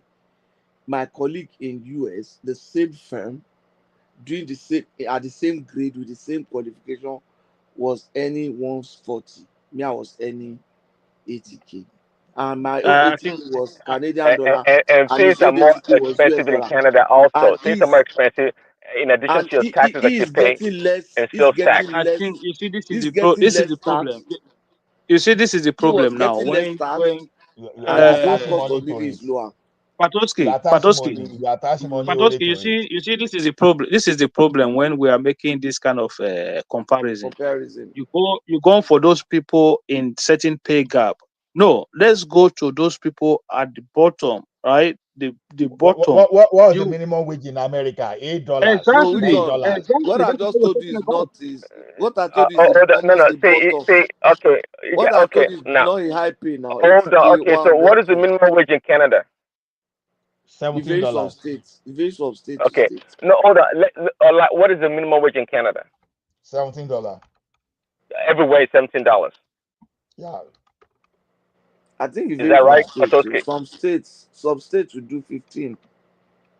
Okay. I think Well, see, because in the states Ontario, here are I think the states here Ontario are will do independent. 12. Listen, where I live, the minimum wage is actually officially like 15.50, but they only pay you like 17.50 minimum. Okay, so No, it depends on we're what talking freaking state you live in. the federal minimum wage in America. What is it? I don't. I don't know what that means. It's about $9 or $8 per Okay, hour. I don't know what that means, but they pay you your own $16, is your $17 here, $18. $17. Okay, Okay, $18 in your state. 17.50. In fact, if you want to Which go to McDonald's, they have to pay up to $20. In fact, they pay $20. If nobody wants, I mean, come on. So if you want to go to, 17? and that's why it depends on where you live. Okay, some things are relatively cheaper in some places. Where I live, that you're gonna buy a house for $500,000. No. In a different We're place. not going to let you get away with this now. Minimum wage in America is about $8 or $9 per hour. That's what it is. There's not. That's They very don't try low. to tell us that. It's $8. That's very low. Even if I remember, Did you just listen to what I said? No. That's why you're trying. The minimum wage is a benchmark. Okay, How can they federal minimum wage, and even at that, $8. Yeah, even that they buy around $8 or $9 per hour. What are you trying? Patoski, here is it. Minimum federal wage in Canada is 17.5, 17.75 per hour. And right? that's like 15,000, $15. Now, this one, I know this one is very wrong. They say in Alberta, the general minimum wage remains at $15 per hour. That's not true. I know that for sure, that minimum wage in Alberta is around $17. This one is error for sure. For sure. The federal minimum wage in the United States, you can check it. Federal, what is legally, what a company can legally pay you is there. Like they can decide to pay you minimum wage. That is it. I think you don't live here, so don't be telling me what I know. Don't be talking forcefully about what you don't know. The least Okay, but you make it sound like it's mandatory that they'll pay you $8 an hour. And what are you talking about? Why you make it sound like it's mandatory? That's how they're gonna pay you. I just told you where I live, like $17.50. In California, it's like $22. No, I mean, it depends on where you live. And no damn state pays you that $9 anyway. If you probably go to that's what we are states, saying in Canada now. The least pay province in Canada is $15 per hour. So are you telling me they pay $50 an hour for minimum wage? Does it go up to that? Are you saying that? The minimum, the least they pay in the province in Canada is $15. The least. Okay, the what is the range? Does it go up to $50? $50. Oh, I'm even making. I'm even giving you too much. It's $7.25. Some areas are still paying like around $5-6. It's $7. Listen, this one when we're making. You guys, you love to hear yourself speak and you love to hear yourself speak and trying to justify on unnecessary points. Just like when we talk about car industry, tell me how great the Canadian cars are, but you never produce any car like original make of any car in Canada. Let me be fair. Let me be fair about this. So it said in 2025, the U.S. federal minimum wage remained at $7.25 per hour. However, many states have their own minimum wage laws, and this. I told you that already. So you guys want to make fun of me? That's why you send all those garbage. Let me be fair. Let me be fair about it. This can vary significantly. As of January 2025, 10 states and the District of Columbia had a minimum wage of $15 or higher. The states with the highest minimum wage in 2025 include Washington, 1666, California, 1650, and New York, 1550. So that's what it says. Yeah, there you go. Again, even though my state is not mentioned there, it's 1750. And nobody pays you $8 or $7 an hour. So the state can make a law. Pays $7.25. There's another. Yeah, right. Another state. Yeah, right. I don't know how to pronounce this one because they don't pay that. See, listen to There's another place in America that pay $5.15 per hour. Okay, forget about it. So it's irrelevant making this argument. Anyways, what was the next topic? I mean, you make it sound like you're trying to make fun of me, but if it pleases you, they will. We like Mexico. They pay us $2 an hour. We don't have an hour. If it makes you happy, that's fine. Some state can decide to make their own $8 or $9 or $10 per hour. Yeah, no, for all those tech and Nollywood, Hollywood state, they can pay anything because they need money to cycle there. But the problem is this: once some of them have medical emergencies, sometimes they can go bankrupt easily. An American can become a billionaire overnight For and your don't blind rule medical care in anywhere. Canada, the other day somebody was saying that they're gonna have to stay home and die. You know why? Because they are on the waiting list and they can't get no freaking medical in Canada. So Guy, that is not true. Let me it tell is you how it true. happened. Listen, Wait, I'm not asking you a question. I'm telling you what I know hold on. and what Let me I tell saw. you I'm not let asking me you a tell question. let me If you have tell something to you how offer, I you can thought. offer it. But I'm not Praise asking you a question. I'm telling you. I'm not asking you a Praise that. question. Let I'm not telling me you tell to you how repeat I what I thought. said. People exaggerate. Listen to me. See, Nigerians, some of us, when we get to this stage, when we go to clinic, we expect the doctor to respond. And meanwhile, doctors are very careful to I'm respond. not Sometimes, talking about that. I just told you someone that needed let an urgent me talk, please. needs an operation or organ Let please, implant. Fiarabale. Let me tell you one thing. They assess your medical need based on, okay, if you have, let's say some people have something like a kidney issue now, or maybe appendicitis, or what do they call it now? If you go to emergency, from that emergency straight to the theater, if it's emergency. But if they know that what is happening to you is what you can wait for 6 months and nothing is going to happen to you, they are going to prioritize those people that need emergency. What they do is that they primarily prioritize emergency over regular issue. That's the way it is here. Ola, why is it like that? Is it that you don't have enough ants or you don't have enough hospital? Hospital to They one don't have hospital. it. They have this healthcare Hold system on, just hold it there. number one, they don't have enough Praise Daddy, hospitals. They don't have enough doctors. Praise Daddy, Farabale. Let me tell you one thing. They have more than enough hospital, both tertiary and regular. See, the children hospital here alone is bigger than the general hospital they have in Nigeria. What are you talking about? It's not as if that same Nigeria, a child can be sick today and get attention today, irrespective of whether it is Simba, old or emergency. Wait. Well, no, how are they running their system that that they is true, cannot Simba. have? That is true. That is true. Allah will not admit that there's a backlog of like That really Nigeria that you critical want to be condemning, there's nobody will keep you waiting. You can be sick Simba. if you have that day today. You go to a They keep hospital in them Nigeria waiting and in you get Canada. attended They to. have to keep them waiting. They don't have enough facilities Is it difficult? and Why is it personnel to difficult for you attend to guys to everyone. listen? Why is it difficult for you guys to listen? The We question be is listening this: to you now. Yeah, you be talking. the We way be that listening there to are you. exaggeration. Okay, look now. If you have code now, you go to hospital, doctor will assess you. They just say, okay, go and take Tanino and drink water. They are not going to give you anything because we don't have malaria here, we don't have typhoid there. So most things that when doctor say go home and sleep and drink water, you find out that by the time you do all those things, the thing goes. So they prioritize those people that maybe their emergency, maybe life-threatening, all those stuff. They Why do you need? Why do you need to be making We're not this? No, talking about that. Ola. The question I'm asking you is this: do you think that if I'm in Canada now and I just have an headache and I want to see a doctor, will I see a doctor? Okay, this is the way it is. Don't say no, yes or no. Now, why you say this is just? Let me Is tell it you how it's possible? done now. I'm trying to clear your ignorance, and you are telling me that this thing. Now, when wait. Clear your ignorance. Okay, let him talk. When you Let's see who is more ignorant between you and I. Oh yeah. This is the way it is. Go ahead. We have general practitioners, we have family doctors here. When you go to family doctors, they are the ones that tell you such kind of story. When you have a type of sickness that you think this thing need attention, you go to emergency, they will attend to you immediately. But once you are going to general practitioner and family doctor, it is considered that you know that your situation is not that worse. But any situation that is worse, we are encouraged to go to the emergency. That's the difference. If you go to the big hospital in an emergency, see, if you tell them that you have malaria here today, don't come to Canada and say you have malaria. I go to emergency. They will drain all your blood and give you another blood immediately. They will isolate you.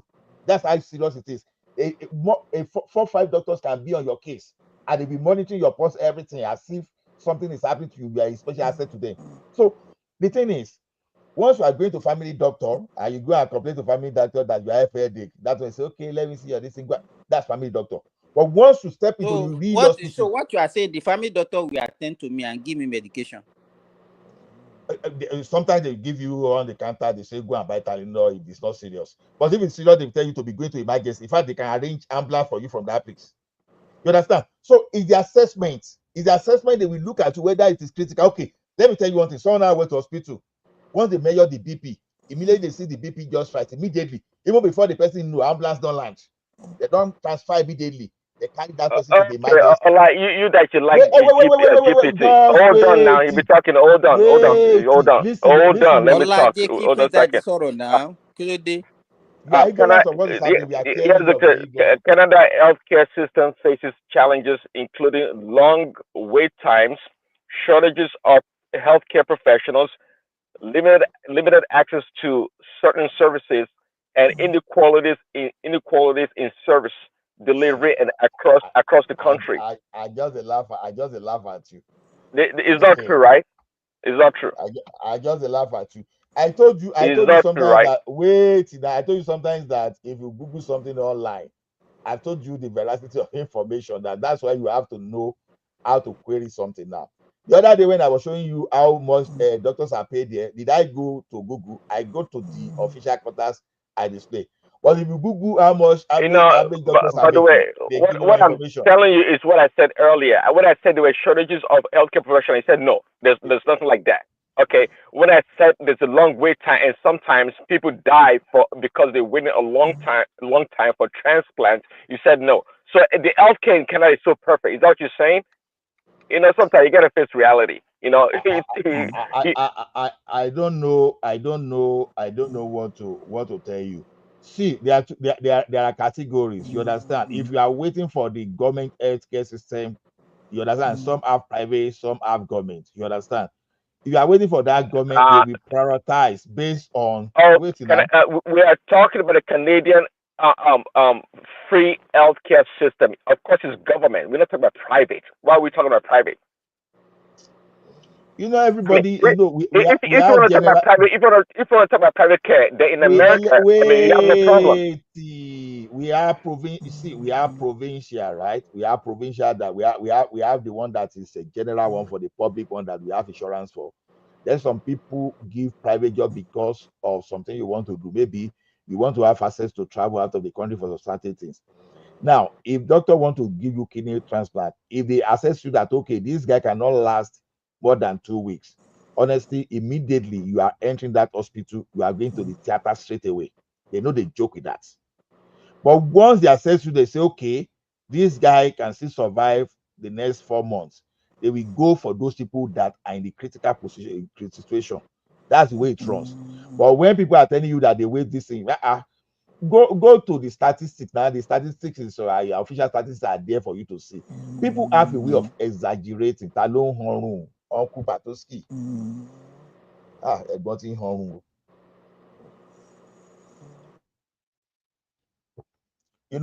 So that's just a lot of things are misrepresented. You understand? Yeah, doctors can never be enough. I won't lie to you about that. Okay. Now you've changed the story. Okay, we're making progress. We're making progress. Wait. Even in the US, they will tell you that they don't have enough to. Right?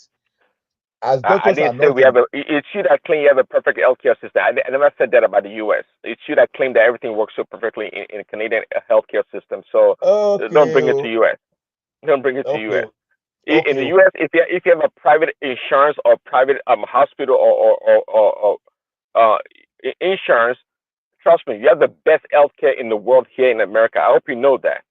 You have the best world healthcare, and yet America wanted to model. Pay attention. Pay attention. Don't pay attention. Why do you want to model your healthcare after Canada's own? Nobody does. I don't know who told you that. Maybe some liberal. What's Obamacare all about? Because Obama is not that smart, anyways. I say if you have a private healthcare. If you have private healthcare insurance, okay, we have the best quality of healthcare. If you're a private person, you pay out of pocket. You have a go to private hospital. Everything's private. Trust me. Are you kidding me? All the best innovation out of medical comes from. You know where they come from. The Mayo Clinic. These are the top hospitals here in the world. So what are you talking about? There may be a lot of inequality in the American system. There's no doubt about that. There's no debate about that. But to argue that we don't have the best of everything is a lie. If you have the money, you're gonna get it. Yeah, but that is your point. Healthcare is not supposed to be if you have the money. If you have the money, you can get it. America. Who told you that? Who told you it's not supposed to be? That's Nigeria all over, because Nigeria, if you have the money, you can get it as well. That's how it goes. Now, America in total has 1.1 million physicians, right, that are active, and Canada in total has how many physicians? Let me see. Nigeria, I say Nigeria. Canada has 97,000 physicians. Good night, guys. 98,000. So let's say 100,000. So what's the population of America? America is like more than 10 times. No, it's times 10. It's times 10 of the population of Canada. So when you look at the number of physicians in America, the ratio, you understand, we are still about the same thing. They are better. Canada, they are better. No, Canada has a better ratio than the United States. What is the population in Canada? US has a better ratio. US has a better ratio. What is the population in Canada? 50 million? No, okay. What is the population? Wait now. So let me look at it myself. I'm asking you anyways. 97,000. That is 970. If you say times 10, that would be 970. And they have 1.1 million. So they are better. What was the population? What's the population of the United States? 300 and something. That's the population of 330, 350. Yeah, 330, 350. Okay. You know, in America, they are likely to have fatality now. The country where they carry guns. So what do you expect? You know how many shootings they experience daily in the United States? So they will be attending to more trauma than normal disease. Is that what? Yes, of course, yes. Now we need to say that. We need to tell you that again. Really. That's the only country they carry gun when you are not in. You were trying to make an argument that Canada has a better ratio of doctors, and Simba defeated your argument. Now you shoot it. No. It's about the same. No, it's about the same. It's about the same. To be honest, it's about the same brand. Yeah, the same brackets. That's what I was saying the other time. That Canada and the US, they just have the same bracket. But the medical thing in the United States, they are after money. So that's why some people after retirement they go bankrupt because of healthcare, which is terrible. And that never happened in sorry. How do you people are now they responded to Nigeria's assertion the other time? I think I missed that. When he was saying that the Southeast was and the minority were targeted by Jamb'S. He will not listen to us now. Even Jamb'S has not even released the total detail. People are just putting propaganda. Just imagine Ohanaeze to be even the number. Let me tell you, the number that they released, they say it's about 300,000 candidates that the team affected. Out of that, I think the Lagos has about 200 and something. They won't see that one now because they like travel. They like making everything tribal. No, they just wanted to fly with anything that they wanted. Any little thing, they will twist it and then all of them will just take it and just go in. And there's nothing that you can change that will change their mind. They will just fly with it. That's it. How can somebody come here and say that the thing has been going on for 10 years? Meanwhile, every time you discover that the best candidate in Jamb'S is an Igbo guy from so state. They were applauded too. That one was not marked down. No.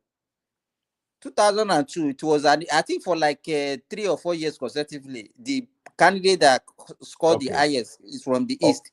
Okay. This is data I wanted to show now. Sorry for diverting. Okay, doctor to population ratio in Canada is 2.8 doctor per 100 people. That's in Canada.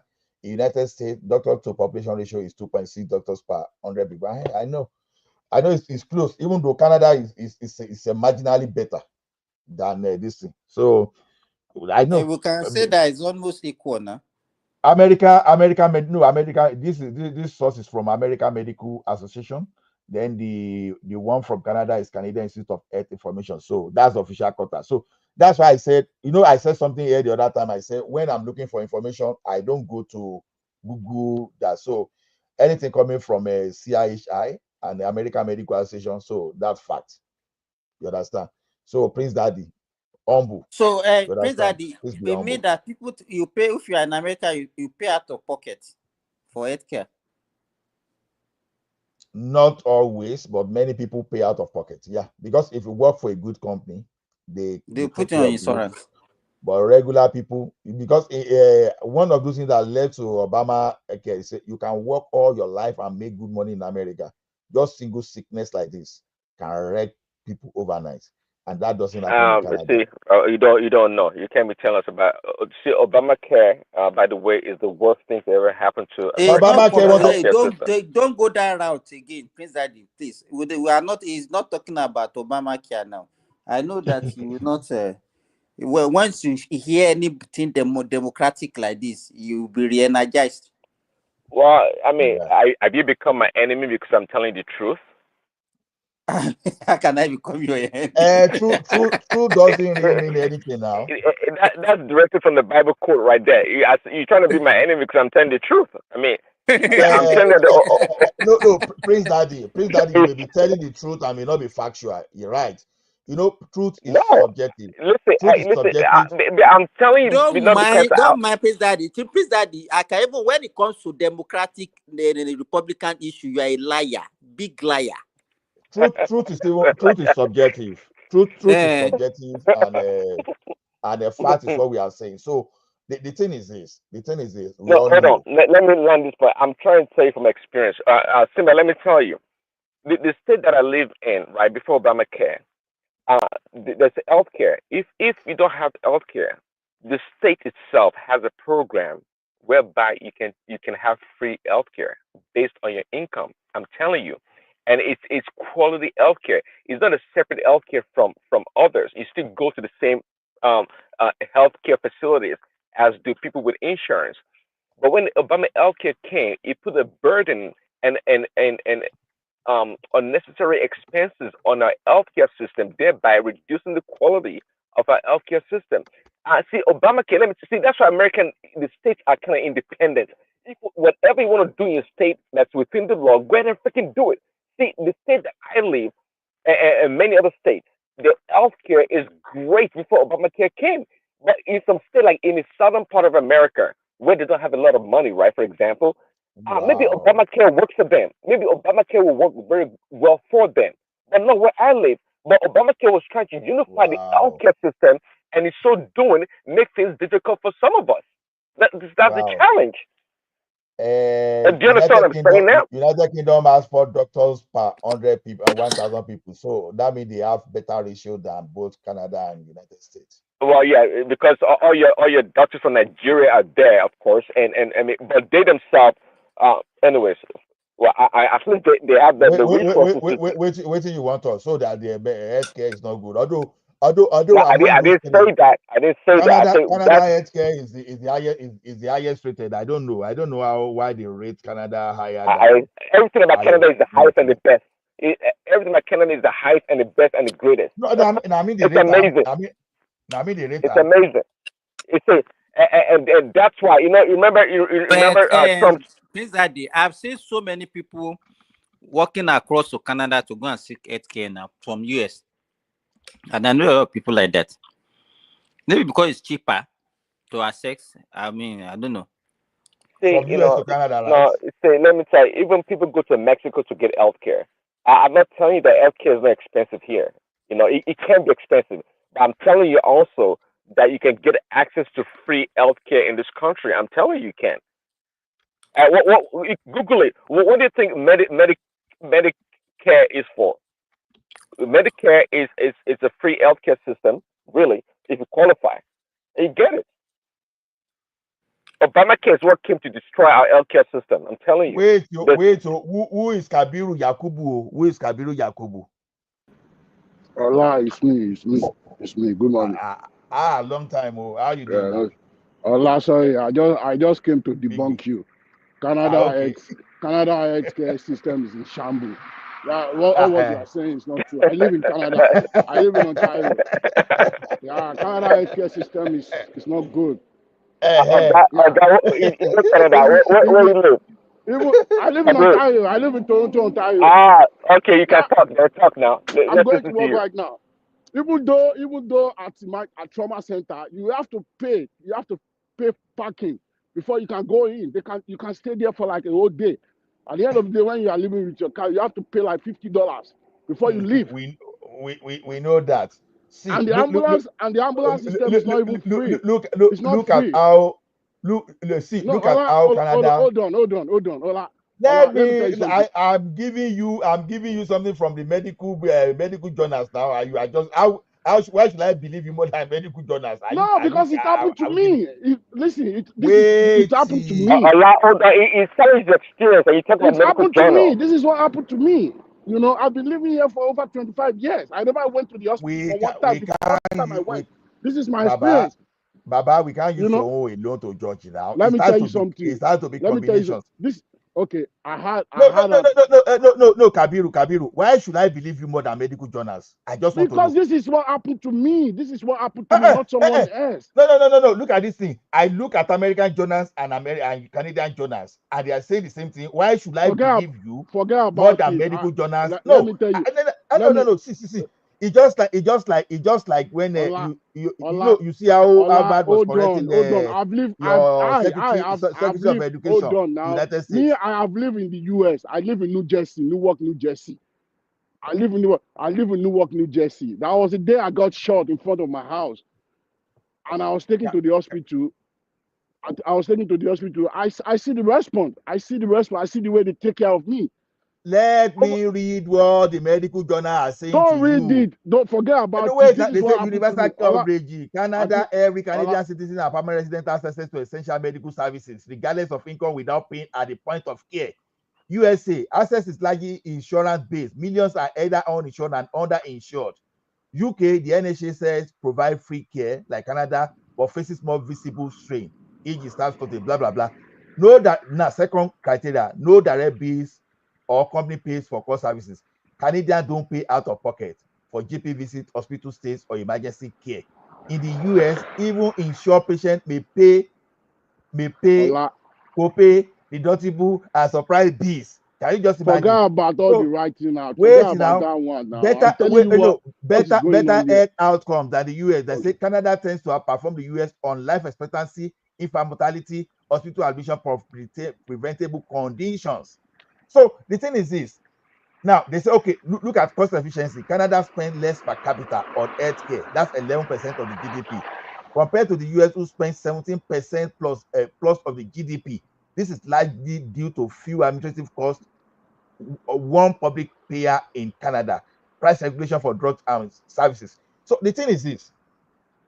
You understand? If you get your money, you can get anything in the US. But if you not get your money, you are into it. But Canada, whether you get money or you don't get money, that is why you have that. So you have to look at the conditions. I'm telling you, I live in the state before. I'm even there illegally. I don't have document. I don't have paper. I was treated for free. Free. I'm telling you. Canada low one thing. I live in Canada, and there was a time I had a muscle accident. Kabiru, let me ask you. Go ahead, Simba. You had an emergency in US because you were shot. Yes. Have you ever had any emergency in Canada? Yes. That was what is the emergency? The same comparable emergency. Emergency. I had a muscle accident. My muscle get busted, and there was blood everywhere. And I was rushed to the hospital. I was there for like 8 hours before I could even see a doctor. I was standby for 8 hours. 8 hours before a doctor could attend to me, and there was blood gushing out of my leg.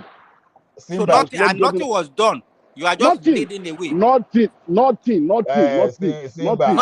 nurse. And they attended to you to stabilize you. They just kept me on a waiting room. Simba, okay. Let me tell you something. Hold on. I was in the ambulance. I was in the ambulance for like 2 hours. before they could arrange a way, somewhere for me to stay. So I just came to debunk Ola. I'm going on the bus now. I'll just be listening to you guys. So you are not debunking. You are not debunking me now. I came to debunk you. All what you are saying is not You are true. not debunking me. Canada system is not See, you are not debunking me because even Nigeria Nigeria healthcare system is better than Canada. The thing is, it's just like if medical guild of Nigeria is issue statements and Ola from nowhere is saying this is my experience. Who am I going to believe? But this is what happened to me, Kabiru, not someone else. Let me tell you something. Ọ̀rẹ́ mi kan ní appendicitis àbí nǹkan tẹ́ máa ń pè é nìyẹn. Now kò mọ̀ ó ṣàwọn pé ibẹ̀ yẹn ń dùn òun doctor dẹ̀ sọ pé kó máa lọ emergency. Immediately meanwhile doctor yẹn did the test. Emergency nílùú yìí àrùn téèyàn lè kó àbí tó lè kó báyọ̀ lọ́ máa tètè àdéhùn tó bá ti jẹ́ pé anything tí ò ń ṣe pé kínní they will just be looking at you. You are contradicting what you are saying now. I say if it's life threatening. If it's life threatening, directly to theatre ni wọn tẹ ní wò lẹ́ẹ̀mejì. If it's like once something is life threatening like it's direct, but boy yẹn bó ṣe discover pé nǹkan báyìí ló ń ṣe nìyẹn wọ́n dẹ̀ lọ gbé lọ sí intensive care. ṣé mi ti ṣan ẹsẹ̀ mi já ni òkè ṣe life threatening o ti rí ti appendicitis náà ti mú yàn tó yẹ pé immediately wọ́n kàn gbé lọ sí intensive care immediately ni wọ́n á ṣe everything. Èmi ti ṣan ẹsẹ̀ mi já tẹ́jẹ̀ ń yọ tẹ́jẹ̀ ń gọ̀ọ̀ṣì sílẹ̀ lẹ̀ tọkọ fàṣọ sílẹ̀ pé kẹ́jẹ̀ máa ṣe tùrù síbẹ̀ bí tọ̀ ni kò kì í ṣe emergency. wọ́n ti bẹ̀rẹ̀ sọ́jì lórí bọ̀bọ̀ o within 30 minutes wọ́n ti gbé dé kínní so it depends on situation wọ́n ṣe pé kínní ok ọmọ domijóra wọ́n ní láti máa training ìgbà tá à ń gbọ́ mọ lọ pé ìdẹ́ ṣe rọ́ọ̀ṣì ẹ mọ bẹ́ ṣe máa sọ̀rọ̀ in fact ọmọ domijóra nígbà question tó máa fi pààyàn in fact social workers á tún béèrè question dánwò we answer a lot of things bọ́mọ ṣe domijóra báyìí emergency ni lójú ọmọ kékeré yẹn lásán emergency ni so and they attended immediately but kéèyàn wá gbé kunlé mú pé orí ń fọ́ òun pé kìnnìkan doctor awo báyìí okay go and drink water and go and buy like 4 liters of water make sure you finish it a day. Simba, I won't lie to you, they did that thing to me and the thing work anytime tí mo bá ti ní code I don't know the thing behind it anytime tí mo bá ti ní code tí mo bá ti lo tani náà tí mo gbó mi mo báyìí 3 days code are clear ni what's the secret behind it Simba I don't know they said it mi ò dẹ̀ tí ní malaria láti jọ́ tí mo dé ìlú yìí rí mi ò tí ì sick pé kí n dẹnu kọlẹ̀ rí tí mo bá lọ sọ́dọ̀ àwọn doctor ẹ̀ mo ń tọ́ra mi jẹ́ ẹni go and drink water and sleep very well. No. When you have something like flu, you understand? Yeah. All those viral infection. If you take something, if you warm yourself, it can kill those viruses. Oh. And most of them, they are self-limiting. They don't even have medication. There's no medication for most of the viruses. The only thing that they just give you something that will relieve your symptoms. Yeah. So that's why when people want to look for information, don't just go to the street and do this thing. In America, go to American Medical Association. When obedience state, hold on. When the obedience state they won the election, how come we didn't believe them?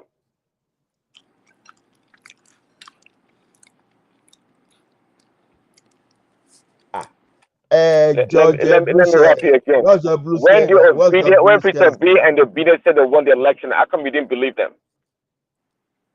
Are they donors? Obedient donors? Are they what? Well, what kind of? No, I don't even understand your question. What are you like to it? Because Allah believes anything that comes out of comes from authority. You know, I mean, when we're talking, people come and tell you their life history or their life experience. You go Google and tell them it's wrong. I mean, it's funny. I don't know what Job Blue Scale is saying. He said we should correct correct the people on my comment above. Okay, he's saying okay. He said he gave wrong information that he's trying to correct himself. Okay, thanks for that. No, the thing is this. I've told you if I need information on engineering, I will not go to Google. I know the institution that is responsible. I will go there. The worst case scenario, I will go to university journals. I will go there. I will not just go and Google random on this. That's why I'm saying there's a way to use your Olado, my prince, obedient. Are they INEC? That you are saying that when obedience are they no, annexed that will believe them. that's exactly what I told them. That now, Well, how but will I you know, measure? but they have an alternative information than what the government has. So how come you didn't believe them? Because Allah seems to believe anything that comes from that supports its position on any matter. It makes it sound No, like, well, you know, because you Google some Prince place and they Daddy, give a result, that means Prince it's Daddy, accurate. you are not fair to me because I've told you my methodology. I don't just go and shop for information on internet because I know that over 90% of those information are wrong. That's what so when I call the V of data, velocity, veracity. You understand? You have to know the veracity. Lies are What more. makes you think that because an official data is published, then that is accurate? Do you know the range of information or data you can get from official sources? You make it sound Okay. like because you Google from authority, I mean, it must be right. Okay, let me tell you something now. I would rather believe Dr. Simba that is the medical a medical field than when man of prestige is telling me about something medical. You understand? The same way, you know, the same way when where's this our law? Okay, hold on. So, okay, fine. If you believe Dr. Simba, so what about if Dr. Simba would you believe him also? How will I know him? But at least, no, let me tell you something. At least he has the credibility of being trained for that job, and he's an You know, expert there. So, Dr. Simba is better than man of prestige when it comes to that line. no, that's the truth. You see, let me tell you one thing. I will believe a professional if he's misled me. The professional risks his own credibility. That means to go and believe someone that does not know about that thing. So I be listening to sentiment. So we know that professional can sometimes be wrong, but they are mostly correct. No. They are mostly correct. If you deal with Dr. Simba, he's going to tell you from experience. He's not going to tell you from data. He's going to tell you from life experience that he has encountered. So that's different from just collecting data and presenting it as the Holy Grail. You know, that's quite a distinction there. Okay. Now, when you say medical guild of Nigeria, now you understand we are talking of the congregation of medical doctors in Nigeria with well over 1,000 years of experience. Even what am I even talking about? Maybe we're even talking of over 10,000 years of experience by the time you aggregate the experience of individuals. So that's a knowledge base for you to refer than one rookie on the street that don't even know where it's coming from. You understand? Oh, look at it. Why do you think? Okay, why do you think some professional organizations are more organized than religion? Okay, when people say religion is the problem of Nigeria today, you know, I try to correct people that religion is not even the problem, but the practitioners.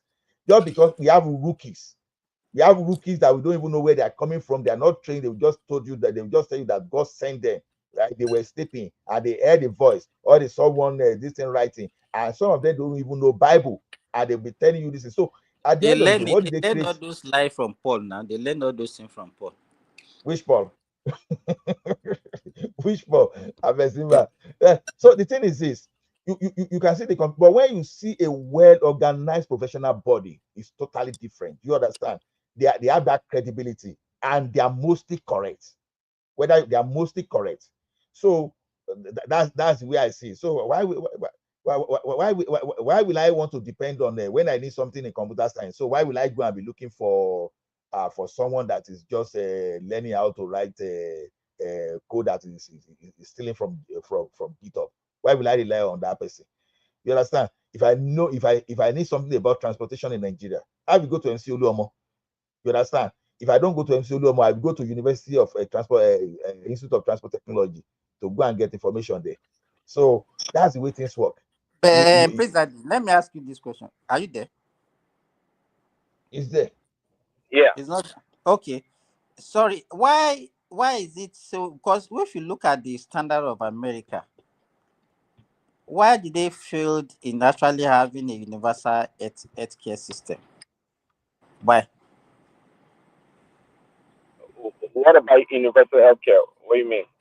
One thing Jade that's why not very funny. Only Well, so I didn't that hear your question. The pharmaceutical industry and the medical industry, one go my power only, not nothing. What I'm saying, look at if you go to UK, you know that they have NHS.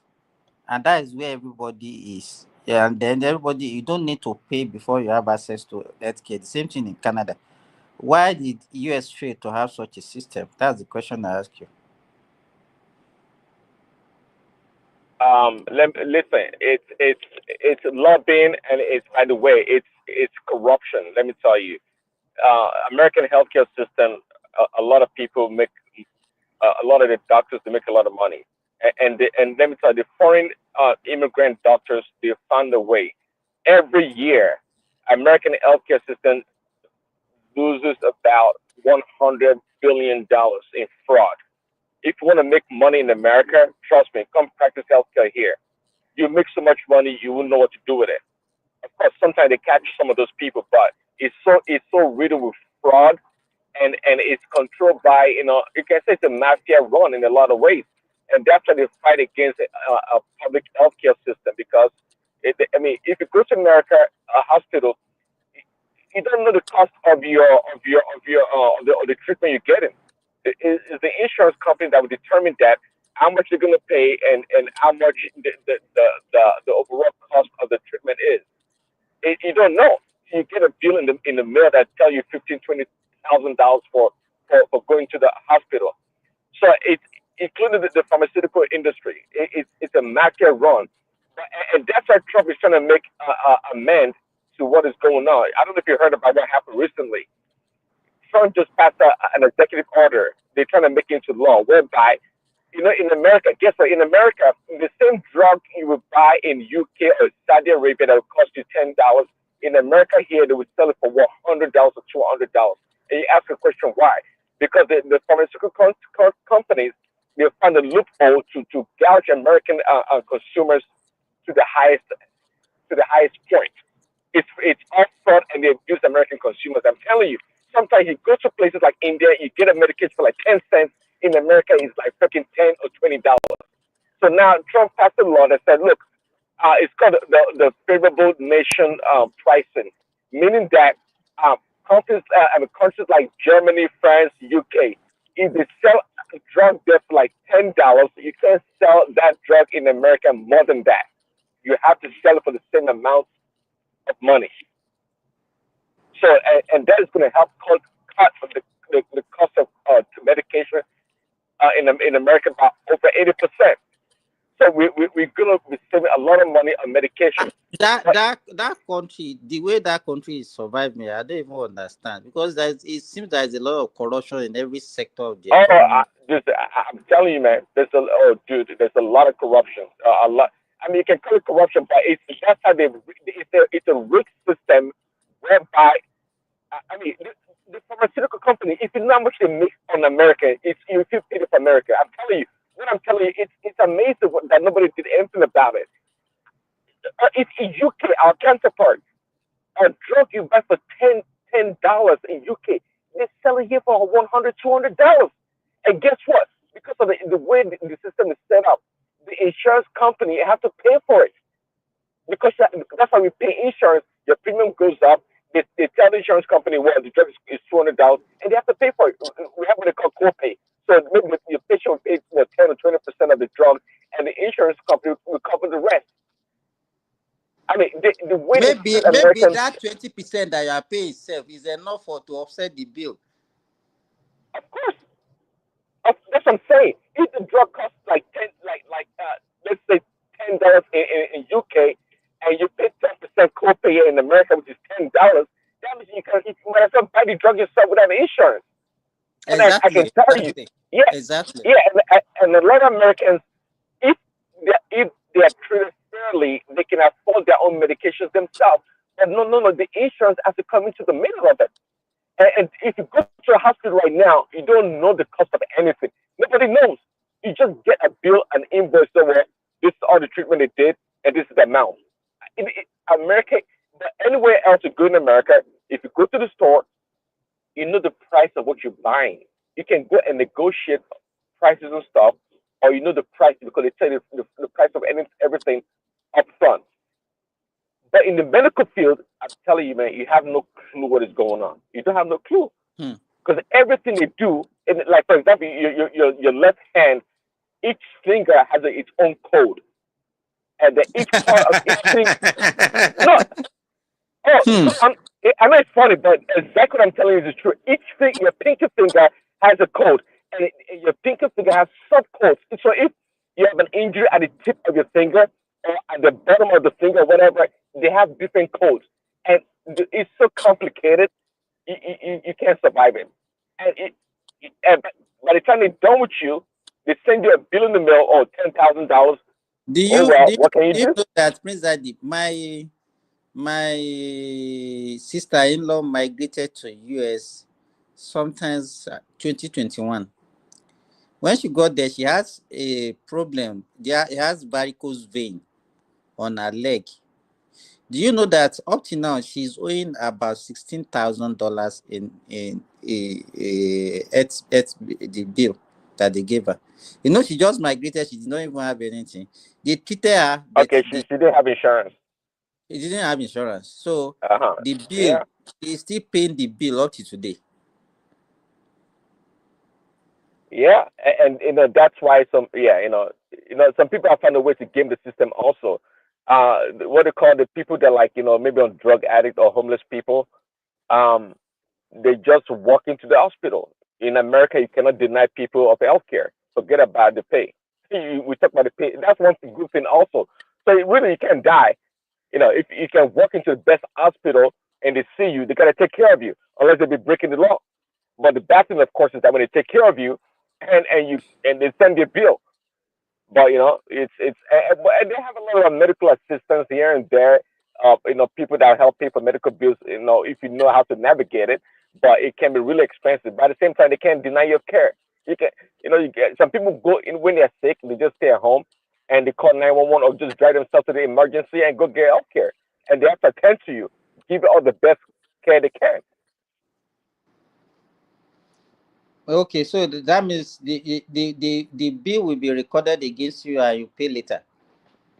Yes, now you pay later. You have to pay. I mean, but if you go there and you say you don't have ID, you don't have any social security number, I mean, you don't pay. And by the way, your family member you're talking about, do they have a social security number or ID? I mean, if they can't link them to that bill, they don't have to pay the damn bill. Really, they don't have to pay because they can only get you by your social security number. You can only okay, so some people will go there and lie that they don't have anything, so that they will not be able to record the bill against them. Well, they can record it and send it to your house, where you don't have to pay because they can hold you. They can hold you responsible for it. They can only hold you with your social security number, put it in your record. But if they can't do that, I mean, that's the end of it. And by the way, a lot of hospitals they can't afford it and they go out of business because people come in, they bill them, they don't get paid because they don't have insurance, and they lose a lot of money. So some hospitals they actually lose a lot of money because they can't collect some people. Jokes apart, healthcare is very, very expensive. Exactly, you're right. It is really expensive. It is. In fact, here in Saudi Arabia, I don't even know how the government is surviving the way they are practicing their health system. If you see the way we use resources here, I don't, and it's free. It's free, so I don't even know how much, but the economy is big. At least the GDP of Saudi Arabia is almost 1.14 trillion now. So they are rich. They are rich. So, but and that's why when people, why do you think Trump went there? Of course, they are rich and they can afford it. And what is the population of Saudi Arabia? Less than 30 million. Less than 30 million. So your guy, they gave him a aircraft, but you will not see him using it until after he leaves office. So he was given a aircraft in Qatar. Given what? They gave him a plane, a aircraft. Oh, did they give him already? Don't worry. He will not collect it now. But it's already, the thing is for him. Okay. Okay, you heard about it, eh? Yeah, I heard about it, but there's been a debate here that why should he collect, He and saw it, he liking it, and the guy just said, "Okay, do you want it? Okay, we'll give it to you." You can see how people, all those positions. You don't even need to take money from people. There is a lot of things that comes with that position that once you get, you can never be poor again in your life. Go ask them Barack Obama. I'm not playing. When they came in, they had no money, zero money. Do you know how much the Obama is worth now? No, Millions yes, and millions of I saw dollars. it. He said he's writing book, he's doing this, that's where he's making money. I said, Kalas. Yeah, right. Yeah, right. But, I mean, even so much let me money. tell you, if even if he's making a lot of money from books, he make it by virtue of being the ex-president of United States. If he didn't get that position, nobody will know him, nobody will read his book. Of course, exactly. I mean, Obama came from nowhere. Nobody knew him. Nobody knew Barack Obama. I mean, the guy. I mean, well, I was surprised that a lot of Americans are saying Obama did not do well at all. I'm surprised. I was thinking that the guy really performed very well. Obama did not do well. Now, what do you mean perform? It's not like because you don't like a Democrat. The guy didn't do anything. I take that back. He did a lot of things for LGBTQ people. The gay people. He did a lot of stuff for them. Trust me, he did a lot of stuff for them. But for black people, nothing. Obama, he has this courage that comes, and he talks well, so he used that one to mask a lot of things. I think is a little bit. Is it eloquence? Is that what we're gonna eat? I mean, Yes, that's what yes. black people. That's what black people fell for. I mean, that's why black people are backward in this country. Trust me. When Obama, that's the worst guy for black people actually, and people. No, it's true. But guess what? But people laugh at Trump. But guess what? There's something they call here in America. It's called the HSBCU. It's kind of a association of black colleges. It's for black colleges that've been around for a long time. Do you know that for all the presidents, the black universities that leaders who go to White House to go beg, and they treat them like beggars. Every year they have to go there and they give them some chicken change, and they go the following year. But do you know in Trump's first term, they went to Trump the first year. Okay, Trump didn't know much then. You're just getting started. They gave them money, and they came back the second year, and Trump asked them, "So how come you guys come every year? What is going on? What is going on here?" And they told Trump what goes on. They treat him like shit, but pretty much. And Trump, you know what Trump did? Trump said, "Okay, guys, I like you guys, but I like to see your faces. But this is what I'm going to do for you guys. I'm going to give you guys $100 billion." He just gave them $100 billion. Imagine that, just like that. It's America's money. Barack Obama could have done it. He just gave them $100 billion for 10 years. He said, "You guys, you don't have to come every year." But guess what? It's like it's pretty much free money. But other institutions also they get that money. Harvard and all these big schools they get billions and billions of dollars too. But the black colleges they have to go there like beggars and go beg for money. They have to. And Obama never took care of them. It was Trump that they don't like that took care of them. And he did a lot of things for black people, by the way. Obama did nothing for black people. That's how bad it was. No, I won't. I don't have anything against that because I know that black people we don't like ourselves. That's just it. We don't like ourselves at all. The way we treated ourselves. In fact, when they are complaining that other people treated them badly, I said, "Did you even treat yourself better? You don't treat yourself better." That is the situation we find ourselves. I agree. That's what I say. When people cry racism, I say let's talk about tribalism. Tribalism to me is worse than racism, if you ask me, because it's your own kind of person that's doing wrong to you, and you worry about some white man being a racist to you. We can even sell ourselves to a white person. So, Okay, praise daddy. I'm going. All right. Yeah. Okay. Cool. Later. Have a nice day. Yeah. Bye bye. You too. Bye.